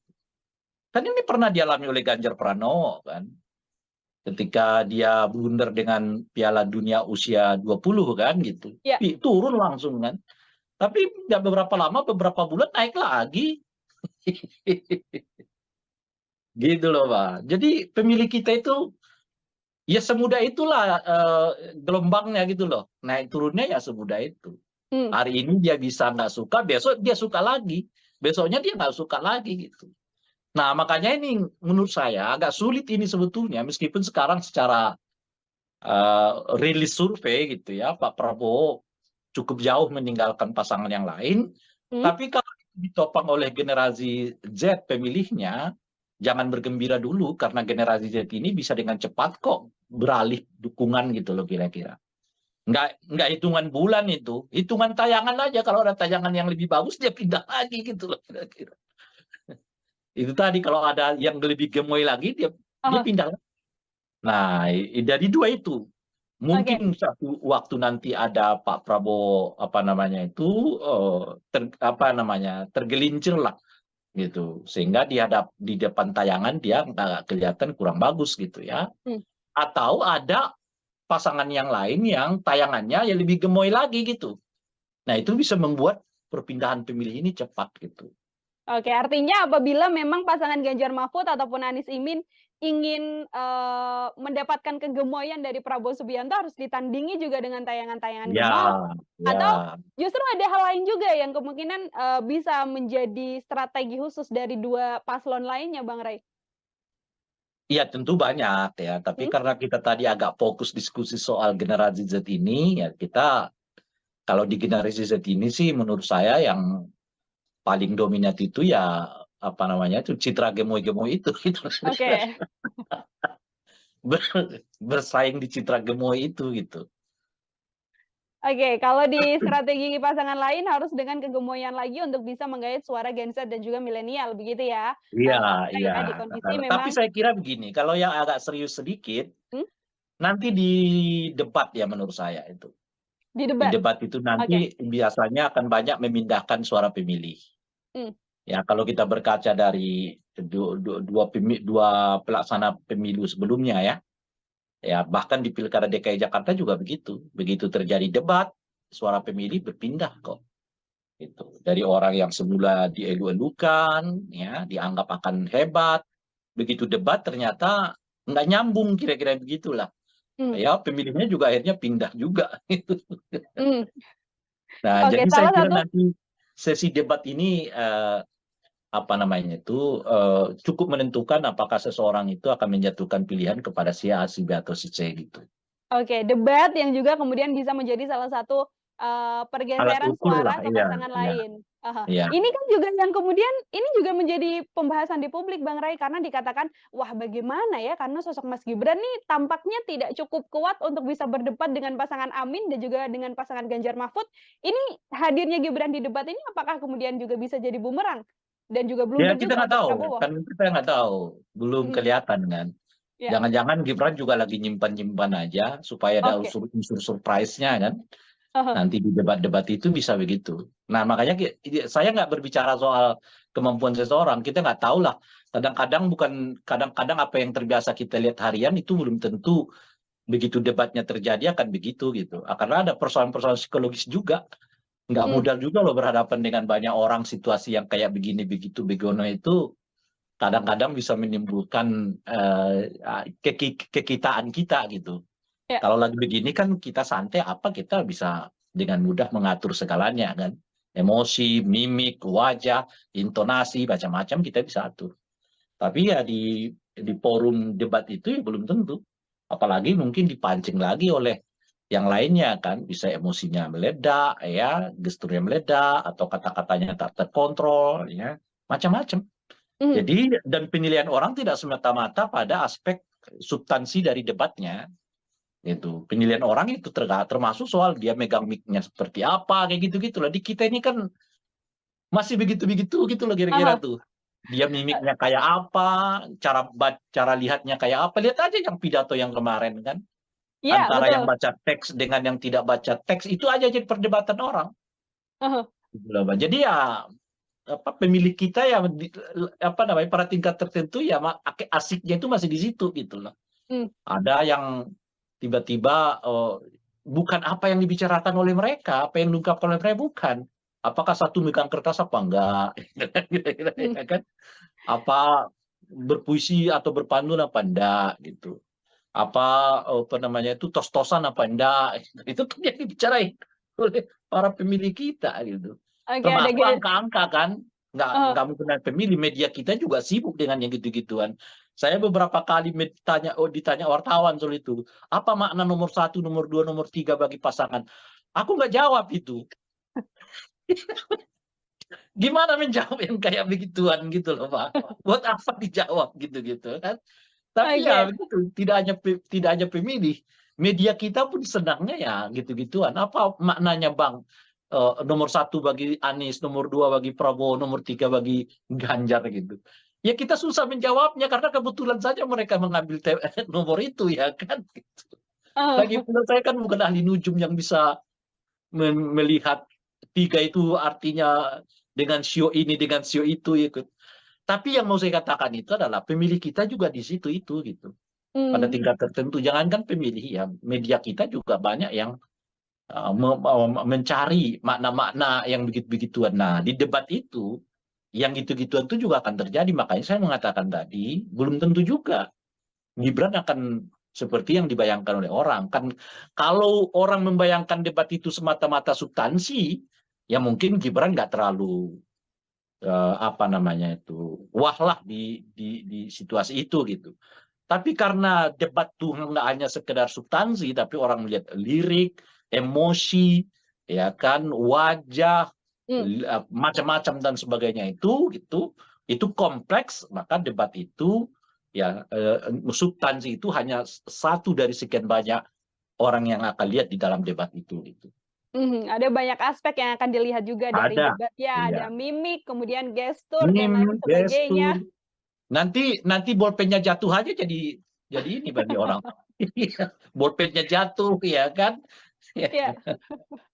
Oke, mumpung tadi Bang Ray juga sedikit menyinggung bagaimana pidato Capres-Cawapres ini kan di momen KPU ini bisa jadi gambaran awal lah ya Bang, ketika ketiga Capres ini saling Ya, bertemu. Kita lihat ada, skenario bagi Timnas. saya Heeh. yang menarik dari pidato kemarin itu hanya Ganjar ya, karena yang Mhm, lain itu kan biasalah seruan-seruan aja kan. Kalau Ganjar menurut saya mempertegas posisi dirinya. Nah, di pidato itu dia mempertegas posisinya bahwa saya bukan Jokowi, kira-kira begitulah mhm, yang mau disampaikan kepada publik itu gitu. Nah, dan saya bukan Jokowi itu dalam aspek apa? Dalam aspek yang berhubungan dengan demokrasi. Kalau mmm, pembangunannya mungkin Ganjar tetap kan dia nggak nyinggung sama sekali soal pembangunan. Nah, jadi Ganjar mau mengatakan saya adalah aspek yang tak dipenuhi oleh Jokowi itu. Apa aspek yang tidak dipenuhi Jokowi itu adalah penguatan demokrasi, anti KKN, kira-kira begitu dah ya, dan tentu saja Pancasila gitu, NKRI dan Pancasila. Itu menurut saya intisari dari pidatonya Ganjar itu, dan boleh jadi ini semacam pencitraan Ganjar di masa yang akan datang. Bagaimana ia mencitrakan dirinya bahwa ia adalah figur yang akan melanjutkan Jokowi dari dua aspek. Aspek mhm, pertama dari pembangunannya dia akan tetap lanjutkan karena itu bukan hanya hubungannya dengan Jokowi, tapi itu juga hubungannya dengan partai karena apa namanya itu ya pembangunan di era Jokowi itu ya ditopang oleh partai politiknya kira-kira begitu. Jadi semua yang terjadi saat ini adalah itu artinya kan atas persetujuan dan keinginan partai politiknya sendiri gitu ya.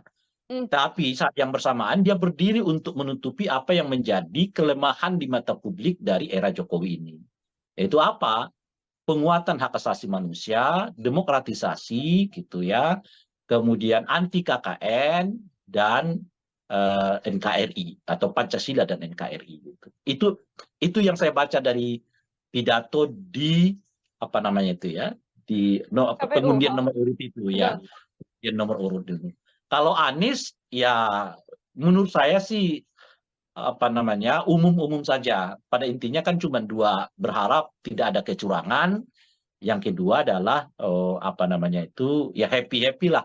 Ya, nggak Ya, ada ketegangan macam-macam. Pidato yang sama disebut oleh Prabowo. Prabowo juga mengatakan udahlah kita ini happy-happy aja. Pemilu kita pemilu keluarga aja. Toh nanti akan menyatu juga gitu. Itu seperti pikirannya Pak Jokowi kan sebenarnya saat ini Pak Jokowi itu memandang pemilu itu ya urusan sementara aja nanti sebagai keluarga kan nyatu juga makanya Pak Jokowi itu nggak terlalu risau bahwa hari ini dia ketemu Prabowo dia besok lalu ninggalin Ibu Mega dia merasa ya itu bagian dari apa namanya dari siklus di keluarga lah kira-kira begitu tuh mmm, Pak Jokowi itu gitu. Nah, satu-satunya menurut saya yang menarik dari yang memperlihatkan sikap politik yang terjadi pada malam itu adalah Ganjar. Ganjar itu yang saya sebut tadi, dia akan mengisi kekosongan yang selama ini ditinggalkan oleh Pak Jokowi.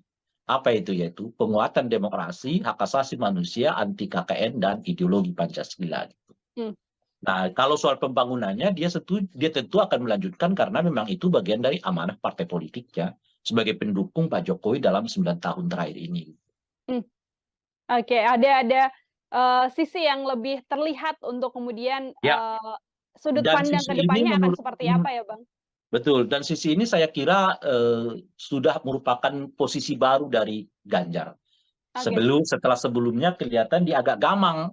mmm, Apakah piece to piece dengan Pak Jokowi, kira-kira gitu ya. Atau tetap seolah-olah dibayang Pak Jokowi, atau seperti apa.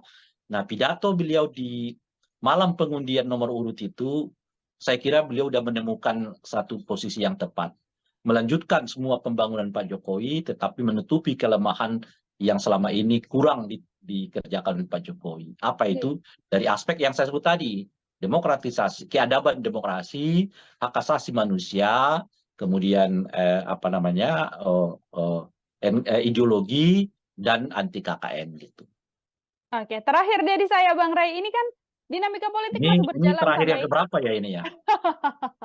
ini terakhir dari saya Bang Ray, ini kan memang dinamika politik di tanah air sampai saat ini kan memang masih terus berjalan. Ke depan kalau dari kacamata Bang Ray, akan semakin panas sudah tentu, tapi kejutan-kejutan baru di dinamika politik ini akankah juga masih akan terus terjadi, Bang? Saya kira akan terjadi karena kita nggak ada yang bisa karena begini ya, kejutan di kita itu kan bukan kejutan-kejutan besar lagi ya. Karena saya kira udah kejutan besarnya udah nggak ada, zigzagnya nggak ada lagi lah, tiba-tiba Caimin pindah ke Anies gitu ya, Jokowi memilih Prabowo bukan memilih Ganjar misalnya begitu.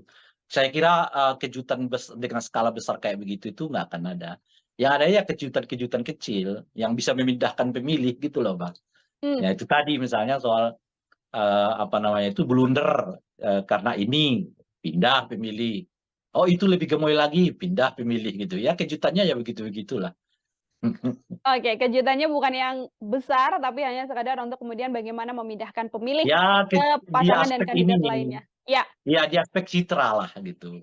oke, baik. Bang Ray, terima kasih banyak Iya untuk sama-sama. kesempatannya berbincang bersama dengan Iya, saya. Semoga di lain hmm, kesempatan juga kita berkesempatan untuk berbincang lagi, Bang Ray. Selamat siang, sama-sama Bang Ray. ya. Iya. Ya, Tribuners, demikian Tribun News on Focus bersama dengan pengamat politik Ray Rangkuti sekaligus Direktur Eksekutif Lingkar Madani atau Lima Indonesia. Saya Nila Irda pamit undur diri. Terima kasih dan sampai jumpa. Download Tribun X sekarang. Menghadirkan lokal menjadi Indonesia.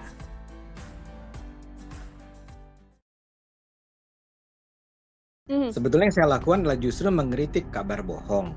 Lalu kenapa PDIP justru marah-marah ke saya kan, menggugat saya? Buat saya itu tidak masuk akal.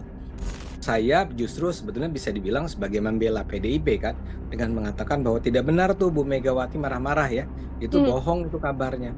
Terus masa saya yang digugat gitu ya? Kan kayak saya membela mereka tapi mereka menyerang saya. Angka 201 miliar itu kalau dikabulkan oleh pengadilan, Anda bisa bayangkan kan, semua publik juga bisa membayangkan bagaimana saya harus mencari uang sebesar itu. Jangankan 201 miliar, 2 miliar saja, 200 juta saja, saya mungkin nggak sanggup untuk bayar dengan kondisi keuangan saya. Tapi saya nggak ingin meminta dikasihani ya, tapi saya merasa bahwa angka itu, angka 201 miliar itu datang dari keinginan ya, hasrat untuk memiskinkan saya. Program Tribun News on Focus, Tribuners kembali menjumpai Anda hari ini bersama dengan saya, Nila Irda. Hari ini saya sudah tersambung secara langsung dengan politisi PSI, ada Bang Ade Armando, yang mana kita akan menanyakan secara langsung terkait gugatan begitu yang dilakukan oleh PDI Perjuangan terhadap Bang Ade Armando dengan nilai ganti rugi lebih dari sekitar 200 miliar rupiah. Kita sapa terlebih dahulu, Bang Ade sudah tersambung dalam sambungan Zoom. Bang Ade, selamat datang di On Focus, apa kabar Bang? Baik, terima kasih, alhamdulillah. Terima kasih. Saya juga sampaikan pada Bang Ade sudah berkesempatan meluangkan waktunya juga untuk berbincang bersama dengan saya. Bang Ade, ini PDIP melayangkan gugatan pada Bang Ade nilainya sekitar 200 miliar rupiah dan saat ini sidang perdananya juga sudah digelar ya Bang ya? Kemarin hari Rabu, sekarang hari apa? Jumat, hari Rabu, 2 hari yang lalu jadi.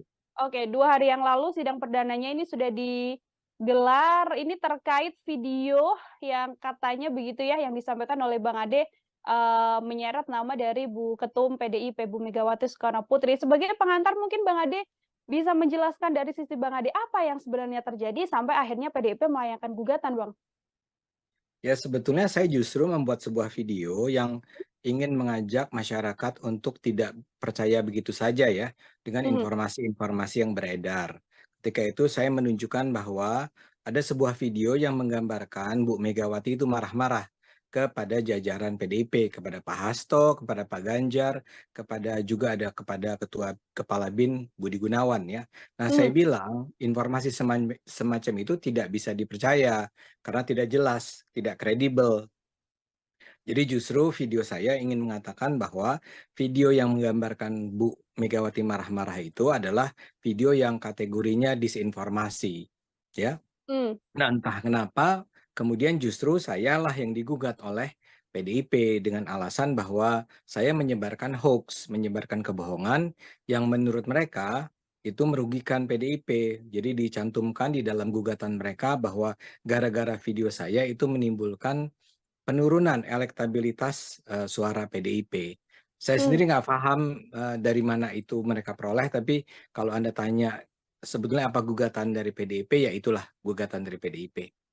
Oke, terkait kemudian dianggap menurunkan elektabilitas dari PDI Perjuangan begitu ya, Bang Ade. Padahal sedianya kalau dari sisi Bang Ade ini adalah bentuk agar tidak begitu saja mempercayai informasi yang beredar. Ini kan juga menyangkut nama Mas Kaisang yang juga saat ini sebagai Oh, Ketua ya. PSI, dan kalau saya lihat di channel YouTube Bang Ade juga video tersebut tidak kemudian dihapus atau di-take down. Apakah ini juga sebagai bentuk, Bang Ade bahwa ya apa yang disampaikan melalui channel YouTube itu juga bisa dipertanggungjawabkan begitu, Bang?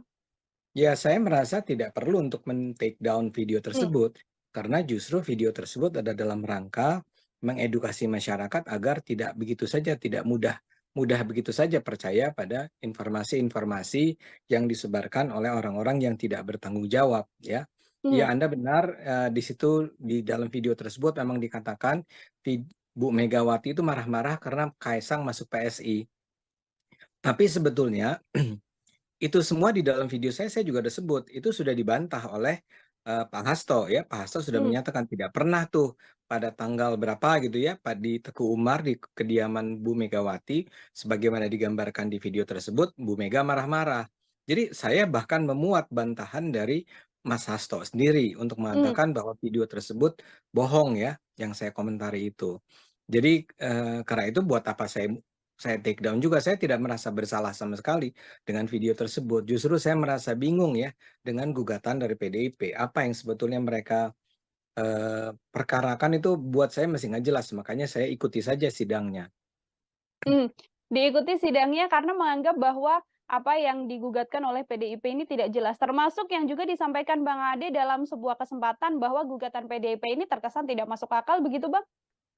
Iya, buat saya tidak masuk akal ya, Mmm, tidak masuk akal, tidak jelas, di mana letak, kebohongan yang saya lakukan ya. Kan tuduhannya saya menyebarkan kabar bohong. mhm, Sebetulnya yang saya lakukan adalah justru mengkritik kabar bohong. Lalu kenapa PDIP justru marah-marah ke saya kan, menggugat saya? Buat saya itu tidak masuk akal. Apalagi kemudian angka gugatannya itu kan luar biasa ya, iya, 201, tepatnya bahkan begini, 201.350.000.000 rupiah ya. mmm, 350 juta rupiah itu datang dari biaya untuk membayar para lawyer yang menggugat saya ini. Yang 200 miliar itu, adalah kerugian material dan imaterial yang menurut para lawyer ini dirasakan oleh PDIP. Nah, saya jadi bertanya-tanya, di mana letak kerugian material dan imaterial yang dirasakan oleh PDIP? Di situ ditulis ada penurunan elektabilitas ya, mmm, nah itu kan semua nggak jelas dan bayangkan saya justru sebetulnya bisa dibilang sebagai membela PDIP kan, dengan mengatakan bahwa tidak benar tuh Bu Megawati marah-marah ya, itu mhm, bohong itu kabarnya. Terus masa saya yang digugat gitu ya, kan kayak saya membela mereka tapi mereka menyerang saya. Buat saya itu tidak masuk akal sama sekali. Apalagi kemudian angka tuntutan kerugiannya 201.350.000.000 rupiah. Buat saya mhm, ini semua tidak masuk akal. Tapi ya saya harus menjalankan kewajiban kan. Saya betul. dipanggil oleh pengadilan negeri untuk hadir, ya saya datang ya sebagai pihak yang tergugat.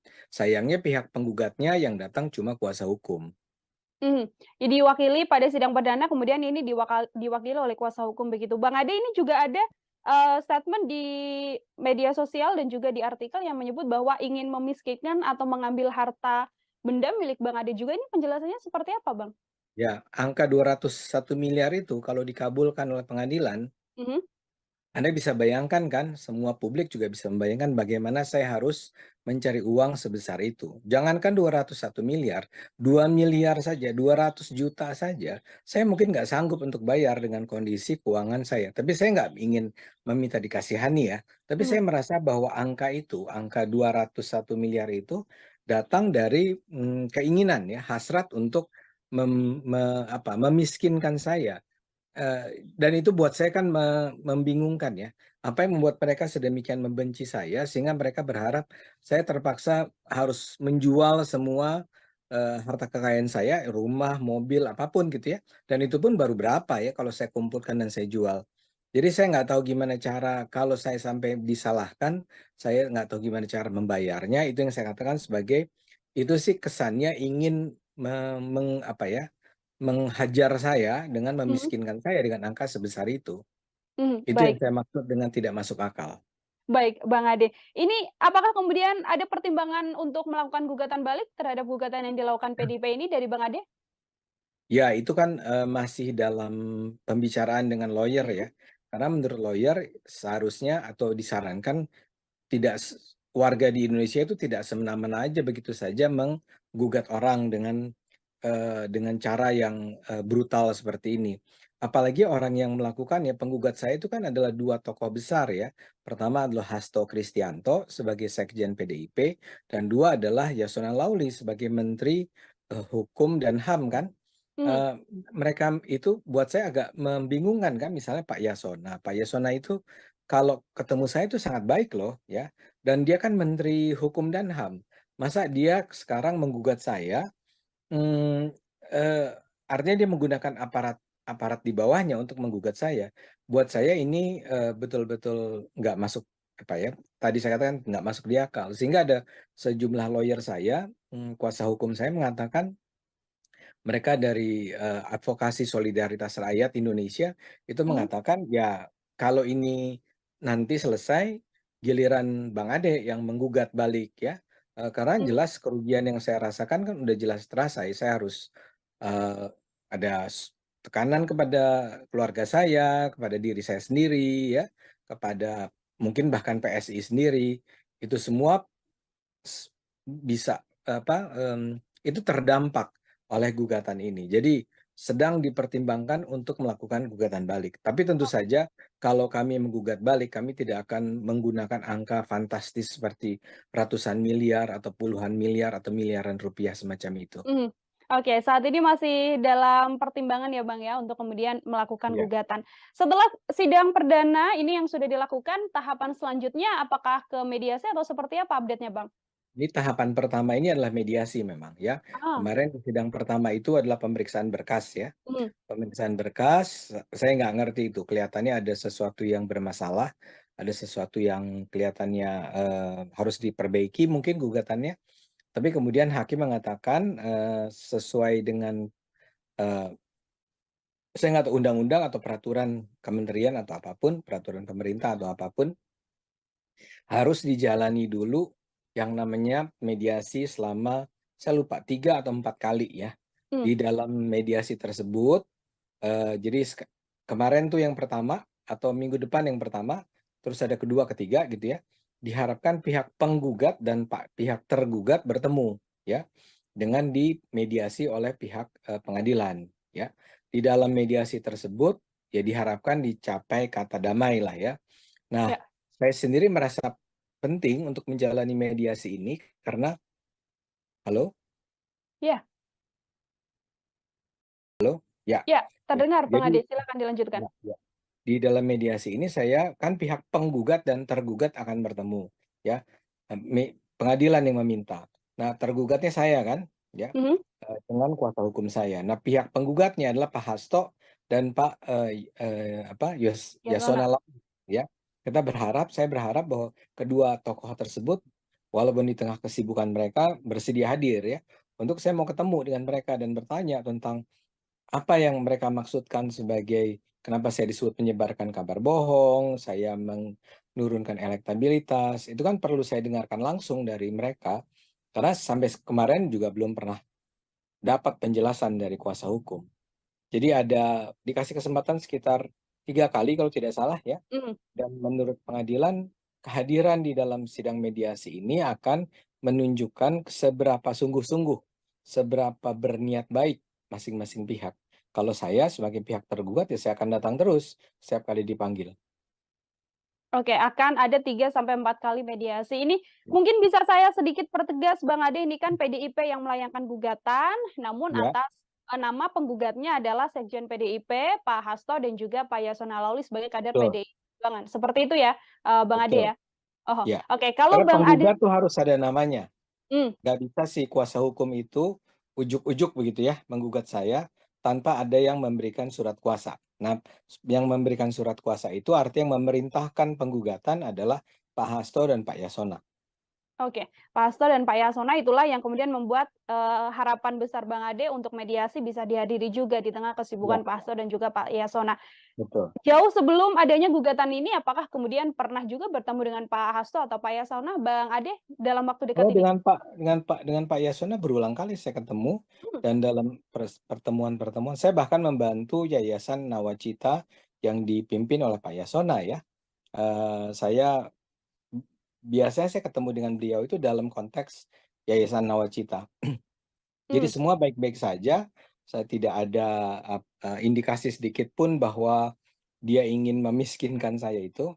Kalau dengan Mas Hasto, emang saya udah dengar sejak lama, Mas Hasto itu tidak suka sama saya, walaupun ini saya dengar-dengar saja ya, saya Mhm. tidak punya bukti juga. Dan Mas Hasto itu memang pernah mengancam saya melalui orang lain. Jadi saya sih tidak heran kalau Mas Hasto ini begitu marahnya pada saya. Mhm. Tapi memang saya tidak sangka bahwa ini sampai tahap di mana mereka menggugat, dengan gugatan yang sedemikian fantastis. Itu yang saya nggak pernah bayangkan dilakukan oleh tokoh-tokoh sebesar Pak Yasona dan Pak Hasto. Oke, apabila nanti memang dalam mediasi yang rencananya bisa diselenggarakan sampai 3 sampai 4 kali begitu Bang Ade bisa bertemu di satu kesempatan mediasi bersama dengan Pak Hasto dan juga Pak Yasona. Harapan besar atau apa hal yang kemudian selain memang menjelaskan detail dari video tersebut, hal lain apa yang ingin dipertanyakan oleh Bang Ade? Bukan dipertanyakan, saya sebetulnya ingin mereka menjelaskan, argumen di belakang gugatan mereka ya, dan kenapa mereka melakukannya ya. Saya sih berharap memang melalui mediasi ini bisa selesai, sehingga tidak ada lagi hal-hal yang mengganggu. Mediasi ini katanya menurut pengadilan itu sekitar 40 hari maksimal, Mhm. 30 sampai 40 hari. Itu kan berarti kalau dimulainya kemarin ya, itu sampai sekitar akhir Desember kan. Ya kan kita berpikir ya mudah-mudahan di akhir Desember udah selesai, sehingga saya kan sebagai caleg memang harus bersiap-siap menjalani kampanye menuju Mhm. Pileg Februari kan. Kan maksud saya ininya kan Februari ya nanti pemungutan suaranya. Ya saya ingin agar ini bisa dilewati. Tapi kalau betul mereka eh, ngotot gitu ya, Mhm. berkeras, ingin tetap melanjutkan gugatan, mediasi kan sebenarnya tahap pertama ya. Ya. Diharapkan oleh pengadilan kalau ada mediasi selesai, itu kemudian tidak dilanjutkan. Tapi kalau ternyata mereka berkeras untuk melanjutkan, ya saya siap untuk menghadapinya sampai kapanpun. Termasuk dengan kemudian akan melakukan gugatan balik apabila dari hasil mediasi ini tidak membuahkan hasil ya, Bang Ade ya? Kalau nggak salah, gugatan balik itu, dilakukannya tidak sekarang pada saat mediasi ya. Mhm. Eee, saya duga nanti setelah perkaranya selesai.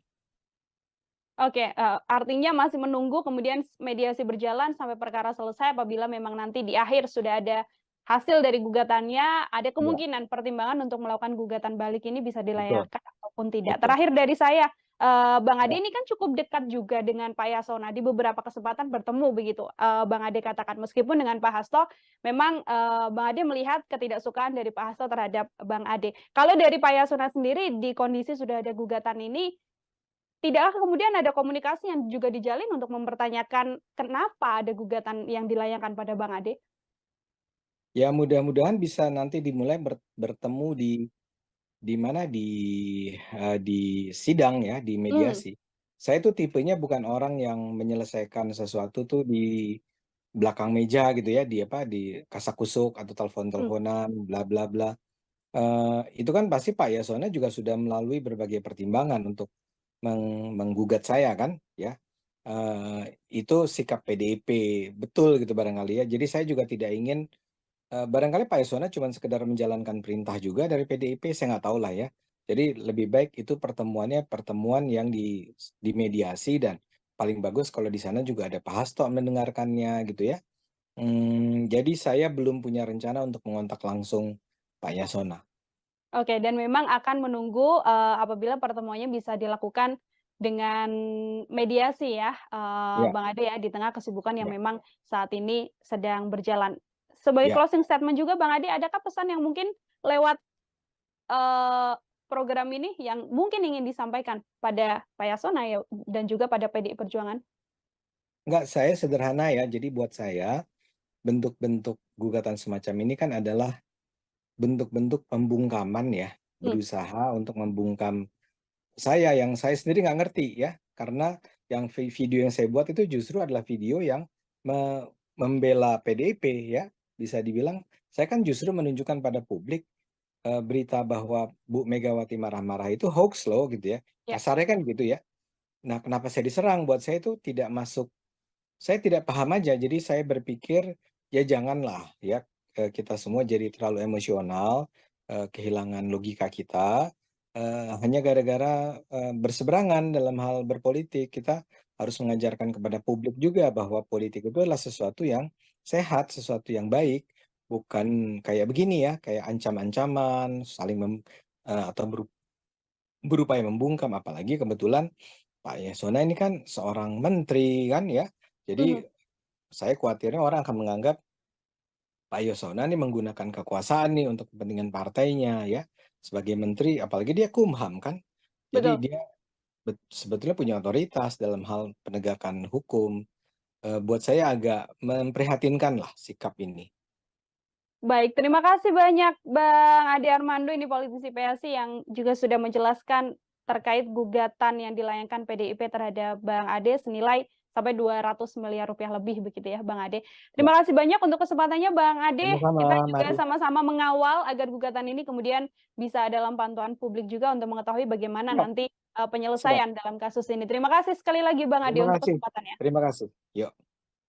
Ya, Tribuners, demikian program Tribun News Fokus hari ini. Saya Nila Irda pamit undur diri. Terima kasih dan sampai jumpa. Download Tribun X sekarang. Menghadirkan lokal menjadi Indonesia. Ya, seperti tadi sudah saya katakan ya, biasanya isu-isu kecurangan itu kan dialamatkan kepada penguasa, karena penguasa itu punya instrumen. Nah, dalam hal ini, hari ini kan yang menjadi sasaran itu misalnya adalah pasangan Prabowo Gibran. Ya, seperti tadi sudah saya katakan ya, biasanya isu-isu kecurangan itu kan dialamatkan kepada penguasa, karena penguasa itu punya instrumen. Nah, dalam hal ini, hari ini kan yang menjadi sasaran itu misalnya adalah pasangan Prabowo Gibran. Tantangannya adalah penegakan hukumnya, gitu ya, bagaimana law enforcement itu yang penting. Jadi komitmen itu bukan hanya sekedar bicara terus-menerus, gitu, tetapi kemudian bagaimana aturan itu ditegakkan. Kalau ada indikasi misalnya PJ di daerah manapun ya, melanggar asas netralitas hukum, ya selain tadi proses hukum, ya kalau perlu ya diganti saja, dicopot kan. Selamat malam Tribuners, program Tribun News Fokus kembali menjumpai Anda malam hari ini bersama dengan saya Nila Irda, masih terkait pembahasan politik di tanah air jelang kontestasi pemilu 2024 termasuk kontestasi Pilpres yang saat ini masih menjadi perbincangan hangat di ranah publik. Tidak hanya itu saja, Tribuners, yang juga sedang menjadi perbincangan adalah adanya tudingan-tudingan soal kecurangan pemilu yang disampaikan oleh beberapa pihak terkait kontestasi Pilpres ini. Untuk membahas hal tersebut, saat ini saya sudah tersambung bersama dengan pengamat politik dari Unpad, ada Bang Firman Manan dalam sambungan Zoom. Bang Firman, selamat malam. Selamat malam, Mbak Nila. Ya, Bang Firman, sehat ya Bang ya? Sehat, alhamdulillah. Baik, alhamdulillah. Terima kasih sekali lagi saya sampaikan pada Bang Firman berkesempatan untuk meluangkan waktunya kembali berbincang bersama dengan saya dalam program Tribun News Fokus.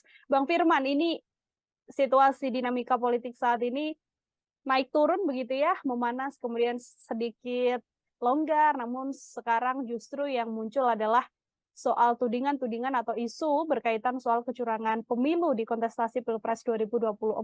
Sebagai pengantar dari Bang Firman, silahkan mengamati kondisi atau tudingan-tudingan yang muncul soal kecurangan ini seperti apa, Bang? Ya, isu terkait kecurangan pemilu itu rasanya selalu muncul ya dalam tiap pemilu, karena memang bagaimanapun ini kan kontestasi untuk meraih kemenangan.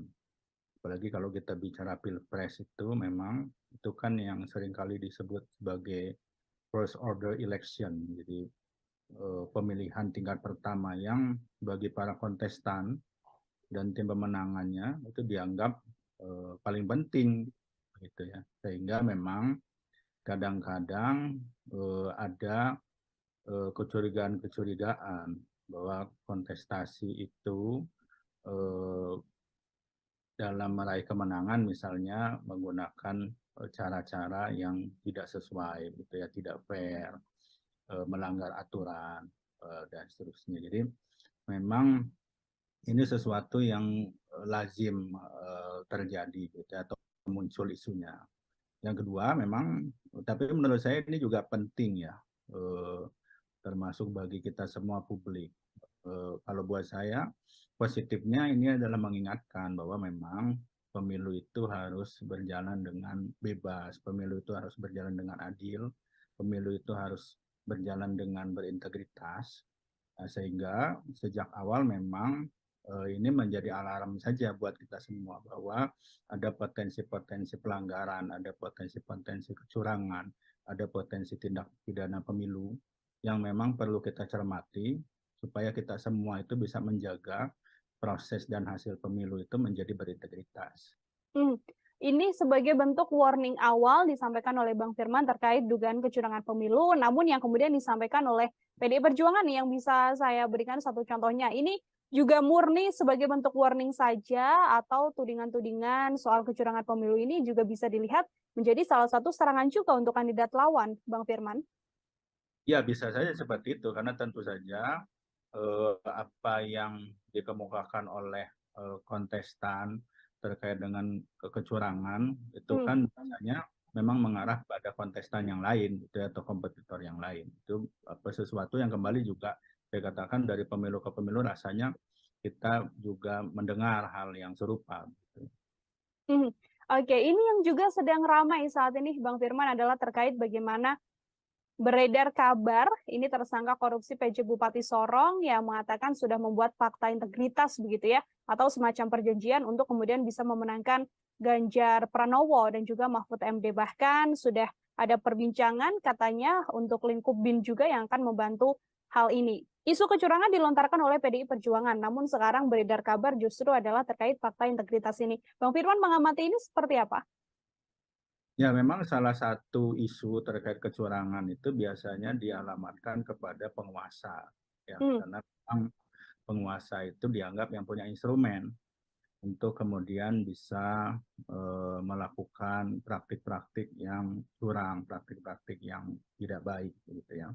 Nah, termasuk salah satunya dengan menggunakan aparat, begitu ya, atau perangkat pemerintah yang ada di daerah. Nah, jadi kalau kita lihat ya terkait dengan kasus isu soal fakta integritas itu, yaitu menjadi salah satu indikasi begitu ya memang bahwa ada upaya atau potensi menggunakan instrumen-instrumen negara yang membuat pemilu itu berjalan menjadi tidak bebas, tidak adil. Nah, memang yang menarik kemudian kan kalau kita dengar selama ini yang seringkali juga mengungkapkan soal potensi-potensi kecurangan itu atau tadi memberikan alarm itu adalah dari pasangan Mas Ganjar dan Prof Mahfud gitu ya. Tapi kemudian kok yang muncul ini fakta integritas yang justru mengarah memberikan dukungan kepada pasangan ini. Nah, bagi saya memang ya artinya mencermati potensi kecurangan itu juga pada semua pasangan calon sebetulnya pada akhirnya. Gitu ya. Jadi tentu pengawas pemilu yang formal, gitu ya, dalam hal ini Bawaslu itu memang harus mengawasi semua pasangan calon dan tim pemenangannya. Jadi tidak hanya fokus pada satu pasangan calon saja misalnya. Yang kedua juga kan publik itu juga sebetulnya bisa melakukan pengawasan ya.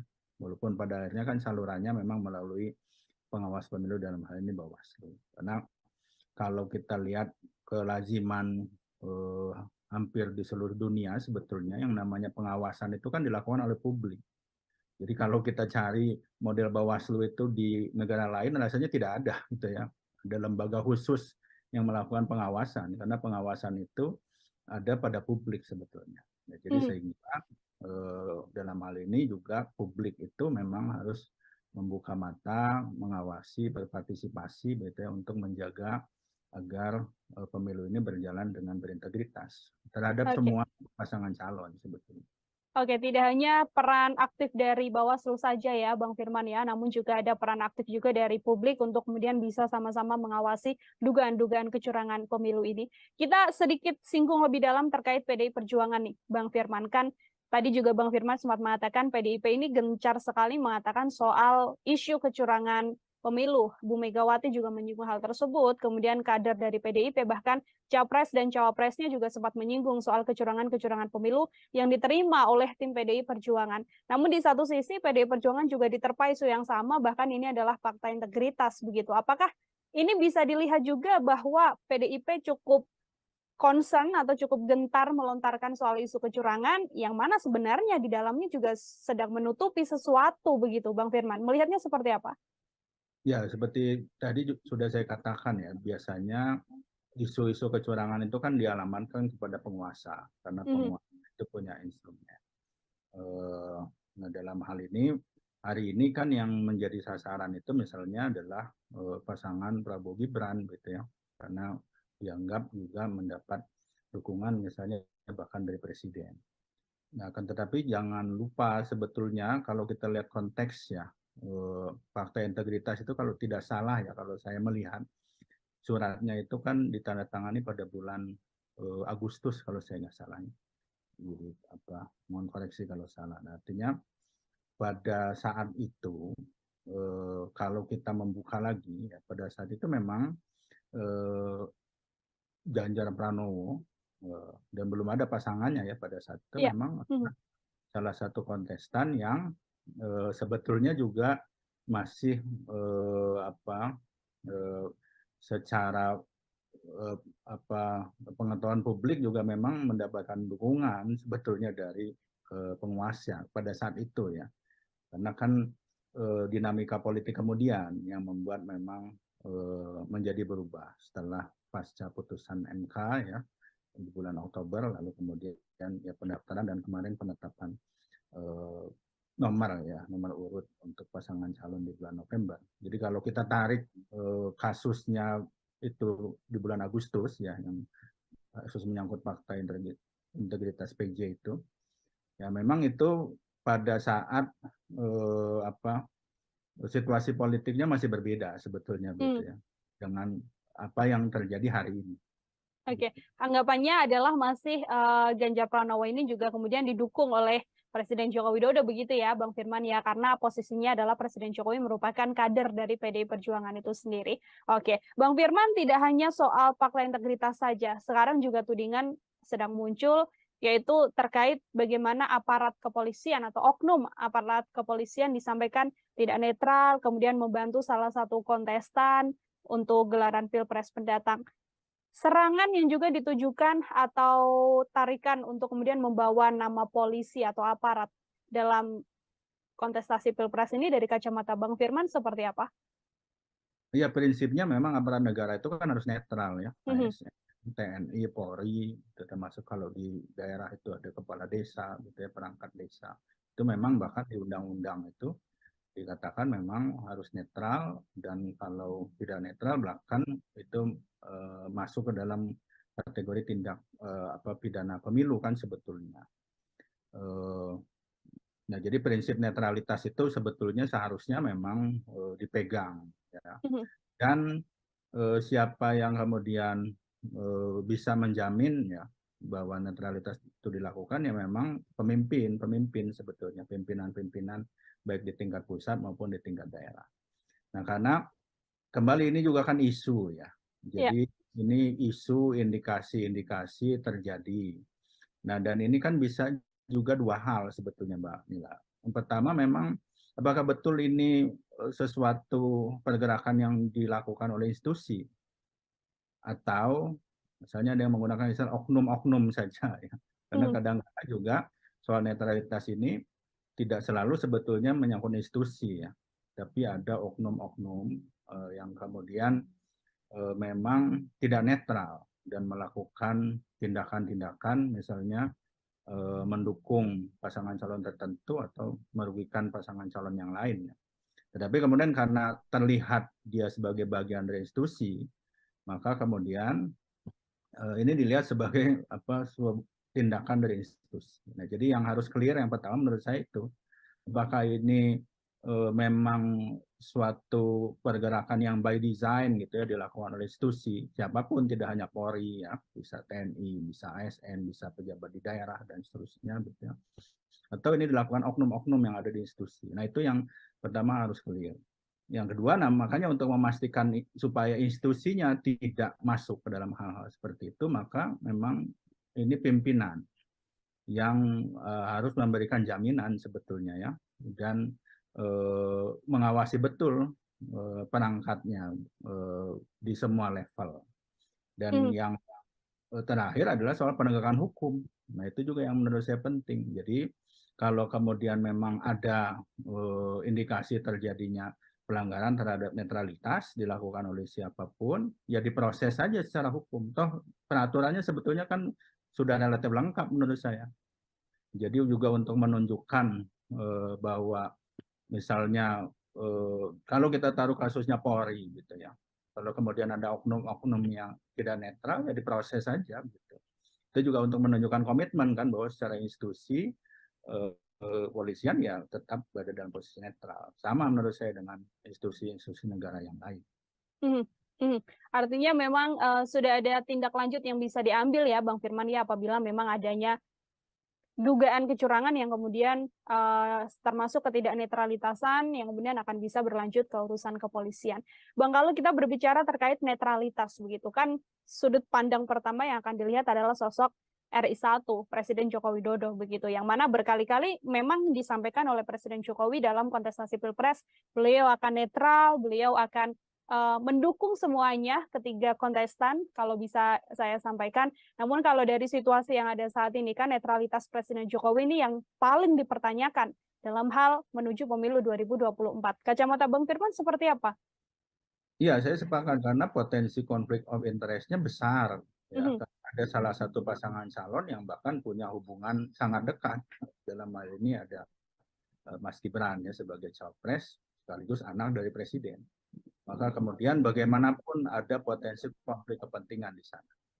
Nah, sehingga memang tidak ada pilihan lain bahwa presiden itu tidak hanya secara statement saja gitu ya, pernyataan-pernyataan menunjukkan apa netralitasnya, tapi kemudian juga justru memberikan jaminan kepada publik ya, dalam semua tindakan itu memang betul-betul netral. Jadi membiarkan saja proses kontestasi itu berjalan secara fair, bahwa di situ ada pasangan misalnya yang walaupun tidak dinyatakan ya secara eksplisit, tapi publik bisa membaca gitu ya, bahwa tentu saja ada dukungan tertentu. Ya, misalnya sifatnya personal, ya hak politik juga sebetulnya seorang presiden gitu ya memberikan dukungan secara personal, tetapi karena posisinya sebagai presiden, nah dia harus menjamin instrumen negara itu netral, tidak menunjukkan keberpihakan, apalagi melakukan tindakan-tindakan ya, yang memberikan privilege, memberikan keuntungan pada pasangan calon tertentu, atau sebaliknya merugikan pasangan calon yang lain. Nah, misalnya kita mulai mendengar isu gitu ya, ada apa baliho-baliho partai dan pasangan capres tertentu itu apa dipasang oleh oknum institusi tertentu, atau sebaliknya ada yang diturunkan. Nah, yang seperti itu, nah itu yang saya katakan tadi, bahwa kemudian kalau memang sudah ada indikasi yang cukup terang, diproses saja secara hukum, ya, dan tunjukkan komitmen. Tidak hanya presiden sebenarnya, presiden kan tentu memberikan arahan kepada semua aparatnya, semua instrumen negara, termasuk di level daerah misalnya. Kita bicara tadi misalnya contoh ada PJ, semua PJ itu kalau tidak salah jumlahnya 272 nanti ya sampai akhir itu. Dan PJ itu memang diangkat langsung oleh pemerintah pusat kan. Bagaimana kembali juga itu juga membuat ada semacam apa kecurigaan pada akhirnya gitu ya, bahwa PJ itu bisa netral atau tidak. Nah, presiden harus memberikan jaminan bahwa semua PJ itu walaupun kemudian mekanismenya diangkat oleh pemerintah pusat, maka mereka itu akan netral. Apalagi kan sebetulnya begini, kalau kita bicara PJ itu kan salah satu kriterianya kan memang ASN ya, PJ atau bisa TNI Polri. Tapi mereka ini kan memang yang secara prinsip sejak awal memang harus netral. Jadi seharusnya keberadaan para PJ itu membuat aparat di daerah itu semakin netral. Kalau sebelumnya dengan hadirnya bupati, wali kota, gubernur yang bagaimanapun punya afiliasi politik dan sebetulnya kecenderungan misalnya birokrasi dimobilisasi itu lebih besar. Nah harusnya kehadiran PJ itu kan memberikan jaminan yang lebih besar bahwa perangkat di daerah itu akan jauh lebih netral. Jadi kalau kemudian yang justru muncul isunya adalah PJ itu dicurigai menjadi tidak netral, kan problematik sebetulnya. Dan kembali memang ya ini kan soal kepemimpinan ya. Bahwa presiden tentu sebagai dalam sistem presidensial disebut sebagai single chief of executive, dia satu-satunya pimpinan yang berkuasa penuh ya. Jadi memang dia yang memang harus memberikan jaminan. Dan kemudian kalau di lapangan ya terjadi kasus-kasus, nah itu harus segera diselesaikan juga melalui mekanisme hukum yang berlaku gitu. Untuk menunjukkan bahwa kalaupun terjadi isu ketidaknetralan itu bukan terkait dengan institusi, itu orang per orang, itu oknum dan segera diberikan tindakan hukum. Jaminan atau contoh jaminan apa, Bang Firman, yang kemudian bisa diambil oleh Presiden Joko Widodo? Apakah kemudian tadi yang juga disampaikan Bang Firman untuk menindak adanya kecurangan dan ketidaknetralitasan dari PJ ataupun aparat yang memang seharusnya bersikap netral begitu, atau sedianya harus ada pula aturan yang juga dikeluarkan oleh Presiden Joko Widodo sebagai jaminan bahwa memang harus netral, termasuk juga dengan RI 1 yang juga harus netral dalam kontestasi ini? Kalau aturan saya pikir sudah cukup lengkap ya. Misalnya terhadap ASN itu, selain di Undang-Undang Pemilu yang pelanggaran terhadap netralitas itu bisa masuk kategori tindak pidana pemilu. Nah, ada juga Undang-Undang ASN dan peraturan turunannya yang itu juga memberikan hukuman disiplin sebetulnya. Jadi peraturannya sudah, kalau menurut saya sudah relatif lengkap. Nah, justru yang jadi problem atau bukan problem, yang tantangannya adalah penegakan hukumnya, gitu ya, bagaimana law enforcement itu yang penting. Jadi komitmen itu bukan hanya sekedar bicara terus-menerus, gitu ya, tetapi kemudian bagaimana aturan itu ditegakkan. Kalau ada indikasi misalnya PJ di daerah manapun ya melanggar asas netralitas itu, ya selain tadi proses hukum, ya kalau perlu ya diganti saja, dicopot, kan ada kewenangan pemerintah pusat untuk melakukan itu. Jadi sikap tegas begitu ya, Bang Firman ya. Sikap tegas itu yang penting dan itu yang akan dinilai oleh publik gitu ya. Karena saya pikir isu ini akan terus bergulir. Karena problem awalnya tadi presiden itu rentan memang ada potensi konflik kepentingan bagaimanapun. Nah, sehingga isu soal netralitas ini akan terus muncul. Nah, satu-satunya cara menjawab adalah ya komitmen netralitas itu ya adalah tadi bagaimana menjamin aparat itu netral gitu ya, dari tingkat pusat sampai tingkat daerah, dan kalau kemudian terjadi penyimpangan pelanggaran itu harus segera ditindak. Nah, itu menurut saya cara yang harus dilakukan. Nah, karena kalau misalnya kita mulai mendengar di sana sini terjadi indikasi ketidaknetralan, tapi semacam ada pembiaran. Nah, ini yang justru kan membuat publik menjadi semakin bertanya-tanya. Kenapa kemudian sudah muncul begitu indikasinya sudah ada, tapi tidak ada tindakan yang tegas yang dilakukan, tidak ada proses hukum terhadap pelanggaran terkait netralitas itu. Itu harus sikap tegas. Sikap tegas, dan akhirnya ini kan soal juga public trust. Bagaimana kemudian kepercayaan publik itu tetap bisa terjaga di saat dimana sekarang itu tentu dinamika politik ya sampai bulan Februari atau bahkan setelahnya itu akan meningkat memang.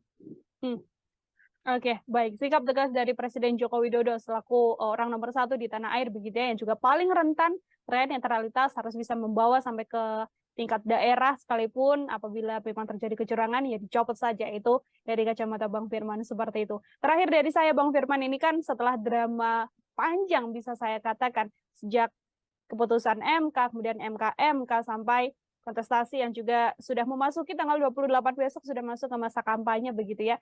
Kalau dari kacamata Bang Firman, apakah nantinya akan semakin panas? Kalaupun akan semakin panas, apa yang mungkin bisa dilakukan oleh publik untuk menjaga agar kecurangan pemilu ini kemudian tidak terus-terusan mewarnai kontestasi ini, Bang? Ya kalau panas tentu akan semakin panas ya. Ini namanya kontestasi pemilu. Ya, saya pikir tensi politik akan meningkat tentu saja. Ya. Tetapi memang kan yang harus dipahami bersama adalah pemilu itu kan adalah proses institusionalisasi konflik.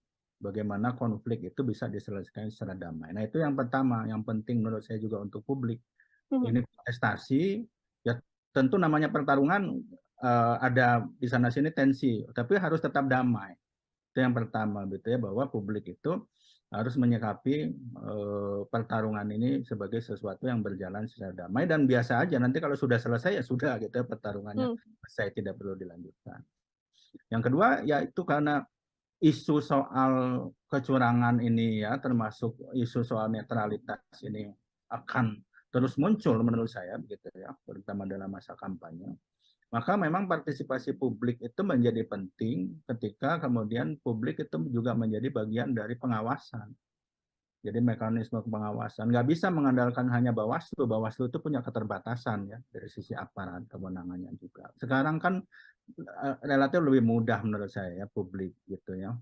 Dengan era media sosial ya, melakukan pengawasan dan kemudian tentu tapi juga berdasarkan indikasi-indikasi yang cukup gitu ya, ada faktanya gitu ya, bukan hanya sekedar katanya saja. Nah kalau pengawasan itu juga dilakukan secara efektif oleh publik, menurut saya para kontestan ya yang tadinya misalnya berpikir untuk akan melakukan kecurangan-kecurangan atau bahkan misalnya aparat yang harus netral gitu ya, institusi negara yang harus netral.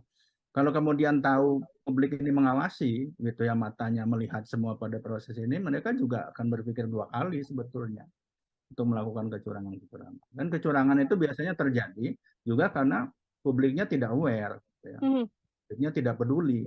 Jadi mudah terjadi kecurangan. Kalau publiknya melakukan pengawasan secara efektif, saya pikir itu salah satu cara yang justru efektif bisa mengurangi ya, meminimalisir terjadinya kecurangan-kecurangan dalam pemilu. Jadi saya pikir itu 2 hal itu. Satu, pemilu yang damai. Yang kedua, pemilu yang bebas dari kecurangan. Oke, baik. Publik artinya punya peran yang juga cukup besar ya, Bang Firman, untuk mengawal kemudian kecurangan pemilu ini tidak menjadi berkepanjangan dan terus-terusan mewarnai kontestasi menuju ke pemilu 2024. Seperti itu. Bang Firman, terima kasih banyak atas kesempatannya berbincang bersama dengan saya dalam program Tribunnews on Focus. Semoga di lain kesempatan kita bisa berbincang kembali, Bang Firman. Salam. Tribuners, demikian program Tribunnews on Focus bersama dengan saya, Nila Irda, dan juga pengamat politik dari UNPAD, Bang Firman Manan. Dalam program Tribunnews on Focus lainnya masih akan ada bahasan-bahasan lain bersama dengan saya Nila Irda, pamit undur diri. Sampai jumpa. Download Tribun X sekarang. Menghadirkan lokal menjadi Indonesia. Prabowo yang berpidato begitu ya, sehingga tampaknya Prabowo menunjukkan suatu superiornya. Calon Presiden Anies memberikan kesempatan itu kepada calon wakil presidennya untuk berpidato. Baru yang tertinggi lagi adalah kembali lagi, yaitu Ganjar sama Mahfud. Karena diberikan kesempatan juga yang lebih jago tentang pantun adalah Pak Mahfud. Nah, artinya ada kerjasama. Saya terus terang mengatakan Pak Joko Widodo dari segi juridis, hukum, saya kira dia bisa pasti netral, undang-undang. Tetapi apakah Jokowi bisa netral dari sudut psikologis? Saya meragukan. Itu adalah makna bahwa ya Gibran cium tangan berarti bisa dimaknai bahwa Megawati dihormati secara denotatif, gitu ya. Tapi kalau makna mendalam secara konotatif, itu bisa nggak sandiwara itu?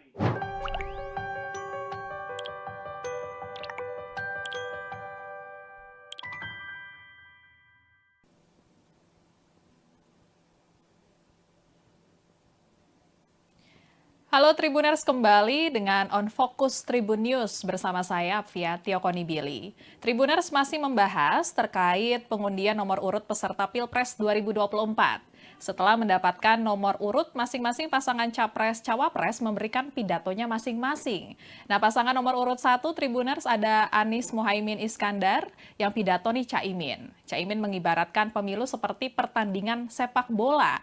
Dan Caimin meminta kepada publik jika melihat dan mendapati adanya pemain yang curang untuk diteriaki. Selain itu, publik juga diminta jika ada wasit yang merangkap pemain untuk difoto dan disebarluaskan. Kemudian pasangan nomor urut 2 didapatkan oleh Prabowo Subianto dan Gibran Rakabuming Raka. Prabowo dalam pidatonya turut menyepakati pernyataan Caimin yang menyatakan ihwal pemilu 2024 harus berlangsung damai. Prabowo juga melemparkan pantun untuk Caimin soal kalau dapat teman baru, kawan lama jangan ditinggalkan. Dan usai sambutan, Prabowo mengeluarkan jurus jogetan khasnya. Lalu ada pasangan nomor urut 3 Tribuners, pasangan Ganjar Mahfud MD, yang dalam pidatonya Ganjar mengatakan beberapa hari belakangan ini masyarakat disuguhi adanya drama Korea atau drakor. Lalu Ganjar menyebut drama-drama tersebut seharusnya tidak perlu terjadi. Dan Ganjar juga membahas kegelisahan suasana kebatinan yang muncul di masyarakat dalam pidatonya. Dan untuk membahas pidato politik para Capres-Cawapres ini Tribuners, kita akan membahasnya dengan pakar komunikasi politik dari Universitas Pelita Harapan, Bang Emrus Sihombing, yang saat ini sudah tersambung melalui Zoom. Halo, selamat sore Bang Emrus. Selamat sore Bu Afia, salam sehat buat Tribuner dimanapun berada.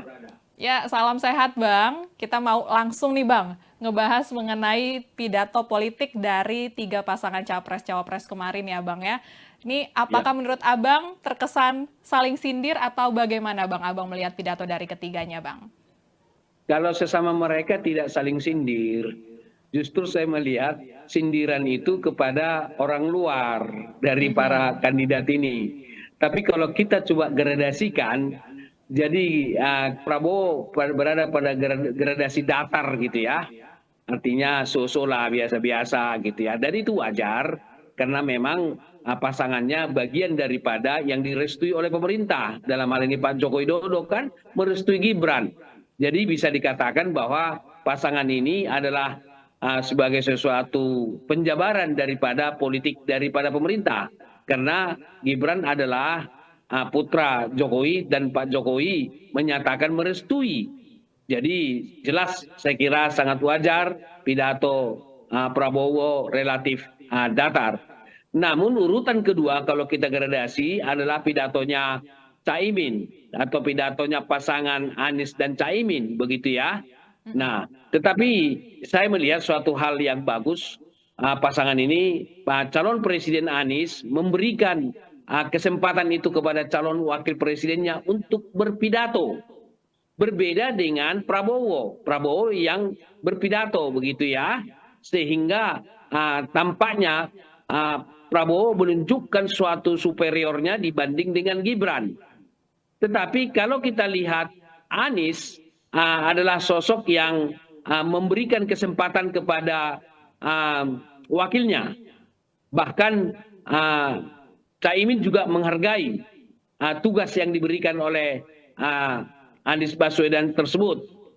Nah, kemudian kita melihat bahwa Anies dan Caimin sebagai gradasi tingkat 2. Tingkat pertama tadi yang datar itu adalah Prabowo Gibran.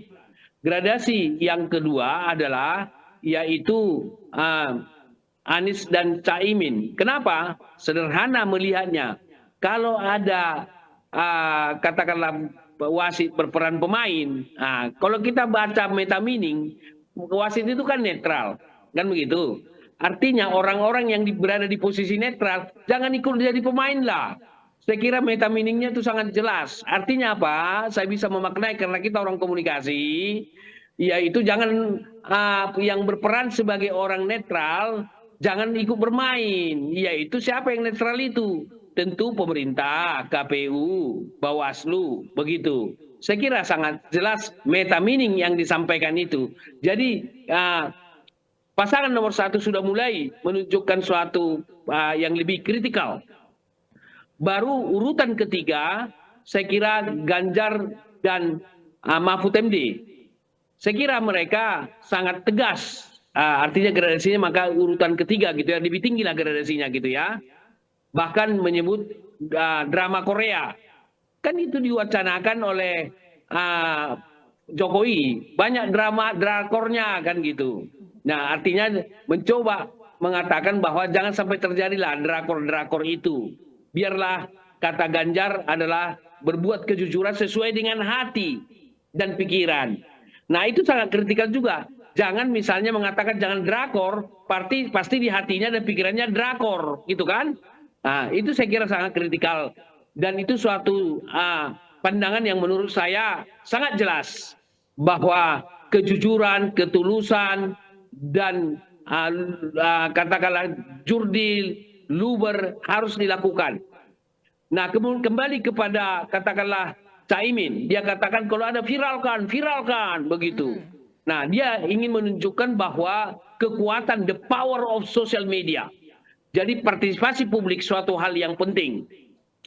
Nah, kembali ke drakor tadi, sebagaimana disinggung oleh pasangan nomor 3. Dan itu sebenarnya mengatakan dalam politik kita ada drakor, menurut catatan saya, yang pertama kali mengatakan itu kan Joko Widodo. Saya terus terang mengatakan tidak ada manusia yang tidak berdrama. Drakor itu drama Korea, kita ambillah istilah dramanya. Maka dalam teori komunikasi ada teori tentang dramatism, backstage dan front stage gitu ya. Setiap manusia tidak ada yang tidak berdrama. Termasuk saya dan Pak Joko Widodo. Gitu. Semua kita berdrama. Karena tidak ada perilaku manusia front stage dan backstage-nya sama. Hanya saja, apakah drakornya itu yang di backstage-nya jauh sekali dengan front stage. Dia mengatakan begini padahal berseberangan. Katakanlah contoh, bukankah Pak Joko Widodo ketika ketemu Bapak Presiden, para calon presiden kita, yaitu Prabowo, Ganjar, dan Anies di istana, ya kan, pemilu netral. Padahal setelah itu Jokowi, saya lihat menurut catatan saya, menerima atau berdiskusi dengan relawan Jokowi. Idealnya kalau tidak drakor, idealnya Jokowi juga menerima relawannya Prabowo, menerima juga relawannya Ganjar, menerima juga relawannya Anies. Jadi jangan hanya satu yang diterima, gitu, supaya tidak drakor. Sama dengan di Istana Negara kemarin, yang diterima sekaligus tiga-tiganya, bagus sekali. Nah, baru kemudian kita lihat, bukankah ada foto Pak Jokowi bersama foto Prabowo, ada di mana-mana itu. Coba dicek, harusnya kalau tidak drakor, harusnya Pak Jokowi bilang, "Hei Prabowo, tolong foto-foto saya, walaupun foto kita, aku sebagai presiden, kamu sebagai menteri, tolong diturunkan foto saya, karena sekarang sudah boleh dikatakan bulan politik, gitu ya." Nah, oleh karena itu supaya tidak terjadi drakor itu, idealnya itu diturunkan juga. Satu lagi cek, bukankah pendukung daripada Prabowo dan Gibran itu adalah PSI, ketuanya Kaesang. Nah, ada foto-foto Kaesang, di belakangnya ada foto Jokowi. Harusnya itu tanda kutip di take down itu. Supaya memang benar netral. Karena drakor itu, drama itu, bukan Koreanya, dramanya ada 3 hal. Pertama, backstage dan front stage berbeda. Panggung depan dan panggung belakang. Yang kedua, drakor juga. Ketika yang diucapkan, kenyataan tidak begitu. Itu drakor juga. Baru kemudian bahwa apa yang dikatakan oleh Caimin, jangan sampai nanti wasit jadi pemain. Nah, orang-orang yang sifatnya netral jangan jadi tanda kutip direct atau indirectly menjadi pemain juga. Saya terus terang mengatakan Pak Joko Widodo dari segi juridis, hukum, saya kira dia bisa pasti netral, undang-undang. Tetapi apakah Jokowi bisa netral dari sudut psikologis? Saya meragukan. Karena relasi antara anak dan bapak itu pasti terjadi hubungan psikologis. Jadi secara psikologis kejiwaan sulit untuk netral. Baru kemudian dari sudut sosiologis, interaksi. Tidak mungkin mereka tidak berinteraksi selama pemilu ini kan. Ketika mereka berinteraksi akan ada pembicaraan informal. Begitu ya. Antar ayah dengan anak. Saya kira itu sulit untuk netral secara sosiologis. Baru kemudian secara antropologis, budaya. Kan ada budaya keluarga. Kan ada kebiasaan dalam keluarga, kebiasaan sebagai bagian dari budaya. Di situ mereka bisa memperbincangkan tentang sesuatu. Jadi terus terang saya mengatakan bahwa ketika anaknya maju, sulit netral, ini sudah kajian akademik. Secara psikologis, secara sosiologis, dan secara antropologis sulit itu. Pertanyaannya adalah, andaikan anak Pak Emrus saya ini jadi presiden, dan anak saya maju calon wakil presiden dengan situasi yang terjadi seperti ini, saya pastikan saya tidak netral dari sudut sosiologis, psikologis, dan antropologis. Semua manusia. Maka saya terus terang mengatakan meragukan netralitas itu dari sudut aspek. Tapi dari segi hukum mungkin. Begitu ya. Nah, kemudian dari aspek politik. Apakah bisa netral? Sulit juga. Karena politik itu kan bicara kekuasaan. Nah, ketika misalnya dikatakan direstui, itu kan apakah bisa dikatakan jadi netral? Saya orang tua kan hanya mendoakan dan merestui. Merestui itu sudah suatu pernyataan yang tidak netral. Lain kalau dikatakan begini, sebagai orang tua tugasnya tidak hanya dua loh. Pak Jokowi mengatakan dua, yaitu mendoakan dan merestui. Padahal masih banyak peran-peran orang tua, menasehati. Kan kita harus nasihati, membimbing. Baru bisa nggak membimbing misalnya, atau menasihati. Saya kira kurang baguslah maju sekarang. Kan tiba-tiba Ommu memutuskan tadi bisa di bawah umur 40 tahun kepala daerah. Ya maju aja kamu setelah Bapak tidak jadi presiden. Itu jauh lebih ilegal. Itu nasihat. Jadi tidak hanya dua. Nah, kenapa tidak dinasihati? Misalnya, artinya dikatakan sebagai orang tua, saya mendoakan, saya merestui, menasihati, membimbing. Misalnya seperti itu. Masih banyak tugas orang tua, tidak hanya dua itu ya. Jadi itu yang tidak saya lihat dikatakan oleh Pak Joko Widodo, yaitu membimbing, menasihati, atau bila perlu menegur. Karena orang tua boleh dong menegur anak. Kalau istilah bahasa lapangannya dijewer gitu kan, bisa. Tapi jangan sampai kekerasan ya, nanti undang-undang kekerasan tidak boleh dijewer sampai luka, sampai apa. Dijewer dalam pengertian menegur lebih tegas lagi. Jadi oleh karena itu saya pikir keilmuan kita di Indonesia sudah bisa membaca itu. Jadi pakar-pakar kita banyak. Coba kita lihat misalnya pakar hukum tata negara. Coba kita lihat misalnya para budayawan kita ngomong, yaitu Muhammad Gunawan. Sampai meneteskan air mata loh. Coba kita simak itu. Baru kemudian muncul lagi tulisan adalah anak haram konstitusi ya. Di Tempo. Coba dibacalah itulah. Sangat jelas sekali itu. Jadi oleh karena itu dari pandangan para pakar, para budayaan, para tokoh masyarakat, saya berkesimpulan. Saya kira paling bisa netral dari segi kemungkinannya dari aspek hukum, aspek lainnya saya kira amat sulit. Demikian. Oke Bang Emrus, nah dibalik lagi ke pidato saat pengambilan nomor urut, tadi kan Abang bilang ya, kayaknya ini ada Prabowo mengambil alih gitu, nggak memberikan kepada Gibran untuk berbicara seperti Pak Anies memberikan kepada Caimin. Nah apakah ini terlihat seperti ingin melindungi gitu Bang, karena kan saat itu hadir juga Bu Megawati dan kita juga mungkin melihat ya ada ketegangan gitu di wajah dari Mas Gibran, apalagi pas ngomong di depan, berdiri mendampingi Pak Prabowo, center gitu, set depannya langsung Ibu Megawati. Gimana menurut Abang? Baik, saya kira pertanyaan ini bagus sekali. Manusia tidak lepas dari psikologi, jiwa, gitu ya. Psikologi, kalau ilmu psikologi ya. Background hubungan relasi. Boleh dikatakan Bu Mega kan pemimpin PD Perjuangan. Tidak sekedar senior, tetapi tokoh yang sangat dihormati. Dan Gibran kan boleh dikatakan cucu daripada Megawati dari sudut di PD Perjuangan kan. Jokowi bisa diibaratkan sebagai anak lah gitu ya. Kita harus akui itu. Walaupun nanti banyak orang nanti menggoreng, oh bukan anak udah jadi presiden. Bahkan kita lihat kenyataan bahwa petugas partai gitu kan digoreng sedemikian rupa. Padahal kita ini kalau kita berada di partai, misalnya Anies nanti jadi presiden terpilih, dia petugas partai juga. Kenapa? Karena dibebankan kepada dia visi misi program yang di perjuangan partai, tapi digoreng sedemikian rupa, begitu ya. Sehingga saya mengatakan bahwa relasi psikologis ini tetap ada. Kekakuan itu bisa terjadi karena memang latar belakangnya ada. Bukankah manusia ketika kita ada masalah dengan orang lain kan ada kecenderungan kita untuk menghindar, untuk tidak ketemu kan? Kalau ada hubungan tidak baik begitu. Kalau boleh kita berusaha untuk tidak. Kalau pas ketemu pasti ada di raut wajah karena di hati kita masih ada tersisa gitu ya, atau masih tersimpan lebih dalam. Itu raut wajah, kekakuan itu produk daripada suasana pikiran dan perasaan kita. Itu udah pasti. Nah, saya melihat bahwa apakah itu memang disiapkan seperti itu, Prabowo yang menyampaikan, saya tidak bisa berkesimpulan.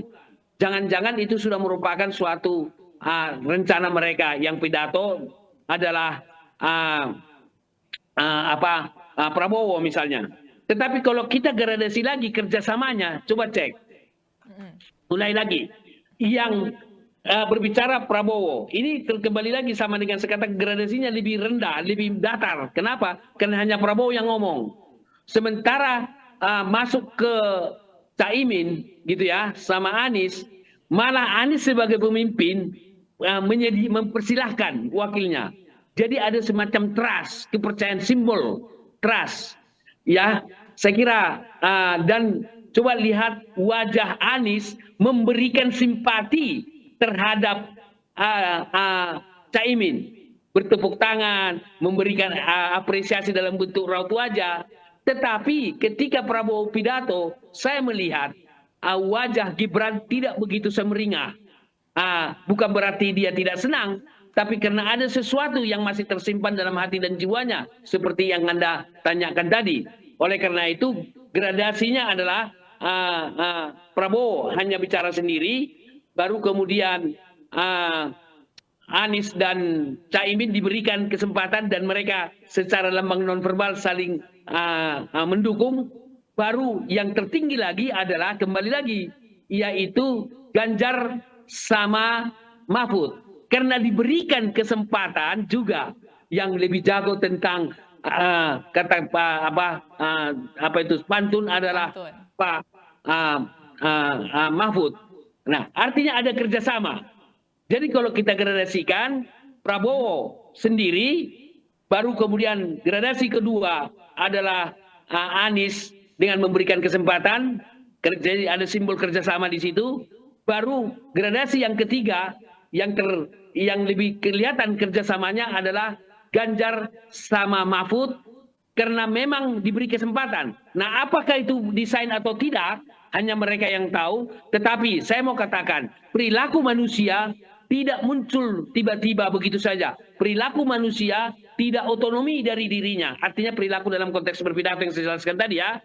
Jadi ini menunjukkan memang bahwa Anies ini orang yang memberikan suatu penghargaan kepada tanda kutip bawahannya gitu, tanda kutip gitu ya, atau rekan kerjanya lah lebih pas. Tetapi kita lihat lebih tinggi lagi, diwujudkan kerjasama itu yaitu pada Ganjar sama Mahfud MD bersama-sama. Sebenarnya dari sudut itu kita orang komunikasi membaca simbol semiotika bahwa kalau kita melihat gradasi yang menunjukkan kerjasama yang tertinggi adalah Ganjar sama Mahfud MD karena dua-duanya. Urutan kedua yaitu Anies dan Caimin. Urutan yang ketiga yang menurut saya lebih menunjukkan powerfulnya adalah Prabowo. Sedikit pun tidak memberikan kesempatan kepada Gibran. Sekalipun misalnya ngobrol seolah-olah ada sesuatu yang diomong, tidak sama sekali. Nah, ini sebenarnya kalau kita orang komunikasi, orang psikologi sudah bisa membaca ini. Mana sosok calon yang menunjukkan kerjasama sinergi satu dengan yang lain, mana yang menunjukkan. Nah ini lihat ini foto ini.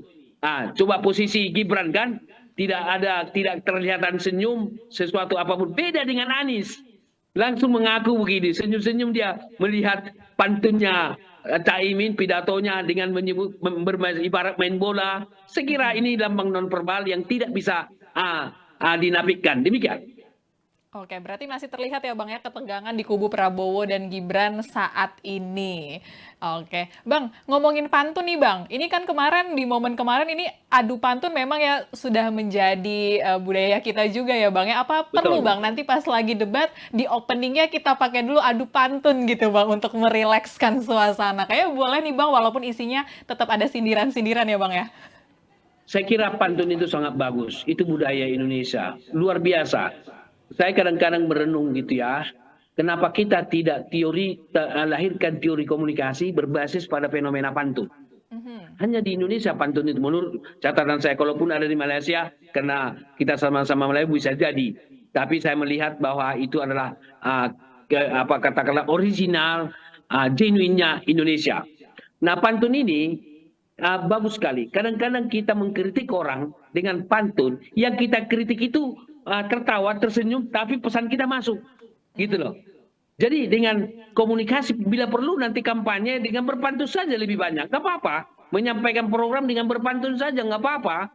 Jadi artinya apa? Pantun ini suatu karya bangsa kita yang sangat, saya katakan sebagai budaya yang sangat bagus lah ya. Budaya tinggi lah menurut saya, budaya tinggi dalam arti yang dihargai gitu ya, yang harus kita hargai.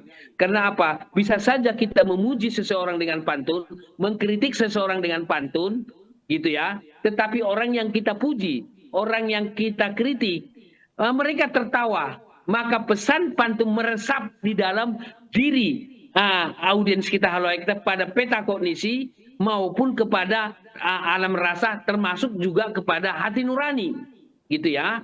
Saya kira KPU bisa saja mengeluarkan peraturan itu.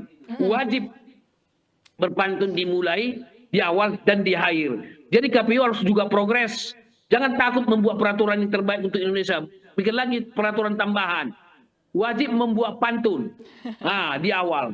Karena itu budaya kita loh, budaya kita nggak apa-apa. Sesuatu yang, jadi KPU jangan kaku dengan peraturan yang sudah ada. Bila perlu diperkaya dengan peraturan-peraturan baru. Misalnya contoh, kemarin tadi malam saya live di Radio El Sinta, saya tawarkan juga mereka itu ada suatu aturan baru di bidang sosial media, misalnya, seperti itu. Jadi nggak apa-apa, demi untuk kebersamaan kita. Nah, dalam konteks itu saya kira bagus sekali APIA mengemukakan ini, supaya menjadi suatu kewajiban, gitu ya. Tidak hanya sekedar saran yang diberikan APIA dan Emrus, tapi legalkan dalam bentuk peraturan KPU.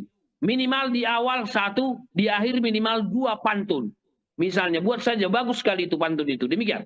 Oke Bang, ini juga bisa jadi trik mungkin ya Bang ya, buat tim pemenangan para capres dan cawapres saat ini nih, pantun gaya komunikasi yang saat ini paling enak, paling santai gitu ya Bang ya. Mau bisa saya jelaskan dari sudut komunikasi. Pertama, pantun itu punya daya persuasi. Ya. Pantun itu menunjukkan egaliter, kesetaraan. Yang ketiga, pantun itu pesan bisa sampai, apakah itu bentuk kritik atau apa, tetapi halayak bisa menyerapnya dengan senang hati. Tidak merasa dikritik, tidak merasa direndahkan, begitu. Jadi 3 kelebihan pantun. Saya kira ini kita biasakan saja, tidak harus misalnya ketika Pilpres, ketika kita masuk kantor, kita berpantun aja. Kenapa sih? Budaya Indonesia. Contoh misalnya Ibu, Jepang masih pakai kimononya loh Ibu. Gitu kan budaya mereka. Baru kemudian Inggris masih memakai misalnya acara pernikahan, raja masih pakai kuda yang zaman dahulu itu dengan setting kuda yang zaman dulu. Dipertahankan. Sekarang ada nilai budaya kita pantun. Jangan kesampingkan itu pantun. Saya terus terang, saya bangga dengan Bu Afia mengangkat ini. Karena itu budaya kita gitu ya. Jadi saya pikir, saya menyarankan kepada KPU buat suatu aturan barulah. Supaya berpantun. Karena sebagaimana kelebihan pantun yang saya katakan itu. Baru kemudian di akhir, bisa saja nanti ketika diskusi gitu ya. Ketika diskusi, bisa ada suatu keseriusan, boleh jadi tanda kutip ketegangan antar kandidat nanti ketika kampanye atau debat presiden, tapi wajib merumuskan pantun yang terakhir mencairkan suasana seperti pantun yang dibuat oleh Prabowo gitu ya. Ya, Prabowo dia katakan kalaupun ada teman baru sudah jangan lupa teman lama, kan bagus juga itu kan. Walaupun itu menyindir atau tidak, tapi bagus. Artinya kita tidak boleh melupakan orang lain. Silaturahmi tetap kita jaga. Itu makna yang dikemukakan oleh Prabowo. Nah, kalau boleh nanti pantun ketika debat itu, debat terakhirnya ada pantun yang menyatukan masing-masing. Demikian. Oke Bang, tapi terlihatnya ini ya Bang ya, kalau misalnya kita lihat ke momen kemarin setelah Prabowo memberikan pantunnya, suasana cair, kemudian dari kubu Amin juga menanggapinya juga dengan santai, ketawa ngelihat pantun dari Pak Prabowo, terus di akhirnya mereka kan saling tos nih, dua kubu ini ya Bang ya. Seakan-akan kayaknya dua kubu ini tuh akrab banget, pro banget, sedangkan yang satu tuh nggak diajak gitu Bang. Ini gimana Bang kalau Abang lihatnya Bang? Yang satu itu maksudnya nomor 3 gitu kan? Saya kira bisa saja dia dimaknai seperti itu. Tetapi juga tidak tertutup peluang juga gitu ya. Bahwa Caimin dengan Anies atau Anies dengan Caimin juga bisa menyatu dengan Ganjar dengan Mahfud. Kenapa? Artinya di sisi lain yang Ibu katakan tadi itu bisa kita terima. Tapi antitesisnya bisa saja justru nanti sebagai suatu proposisi yang saya menyatakan ini, bisa saja nanti yang menyatu itu adalah Anies dengan Caimin bisa katakanlah lebih dekat dengan Ganjar dengan Mahfud MD. Kenapa? Karena dua kandidat ini di luar katakanlah kedekatan dengan kekuasaan kan, yang dekat dengan kekuasaan, sorry kita harus katakan, ya Prabowo dan Gibran, dua-duanya ini kan boleh dikatakan mendapat mendapat suatu tanda kutip ya perlakuan tidak seimbang gitu, karena calon nomor 2 ada di situ putra presiden. Di situ langsung atau tidak langsung bahwa ada melekat di situ kekuasaan. Tidak bisa dipisahkan begitu saja. Karena ada orang bilang bahwa anak presiden tidak bisa dipisahkan itu. Gitu. Sederhana misalnya. Andaikan Gibran bukan anak presiden, apakah dia calon? Kan itu pertanyaan kritikal kita. Coba kita lihat betapa Golkar memberikan karpet merah itu kepada Gibran sebagai calon wakil presiden. Padahal Golkar dari keputusan partainya membawa Airlangga Hartarto menjadi calon presiden atau wakil presiden. Nah, andaikan Gibran bukan anak presiden, apakah Golkar mau memberikan itu? Gitu, itu pertanyaan kritikal kita. Oleh karena itu tidak, sebagai antitesis yang Ibu katakan tadi, ialah justru bisa peluang menyatunya antara Anies dengan pasangannya, Ganjar dengan pasangannya, karena secara sosiologis orang yang punya perasaan yang sama akan cenderung menyatu. Perasaan yang sama apa? Yaitu sama-sama mereka tidak ada di garis kekuasaan itu. Sehingga bisa saja, saya tidak tahu nanti putaran pertama siapa yang kalah gitu ya. Pasti putaran pertama pasti ada yang kalah. Lalu yang kalah ini merapat ke siapa gitu ya. Nah, saya kira kalau langsung saya sebutkan nggak enak. Seolah-olah saya mendahului pemilu yang dibuat oleh rakyat yang berdaulat. Tapi salah satu udah pasti kalah. Nah, rakyat bisa melihat kira-kira kemana jika ini yang kalah, ya dieksersis saja. Maka akan masuk putaran kedua yang ini. Yang kalah ini berlabuh kemana dukungannya? Saya kira akan cenderung berlabuh kepada yang sifatnya homogenitas politik. Demikian.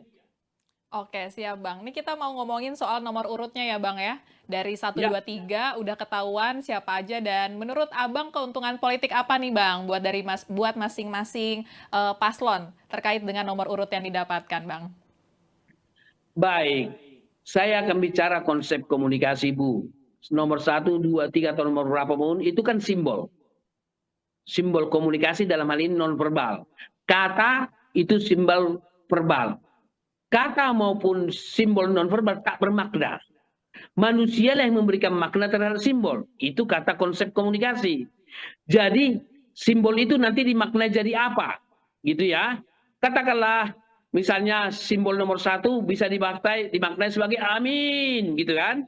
Atau dimaknai sebagai keberuntungan misalnya. Nomor 2 dimaknai sebagai simbol 2 misalnya victory, gitu ya.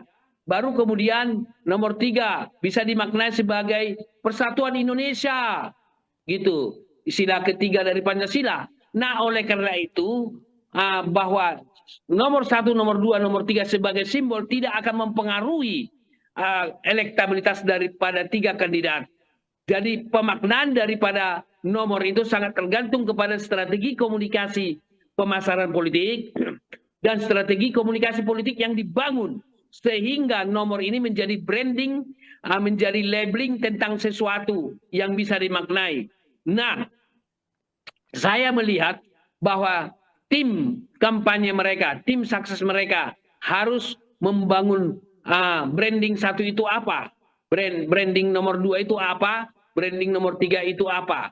Itu yang pertama. Yang kedua, bahwa ketika itu sudah dibangun brandingnya tersebut, maka sangat tergantung lagi branding itu punya relasi enggak, artinya terintegrasi enggak dengan program yang ditawarkan. Kalau visi misi saya pikir sangat abstrak ya, sulit untuk kita mendiskusikan itu karena sangat ideal dan sangat abstrak. Nah, kita bicara pada level program yang akan ditawarkan. Nah, program yang mereka tawarkan itu nyambung nggak dengan brand image 1, 2, dan 3 atau image yang dibangun ya tentang hal itu. Kalau nyambung saya kira akan lebih bisa diterima masyarakat. Katakanlah misalnya branding nomor 1 atau nomor 1 di branding sebagai apa gitu ya.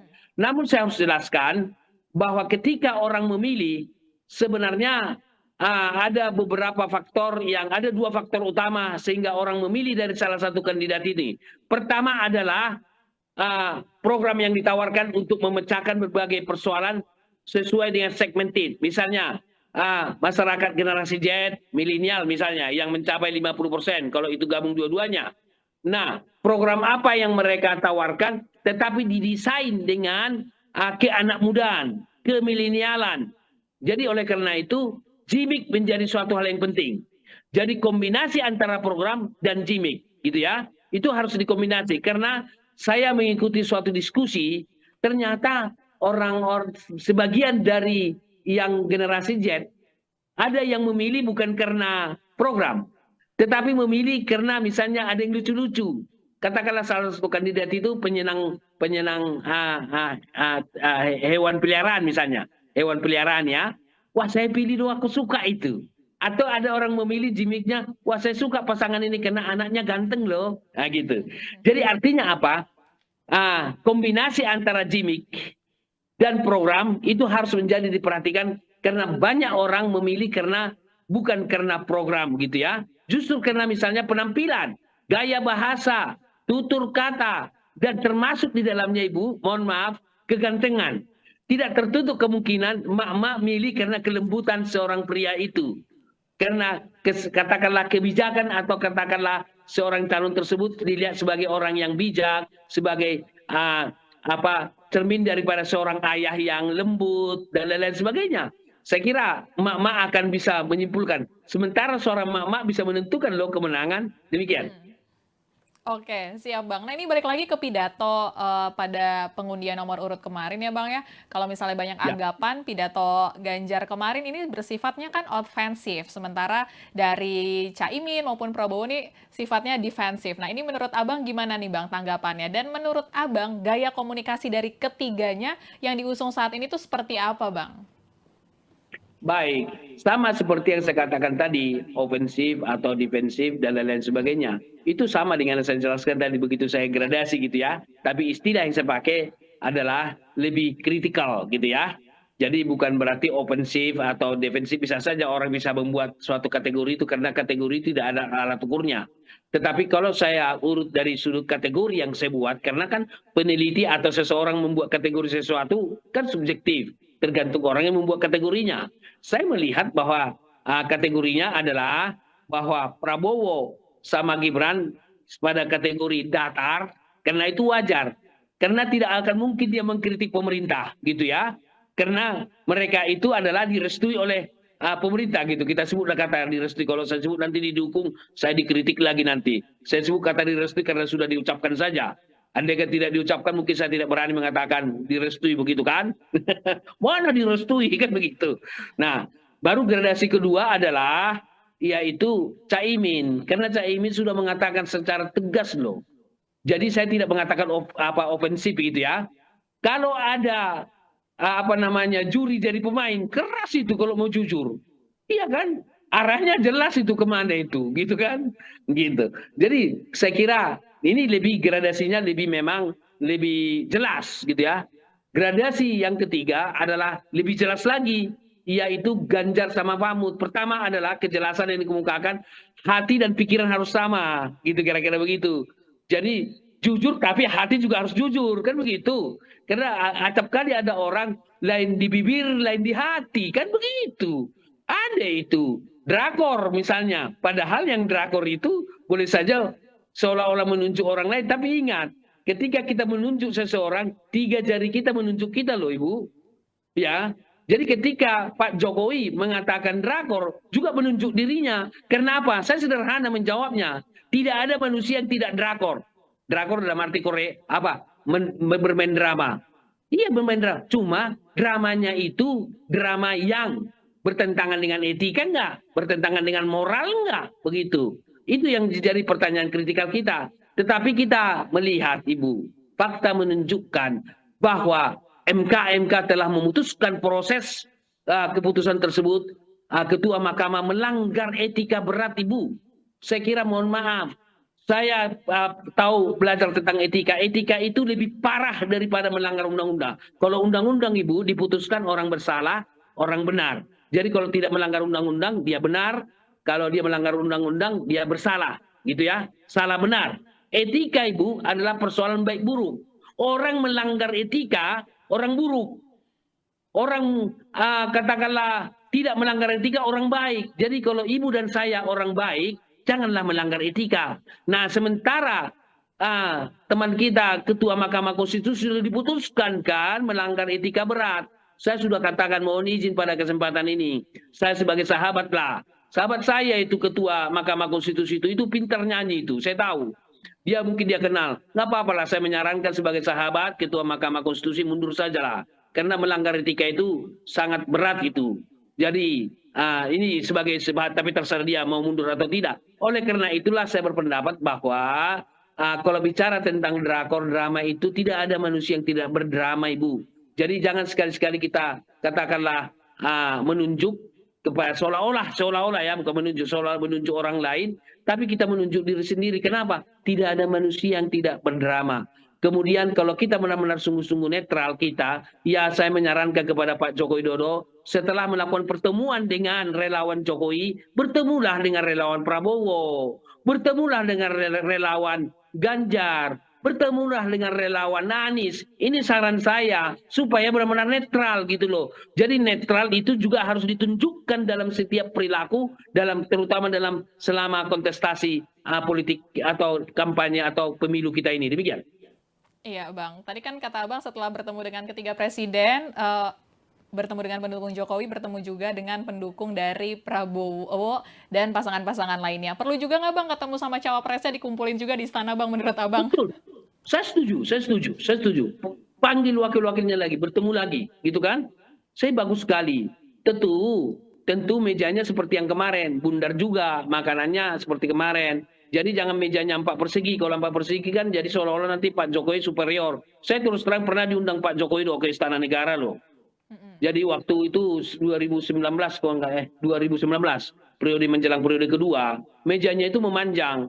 Waktu itu moderatornya ada, yaitu kepala KSP kita yang juga menteri, yang sekarang juga menteri koperasi, Teten.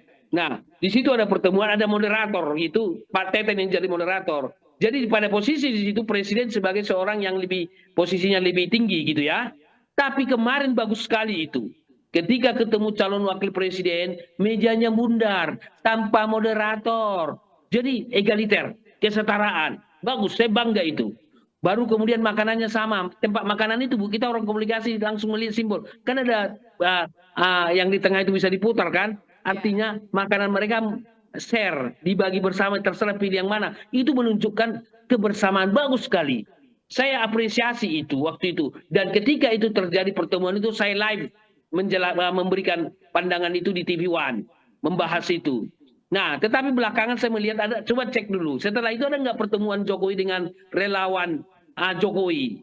Seharusnya dilanjutkan dengan bertemu relawan Prabowo, bertemu dengan relawan Ganjar, bertemu dengan relawan Anies. Wah, itu baru netral, gitu loh. Itu baru kita apresiasi lah. Jadi boleh jadi memang Bapak Presiden terlalu sibuk, nggak kepikir. Tapi oleh karena itu kita sebagai kritikus, sebagai pengamat memberikan masukan lah. Nggak apa-apa kan memberikan masukan kepada Bapak Presiden. Karena banyak yang dipikirkan. Nah oleh karena itu contoh-contoh semacam ini, seperti Ibu katakan ketemu Wakil Presiden, tidak ada salahnya juga ketemu Ketua Umum Partai. Iya, ketemulah kepada Megawati. Megawati sebagai Ketua Umum PD Perjuangan yang mengusung Ganjar, dan Jokowi sebagai Presiden, undang dong. Baru Ketua Umum partai, semua ketua umum partai gitu, atau satu-satu ketua umum itu, atau bersama semua ketua umum dan sekjen gitu ya, undang aja, nggak apa-apa, langsung kalaupun ada sesuatu yang disampaikan, sampaikan saja gitu ya, terbuka. Nah saya menyarankan kepada Pak Presiden, ini di-trigger dari pertanyaan Afia, karena wartawan ini debat-debat kan, itu tidak terpikir oleh saya, artinya bertemu Wakil Presiden. Saya kira atas dasar pertanyaan Afia muncul dalam pikiran saya. Saya menyarankan kepada Bapak Presiden, undanglah ketua umum partai. Jadi jangan misalnya ada hubungan relasi pribadi yang tidak baik gitu kan. Jangan dibawa baper lah. Ini persoalan bangsa gitu ya. Kalau ada persoalan pribadi, selesaikan secara pribadi di partainya. Jangan membuat suatu kebijakan atau apa yang merugikan negara. Nggak boleh begitu gitu kan.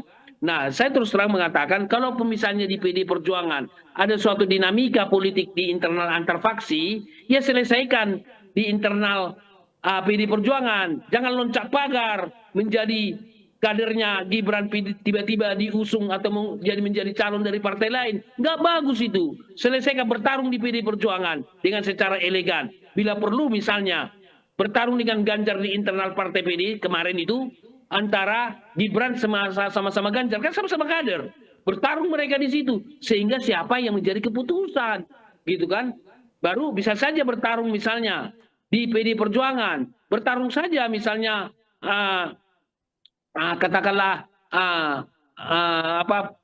Jokowi menjadi bisa saja sebagai pelanjut ketua umum partai, nggak apa-apa, tapi jangan loncat pagar. Saya terus terang Ibu, mohon maaf. Pada kesempatan ini saya mengatakan, saya termasuk tidak yakin Gibran itu jadi calon dari partai, bukan dari tidak mendukung Ganjar lah. Saya sudah katakan, nggak mungkin, nggak percaya saya. Saya katakan di berbagai stasiun TV terkemuka itu. Karena di kepala saya berpikir bahwa Gibran adalah kader ideologi PD Perjuangan. Tidak bahkan pindah.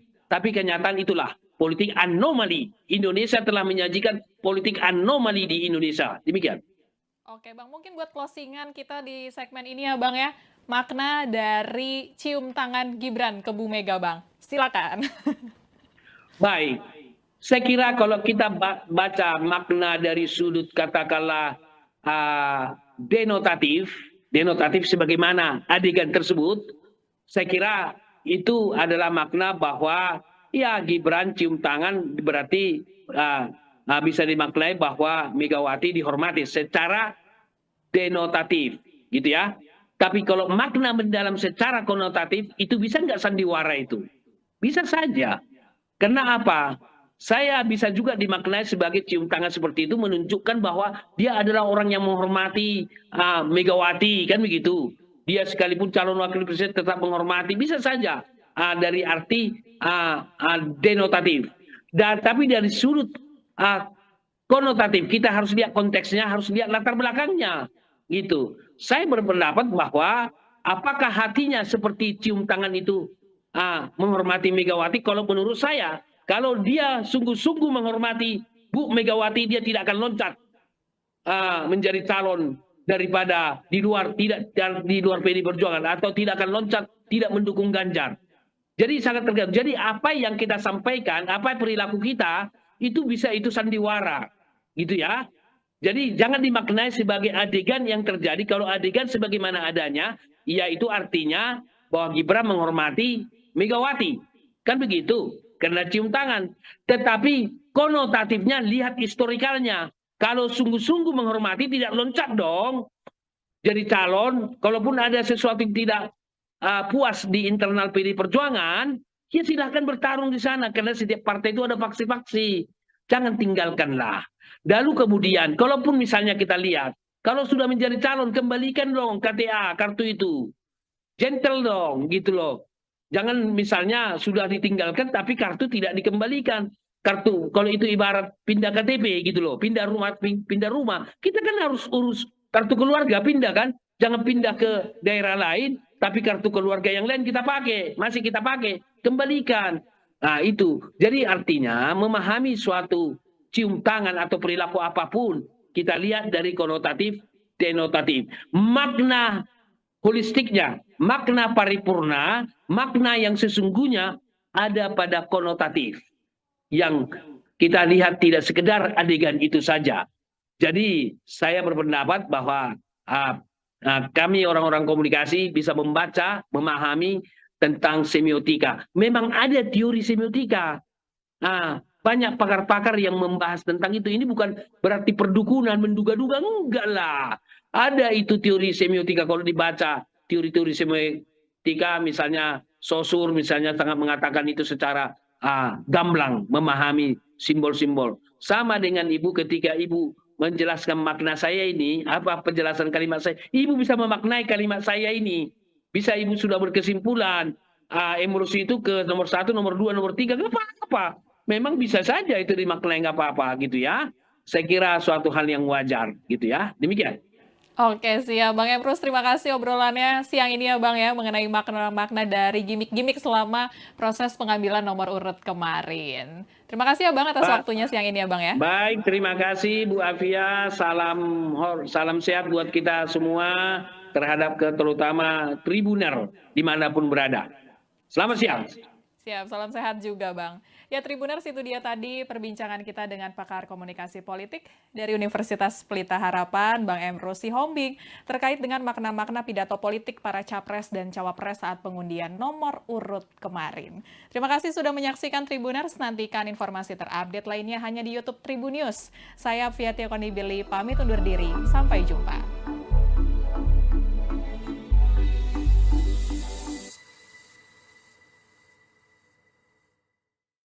Terima kasih sudah nonton.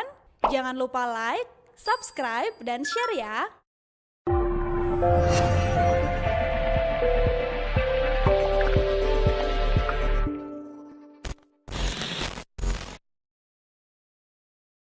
Caimin ini menurut saya makin ngomong makin menurunkan elektabilitas saya lihat. Harusnya ngomong tuh Anies kan, nggak usah Caimin. Setahu saya juga Gibran nggak siap berpidato di depan Ibu Mega kan. Mental psikologinya juga terganggu. Dia betul-betul mengambil jalan untuk perubahan, sisi perubahan. Ini yang saya tunggu-tunggu begini, pidato yang agak galak dikit, sang penantang. Tribuners, bersama dengan saya Nila Irda kembali menjumpai Anda dalam program Tribun News on Focus. Kita masih membahas terkait dinamika politik di tanah air. Hari ini saya bersama dengan pengamat politik sekaligus Direktur Eksekutif Foxpol Center, ada Bang Pangi Syarwi Caniago di sambungan Zoom. Bang Pangi, selamat datang di On Focus. Apa kabar? Kabar baik, Mbak Mila. Ya, terima kasih sekali Bang Pangi berkesempatan kembali untuk meluangkan waktunya berbincang bersama dengan saya. Hari ini saya ingin membahas dengan Bang Pangi terkait bagaimana kemudian pasangan Capres-Cawapres ini sudah resmi mendapatkan nomor urut, begitu ya, sudah melakukan pidato perdananya juga di depan gedung KPU. Sebagai pengantar, Bang Pangi bagaimana melihat apa yang terjadi semalam di depan gedung KPU ini, Bang? Ya, kalau kita lihat yang terjadi semalam sebetulnya tidak ada yang mengejutkan juga, sesuatu yang menurut saya biasa saja sih. Tetapi memang ada dua hal yang perlu kita pahami, adalah pidato 10 menit calon presiden kita ini, kemudian nomor urut yang mereka dapatkan. kemudian soal gala dinner. Paling 3 hal itu yang menjadi menarik untuk kita diskusikan lebih lanjut gitu Mbak Mila. Oke, ada beberapa hal yang menarik diantaranya nomor urut. Ini secara ketidaksengajaan kan juga nomor urutnya sesuai ya Bang Pangi, PKB nomor 1, kemudian Amin nomor 1, Gerindra dapat nomor partai 2, sekaligus Prabowo Gibran nomor 2, dan PDIP nomor 3, sekaligus Pak Ganjar Mahfud juga mendapatkan nomor urut 3. Ini apakah secara nomoring ini kemudian ada manfaat timbal baliknya untuk nomor partai juga dan juga pencapresan ini kalau dari kacamata Bang Pangi? Ya paling sebetulnya memang harapan dari Ganjar kemarin itu mendapatkan nomor urut 3 karena partai itu nomor urut 3 sehingga paling tidak untuk memudahkan untuk kampanye calon presidennya itu sama dengan nomor urut capresnya. Yang kedua adalah juga menguntungkan Pak Prabowo. Kebetulan partainya Gerindra, calon presidennya juga dari nomor urut 2. Tentu itu juga sangat membuat mereka happy lah, senang dan bahagia.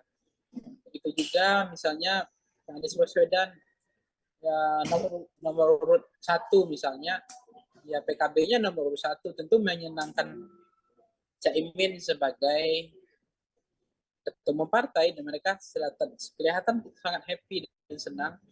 Dan soal bagaimana korelasi hubungannya sebetulnya tidak terlalu signifikan dan tidak menjadi hal yang sangat penting juga bahwa nomor urut itu menjadi penting untuk elektabilitas karena nomor urut itu sebetulnya pengaruhnya tidak signifikan. Tapi kalau untuk memudahkan orang untuk memilih calon presiden wakil presiden, iya sangat terbantu lah. Tapi efek ekor jasnya terhadap partai maupun terhadap calon presiden itu menurut saya nggak terlalu berefek. Karena nanti kan orang cenderung memilih calon presiden itu, memilih partai itu dua hal yang berbeda. Bisa saja dia split, bisa straight ticket voting. Orang milih partai bisa karena ketua umumnya atau calon presidennya, bisa juga sebaliknya orang memilih presiden karena partainya dan seterusnya. Jadi efeknya tidak terlalu signifikan. Efeknya tidak terlalu signifikan untuk keputusan nomor urut yang kemudian terjadi semalam begitu ya Bang Pangi. Yang menarik lainnya yang tadi juga sempat disinggung Bang Pangi, ini kan pidato perdana bisa saya katakan ketiga capres yang seluruhnya ada di sana, ada di satu lokasi yang sama begitu bersama dengan sejumlah ketua umum partai juga. Kita akan melihat satu persatu dari pidato pasangan Amin terlebih dahulu. Bang Pangi, kan ini mengibaratkan timnas begitu ya, yang kemudian sama halnya dengan permainan sepak bola, apabila ada kecurangan ya juga harus ditindak. Bagaimana Bang Pangi melihat pidato yang disampaikannya oleh Caimin ini? Ya Mbak Mila, kalau saya melihat pidatonya Caimin ini, pidatonya lebih apa namanya ya, lebih di tengah gitu, tidak terlalu ke perubahan dan tidak juga terlalu keberlanjutan. Jadi mereka seperti pemecah gelombang saja, seperti pemadam kebakaran saja, dan tidak ada yang menarik dari pidatonya Caimin sebetulnya, karena lebih kepada himbauan, lebih kepada bagaimana pemilu yang teduh ya, pemilu yang penuh gembira, riang dan gembira dan seterusnya. Jadi kalau kita mencermati dari pidato Caimin, itu pidatonya datar-datar angin saja. Jadi tidak ada yang menarik. Narasinya tidak terlalu menarik untuk dilihat masyarakat itu. Narasinya itu narasi yang datar dan tidak ada nilai yang kuat untuk membuat, padahal ini momentum yang paling tepat untuk 10 menit ini dimanfaatkan untuk mengambil empati rakyat. Inilah kegagalan dari pasangan ini, tidak bisa membagikan ini peran, saya bilang. Anies Baswedan bisa ngambil peran ini dengan baik. Jadi walaupun ini bukan debat, tapi seolah-olah mereka kehilangan momentum. Jadi mereka tidak mendapatkan empatik dari rakyat karena tidak ada yang di pidato ini, tidak ada nilainya, tidak ada yang terlalu menarik untuk dilirik oleh masyarakat. Jadi ini seperti pidato orang lagi khutbah saja, gitu. Seperti khutbah di mengajak himbauan seperti sosialisasi KPU, pidatonya tidak ada nilainya. Oke, seperti hanya sekedar halnya sosialisasi KPU tidak ada nilainya. Apakah kemudian keputusan dari tim pemenangan meminta Caimin begitu ya, yang kemudian berpidato dan bukan capresnya Pak Anies Baswedan ini, menurut Bang Pangi adalah hal yang salah strategisnya? Menurut saya momen ini harusnya dimanfaatkan Anies untuk meyakinkan publik, udah mulai untuk menggas gitu. Sampaikan lagi ide-ide perubahan itu seperti apa gitu. Jadi itu yang saya sebut ini seperti imajinasi yang tidak jelas. Perubahan yang apa nggak jelas juga. Apa perubahan yang mana gitu. PKB itu juga dari bagian dari pemerintah kan. Dan selama ini juga menjadi partai penguasa. Jadi kok nggak ada narasi ide-ide tentang perubahan itu. Gagasan-gagasan perubahan itu nggak ada.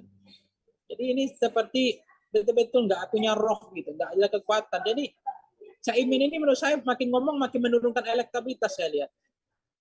Harusnya ngomong tuh Anies kan, nggak usah Caimin. Gitu. Jadi Caimin ini menurut saya nggak pas. Gitu.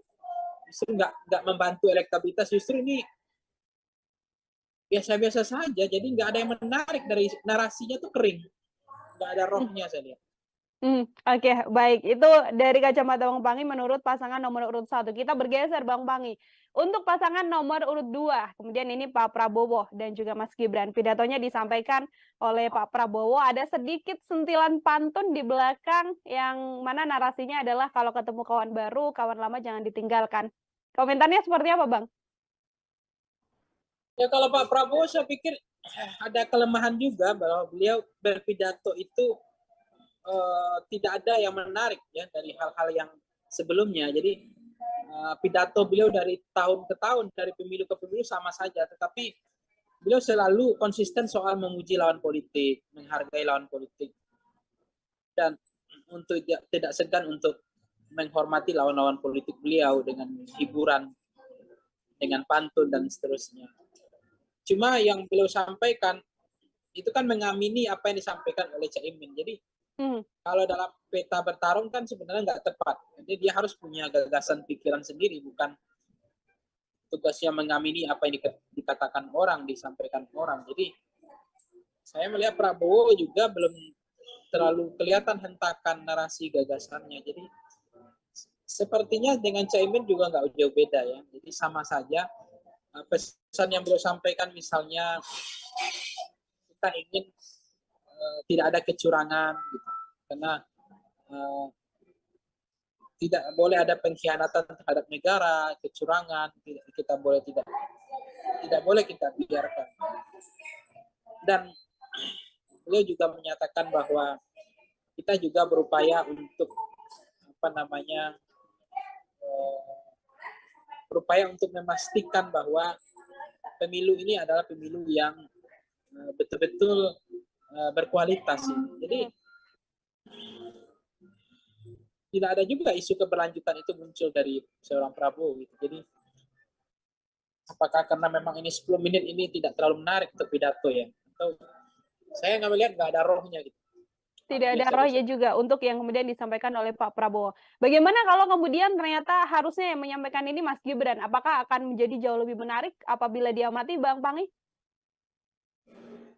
Ya, setahu saya juga Gibran nggak siap berpidato di depan Ibu Mega kan. Psikologinya juga terganggu. Karena seorang orang yang menyakiti orang lain tentu agak ragu juga untuk berpidato di depan orang lain. Jadi saya lihat juga Gibran terkesan tidak berani aja. Terkesan tidak berani karena di momen itu hadir pula begitu ya Ketua Umum PDI Perjuangan Bu Megawati Soekarno Putri. Oke, Bang Pangi, kalau Ganjar Pranowo dan juga Mahfud MD, Bang Pangi melihatnya seperti apa? Ada serangan juga ini kalau bisa kita amati yang kemudian belakangan ini kita disajikan dengan drama dan nepotisme sebagainya. Bang Pangi bagaimana komentarnya melihat pidato dari Ganjar semalam? Dan saya kalau dengan Ganjar saya sangat senang pidatonya. Itu baru pidato sang penantang. Gitu.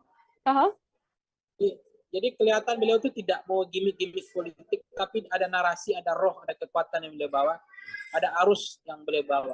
Jadi menurut saya Ganjar cukup bagus dalam konteks ini pidatonya dibanding dua hal yang tadi ya. Dia betul-betul mengambil jalan untuk perubahan, posisi perubahan. Ini yang saya tunggu-tunggu begini, pidato yang agak galak dikit gitu, sang penantang.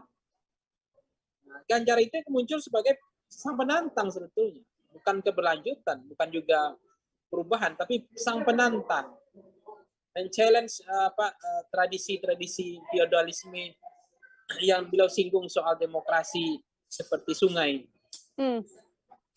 kadang-kadang lurus, kadang berbelok.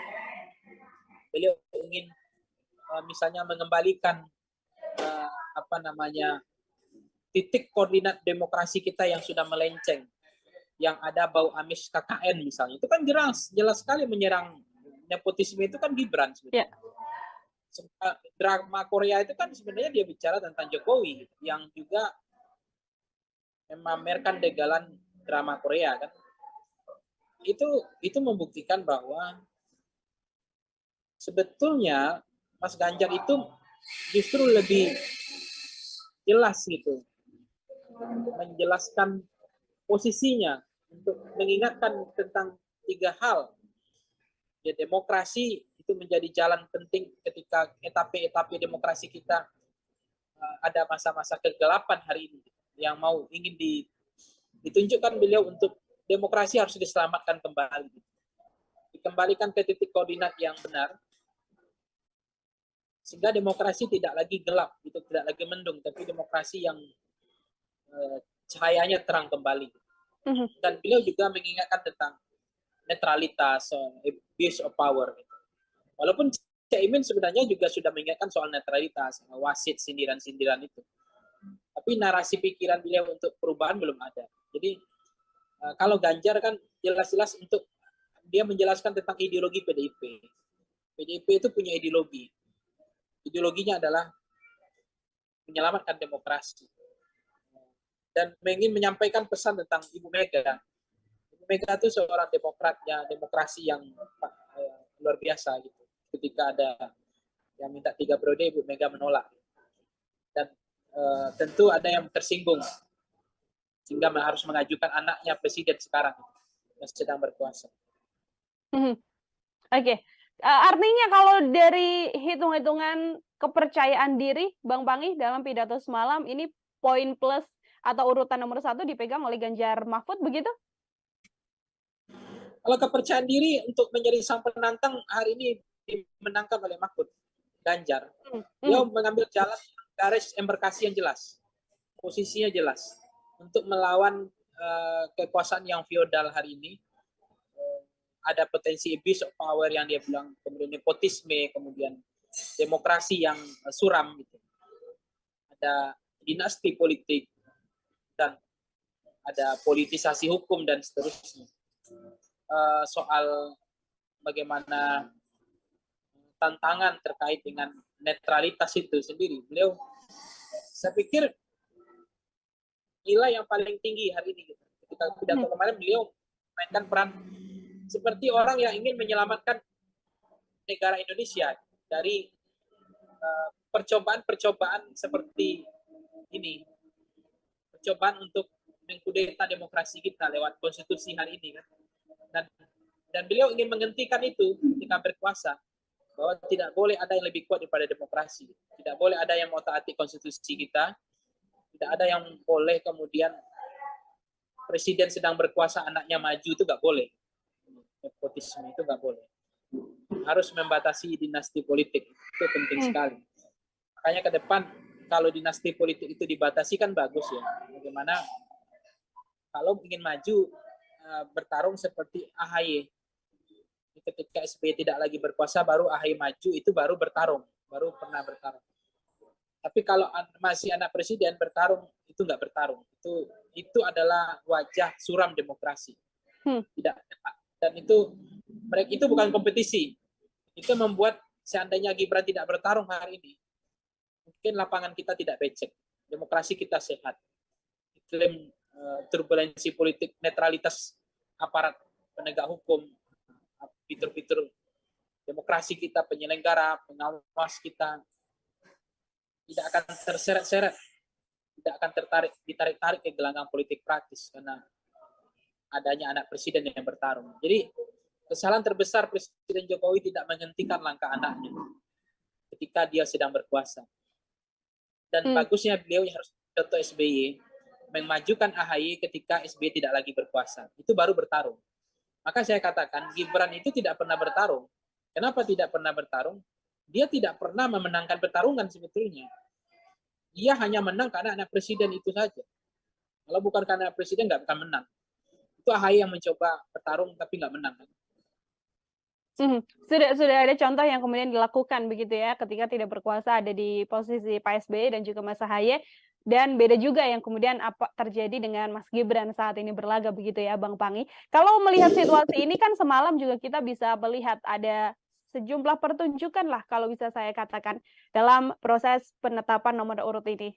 Saya mulai dari sikap kemudian kedatangan Bu Megawati yang disambut juga oleh hormat dan sapaan dari Mas Gibran, salim, bahkan ada Mas Kaisang juga yang kala itu bersimpuh di hadapan Bu Megawati. Melihat potret ini, Bang Pangi seperti apa? Yang begitu-gitu itu nggak perlu. Itu gimmick namanya. Kalau nunduk-nunduk tapi menanduk orang nggak penting menurut saya. Yang penting itu adalah perbuatan, bukan gaya-gayaan begitu. Nunduk-nunduk, bertekuk lutut itu nggak penting. Itu kalau perbuatan kita nggak ada akhlaknya. Jadi yang penting itu menurut saya bukan gimmick orang bertekuk lutut, bukan gimmick membungkukkan badan, tapi perbuatannya itu bagaimana, itu yang penting. Jadi nggak penting menurut saya gimmick-gimmick kayak gitu. Kita ini yang penting itu adalah perbuatannya, akhlaknya, tingkah lakunya, bukan gaya-gaya bertekuk lutut begitu. Termasuk yang kemudian dilakukan oleh Prabowo Subianto, Bang Pangi, ini kan sempat hormat juga pada Bu Mega, yang kita tahu kan belakangan Pak Prabowo ingin sekali bertemu dengan Bu Mega, namun kesempatan semalam yang kemudian membuat keduanya bisa bertemu. Sikap yang dilakukan oleh Prabowo Subianto juga sama halnya dengan yang Anda sampaikan tadi terhadap Gibran dan juga Kaisang? Ya kalau Pak Prabowo itu kan beda. Memang karakter beliau kan senang menghormati lawan politiknya, senang menyanjung lawan politiknya, dan itu berbeda. Panggung depan dengan panggung belakang nggak pernah beda sama. Kalau beliau beda, beliau itu apa yang ada itu yang terlihat. Tapi yang model-model yang lain tadi yang diomongin, ini kan lagi pemilu, lagi hobi pemilu sen kanan belok kiri, ini lagi terjadi model-model begini lagi viral sekarang, lagi sering terjadi. Dan kita nggak tahu nanti presidennya ngomong pemilunya tidak boleh mudah diintervensi, jangan-jangan sebaliknya. Kemudian presidennya juga ngomong yang miring-miring gua pecat, justru yang nggak miring yang nggak dipecat kan gitu. Jadi makin nggak jelas sebetulnya.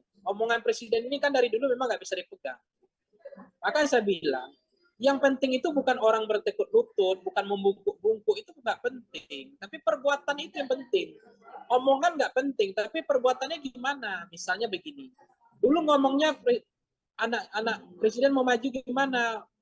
Ngomongnya masih 2 tahun, nggak mungkin. Konstitusi juga tidak mungkin. Baru memimpin 4 kecamatan, gitu. Nggak mungkin lah Gibran maju. Terus ditanya lagi gimana? Pengalamannya juga belum ada. Terus ditanya lagi gimana soal wali kota Solo ini? Dia tanya ke partai, yang ngurus partai, yang ngajukan calon presiden partai, bukan saya. Nah, semua partai politik akhirnya membebek kepada kekuasaan. Kan? Kemudian presiden gimana anaknya, maju nggak? Tanya ke MK, yang ngurus presiden itu MK bukan saya. Tiba-tiba MK-nya bekerja, intervensi dan tekanannya begitu luar biasa dengan pamannya itu kan. Nah, akhirnya gol lah. Konstitusi kita di otak-atik itu dengan norma baru, dan itu baru sejarah pertama kali di dunia konstitusi bisa diotak-atik hanya untuk kepentingan anak presiden. Nggak pernah ada sejarahnya sebelum. Lukanya dalam itu, cacat demokrasinya dalam sekali. Nah, itu yang disebut dengan mendung demokrasi itu. Ternyata jadi juga. Habis itu anak presiden gimana, maju nggak? Ya tanya kepada rakyat, serahkan kepada rakyat, jangan tanya ke saya. Terus ditanya terakhir, nah presiden maju nggak? Wali kota Solo. Orang tua itu tugasnya merestui dan mendoakan. Ini kan nggak bisa dipegang, Pak. Inkonsisten. Nggak ada ketauladanan. Omongan nggak bisa dipegang, apalagi perbuatan. Jadi menurut saya nggak penting membungkuk-bungkuk itu, bertekuk lutut sama, nggak terlalu penting. Yang penting itu perbuatan, kok. Bukan.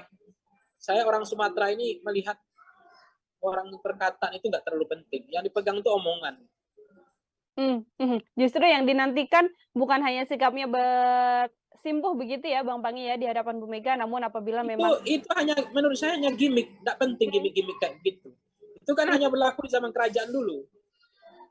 Bertemu dengan raja itu membungkuk-bungkuk gitu ya, sampai ada yang bersimpuh-simpuh, ada yang berjalan setengah kilo itu kan sampai ketemu raja kan. Ya, tapi bukan saya nggak, mohon maaf, bukan saya tidak menghormati raja gitu. Tapi maksud saya begini, yang penting itu adalah perbuatan, bukan sikap gimmick-gimmick model begitu. Perbuatannya gimana? Gitu. Itu yang penting. Perbuatan ini apakah kemudian yang dimaksud Bang Pangi adalah sikap dari Mas Gibran juga untuk mengembalikan KTA PDIP dan menyatakan diri untuk mundur dari partai seperti itu, Bang? Ya, jawaban Mbak kan, Mbak Nila sudah tahu jawabannya. Bagaimana pulang nampak punggung, ya. Bagaimana kemudian pulang nampak punggung, termasuk dengan kita kan juga melihat bagaimana respons dari Bu Mega yang ia menyambut namun tidak berlebihan dan sebagainya, masih tetap duduk di kursinya. Menurut Bang Pangi, sikap Bu Megawati ini adalah seperti apa dari kacamata Abang? Ya karena Ibu Mega itu nggak bisa berpura-pura, Mbak. Ibu Mega itu kan tokoh bangsa, negarawan yang menjaga demokrasi kita selama ini. Gatekeeper. Kalau seandainya Bu Mega nggak ada, itu kemarin 3 periode itu jadi kok. Bahkan presiden seumur hidup itu bisa jadi kemarin. Cuma yang bisa menghentikan itu kan Ibu Mega kemarin. Itulah ideologi garis partai PDIP. Yang punya ideologi yang jelas. Yang punya platform yang jelas. Yang punya garis pembeda dengan partai-partai lain. Jadi Ibu Mega itu nggak bisa membohongi dirinya, senyum-senyum, habis itu nusuk orang dari belakang, nggak bisa. Ibu Mega itu tipenya kan apa adanya. Apa yang di depan itu yang tampak depan, itulah yang sebenarnya. Jadi Ibu Mega kalau kemudian harus cipiki kanan, cipiki kiri, ada juga orang begitu, Mbak. Cipiki kanan, cipiki kiri, senyum-senyum, habis itu mati semua orang, tertiarap semua orang, banyak. Tapi ada juga tipologi karakter orang, dia nggak bisa membohongi dirinya gitu. Nah, itulah Ibu Mega saya lihat, apa yang ada nampak, itulah yang ada. Maka Ibu Megawati kadang-kadang kalah dalam politik kadang-kadang. Tapi ya saya pikir itu paling tulus ya, paling ikhlas itu. Jadi Ibu Mega kan setahu saya pernah menjadi calon presiden, Mbak. Dia presiden yang kalah incumbent itu pernah. Itu pemilu paling berkualitas loh itu. Pemilu paling hebat di Indonesia itu. Itu eranya Bu Mega. Bagaimana Mbak pemilu incumbent itu bisa kalah gitu. Nah, itu hanya ada di era Presiden Megawati. Artinya apa yang memang terjadi dan dilakukan oleh Bu Mega semalam adalah memang ada pemilu-pemilu partisan, perangkat hukum atau perangkat aparat-aparat kemudian bermain-main mata, aparat intelijen bermain mata, nggak ada. Dan kemudian di zaman itu juga penyelenggara, petugas pemilu itu tidak partisan. Kemudian perangkat-perangkat hukum tidak digunakan untuk membungkam lawan-lawan politik atau untuk menakut-nakuti lawan politik atau menggunakan kartu truf untuk semua partai politik mengusung Megawati. Nggak ada di zaman itu. Atau mencari orang-orang bermasalah sebagai ketua lembaga negara, sebagai ketua umum partai, kemudian kartunya dikunci, habis itu membebek pada kekuasaan, nggak ada di zaman itu. Jadi saya katakan pemilu yang paling demokratis itu era Megawati. Termasuk ya juga dilakukan oleh sikap Bu Megawati semalam yang tidak merespon berlebihan seperti itu ya Bang Pangi ya, karena memang sosoknya Bu Mega adalah sosok yang seperti itu dari kacamata Bang Pangi. Ini kan juga yang kita tahu Bang Pangi, Prabowo Gibran hadir, banyak pihak yang mengatakan kingmaker-nya adalah Presiden Joko Widodo sendiri. Kalau kita melihat sosok dari Prabowo Subianto kan sedikit berbeda dari sosok Prabowo Subianto yang sebelumnya terlihat bagaimana garangnya, lalu sekarang justru yang lebih banyak potret dilihat oleh publik, jogetnya, kelucuannya. Bang Pangi melihat situasi ini seperti apa? Yang jelas saya pikir aslinya Pak Prabowo yang asli seperti pidato tadi malam, tidak mau berpura-pura, itu bagus. Tapi saya nggak tahu setelah ada toxic baru pencitraan di tengah-tengah beliau hari ini. Beliau harus mengubah peta politiknya seolah-olah menjadi humoris. Toxic politik itu kan di inner circle-nya, Mbak. Konsultannya yang pencitraannya dibangun image pencitraan seolah kembali orang yang yang betul-betul tidak terlalu kaku, tidak terlalu militer gitu ya. Tapi saya nggak tahu ya, apakah Pak Prabowo bisa menjadi Prabowo era baru gitu. Prabowo sekarang berbeda dengan Prabowo sebelumnya. Ini era baru Prabowo yang berbeda dengan Prabowo sebelumnya. Ya kalau itu dilakukan itu berarti kan tidak genuine lagi Mbak, tidak original lagi. Karena yang aslinya Pak Prabowo ya aslinya begitu. Apa yang tampak seperti Ibu Mega tidak ada yang ditutupi dan tidak pernah ragu memuji lawan politiknya. Tidak pernah ragu meragukan lawan politiknya, mengakui lawan politiknya tidak pernah ragu. Dan pidatonya ya berapi-api kayak malam tadi. Tidak ada yang boleh curang. Kalau curang berarti kita mengkhianati demokrasi. Itu bagus sekali pidatonya. Asli genuine itu. Namun yang berbeda kemudian dengan sikap tertawa dan juga joget yang dilakukan oleh Prabowo ini dua hal yang kemudian berbeda dari pidato yang disampaikan. Apa yang menurut Bang Panggi kemudian bisa mengubah sosok Prabowo tidak lagi menjadi Prabowo layaknya kala pidato, namun lebih banyak sisi humoris yang ditunjukkan? Ini apakah bagian dari strategi juga untuk menggait banyak suara dan menaikkan elektabilitasnya, Bang? Ya, yang setahu saya Pak Prabowo yang dulu beda dengan Prabowo sekarang karena ada orang yang mencitrakannya, ada orang yang mendesain, ada operator politiknya yang sedang membranding beliau untuk sesuai dengan selera anak muda, selera Gen Z dan milenial.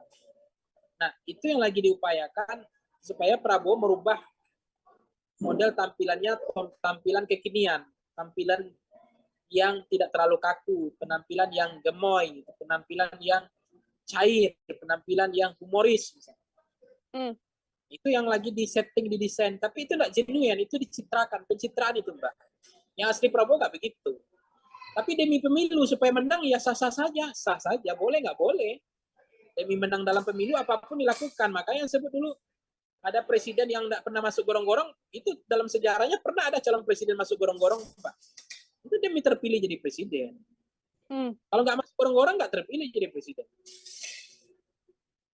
Bagaimana kemudian bisa mencitrakan diri di hadapan publik seperti itu ya, Bang Panggi, agar bisa menggait banyak suara. Bang Panggi, terakhir dari saya, apakah peta elektabilitas pasangan saat ini sudah bergeser atau sudah ada perubahan, Bang Panggi? Atau seperti apa dari yang sudah dilakukan oleh Bang Panggi? Ya, saya mencermati, Mbak. Hasil survei Foxpro terakhir itu kan Prabowo itu 36. Ganjar 30, Anies 26%. Itu artinya apa? Tidak ada satu putaran, belum ada. Yang kedua, akan ada kemungkinan cawapres kita ini kemungkinan tidak terlalu mendongkrak elektabilitas capres. Kehadiran Mahfud MD, kehadiran Gibran atau kehadiran dari Caimin tidak terlalu mendongkrak elektabilitas. Efeknya masih terbatas. Jadi peta sejauh ini itu tidak berubah keadaan, masih keadaan lama. Belum ada peta baru, peta lama semua. Jadi saya meyakini pemilu ini belum selesai. Jadi, ada juga orang mengatakan katanya pemilu itu satu putaran. Tapi itu menurut saya sesuatu yang tidak terukur gitu. Hati-hati membilang pemilu satu putaran. Itu kalau mengiring opini, bandwagon efek jangan terlalu gitu-gitu amat.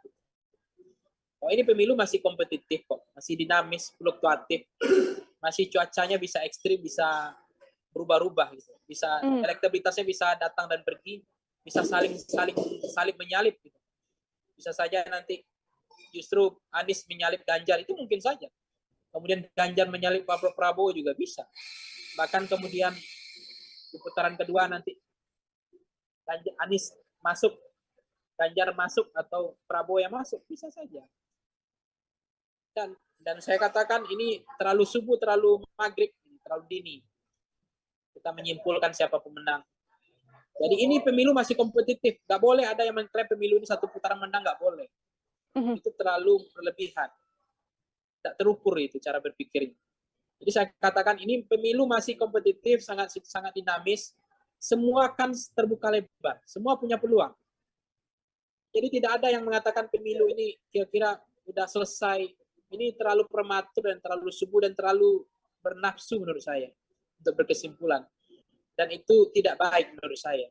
Tidak terukur, harus hati-hati untuk mengukur itu. Jangan lihatlah tren nanti. Tren itu akan kelihatan bisa berbeda. Jadi jangan terlalu cepat mengambil kesimpulan, terlalu subuh mengambil kesimpulan. Nggak boleh. Nggak boleh begitu cara untuk menang. Ini pemilu masih kompetitif kok.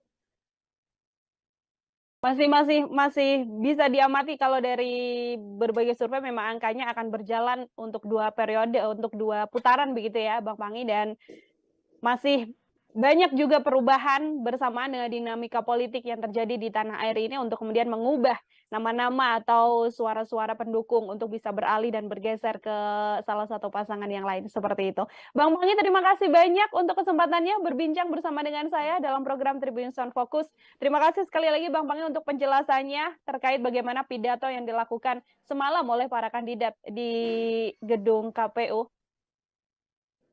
Ya, makasih Mbak Nila. Tribuners, demikian program Tribun Sound Fokus hari ini bersama dengan saya, Nila Irdah. Nantikan juga obrolan lainnya bersama dengan narasumber untuk membahas tema-tema yang lainnya juga. Saya Nila Irdah pamit undur diri. Terima kasih dan sampai jumpa. Download Tribun X sekarang. Menghadirkan lokal menjadi Indonesia. Pak Iwan sebagai presiden pribadi lebih suka menggunakan SOP ala FIFA itu atau kebiasaan kita yang sebelumnya kalau di Liga 1 polisi masuk ke dalam, ngamanin dan seterusnya itu bagaimana itu Pak? Jujur Li, ya. Jujur Li, honestly ya, secara jujur saya mengatakan kita harus sudah mengadopsi seperti FIFA Mas Febi. Ke arah sana ya. Kenapa demikian? Apakah Pak Iwan sebelumnya mengetahui SOP ini sebelum? Jujur saya katakan, ini merupakan pengalaman yang luar biasa bagi saya. Jadi pengalaman pertama? Ini pengalaman pertama. Saya bersyukur sekali saya berada di sini pada momen yang seperti ini. Selama bertugas menjadi Kapolresta Solo ini Pak, apakah Bapak merasa ini tugas yang paling berat yang sepanjang karier Bapak sekarang jadi Komisaris Besar Polisi? Assalamualaikum warahmatullahi wabarakatuh. Salam damai sejahtera buat kita semua. Shalom, Om Swastiastu, Namo Buddhaya, dan salam kebajikan. Saya Febi Mahendra Putra, Direktur Pemberitaan Tribun Network. Tribun Network, Kota Solo, Jawa Tengah, kini menjadi tuan rumah penyelenggaraan Piala Dunia untuk usia 17 tahun. Tentu ini acara bukan kaleng-kaleng, termasuk bagaimana mengamankan acara yang luar biasa ini. Dan bersama saya telah hadir Bapak Kapolresta Solo, Komisaris Besar Polisi Iwan Saktiadi. Nanti beliau akan ngobrol dengan saya mengenai gimana sih uniknya pengamanan acara Piala Dunia usia 17 tahun. Assalamualaikum Pak. Waalaikumsalam warahmatullahi wabarakatuh. Pak Kapolres luar biasa ini. Tentu Pak Kapolres bisa bercerita pengalaman Bapak sebagai orang yang bertanggung jawab terhadap pengamanan acara Piala Dunia usia 17 tahun ini Pak. Silakan Pak Kapolres. Ya, memang betul disampaikan beliau tadi, Pak Febi. Jadi bahwa ini merupakan pengalaman yang luar biasa. Dan tentunya kita sebagai masyarakat Indonesia, ya bangsa Indonesia bangga.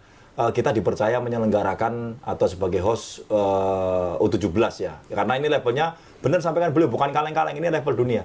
Meskipun Solo ini ketempatan saat ini adalah 4 negara, yaitu Mali, Kanada, Spanyol, serta Uzbekistan. Sementara dan rencananya ke depan insya Allah akan diselenggarakan semifinal dan finalnya ada di sini.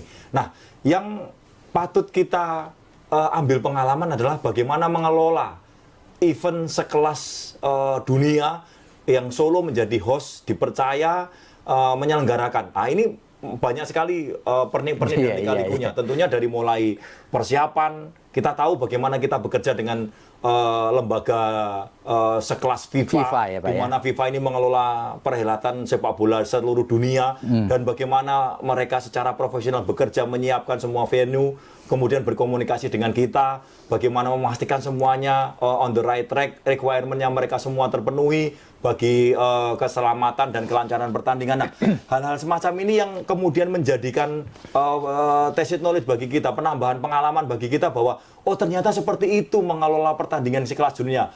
Ya insya Allah mungkin kedepannya kita bukan hanya U17, mungkin U23, bahkan mungkin kita akan menyelenggarakan World Cup yang benar-benar menghadirkan pemain-pemain kampion kelas dunia yang ada di Indonesia. Tentunya bukan hanya Solo ya, karena memang venue-nya tidak venue-nya tidak hanya 1-2, tapi membutuhkan banyak venue. Sementara di Solo sendiri kita kedatangan sementara 4 tim, di mana 4 tim ini juga supportingnya cukup besar. Stadion intinya ada di Manahan, stadion pendukungnya ada di Buluan yang masuk wilayah Karanganyar, ada di Siwaru, kemudian ada di Kota Barat, serta ada di daerah Banjarsari. Nah, stadion pendukung ini pun juga sama perlakuannya, harus benar-benar sesuai dengan standar. Inilah yang kita belajar. Oh, ternyata seperti itu mengelola sebuah perhelatan kelas dunia yang memang harus rigid. Semuanya tidak boleh ada yang terlewat itu. Bedanya apa, Pak Iwan? Kalau boleh diceritakan. Apakah polisi hanya bisa muncul di ring tertentu dan tidak boleh ada yang boleh pakai seragam, ada gimana Pak? Bedanya? Itu yang kita sampaikan. Ternyata ada sesuatu yang sangat jauh berbeda. Bagaimana kita mengelola kami katakan Liga Indonesia ya, Liga 1 seperti itu. Karena kehadiran kami ada di lapangan bagi Liga 1 itu hal yang masih dalam tanda kutip hal yang bahkan seperti sebuah keharusan. Namun tidak dengan perhelatan ini. Kita betul-betul hanya berada pada ring di luar ring 1. Mereka sudah tentukan perimeter ring 1 itu adalah lapangan dan beberapa pagar yang sudah mereka tentukan ukurannya. Kita benar-benar tidak boleh masuk di sana. Jadi di ring 1 itu polisi berseragam nggak bisa masuk? Tidak diizinkan, karena memang itu ketentuan dari mereka. Pertimbangannya apa? Tentunya FIFA punya standar tersendiri ya. Kita sebagai host, kita mematuhi standar operasional prosedur FIFA dalam mengelola sebuah tandingan, kita ikuti. Dan saat ini yang sudah kita jalani ini berarti sudah pertandingan ke-3. Ini kita menjalani SOP yang ditetapkan oleh FIFA dalam kondisi yang memang seperti mereka inginkan. Jadi pos-pos pengamanan itu berada di luar pagar Manahan. Sehingga polisi bekerja sama dengan stakeholder yang lainnya, itu ada TNI dan lain sebagainya, itu berada pada ring luar yang memang FIFA tentukan sebagai perimeter. Disitulah posisi keamanan berada. Seperti itu, Mas. Nah, kalau di dalam, meskipun tidak pakai uniform, polisi juga nggak boleh masuk? Yang ada di lingkup pertandingan adalah orang yang sudah terverifikasi. Jadi mereka menggunakan barcode, menggunakan sistem zonasi yang betul-betul mereka kontrol semuanya. Mereka ada direktur pertandingannya, ada direktur keamanannya, yang mereka bagi semuanya sehingga betul-betul orang yang ada di lokasi adalah di samping penonton. Penonton pun juga sudah disalurkan mengenai pintu-pintu khusus dengan scanning-scanning tertentu, dengan kontrol dari tiket yang sudah didistribusi secara online. Seperti itu. Jadi memang menyelenggarakan secara rigid. Nah, pengalaman ini mungkin bisa menginspirasi kita. Kedepannya menyelenggarakan Liga 1 atau mungkin liga yang lainnya di Indonesia, perhelatan olahraga sepak bola, betul-betul menjadi sport tourism. Artinya betul-betul menjadi sebuah industri olahraga yang mampu istilahnya memberikan, bahasa anak sekarang itu cuan, ya, bisa memberikan keuntungan, benefit. Namun demikian juga elaborate kemampuan Indonesia bersaing di kancah dunia dengan dukungan tadi itu supporter yang arif dan bijaksana, supporter yang partisipatif, supporter yang tertib, sehingga tim yang didukungnya kemudian pola-pola pembinaan, lapis-lapis kekuatan dari mulai U17, U23, 20, 23 sampai dengan senior itu mampu berbicara di level dunia. Nah, itu kalau terjadi satu hal yang tidak diinginkan, misalkan ada penonton masuk ke lapangan, terus siapa yang tanggung jawab ini? Yang ngurusin siapa nih? Di sana ada senior security officer. Mereka yang akan menentukan itu ditangkap, kemudian diserahkan ke siapa, sebelum diinvestigasi secara internal. Jika ada pidananya diserahkan ke kami Polri, ya, atau aparat keamanan setempat, bahasanya mereka seperti itu. Ada etapenya seperti itu. Jadi polisi nggak boleh masuk? Sama sekali tidak boleh. Meskipun misal kalau tidak diminta ada orang lari-lari masuk? Tidak diizinkan. Karena memang lokasi kami ada di luar. Lokasi kami di luar. Sehingga mungkin saya membaca pola pikir mereka bahwa memang industri olahraga itu sudah seharusnya aman bagi semuanya. Everybody happy lah di situ lah. Tidak boleh ada gangguan-gangguan. Mohon maaf, olahraga ini kan bahasa universal ya. Artinya dari olahraga itu mereka akan mengirim bahasa-bahasa mengenai kedamaian, bahasa-bahasa mengenai kesetaraan, bahasa-bahasa mengenai ketidakadaan rasisme dan lain sebagainya. Nah, termasuk dengan aparat keamanan. Mereka menjauhkan citra bahwa olahraga ini adalah tempat orang berkelahi, rame, dan walaupun mungkin fanatisme supporter ya, mendukung tim kesebelasannya, kesayangannya, dan lain sebagainya, tapi bukan itu konteks yang mereka bawa. Pesannya, moral yang mereka sampaikan itu kalau saya menangkap sebagai pengelola keamanan, itu yang mereka sampaikan bahwa sudah seharusnya lah industri olahraga itu menyenangkan buat semuanya. Begitu. Ya, Pak Iwan, kalau penggunaan senjata bagaimana?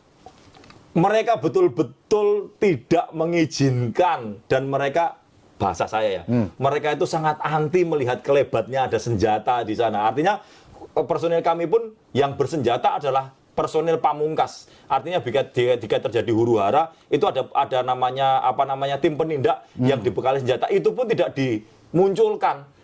Istilahnya kita tempatkan di tempat khusus yang tidak terlihat oleh umum. Digunakan jika memang ultimum remedium ada saat-saat tertentu khusus. Sangat emergensi. Sangat mereka betul-betul mewanti-wanti tidak mengizinkan adanya. Kami petugas yang di sana pun yang berseragam sama sekali tidak membawa kelengkapan berupa senjata api kecuali memang pentungan polisi itu masih diizinkan. Karena memang standarnya demikian. Salah satu alat maksud kami itu pentungan atau tongkat itu masih diizinkan. Seperti itu. Ya, Pak Iwan. Apakah di lokasi itu supporter itu tidak diizinkan atau seberapa jauh membawa atribut-atribut itu? Kebetulan kan saat ini ada sentimen anti Zionis, anti Israel gitu ya. Gimana itu Pak? Ngaturnya gimana? Ya alhamdulillah 3 pertandingan ini alhamdulillah di Solo saya katakan di Solo. Alhamdulillah tidak ada sentimen itu yang dibawa ke lapangan. Artinya tidak ada muncul atribut-atribut yang keberpihakan atau dukungan seperti itu tidak ada. Namun demikian, menurut keterangan yang kita dapat bahwa diizinkan membawa bendera asalkan tidak ada tulisan. Artinya tidak ada tulisan yang mungkin provokatif dan lain sebagainya. Mungkin maksudnya seperti itu. Tapi jika itu simbol berupa bendera dibawa, masih tetap diizinkan. Namun alhamdulillah sampai dengan saat ini, detik ini di Solo tidak ada seperti itu. Jadi kondisinya seperti itulah kita so far so good lah di running well di Solo seperti yang mereka harapkan seperti itu. Pak Iwan. Kan biasa kalau orang mau nonton kan diperiksa tuh. Betul. Bawa barang yang meriksa siapa, Pak? Yang meriksa mereka. Bukan polisi kita? Bukan, kami hanya mendampingi. Jadi status kami hanya mengerahkan pasukan untuk mengamankan yang meriksa. Artinya mengamankan itu mungkin kami menerjemahkan jika ada penonton yang keberatan kemudian melawan, nah itu baru porsi kami. Tapi tidak berseragam? Berseragam, kami mendampingi berseragam. Karena ringnya adalah di ring luar, pemeriksaan tidak ada di dalam. Jadi sebelum pemeriksaan di ring luar, pemeriksaan tiket itu ada body checking, di mana body checking itu memeriksa bawaan penonton. Itu pun dilakukan oleh pihak-pihak yang sudah ditunjuk oleh FIFA, bukan kami Polri, bukan. Tapi di luar di luar area. Betul, ya seperti itu. Jadi sedemikian rigidnya mereka mengatur standar operasional prosedur bagaimana aliran penonton masuk kemudian sampai di sana, kemudian bisa duduk di bangku yang telah disiapkan sesuai dengan tiketing mereka, klaster tiket mereka, seperti itu mereka menyiapkan. Pak Iwan, kalau ada VVIP nonton itu, bagaimana caranya? Ada siapa yang khusus, ada pintu khusus. Memang sudah disiapkan. Pintu plaza tengah itu VVIP. Pun itu juga tidak serta-merta. Mereka harus diverifikasi. VVIP itu harus kontak ke dalam SLO-nya. Apakah ini termasuk daftar undangan? Jika tidak daftar undangan, harus konfirmasi sebelumnya. Nanti ada label khusus yang disiapkan saat itu jika si status VVIP itu sekali lagi semua menentukan mereka, Mas Edi. Jadi mereka yang mereka semua menentukan. Artinya betul-betul kami Polri ini bertugas betul-betul memberikan layanan pengamanan. Kami tidak tidak diizinkan masuk dalam istilahnya steering committee atau organizing committee. Jadi betul-betul kita itu supporting system untuk membangun sebuah tataran keamanan. Jadi tidak ada kita masuk ke dalam teknisnya mereka di dalam seperti itu. Pak Iwan, kalau boleh saya tahu, apakah Pak Iwan sebelumnya mengetahui SOP ini sebelum? Jujur saya katakan, ini merupakan pengalaman yang luar biasa bagi saya. Jadi pengalaman pertama? Ini pengalaman pertama. Saya bersyukur sekali saya berada di sini pada momen yang seperti ini. Artinya, ini juga bukan bagi saya, tapi polisi-polisi yang ada di Solo dan sekitarnya. Karena mohon maaf Mas Ebi, ini kita melibatkan bukan hanya Solo. Karanganyar, Boyolali, Sukoharjo, Klaten itu mengirimkan pasukan. Banyumas, Demak. Jadi Jawa Tengah itu kurang lebih 3.600-an itu yang dikirimkan. Dari yang pengawalan, pengamanan jalur, pengamanan lokasi, dan lain sebagainya. Mereka memahami ternyata begini ya. Mereka mendapatkan satu pengalaman empirik dalam penugasan yang baru di mana level internasional itu ternyata serigit ini. Ini nilai positifnya bagi saya secara pribadi ya, dan rekan-rekan saya polisi yang lainnya seperti itu. Pak Iwan, yang tanggung jawab mulai dari stadion ke penginapan dan seterusnya, pengaman itu siapa? Ya jujur saja saya berposisi sebagai Kapamwil. Kapamwil itu Solo dan sekitarnya. Artinya segala pergerakan mereka itu saya sebagai leadernya. Namun demikian ada subsatgas, Mas Febi. Jadi dari satgas besar itu ada subsatgasnya, ada subsatgas pengamanan rute, subsatgas pengamanan hotel, subsatgas pengamanan venue seperti itu. Jadi ada subsatgas yang sudah disiapkan. Namun demikian mengerucutnya pengelola wilayah itu saya, seperti itu. Jadi posisinya seperti itu secara struktural. Ya, Pak Iwan, kalau boleh saya tahu, kalau Pak Iwan ini sebagai Kapolres nih, pakai seragam beginian, ada pertandingan, ucuk-ucuk masuk ke stadion, boleh nggak? Saya sudah pernah mencoba, bukan mencoba saya dalam arti coba-coba tidak. Saya hanya ingin mengetahui sejauh mana mereka. Ternyata sudah terbukti bahwa siapapun kita, siapapun saya, entah dengan pangkat dan jabatan saya tidak ngaruh bagi mereka. Bagi mereka sesuai dengan SOP bahwa zonasi itu harus ditepati oleh siapapun orang yang ada, yang memang seharusnya ada di situ. Mereka punya name tag, mereka punya barcode, dan mereka punya kode. Selain itu mereka tidak izinkan. Mau siapapun dengan status apapun tidak diizinkan karena memang standarnya seperti. Nah, ini juga pengalaman baru Mas Febi. Artinya mereka betul-betul mengelola secara profesional dan ya sekali lagi bagi kami, bagi saya khususnya itu merupakan satu pengalaman empirik yang sangat luar biasa yang nantinya kita bisa apply untuk yang lain. Pak Iwan sebagai polisi. Pak Iwan sebagai polisi dan pribadi lebih suka menggunakan SOP ala FIFA itu atau kebiasaan kita yang sebelumnya kalau di Liga 1 polisi masuk ke dalam, ngamanin dan seterusnya itu bagaimana itu Pak? Jujur Li, jujur Li, honestly secara jujur saya mengatakan kita harus sudah mengadopsi seperti FIFA Mas Febi. Ke arah sana ya? Kenapa demikian? Karena itu betul-betul kita mendewasakan dan menggiring penonton supporter Indonesia itu untuk betul-betul menikmati bahwa ini nih olahraga ini sebuah hiburan, sebuah industri hiburan yang memang harusnya kita kelola dengan baik dan benar sehingga semuanya mempunyai sense of belonging, sense of responsibility dan betul-betul ikut mengayu bagio gitu loh Mas. Artinya mereka itu turun di lapangan tuh, oh iya itu tim yang saya dukung. Saya mendukung dengan cara-cara yang bijak, bayar tiket, tidak merusak. Kalaupun kalah, ya sudahlah. Namanya olahraga itu kan ada kalah ada menang. Ya kita ambil contoh pengelolaan klub-klub yang mohon maaf mungkin terlalu jauh ya, tapi nggak apa-apa. Kita harus punya untuk dijadikan acuan ya. Pengelolaan klub-klub Eropa yang sedemikian rupa dengan kekayaan triliunan itu kan bukan serta-merta. Itu mengelola penonton yang baik. Penonton boleh dong protes, manajemen ini kok nggak bagus sih, beli pemain dong. Ya tiket itu, hasil tiket dan sebagainya. Kita kan heading tuh ke sana. Nah, kalau saya ditanya, jujur saja jawabannya itu, Mas. Dengan senang hati, kita luar biasa. Apakah kita bahagia menghadapi penonton yang rakyat? Oh, itu beban, Mas, bagi kami. Mereka itu masyarakat juga yang kita layani. Kita polisi dengan seragam begini harus represif, harus penegakan hukum kan bukan bahagia. Bagi kami itu bukan kebahagiaan, itu keprihatinan. Kalau penonton masih, waduh, berkelahi, kemudian timnya kalah nggak terima, ngerusak, aduh, itu come on, ayolah, sudahlah, bukan kapan Indonesia mau maju sepak bolanya kalau penonton masih seperti itu begitu loh ya. Kalau memang ada yang nggak pas ya bicarakan dengan manajemen dong. Ayo Pak, tolong dong pemainnya dielaborate. Wah, kelasnya nggak ini harus beli. Ya udah beli, ayo kita kasarannya patungan lah misalnya seperti itu. Pak Iwan.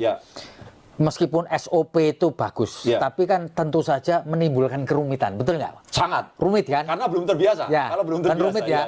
Style harus begini, hotelnya harus begini, standar pengamannya harus begini. Iya, betul sekali. Terus kerumitan itu, menurut Pak Iwan, apakah kita sebenarnya siap untuk menghadapi segala tetek bengek kerumitan? Faktanya siap, kita berjalan dan running well sampai dengan saat ini. Bisa kok, bisa. Kita hanya butuh membiasakan saja karena mohon maaf Mas, sekali lagi kan namanya event regional, lokal dan internasional kan tetap harus beda kan ya. Ada requirement yang memang berbeda karena kita menggunakan standar tertinggi nih FIFA. Tapi faktanya Indonesia juga mampu mengakomodir dan mampu menjadi penyelenggara setelah ditunjuk FIFA sebagai dinyatakan siap dan mampu. Faktanya kita membuktikan sama FIFA bahwa kita mampu mengelola event sebesar itu. Seperti itu. Pak Iwan bisa cerita nggak bahwa satu dari antara suksesnya pengamanan adalah adanya pemantauan atau CCTV lah sekarang itu. Bisa dijelaskan Pak. Untuk itu gimana sih cara kerja pengamanan lewat CCTV? Oke, fine. Jadi sebenarnya saya bukan hanya ansih pada fokus pengamanan Piala Dunia, tidak.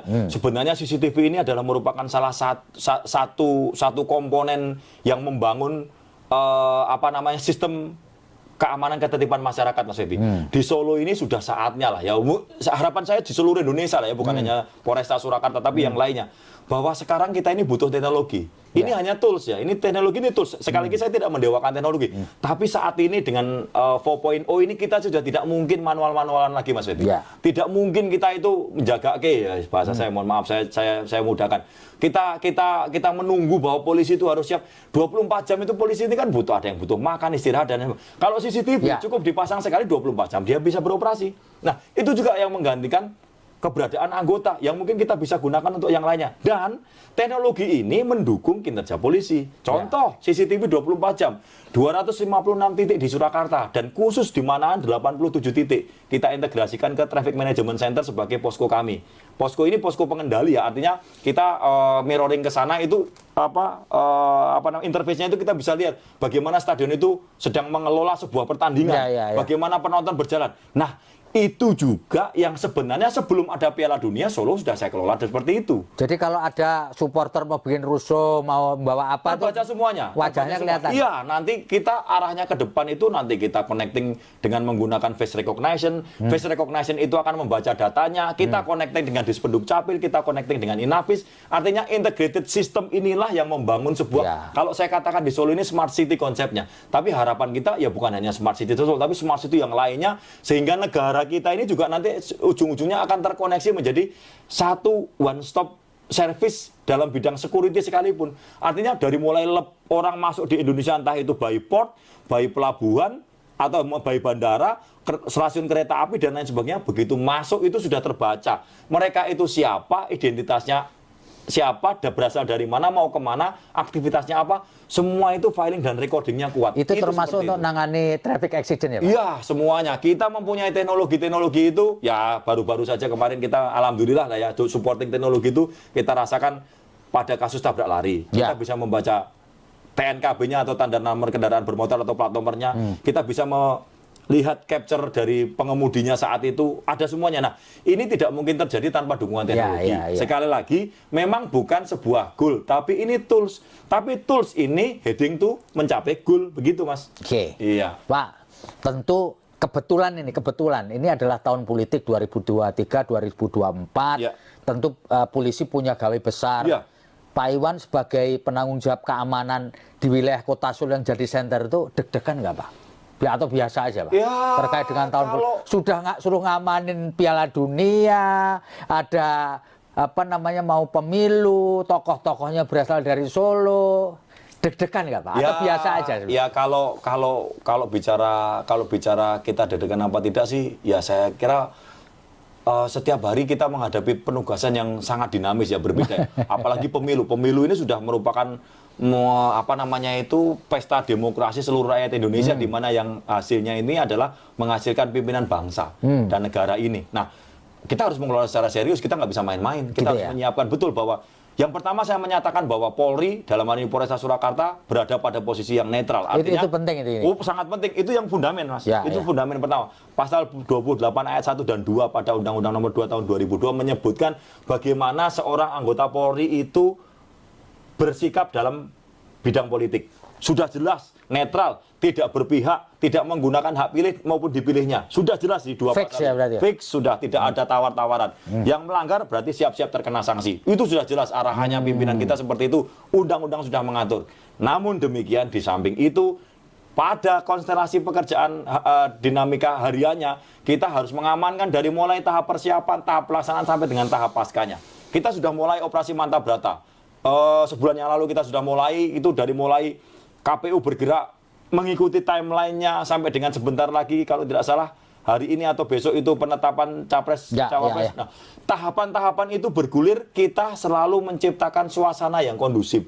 Kita selalu berupaya sehingga tercipta suasana kondusif di tengah-tengah masyarakat. Artinya pesta demokrasi berjalan, rutinitas kegiatan masyarakat dalam membangun, dalam berproduksi, dalam produktif dalam hidupnya tetap berjalan. Artinya jaminan Kamtipmas untuk terselenggaranya pemilu ini merupakan landasan, fundamen, sehingga pemilu nanti dapat menghasilkan pemilu yang berkualitas. Itu Mas Edi. Pak, panjenengan shock nggak ketika kemudian ada report bahwa sampean memata-matai kantornya partai politik dalam MPD? Shock nggak? Atau Ya, apapun itu judulnya,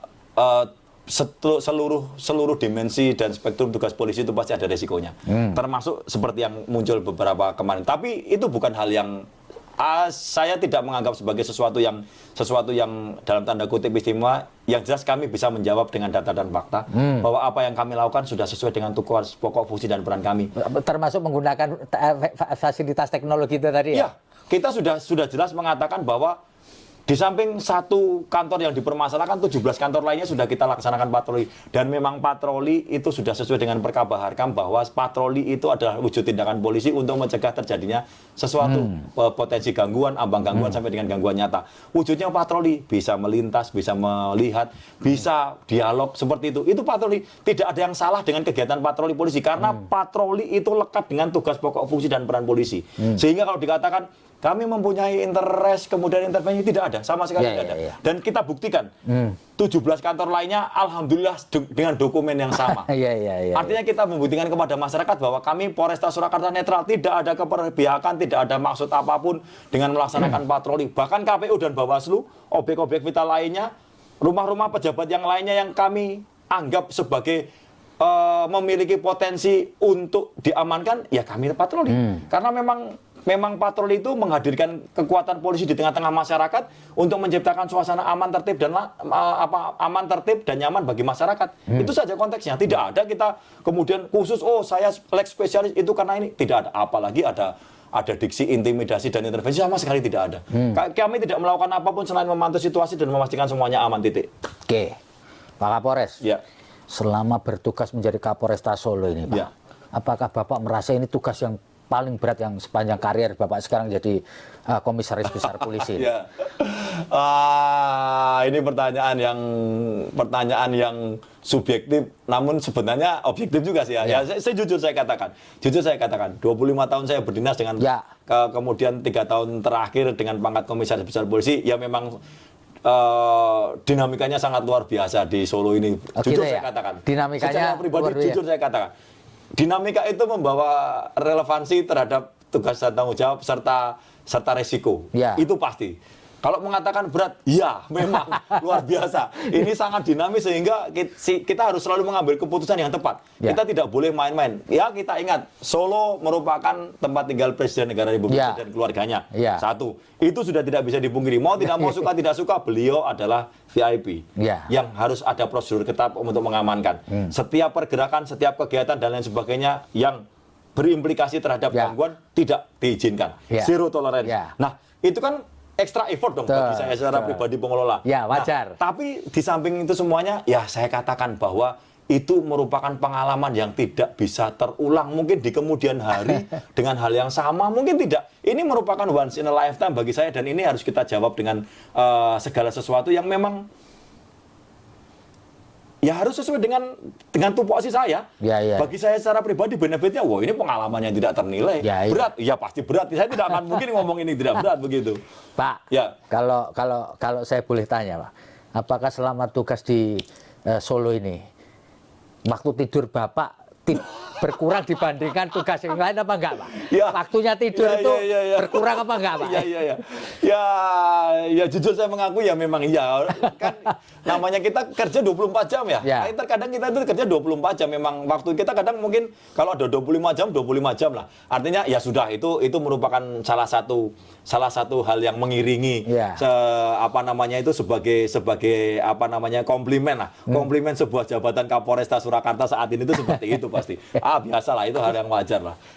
Pak Iwan, sebagai seorang pribadi, sebagai seorang polisi, apakah Anda punya cara mengelola stres, Pak? Olahraga kah, main musik kah, atau apakah? Ini unik Mas Baby, karena mungkin kita berbeda ya. Artinya bagi saya menikmati tugas di lapangan, apapun yang terjadi itu sudah mengelola stres bagi saya. Kalau kita anggap itu sebagai sebuah pembebanan, ya nggak cocok. Ya sudah, saya mengelola stres itu dengan ada di mana, ya sudah saya menikmati venue-nya, saya menikmati orang yang datang, saya menikmati dinamikanya, itu salah satu mengelola stres. Ya tambahan lainnya tentunya saya menjaga kebugaran dengan olahraga. Ya terkadang saya olahraga dengan bersepeda, saya terkadang olahraga dengan jalan kaki, saya terkadang olahraga dengan kumpul dengan teman dengan olahraga yang lainnya. Nah, itu cara-cara yang lainnya. Jadi olahraga olahraga satu ya. Iya. Musik Bapak nggak bisa. Ya, so-so lah. Musik dimanapun ada musik ya kita coba mendengarkan. Yang penting isi listening nggak usah berat-berat gitu aja lah. Ya. Pak, ini satu pertanyaan pamungkas dari saya. Pak Iwan, apakah Anda percaya atau yakin bahwa pengalaman yang luar biasa seperti Bapak katakan di kota Solo ini akan mempengaruhi karir Bapak ke depan? Waduh, ini pertanyaan paling berat ini. Kalau sudah bicara karir itu sudah saya pribadi yang menjalani apa yang ada hari ini. Kemudian jika memang ini tentunya sekali lagi kita kembalikan yang Maha Kuasa Allah Subhanahu Wa Taala, bahwa Allah itu tidak akan pernah memperjalankan hambanya tanpa maksud, tidak mungkin. Kalaupun ini kemudian nanti menjadi pengalaman empirik bekal saya kemudian di jabatan yang lainnya, alhamdulillah. Jikapun tidak, bahwa saya sudah melaksanakan tugas ini dengan sebaik-baiknya. Itu saja. Mudah saja. Saya tidak terlalu panjang angan kemudian nanti ini sudah Tuhan sedang memperjalankan saya dengan peran seperti ini. Saya akan melaksanakan tugas ini dengan tulus ikhlas. Saya niatkan itu sebagai sebuah menjawab tugas dan tanggung jawab, dan terpenting adalah insya Allah ini sebagai ibadah. Sudah itu aja. Baik, terima kasih Pak Iwan Saktiadi.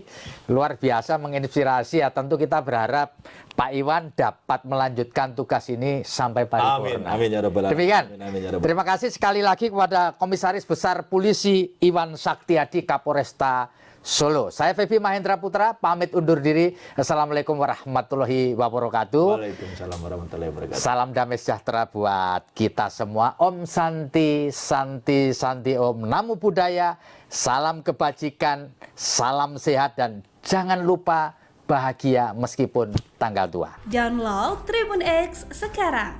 Menghadirkan lokal menjadi Indonesia. Selamat malam Tribuners, program Tribun News on Focus malam hari ini kembali menjumpai Anda bersama dengan saya Nila Irda.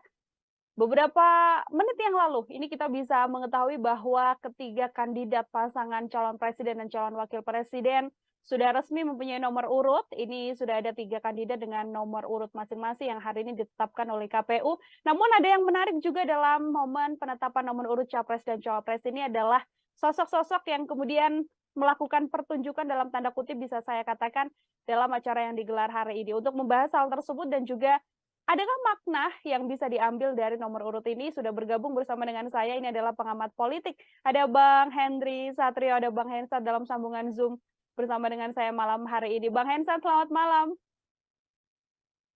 Selamat malam, Nila. Abang, saya dan Bang Hensat hari ini sama-sama mengikuti jalannya pengundian nomor urut, begitu ya, Bang Hensat? Mungkin sebagai pengantar awal, sudah ada 3 nomor urutnya. Bagaimana melihat pertunjukan yang hari ini disajikan, Bang? Ya, kalau untuk capres-cawapres, nomor urut itu menurut saya sih tidak ada artinya dalam elektabilitas ya, karena ketokohan presiden itu lebih mendominasi dibandingkan nomor, dan itu sudah dibuktikan pada saat Pak Jokowi memiliki nomor 1 atau nomor 2, dia tetap menang gitu ya, termasuk Pak SBY kalau tidak salah waktu itu dia sempat dapat nomor 4, kemudian ganti nomor 2, itu juga tetap menang. Jadi kalau untuk capres, cawapres atau untuk pilpres itu nomor kalah sakral dibandingkan dengan ketokohan dalam tingkat keterpilihan. Jadi masyarakat atau pemilik suara masih mempertimbangkan tokoh daripada nomor. Nah, nomor ini justru bermanfaat ya bagi partai politik pengusung. Nah, ini yang ketiban ulung ya, yang ketiban duren ini adalah PKB, Gerindra, dan PDI Perjuangan, karena kebetulan pas nomor-nomor mereka, PKB nomor 1, Gerindra nomor 2, dan PDI Perjuangan nomor 3. Jadi sesuai dengan capres, cawapres yang mereka usung. Tapi sekali lagi saya ulang, kalau untuk capres-cawapres nomor urut ini hanya sekedar nomor urut saja. Tapi kalau untuk partai politik ini punya makna elektoral yang lebih dalam karena bisa lebih mudah berpromosi dan mengharapkan kotel efek dari si presiden. Misalnya pada saat dia misalnya PKB ya, PKB mempromosikan Anies Baswedan, ya tentu saja pada saat dia bicara nomor 1 juga didapatkan oleh untuk pemilih Anies Baswedan. Jadi dia dapat kotel efeknya, hal yang sama dengan Pak Prabowo dan Mas Ganjar tentunya. Gitu Nila. Oke, artinya nomor urut ini juga tidak begitu berdampak dalam kontestasi ini begitu ya Bang. Namun kalau kita lihat dari kecocokan Bang Hensat, sudahkah kalau dari kacamata Bang Hensat ini Amin nomor 1, Prabowo Gibran nomor 2, Pak Ganjar dan juga Prof. Mahfud nomor 3 ini sudah cocok dengan nomor-nomor tersebut kemudian untuk kemudian dibawa sampai kontestasi mendatang? Ya, cocok atau tidak cocok tidak bisa memilih lagi inilah. Karena sudah ditetapkan oleh KPU, ya, sudah ditetapkan oleh KPU, jadi ya mereka cocok atau tidak cocok ya harus cocok. Tapi kalau dari raut muka para capres tadi, nampaknya bahagia betul mereka. Anies Mohaimin sumringah dengan nomor 1, Prabowo Gibran bahagia dengan nomor 2 gitu ya, dan Ganjar Pranowo hampir jikrak-jikrak tadi tuh mendapatkan nomor 3 tuh. Karena nampaknya itulah doanya Ibu Megawati sebagai Ketua Umum PDI Perjuangan, karena langsung menyampaikan salam metal, salam khas PDI Perjuangan setiap kali mereka berkampanye. Oke, ini yang juga kemudian menarik Bang Hensat, kedatangan dari Ketua Umum PDI Perjuangan, ada Bu Megawati Soekarno Putri dalam acara yang dilaksanakan hari ini oleh KPU. Bang Hensat melihat ini apakah memang wujud seorang ibu datang saja untuk mendampingi calon presiden dan calon wakil presidennya, atau justru ada hal lain yang membuat Bu Megawati kemudian hadir? Ya, Ibu Mega beberapa hari lalu kita sama-sama mendengarkan dia menyampaikan kegelisahan tentang demokrasi di Indonesia. Maka kemudian dia langsung hadir dalam rangkaian penegakan demokrasi itu. Jadi Ibu Mega memiliki arti khusus tuh pada saat datang, bahkan memberikan restu tersendiri untuk seorang Ganjar Pranowo gitu ya. Dan tentu saja kehadiran Ibu Mega membuat sosok Gibran Rakabuming Raka agak kikuk ya. Jadi kalau kita lihat dari gestur Mas Gibran, dia menjadi satu-satunya tokoh di antara 6 tokoh itu yang paling nampaknya serba salah. Apalagi setelah Mas Ganjar menyampaikan poin penting tentang penegakan atau perlunya reformasi tetap dilanjutkan. Gibran seperti kita tahu adalah produk drama demokrasi yang terjadi akhir-akhir ini di Indonesia ya, melalui pamannya kemudian berhasil meraih atau mudah jalannya menjadi calon wakil presiden. Tentunya semua mata memandang ke dirinya sebagai anak presiden. Jadi ini bukan anak muda ini anak presiden ya. Nah, kenapa juga dia menjadi kikuk selain ada Megawati Soekarno Putri yang membesarkan dirinya gitu ya, dan kemudian dia tinggalkan gitu bersama ayahnya meninggalkan Ibu Mega, tentu saja rakyat Indonesia memiliki hukum tersendiri terhadap anak yang meninggalkan orang tua gitu ya. Apalagi di media sosial tagar kami muak itu beredar